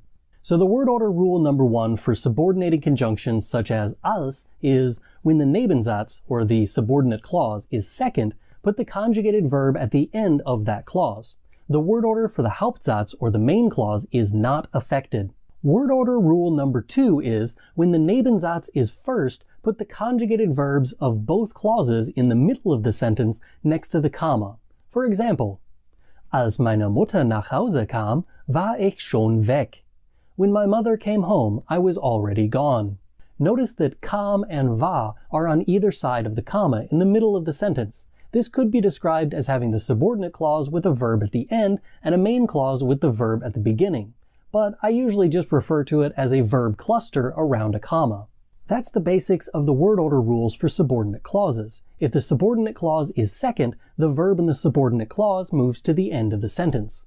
If the subordinate clause is first, the verbs in both clauses are placed next to the comma in the middle of the sentence. Let's go back to some practice examples of als. Als die Schulglocke ertönte, gingen die Schüler nach Hause. When the school bell rang, the students went home. Als das Mädchen das Klavier zum Strand gebracht hat, haben die Strandbesucher gestarrt. When the girl brought the piano to the beachgoers stared. Die Strandbesucher waren erstaunt, als sie das gesehen haben. The beach visitors were surprised when they saw that. Pinocchio wurde erschreckt, als der Wal ihn verschluckte. Pinocchio was scared when the whale swallowed him. While als can only be used in the past, the conjunction wenn can be used with all of the tenses. If you want to use it with the past, however, you're probably going to need a qualifier before wenn. You should indicate how often it occurred in the past when you use wenn. For example, immer wenn ich Kekse aß, aß ich sehr viele. Always when I ate cookies, I ate a lot. Jedes Mal, wenn ein blaues Auto sah, schlug mich. Every time when he saw a blue car, he hit me. Some websites will tell you that wenn is used in 4 different ways. 1. To show a condition. Wenn es regnet, spiele ich im Haus. When it rains, I play in the house. Number 2. Temporal use. Jedes Mal, wenn ich einen Hund sehe, muss ich ihn streicheln. Every time when I see a dog, I have to pet him. Number 3. Concession. Wenn auch nicht klar ist, was man machen sollte, even if it's not clear what is to be done. Number 4. Wishes. Wenn ich wüsste, hätte ich etwas anderes gemacht. If I had known, I would have done something different. Most of this is nonsense. The reason you use qualifiers like immer or jedes Mal in front of wenn when it's used in the past tense is that it introduces a condition. This is the only thing it ever does. It cannot have anything to do with the temporal part of the sentence, as this is explained by adverbs and tenses. It doesn't have anything to do with wishes. This part is done by the verbs that are used. It simply introduces a condition. Depending on this condition and whether or not it is met dictates the rest of the sentence. The condition introduction aspect of this conjunction is why wenn is often translated as if. Let's take a look at a few more examples and examine the true purpose of this conjunction. Immer wenn ich Geburtstag hatte, sah ich meinen Vater. aber wenn es nicht mein Geburtstag wäre, hätte ich ihn nicht gesehen. Always when I had a birthday, I saw my father, but if it weren't my birthday, I wouldn't see him. Here we have two different uses of this conjunction. Some would say that the first shows the temporal use and the second shows the conditional, meaning that it triggers the subjunctive mood. In reality, both simply introduce a condition. The first condition being that I had a birthday, and the second condition being that it were not my birthday. The use of the subjunctive mood, or the lack thereof, is not dependent upon the use of the conjunction, but rather whether or not what we want to express is contrary to reality. As for the temporal use of the first clause, it's actually the word immer and the use of the past tense that tells you when this happened. The conjunction simply gives us the condition. A synonym to wenn is falls. Unlike wenn, however, falls cannot be translated as when. It is more closely related to in case. As with wenn, it introduces a condition. Unlike wenn, it doesn't lend itself very well to Konjunktiv 2 or the subjunctive mood in German. Let's look at a few examples to help you see what I mean. Falls du Hunger hast, gibt es Essen im Kühlschrank. In case you have hunger or are hungry, there is food in the refrigerator. Wenn du Hunger hast, gibt es Essen im Kühlschrank. If you have hunger or are hungry, there is food in the refrigerator. In these sentences, there is practically no difference between wenn and falls. To me, falls draws more attention to the condition than wenn does, but that's about the only difference between them. Wir haben ein Babyphone im Kinderzimmer, falls das Baby aufwacht. We have a baby monitor in the nursery in case the baby wakes up. Wir haben ein Babyphone im Kinderzimmer, wenn das Baby aufwacht. We have a baby monitor in the nursery if the baby wakes up. This time there is a bigger difference. When we use falls, it indicated that the baby monitor was always there, so that on the occasion that the baby wakes up, we would hear it. In the sentence with wenn, it indicates that we would own a baby phone if the baby wakes up. As long as the baby is asleep, there is no baby phone. If the baby wakes up, suddenly there's a baby phone. Seems counterproductive. To be fair, most people would interpret wenn as the same as falls in this instance, as putting the baby monitor in the room after the baby wakes up would be dumb. But it would be much better to simply use falls in this instance so that there is no confusion. Here are some more examples of falls. Falls meine Mutter anruft, bin ich nicht zu Hause. In case my mother calls, I'm not at home. Ich habe einen Leibwächter, falls ich Carol Baskin treffe. I have a bodyguard in case I meet Carol Baskin. Next up is another conjunction that translates as if. This conjunction is ob, but unlike the flexibility that is allowed by wenn, this conjunction can only be used with yes-no type of phrases. This does not mean that the answers that you can use are only yes or no, but that there are only a clear set of options. For example, meine Mutter will wissen, ob du bis zum Abendessen bleibst. My mother wants to know if you will stay for dinner. This sentence doesn't include yes or no, but the response to it does. Ja, ich bleibe. Yes, I'm staying. Nein, ich bleibe nicht. No, I'm not staying. Ob wirklich ein Pilot ist, wissen wir nicht. If he is really a pilot, we don't know. Again, we have two options for the response. Ja, ist Pilot. Yes, he is a pilot. Nein, ist kein Pilot. No, he is not a pilot. As was shown in the last example, we don't actually need to know the answer, and we don't need to list both options in order to use ob. If the second option isn't just a negated version of the first option, however, you do need to include it in the sentence. For example, wir haben uns noch nicht entschieden, ob wir ins Kino oder zum Abendessen gehen. We haven't yet decided if we are going to the movies or to dinner. It doesn't have to be limited to just two options, you can also add more. Wir haben uns noch nicht entschieden, ob wir ins Kino, nach Hause oder zum Abendessen gehen. We haven't decided yet if we are going to the movies, home, or dinner. Although ob means if, it is not interchangeable with wenn or falls. For instance, ich habe ihn gefragt, ob mitkommt. I asked him if he is coming along. Ich habe ihn gefragt, falls mitkommt. I asked him in case he is coming along. The first one indicates that we simply asked if he was coming along or not. The second option says that we asked him the question, but it was somehow dependent upon him coming along. For instance, if he were in a group of others, some of whom were going to the beach, but you weren't sure which ones, you could ask the entire group whatever the question was, just in case some of them went and you needed the answer to your question.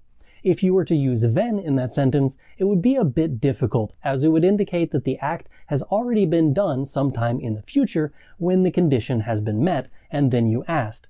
Anyway, the point is, ob, falls, and wenn are not interchangeable. To bring it all full circle, there is also als ob, which combines the first conjunction I explained, als, and ob, which I just explained.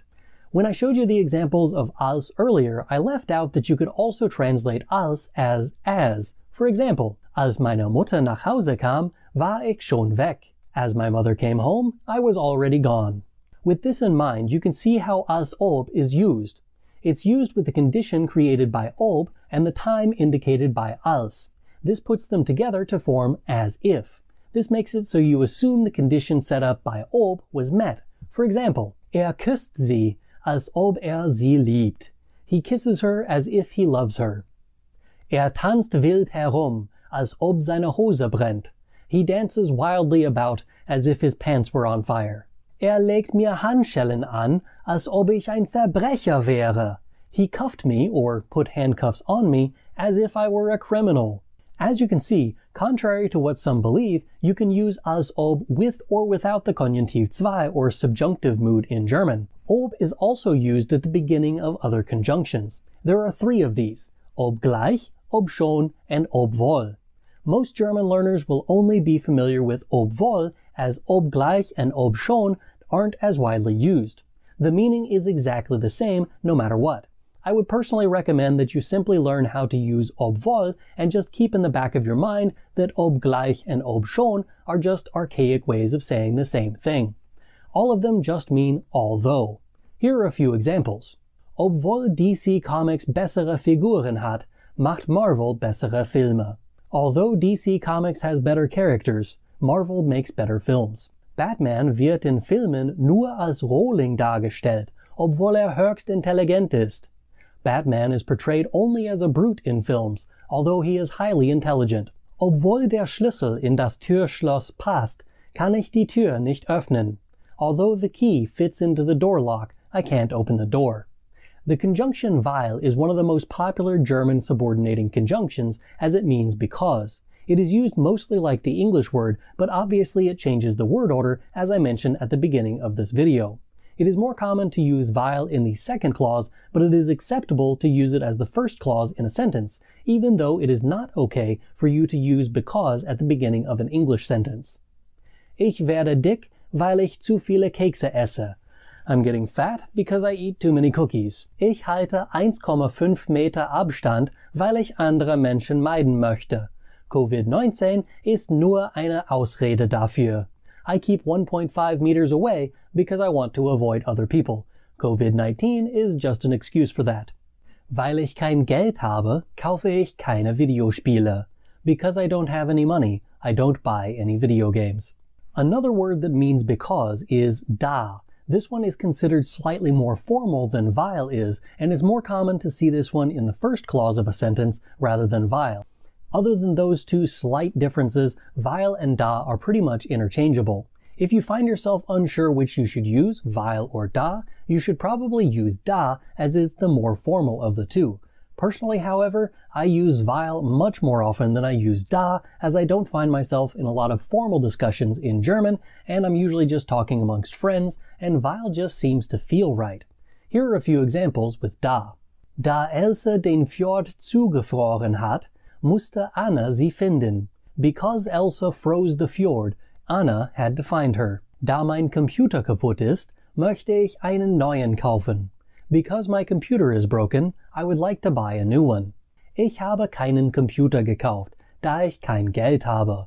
I didn't buy a computer because I don't have any money. While both weil and da explain the reason or the cause for some action, damit introduces a clause that shows why something is done. It's similar to so that or in order to in English. And if you giggled when I said damit, you are exactly the kind of viewer that I'm looking for. Check out these examples with damit.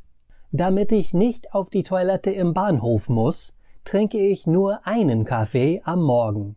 so that I don't have to go to the bathroom in the train station. I only drink one coffee in the morning. Sie wacht sehr früh auf, damit sie etwas Arbeit erledigen kann.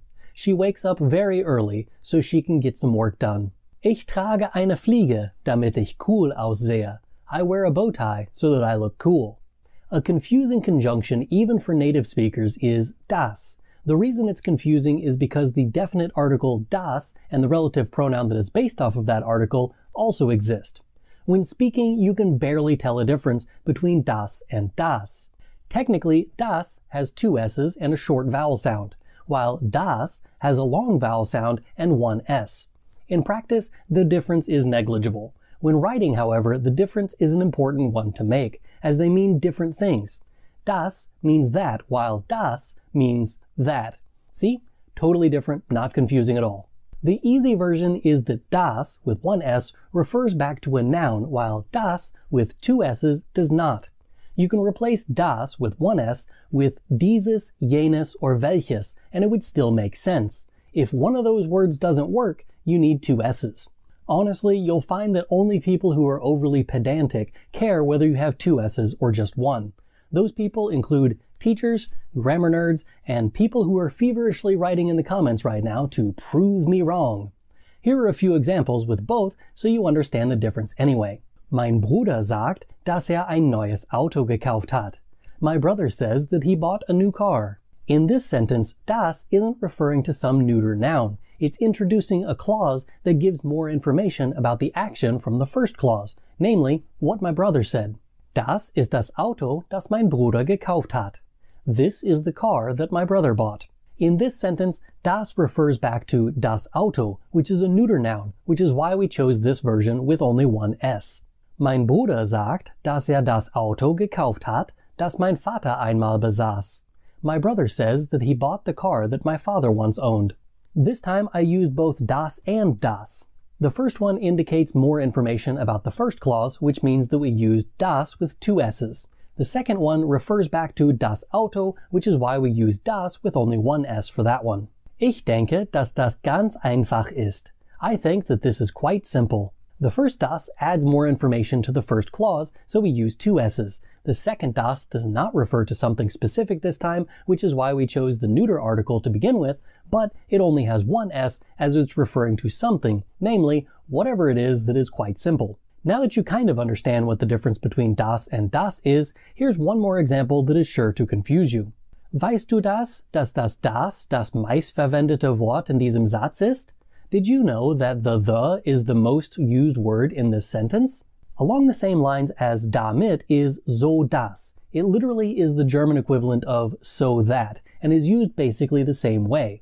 An alternative translation would be so as. It's very similar to the conjunction damit. Again, don't forget that the word order changes based on where so das is used. Ich kaufe jede Woche Kekse, so dass es immer einige zu Hause gibt. I buy cookies every week, so that there are always some at home. Der Mobber brüllt den Jungen an, so dass weint. The bully yells at the boy so that he cries. Das Mädchen hilft dem Jungen, so dass sie ihn beruhigt. The girl helps the boy so as to comfort him. The girl helps the boy so that she comforts him. If you use dadurch in the main clause and das to connect the subordinate clause, it means the same thing as the subordinating conjunction indem. Both of these mean something like by means of.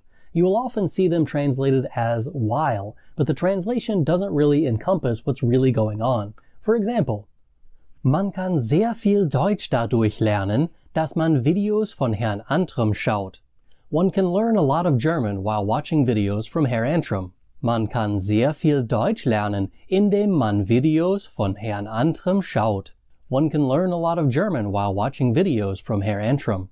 In both of these sentences, you could translate dadurch das and indem with while, but the true meaning is more like by means of, as it shows the way in which you do something via the conjunction. It shows the medium through which the action takes place. Here are a few more examples with dadurch das and indem. Hat sehr viel abgenommen, indem jeden Tag 3 Kilometer rennt. He has lost a lot of weight by running 3 kilometers every day. hat sehr viel dadurch abgenommen, dass jeden Tag 3 Kilometer rennt. He has lost a lot of weight by running 3 kilometers every day. Another subordinating conjunction that is often translated as while is wohingegen. This is used to express a juxtaposition of the two clauses. This action in the first clause does this, while this action in the second clause does that. As you can see, you can use here while. That being said, you could also use whereas. This avoids the ambiguity of having too many conjunctions that all mean while. Let's try a few examples of wohingegen. Ich habe 2 Kinder und bin seit 2010 verheiratet. Wohingegen mein Bruder 3 Kinder hat und seit 2019 geschieden ist. I have 2 children and have been married since 2010, whereas my brother has 3 children and has been divorced since 2019. Das Kind auf der rechten Seite hat nur einen Keks, wohingegen das Kind auf der linken Seite schon 15 gegessen hat. The child on the right side has only 1 cookie, whereas the child on the left side has already eaten 15. Elche tragen ein großes, schweres Geweih, wohingegen Rehböcke ein kleines und leichtes Geweih haben. Elk have large, heavy antlers, while deer, or stags, have small, light antlers. The rest of the conjunctions for today all have to do with time. Don't confuse the fact that I just said the rest of the conjunctions with we're almost done here, hooray! There are 12 of them. Some are more used than others, so let's just start with the easy stuff, the befores. There are 2 subordinating conjunctions in German that mean before. There's the easy one, bevor, which is the same as the English version, and then there's ehe, which also has an English equivalent, but it's just as unused as ehe. The word is er. Anyway, let's look at some examples to see what I'm talking about. Der Mann trinkt noch ein Glas Wein, bevor nach Hause geht.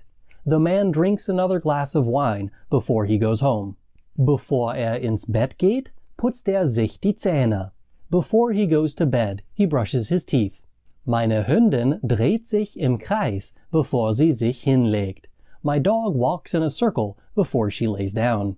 These 3 examples are pretty simple and straightforward. They are normal sentences. That's because before is just like the English before, but it's only used as a conjunction. When you use the English before with a noun, you need vor in German.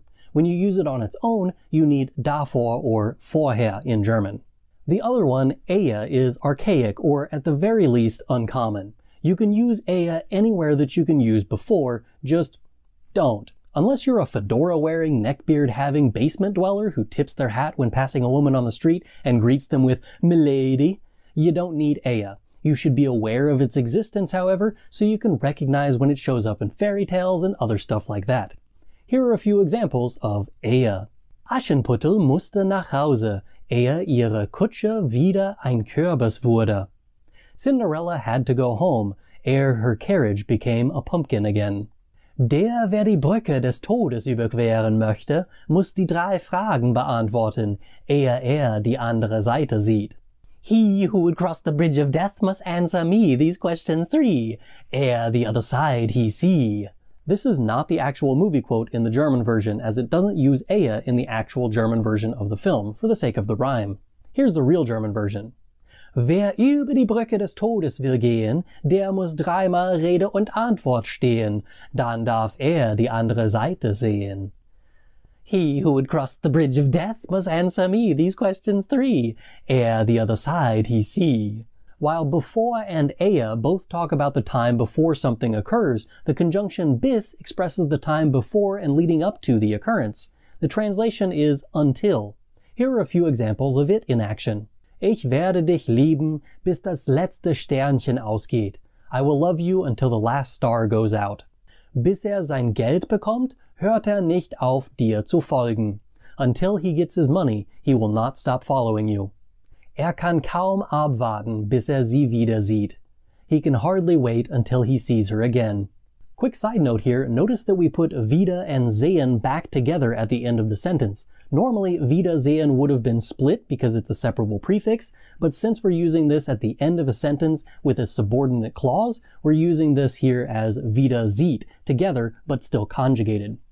When you want to use while in the traditional sense, not the other ways that I've already mentioned in this video, you need während. Yes, this is another one that doubles as a genitive preposition. Again, the easy way to tell if this is a preposition or a conjunction is where it's located within the sentence and what words are around it. If there is a noun attached to während, you are working with a preposition, and that noun should be in the genitive case. If you have what is essentially an entire sentence with a verb at the end, you're working with a conjunction. Here are a few examples of während as a conjunction. Während mein Bruder schläft, rasiere ich ihm die Haare. While my brother is sleeping, I shave his hair. Was hast du gemacht, während ich den ganzen Haushalt erledigt habe? What did you do while I did all of the housework? Das Böse triumphiert, während gute Menschen nichts tun. Evil triumphs when good men do nothing. So lange translates as long as, but it could be another word that means while. It works in the same way that the English does as well. Just keep in mind that if you can't say as long as when you say while, you need one of the other conjunctions that I've mentioned previously in this video. Here are a few examples of so lange. Solange ich meinen Kaffee bekomme, wird niemand verletzt werden. As long as I get my coffee, no one will get hurt. Der Tiger ist ganz nett, solange Don nicht mit ihm im Käfig ist. The tiger is quite nice, so long as Don isn't in the cage with him. Diese Tür können Sie für 30 € kaufen, solange sie auf Lager ist. You can buy this door for 30 euros as long as it is still in stock. If you need a way to say as soon as in German, use the subordinating conjunction sobald. Here are a few examples of that. Sobald ich zu Hause bin, nehme ich die Fliege ab. As soon as I am at home, I take off the bow tie. Die Gottesanbeterin frisst ihren Partner, sobald die Paarung zu Ende ist. The praying mantis eats her partner as soon as the mating is over. This is actually sort of a myth. They're simply cannibals. They eat each other all the time. Males eat other males, or they'll eat females. Females will eat either males or females. It doesn't really matter. When it happens isn't even that important either. Sometimes they'll eat each other while still mating. The more you know. Sobald sein Gehalt bekommt, gibt es aus. As soon as he gets his paycheck, he spends it. You can use so oft to mean as often as or whenever. Pro tip, it isn't zooft or zoft or soft or any of those other pronunciation errors that you are trying. The correct pronunciation is two completely separate different sounding O's.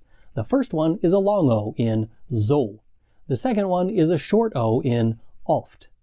While Duden officially lists this as one word, it does show that it can be written as two words in their example sentences. There is nothing wrong with writing it as two words, so oft.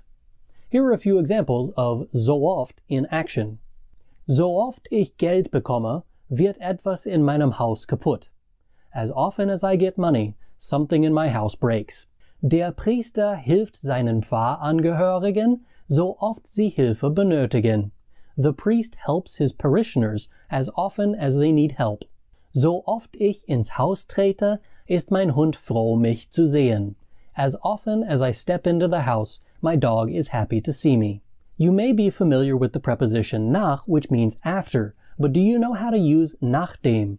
This is a conjunction version of after, and it's similar to its construction of indem or trotzdem, and the one that we haven't talked about yet, seitdem.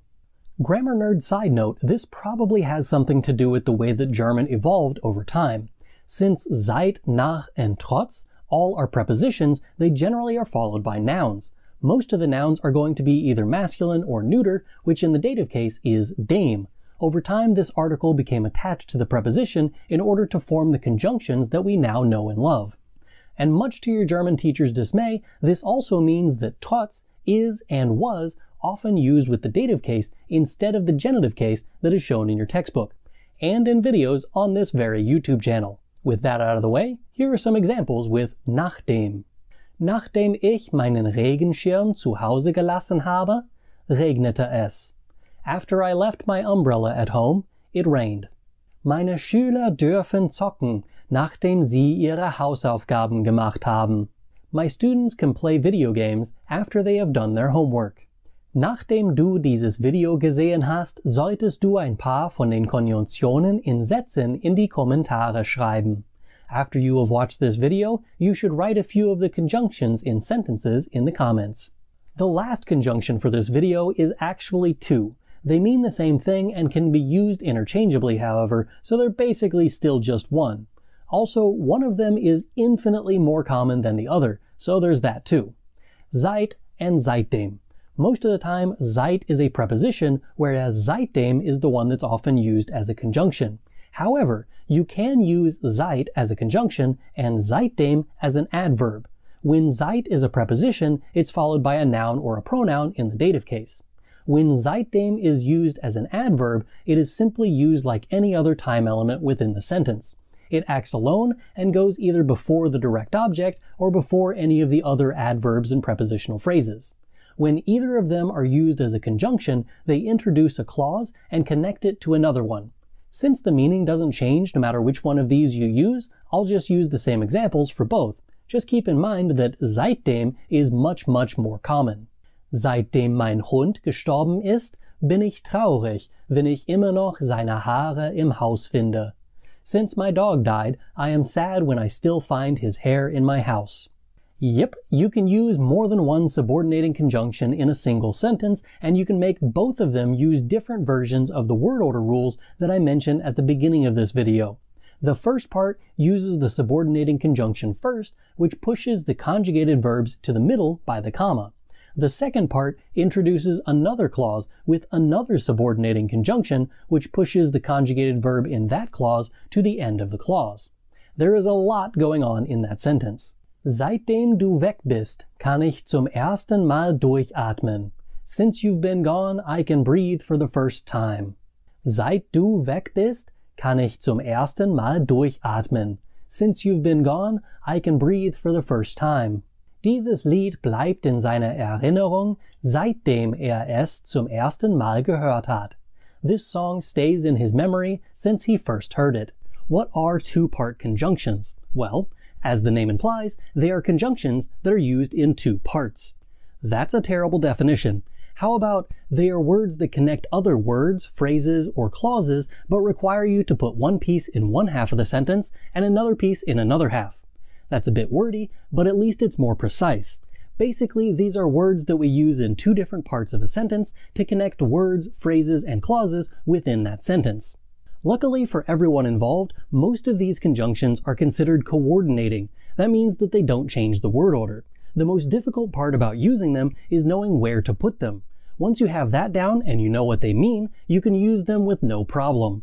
First up is the combination of entweder and oder. In English, we use either and or. This conjunction connects two or more options and sets them up so that you can only have one. You know, like that Venn diagram that shows you your options as a student. Good grades, enough sleep, or a social life, choose two. In order to use this conjunction and others on this list that are also coordinating two-part conjunctions, you put entweder, or whatever the first part is, in front of the first option or the first half. Then you put oder, or the second half of the conjunction, before you start the second option or the second half of the sentence. You can use these two parts to introduce an entire clause or simply a word or two. Let's start with a couple of words. Ich möchte entweder einen Fox-Terrier oder einen Schäferhund. I would like either a fox terrier or a German shepherd. Hätte entweder gern einen Tee oder einen Kaffee. He would like either a tea or a coffee. When you use a two-part conjunction to connect two complete clauses, you need to have each part at the beginning of the respective clause, meaning that the first half of the conjunction goes at the beginning of the first half of the sentence, and the second half of the conjunction goes at the beginning of the second half of the sentence. For example, entweder du stirbst als Held oder du lebst lang genug, der Böse zu werden. Either you die a hero or you live long enough to see yourself become the villain. Harvey Dent. Entweder schreib etwas Lesenswertes oder tue etwas Schreibenswertes. Either write something worth reading or do something worth writing. Benjamin Franklin. An alternative version of this quote could be Schreib entweder Dinge, die lesenswert sind, oder tue Dinge, die schreibenswert sind. Either write something worth reading or do something worth writing. Benjamin Franklin. In this version, you see that entweder isn't at the beginning of its clause. This is due to the special nature of entweder. I can put it at the beginning of the sentence or just after the verb. I could have said it with entweder as the first word, and it would have still been correct. Just don't forget that while oder can be used on its own, entweder cannot. It must be used in conjunction with oder. You can have more than two options with entweder oder. For example, ich möchte entweder einen Hund, eine Katze oder einen Goldfisch. I would like a dog, a cat, or a goldfish. Entweder du räumst dein Zimmer auf, du spülst das Geschirr, oder du reinigst das Bad. Either you clean your room, you wash the dishes, or you clean the bathroom. Next up is the negated version of entweder oder, weder noch. In English, we simply add n to the beginning of each word, and now we have neither nor instead of either or. In German, we remove the ent and swapped oder for noch. The end result is the same. You have several options, but you can't have any of them. This usually is limited to just two options, but just like entweder oder, you can have more than just the two options. Here are a few examples of it in action. Ich habe weder eine Katze noch einen Hund. I have neither a cat nor a dog. Möchte weder Kaffee trinken noch einen Keks essen. He would like neither to drink coffee nor to eat a cookie. Wir dürfen weder ins Kino gehen noch in die Disco, weil ich Hausarrest habe. We can neither go to the movies nor to the club because I am grounded. Wer sich weder durch Lob verführen noch durch Tadel in Verwirrung bringen lässt, der besitzt großen Herzensfrieden. Great tranquility of heart is his who cares neither for praise nor blame. Thomas à Kempis. Literally speaking, who is neither led astray by praise nor is allowed to be brought into dismay by reproach, he has great tranquility of heart. Weder noch also does something weird. If you have two full clauses that you want to combine, weder pushes the subject to the other side of the verb. This happens with adverbial conjunctions, which is a topic for next week. This basically says that the adverb is acting like a conjunction, which means that it pushes the subject to the other side of the verb, just like any other adverb. For once, the English word order actually mirrors this, and therefore pushes the subject to the other side of the verb as well. For example, weder darf ins Kino, noch kann es ihm leisten. Neither can he go to the movies, nor can he afford it. Weder arbeite ich heute, noch muss ich in die Schule. Neither do I have to work today, nor do I have to go to school. On the other end of the continuum, we have nicht nur, sondern auch. This combination means not only, but also in English. It indicates that both the first thing and the other thing are true. Unlike the conjunctions mentioned so far, the nicht nur part of the sentence does not start with nicht nur. Instead, you put nicht nur after the verb in the first clause. Sondern auch is also a bit odd in that it can be split with extra words in between sondern and auch. You do start the second clause with sondern, however. Let's start by combining just a few words and work our way up to full clauses. Hat nicht nur einen Hund, sondern auch eine Katze. He has not only a dog, but also a cat. Trinkt nicht nur einen Kaffee, sondern auch ein Glas Wasser. He isn't drinking just a coffee, but also a glass of water. Wir fahren nicht nur in die Stadt, sondern kaufen auch ein. We are not only driving into town, but also shopping. Sie bringt nicht nur Wein für meinen Eltern, sondern gibt den Kindern auch Schokolade. She is not only bringing wine for my parents, but also bringing chocolate for the children. How do you know where to put auch? Sometimes it's next to sondern, but more often there are a few words between sondern and auch. How many words? Is there a limit? The auch in these sentences acts kind of like a placement for nicht in other sentences. If you reword the clause into a standalone sentence with nicht, you can find the placement for auch. For example, wir kaufen nicht ein. We are not shopping.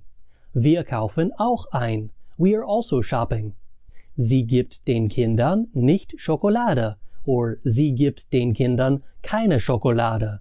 She isn't giving the children chocolate. Sie gibt den Kindern auch Schokolade. She is also giving the children chocolate. A synonym for nicht nur, sondern auch is sowohl als auch. It still translates as not only but also in English, but there is a very subtle difference between the two.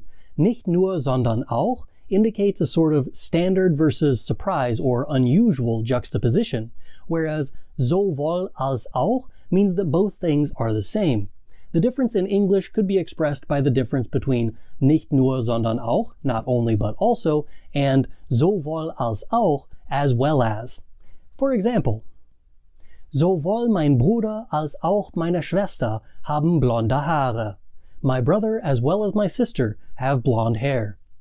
If you switch the brother and the sister in this sentence, nothing happens, nothing changes in the meaning.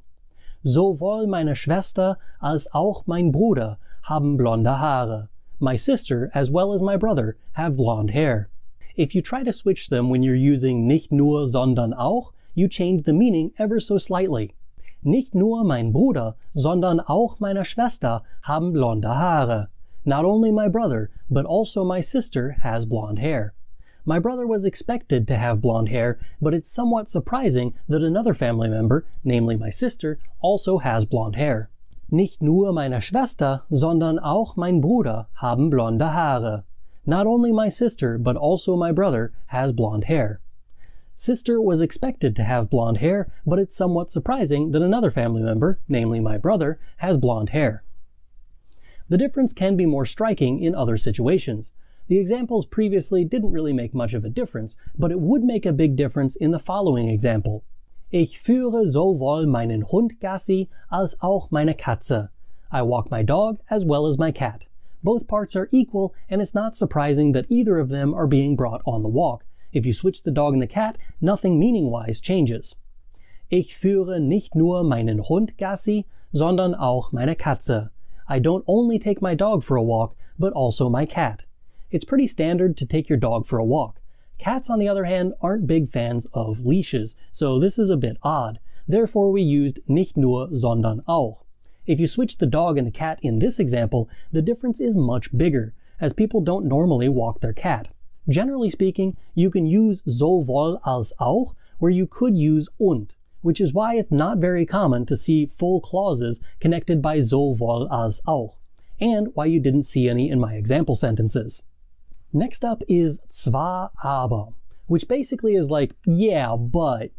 It indicates the first thing is true, but there is some additional information that is needed to contextualize this information.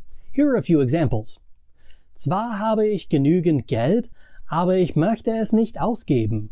It's true that I have enough money, but I don't want to spend it. You can also move zwar to the adverb position. Ich habe zwar genügend Geld, aber ich möchte es nicht ausgeben. It is true that I have enough money, but I don't want to spend it. Zwar kann ich Deutsch sprechen, aber ich bin kein Deutscher. It's true that I can speak German, but I am not a German. Ich kann zwar Deutsch sprechen, bin aber kein Deutscher. It is true that I can speak German, but I'm not German. This time I move not only the word zwar, but also the word aber.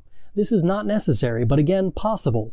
Moving zwar or aber simply makes it a stylistic choice and has little difference on the meaning. If you start a sentence with zwar, you are drawing attention to the it's true part of the sentence. If you move zwar, it could be better translated in English by adding vocal emphasis on the helping word. Sometimes this is a form of being, but it can also be a modal verb, like in these examples. Ich kann zwar Deutsch sprechen, aber ich bin kein Deutscher. I can speak German, but I'm not a German. Ich habe zwar genügend Geld, aber ich möchte es nicht ausgeben. I do have enough money, but I don't want to spend it. When you move aber, it's more like adding the word however to the English translation. Ich kann zwar Deutsch sprechen, bin aber kein Deutscher. I can speak German, am however not a German. Ich habe zwar genügend Geld, möchte es aber nicht ausgeben. I do have enough money, wouldn't like to spend it however. There are a few ways to compare and contrast the clauses that are in a sentence. The first on my list is einerseits, andererseits. This is mostly related to the English on the one hand and on the other hand.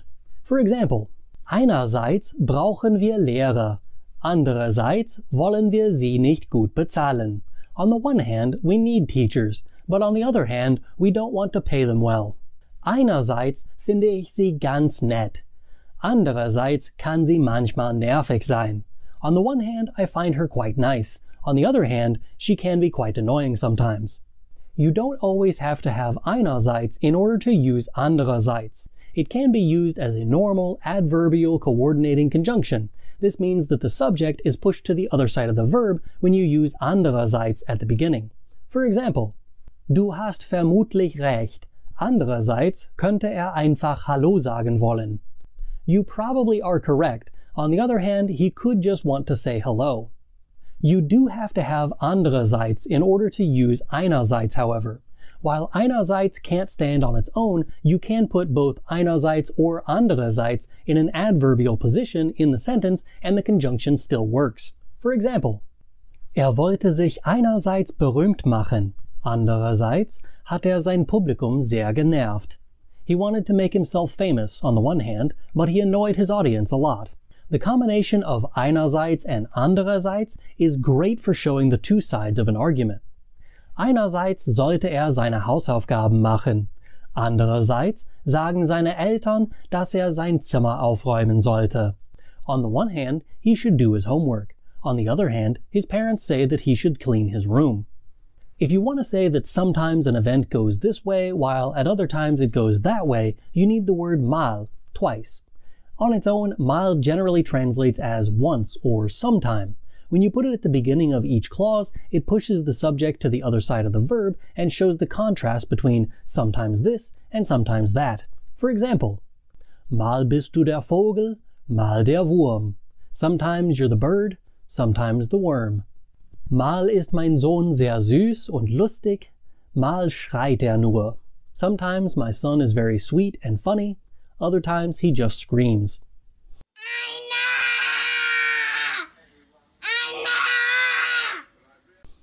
Mal höre ich Rockmusik, mal höre ich Rapmusik.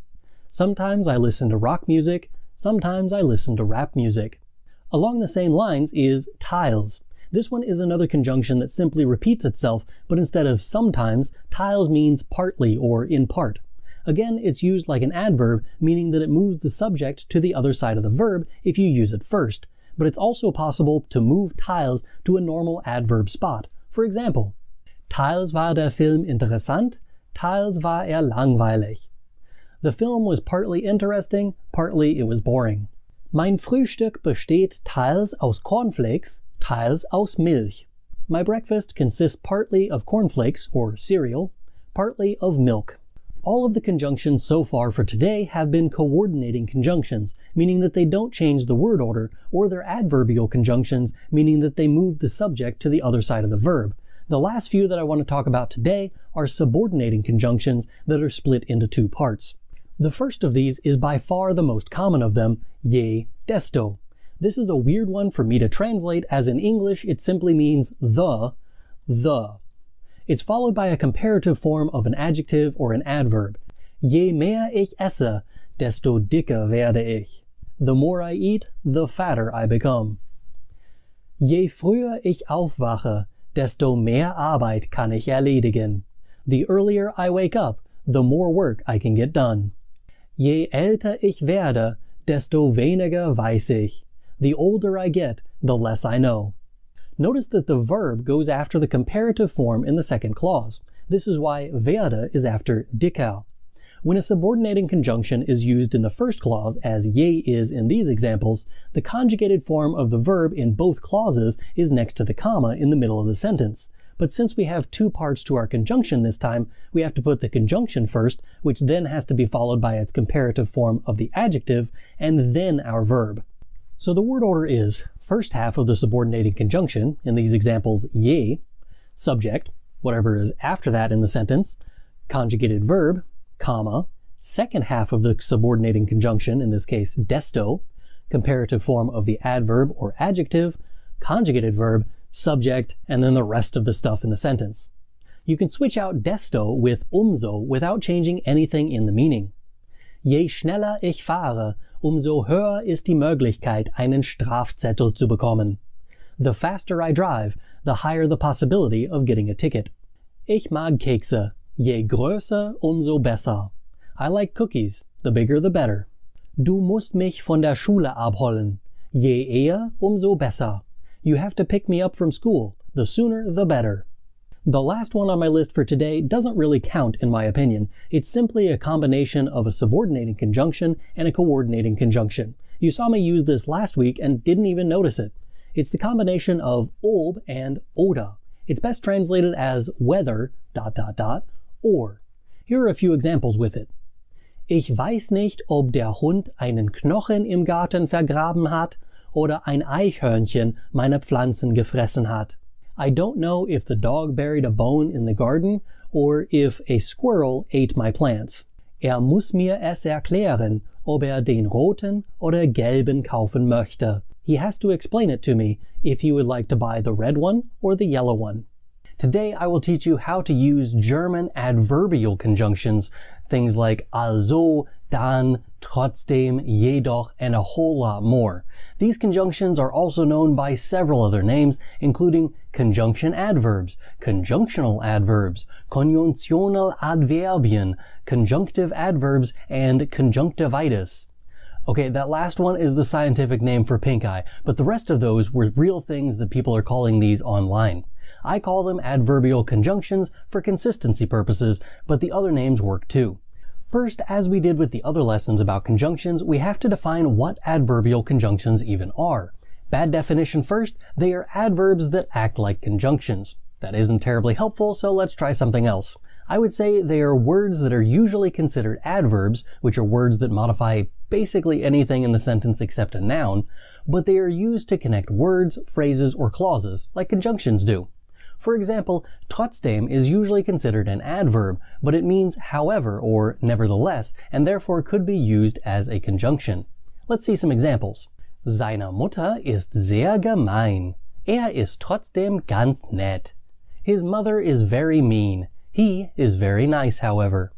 In this sentence, trotzdem simply modifies the other adverbs, ganz and nett. It's kind of showing the manner in which he is being nice. This can be combined into two sentences using trotzdem as a conjunction for the glue to hold them together. Seine Mutter ist sehr gemein, trotzdem ist ganz nett. His mother is very mean, however he is quite nice. The thing you need to pay attention to is the word order after the conjunction. With the coordinating conjunctions, the word order was not affected at all. This would put the verb after but that isn't what happened here. Subordinating conjunctions would require you to move the verb to the end of the sentence or the end of the clause, which is also not what happened here. We simply started the clause with trotzdem and moved our subject to the other side of the verb, ist. This is the same thing that happens if you start any sentence with any other adverb. The most common way to do this is to start with the time element at the beginning of the sentence and then move the subject to the other side of the verb. For example, Ich gehe heute ins Kino. I am going to the movie theater today. Heute gehe ich ins Kino. Today I am going to the movie theater.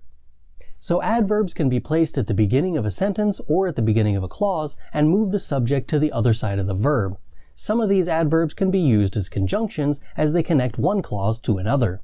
This is what we call adverbial conjunctions. Let's get into the list. There are a ton of adverbs that can be used to connect clauses to each other, but there are only a handful of them that are actually used in everyday conversations. I'm going to focus on the ones that are actually used in normal conversations in German, and then at the end I'll show you a big list of the other ones and how they are used. There are 5 main adverbs that basically mean therefore, that's why, or hence. They are daher, darum, deshalb, deswegen, and somit. Each of them have their own subtleties and differences, however. I could spend an entire video talking about the differences between the whys, wieso, weshalb, warum, and their answers, but this video already has enough going on in it without diving into the deep end of that. Instead, I'll try and explain them in a broader sense, but don't take this explanation as the only thing you need to know in order to master these words, as that is not the case. Daher is like saying from that, or hence, or as a result. It shows the origin of the event. For example, Der Schüler hat nichts gelernt, daher hat die Prüfung nicht bestanden. The student didn't learn anything, or study. As a result, he didn't pass the test. Ich trinke jeden Tag 4 Liter Wasser. Daher muss ich oft auf die Toilette. I drink 4 liters of water every day. Hence, I have to go to the bathroom a lot. Darum is similar to daher in that it could be translated as because, but darum carries with it the connotation of around that or about that. Sein Hund ist gestorben. Darum ist traurig. His dog died. That's why he's sad. Die Studentin liest jeden Tag 2 Bücher. Darum ist sie sehr klug. The student reads 2 books every day. That's why she is very smart. Deshalb and deswegen are difficult to tell apart. If you can reword the sentence to include the preposition wegen instead of the adverbial conjunction deswegen, you can probably use deshalb or deswegen. Ich bin mit dem Auto meines Vaters gegen einen Baum gefahren. Deswegen darf ich sein Auto nicht mehr fahren. I drove my father's car into a tree, so I am not allowed to drive his car anymore. Wegen des Unfalls darf ich sein Auto nicht mehr fahren. Because of the accident, I am not allowed to drive his car anymore. Deswegen darf ich es nicht fahren. That's why I'm not allowed to drive it. The last one on my list of similar meanings is the furthest removed from the others. Somit indicates that something was done in order to accomplish something else. It is similar in that it shows the cause of the action, but it could be translated as so that or in order to. It's important to note that somit is used in a main clause or Hauptsatz, but there's also so dass, which has a similar meaning, but is a subordinating conjunction and therefore uses a subordinate clause. Here are some examples of somit. Die Knicks haben noch einmal verloren. Somit erreichen sie dieses Jahr die Playoffs nicht. The Knicks lost again, hence they missed the playoffs again. Sam hat die meisten Punkte, somit hat sie gewonnen. Sam has the most points, with that she won. There are a few ways to say however or nonetheless in German. I talked about one in my coordinating conjunction video, doch. There are 2 others that I want to talk about today, allerdings and trotzdem. Allerdings is more of a feeling of all things considered, or however, while trotzdem is more like in spite of that. The difference is subtle, but the main point is that trotzdem feels stronger than allerdings. Here are a few examples of them. Die Reise durch Deutschland war anstrengend, allerdings war sie auch sehr schön. The trip through Germany was exhausting or demanding, nonetheless it was very beautiful. Die Interesse der Schüler schwindet. Allerdings ist das nicht außergewöhnlich, da es schon 14 Uhr ist. The interest of the students is waning, however this is not out of the ordinary as it is already 2 p.m. Mein Bruder hat schon zu Abend gegessen, trotzdem möchte er mit uns essen gehen. My brother already ate dinner, in spite of that he would like to go to dinner with us. Das Wasser ist grün, trotzdem schwimmt sie. The water is green, in spite of that she is swimming. The most common and most widely used way to say in addition to or likewise in German is außerdem. The preposition außer means besides. When you add dem to the end of it, it's like saying besides that or in addition to that. With this in mind, you can use this as a conjunction. Here are a few examples of that. Diese Schuhe sind zu klein. Außerdem fallen sie auseinander. These shoes are too small. Besides that, they are falling apart. Ich möchte noch nicht essen. Außerdem mag ich keinen Fisch. I would not like to eat yet. Besides that, I don't like fish. If you would like to say otherwise in German, sonst is a good option. For example, der Bär muss keinen Hunger haben, sonst hätte er dich gefressen. The bear must not be hungry, otherwise he would have eaten you. Das erste Schwein musste gefressen werden wollen, sonst hätte er sein Haus aus Stein gebaut. The first pig must have wanted to get eaten, otherwise he would have built his house out of stone. These are nowhere near the entire list of adverbial conjunctions in German. In fact, there are more than 50 of them. In this chart, you can see a list of the different adverbs that can be used as conjunctions. These are separated based on their use. Instead of giving you examples of each one individually, I will simply explain what each category means and what that means for the adverbs in that group. Copulative refers to the fact that something adds to something else in the first clause. This is why you see außerdem, besides that, in that group. Other examples would include weiter, further or furthermore, ebenso, equally or as well as, and darüber hinaus, beyond that. Lokal refers to the location of something. Daneben, for example, would be next to that, but it can also take on a more figurative meaning of that phrase. you'll notice that all of them on this list are da compounds. This is pretty common for a lot of adverbial conjunctions, as da compounds lend themselves to this kind of use very well. For more on da compounds, you can watch the video that I have linked in the description for that. Temporal expresses a time. Davor, for example, means before that, and währenddessen means during that. These are great transitional conjunctions if you're writing an essay or for use on a written part of a German exam. I would highly recommend that you learn how to use all of these well, as they will come in handy. Since they are so helpful, I wrote example sentences for most of them, with the exception of indessen, because it's not very widely used. Meine Hündin riecht die Schildkröte. Davor hat sie keine gesehen. My dog is smelling the turtle. Before that, she hadn't seen one. Meine Mutter geht einkaufen. Währenddessen bleibe ich zu Hause und zocke. My mother is going shopping. During that time, I am staying home and playing video games. Wir haben zusammen zu Abend gegessen. Danach sind wir ins Kino gegangen. We ate dinner together. After that, we went to the movies. Spricht zuerst mit seiner Familie, anschließend mit seinem Chef. He is speaking with his family first, and after that, with his boss. Next up is causal, which, as you might guess, is the cause of something. They're almost all translated as that's why or because. The most popular ones were mentioned at the beginning of this video. Konditional and consecutiv are both used to show a condition. For example, Ich habe auch ein Auto. Notfalls können wir mit ihm fahren. I have a car too. If need be, we can drive with it. Concessive refers to something that precludes another. In other words, this thing happened, but this happened anyway. For example, Der Bürgermeister sagt, wir müssen zu Hause bleiben. Dessen ungeachtet gingen viele Menschen zum Park. The mayor says we have to stay at home. Nevertheless, many people went to the park. In the category spezifizierend, you can see words that describe the extent to which something is done. The last category is adversative, meaning that it shows something that is different than the first clause. There are a bunch of these. You will also notice that the two-part conjunction einerseits and andererseits is also in this group, and it's not only a two-part conjunction, but also an adverbial conjunction. Here are a few examples from this category. Mein Hund ist sehr faul. Demgegenüber ist die Katze voller Energie. My dog is very lazy. By contrast, the cat is full of energy. Es gibt viele Nachspeisen auf dem Tisch. Nur darfst du sie nicht haben. There are a lot of desserts on the table, but you aren't allowed to have them.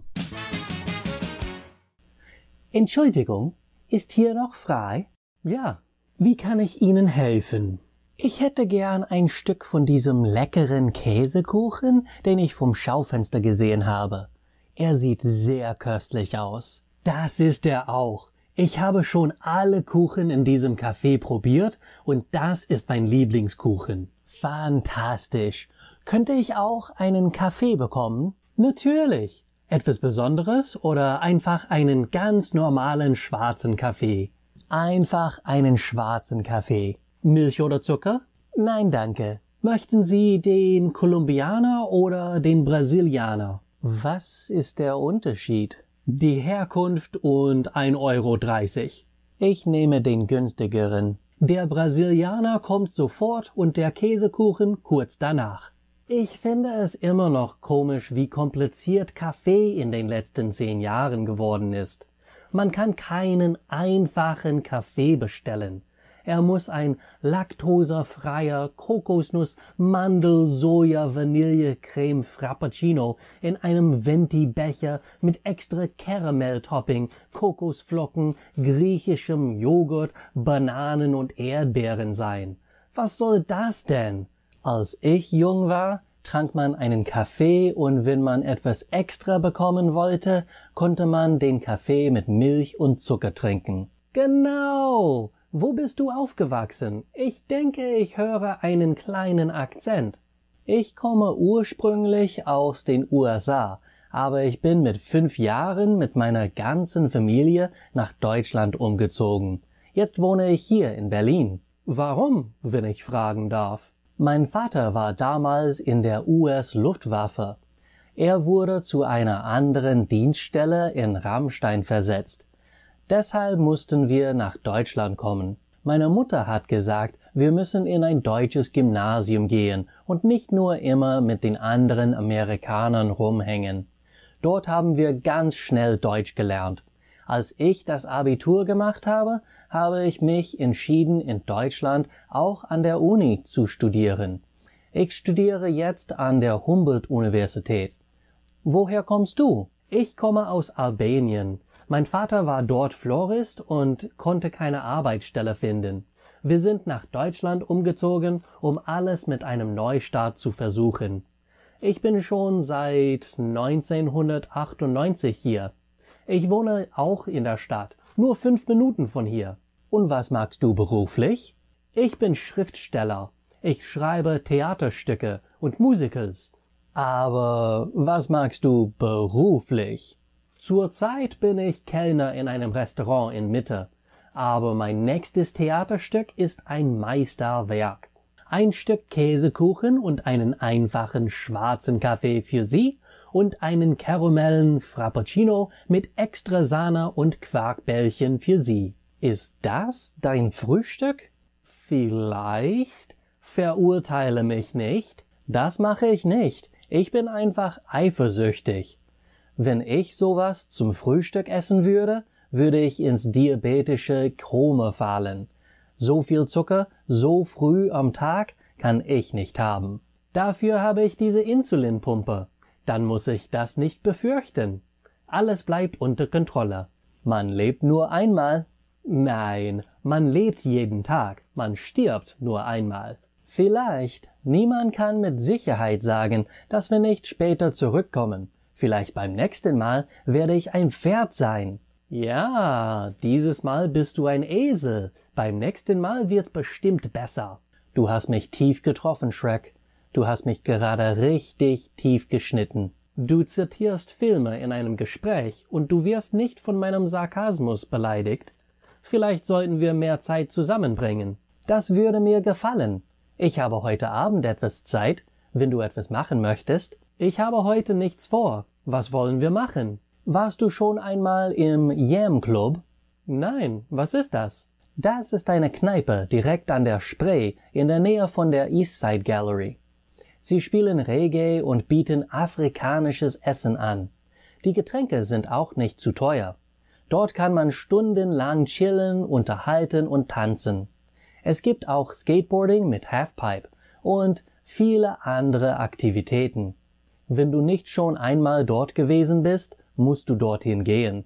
Das klingt interessant. Wann treffen wir uns? Gegen 8. Das geht. Sollen wir uns vor der Tür treffen? Das wäre am einfachsten. Wie ist deine Telefonnummer? 7 78 3 30 23 89. Und deine? 867 53 09. Hast du gesagt, wie du heißt? Wenn ja, habe ich es leider schon vergessen. Ich kenne deinen Namen auch nicht. Ich bin Ben. Ich heiße Luca. Schön dich zu treffen, Luca. Gleichfalls. Wir sehen uns also gegen 8 Uhr im Yam Club. Abgemacht. Später im Yam Club. Hallo Luca. Schön dich wiederzusehen. Es ist schon lange her. Ja, heute Morgen ist eine Ewigkeit her. Mir ist seitdem so viel passiert. Wirklich? Was ist los? Meine Mutter hat mich angerufen. Sie sagt, mein Bruder ist im Krankenhaus.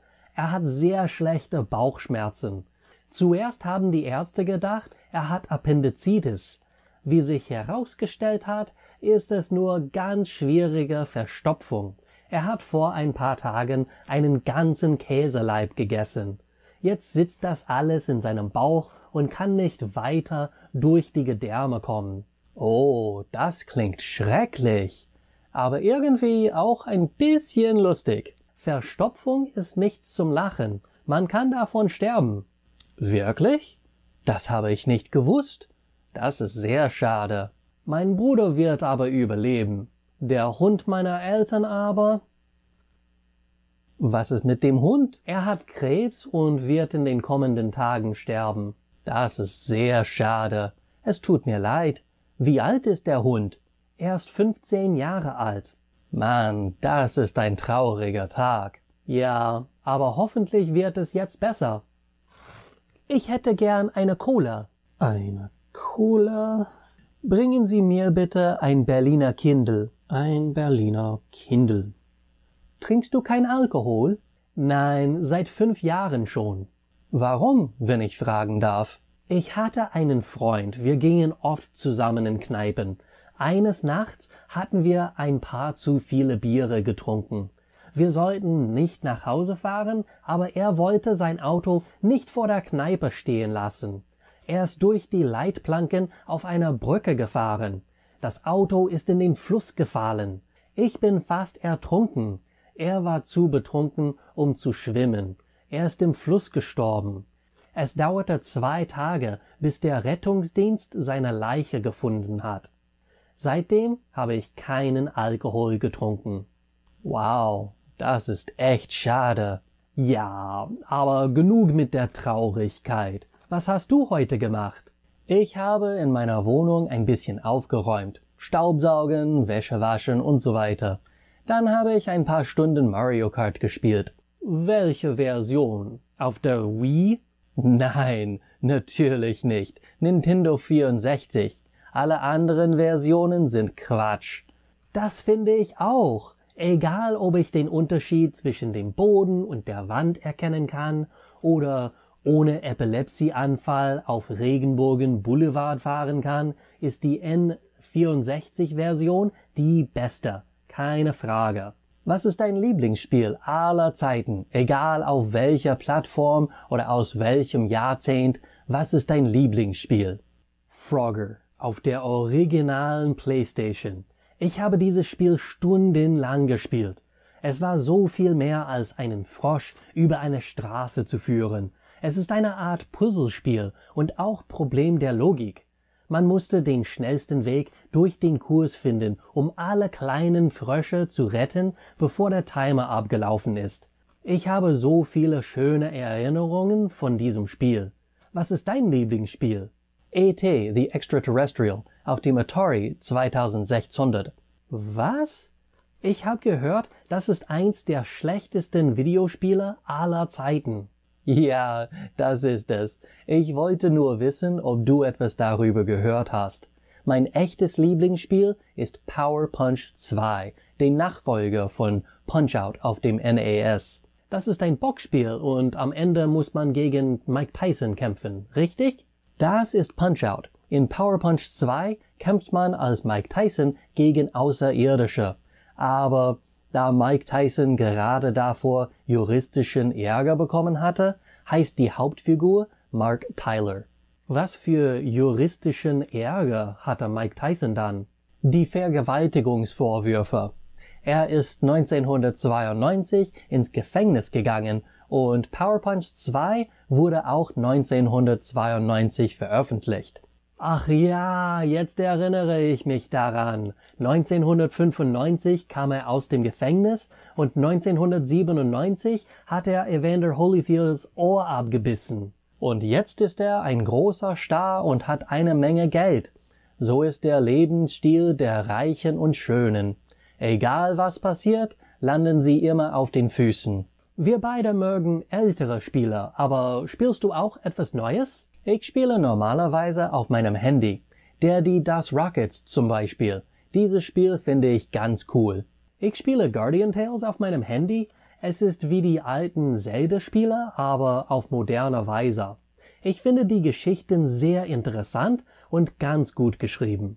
Da es auf Deutsch auch gespielt werden kann, kann man auch sehr viel Deutsch durch dieses Spiel lernen. Es gibt viele Dialoge zwischen den Charakteren und Bezüge zur Popkultur. Ganz gut für Deutschlerner. Ein paar Stunden später.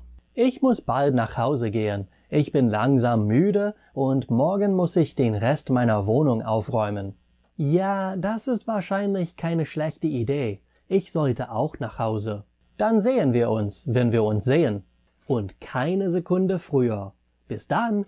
Tschüss. Tschüss. I can see that you're really dedicated to your German learning. If you really want to take your German language skills to the next level, check out my book Elementary German with Herr Antrim. You can access worksheets, answer keys, MP3 downloads, online flashcards, and a whole lot more to really boost your language skills.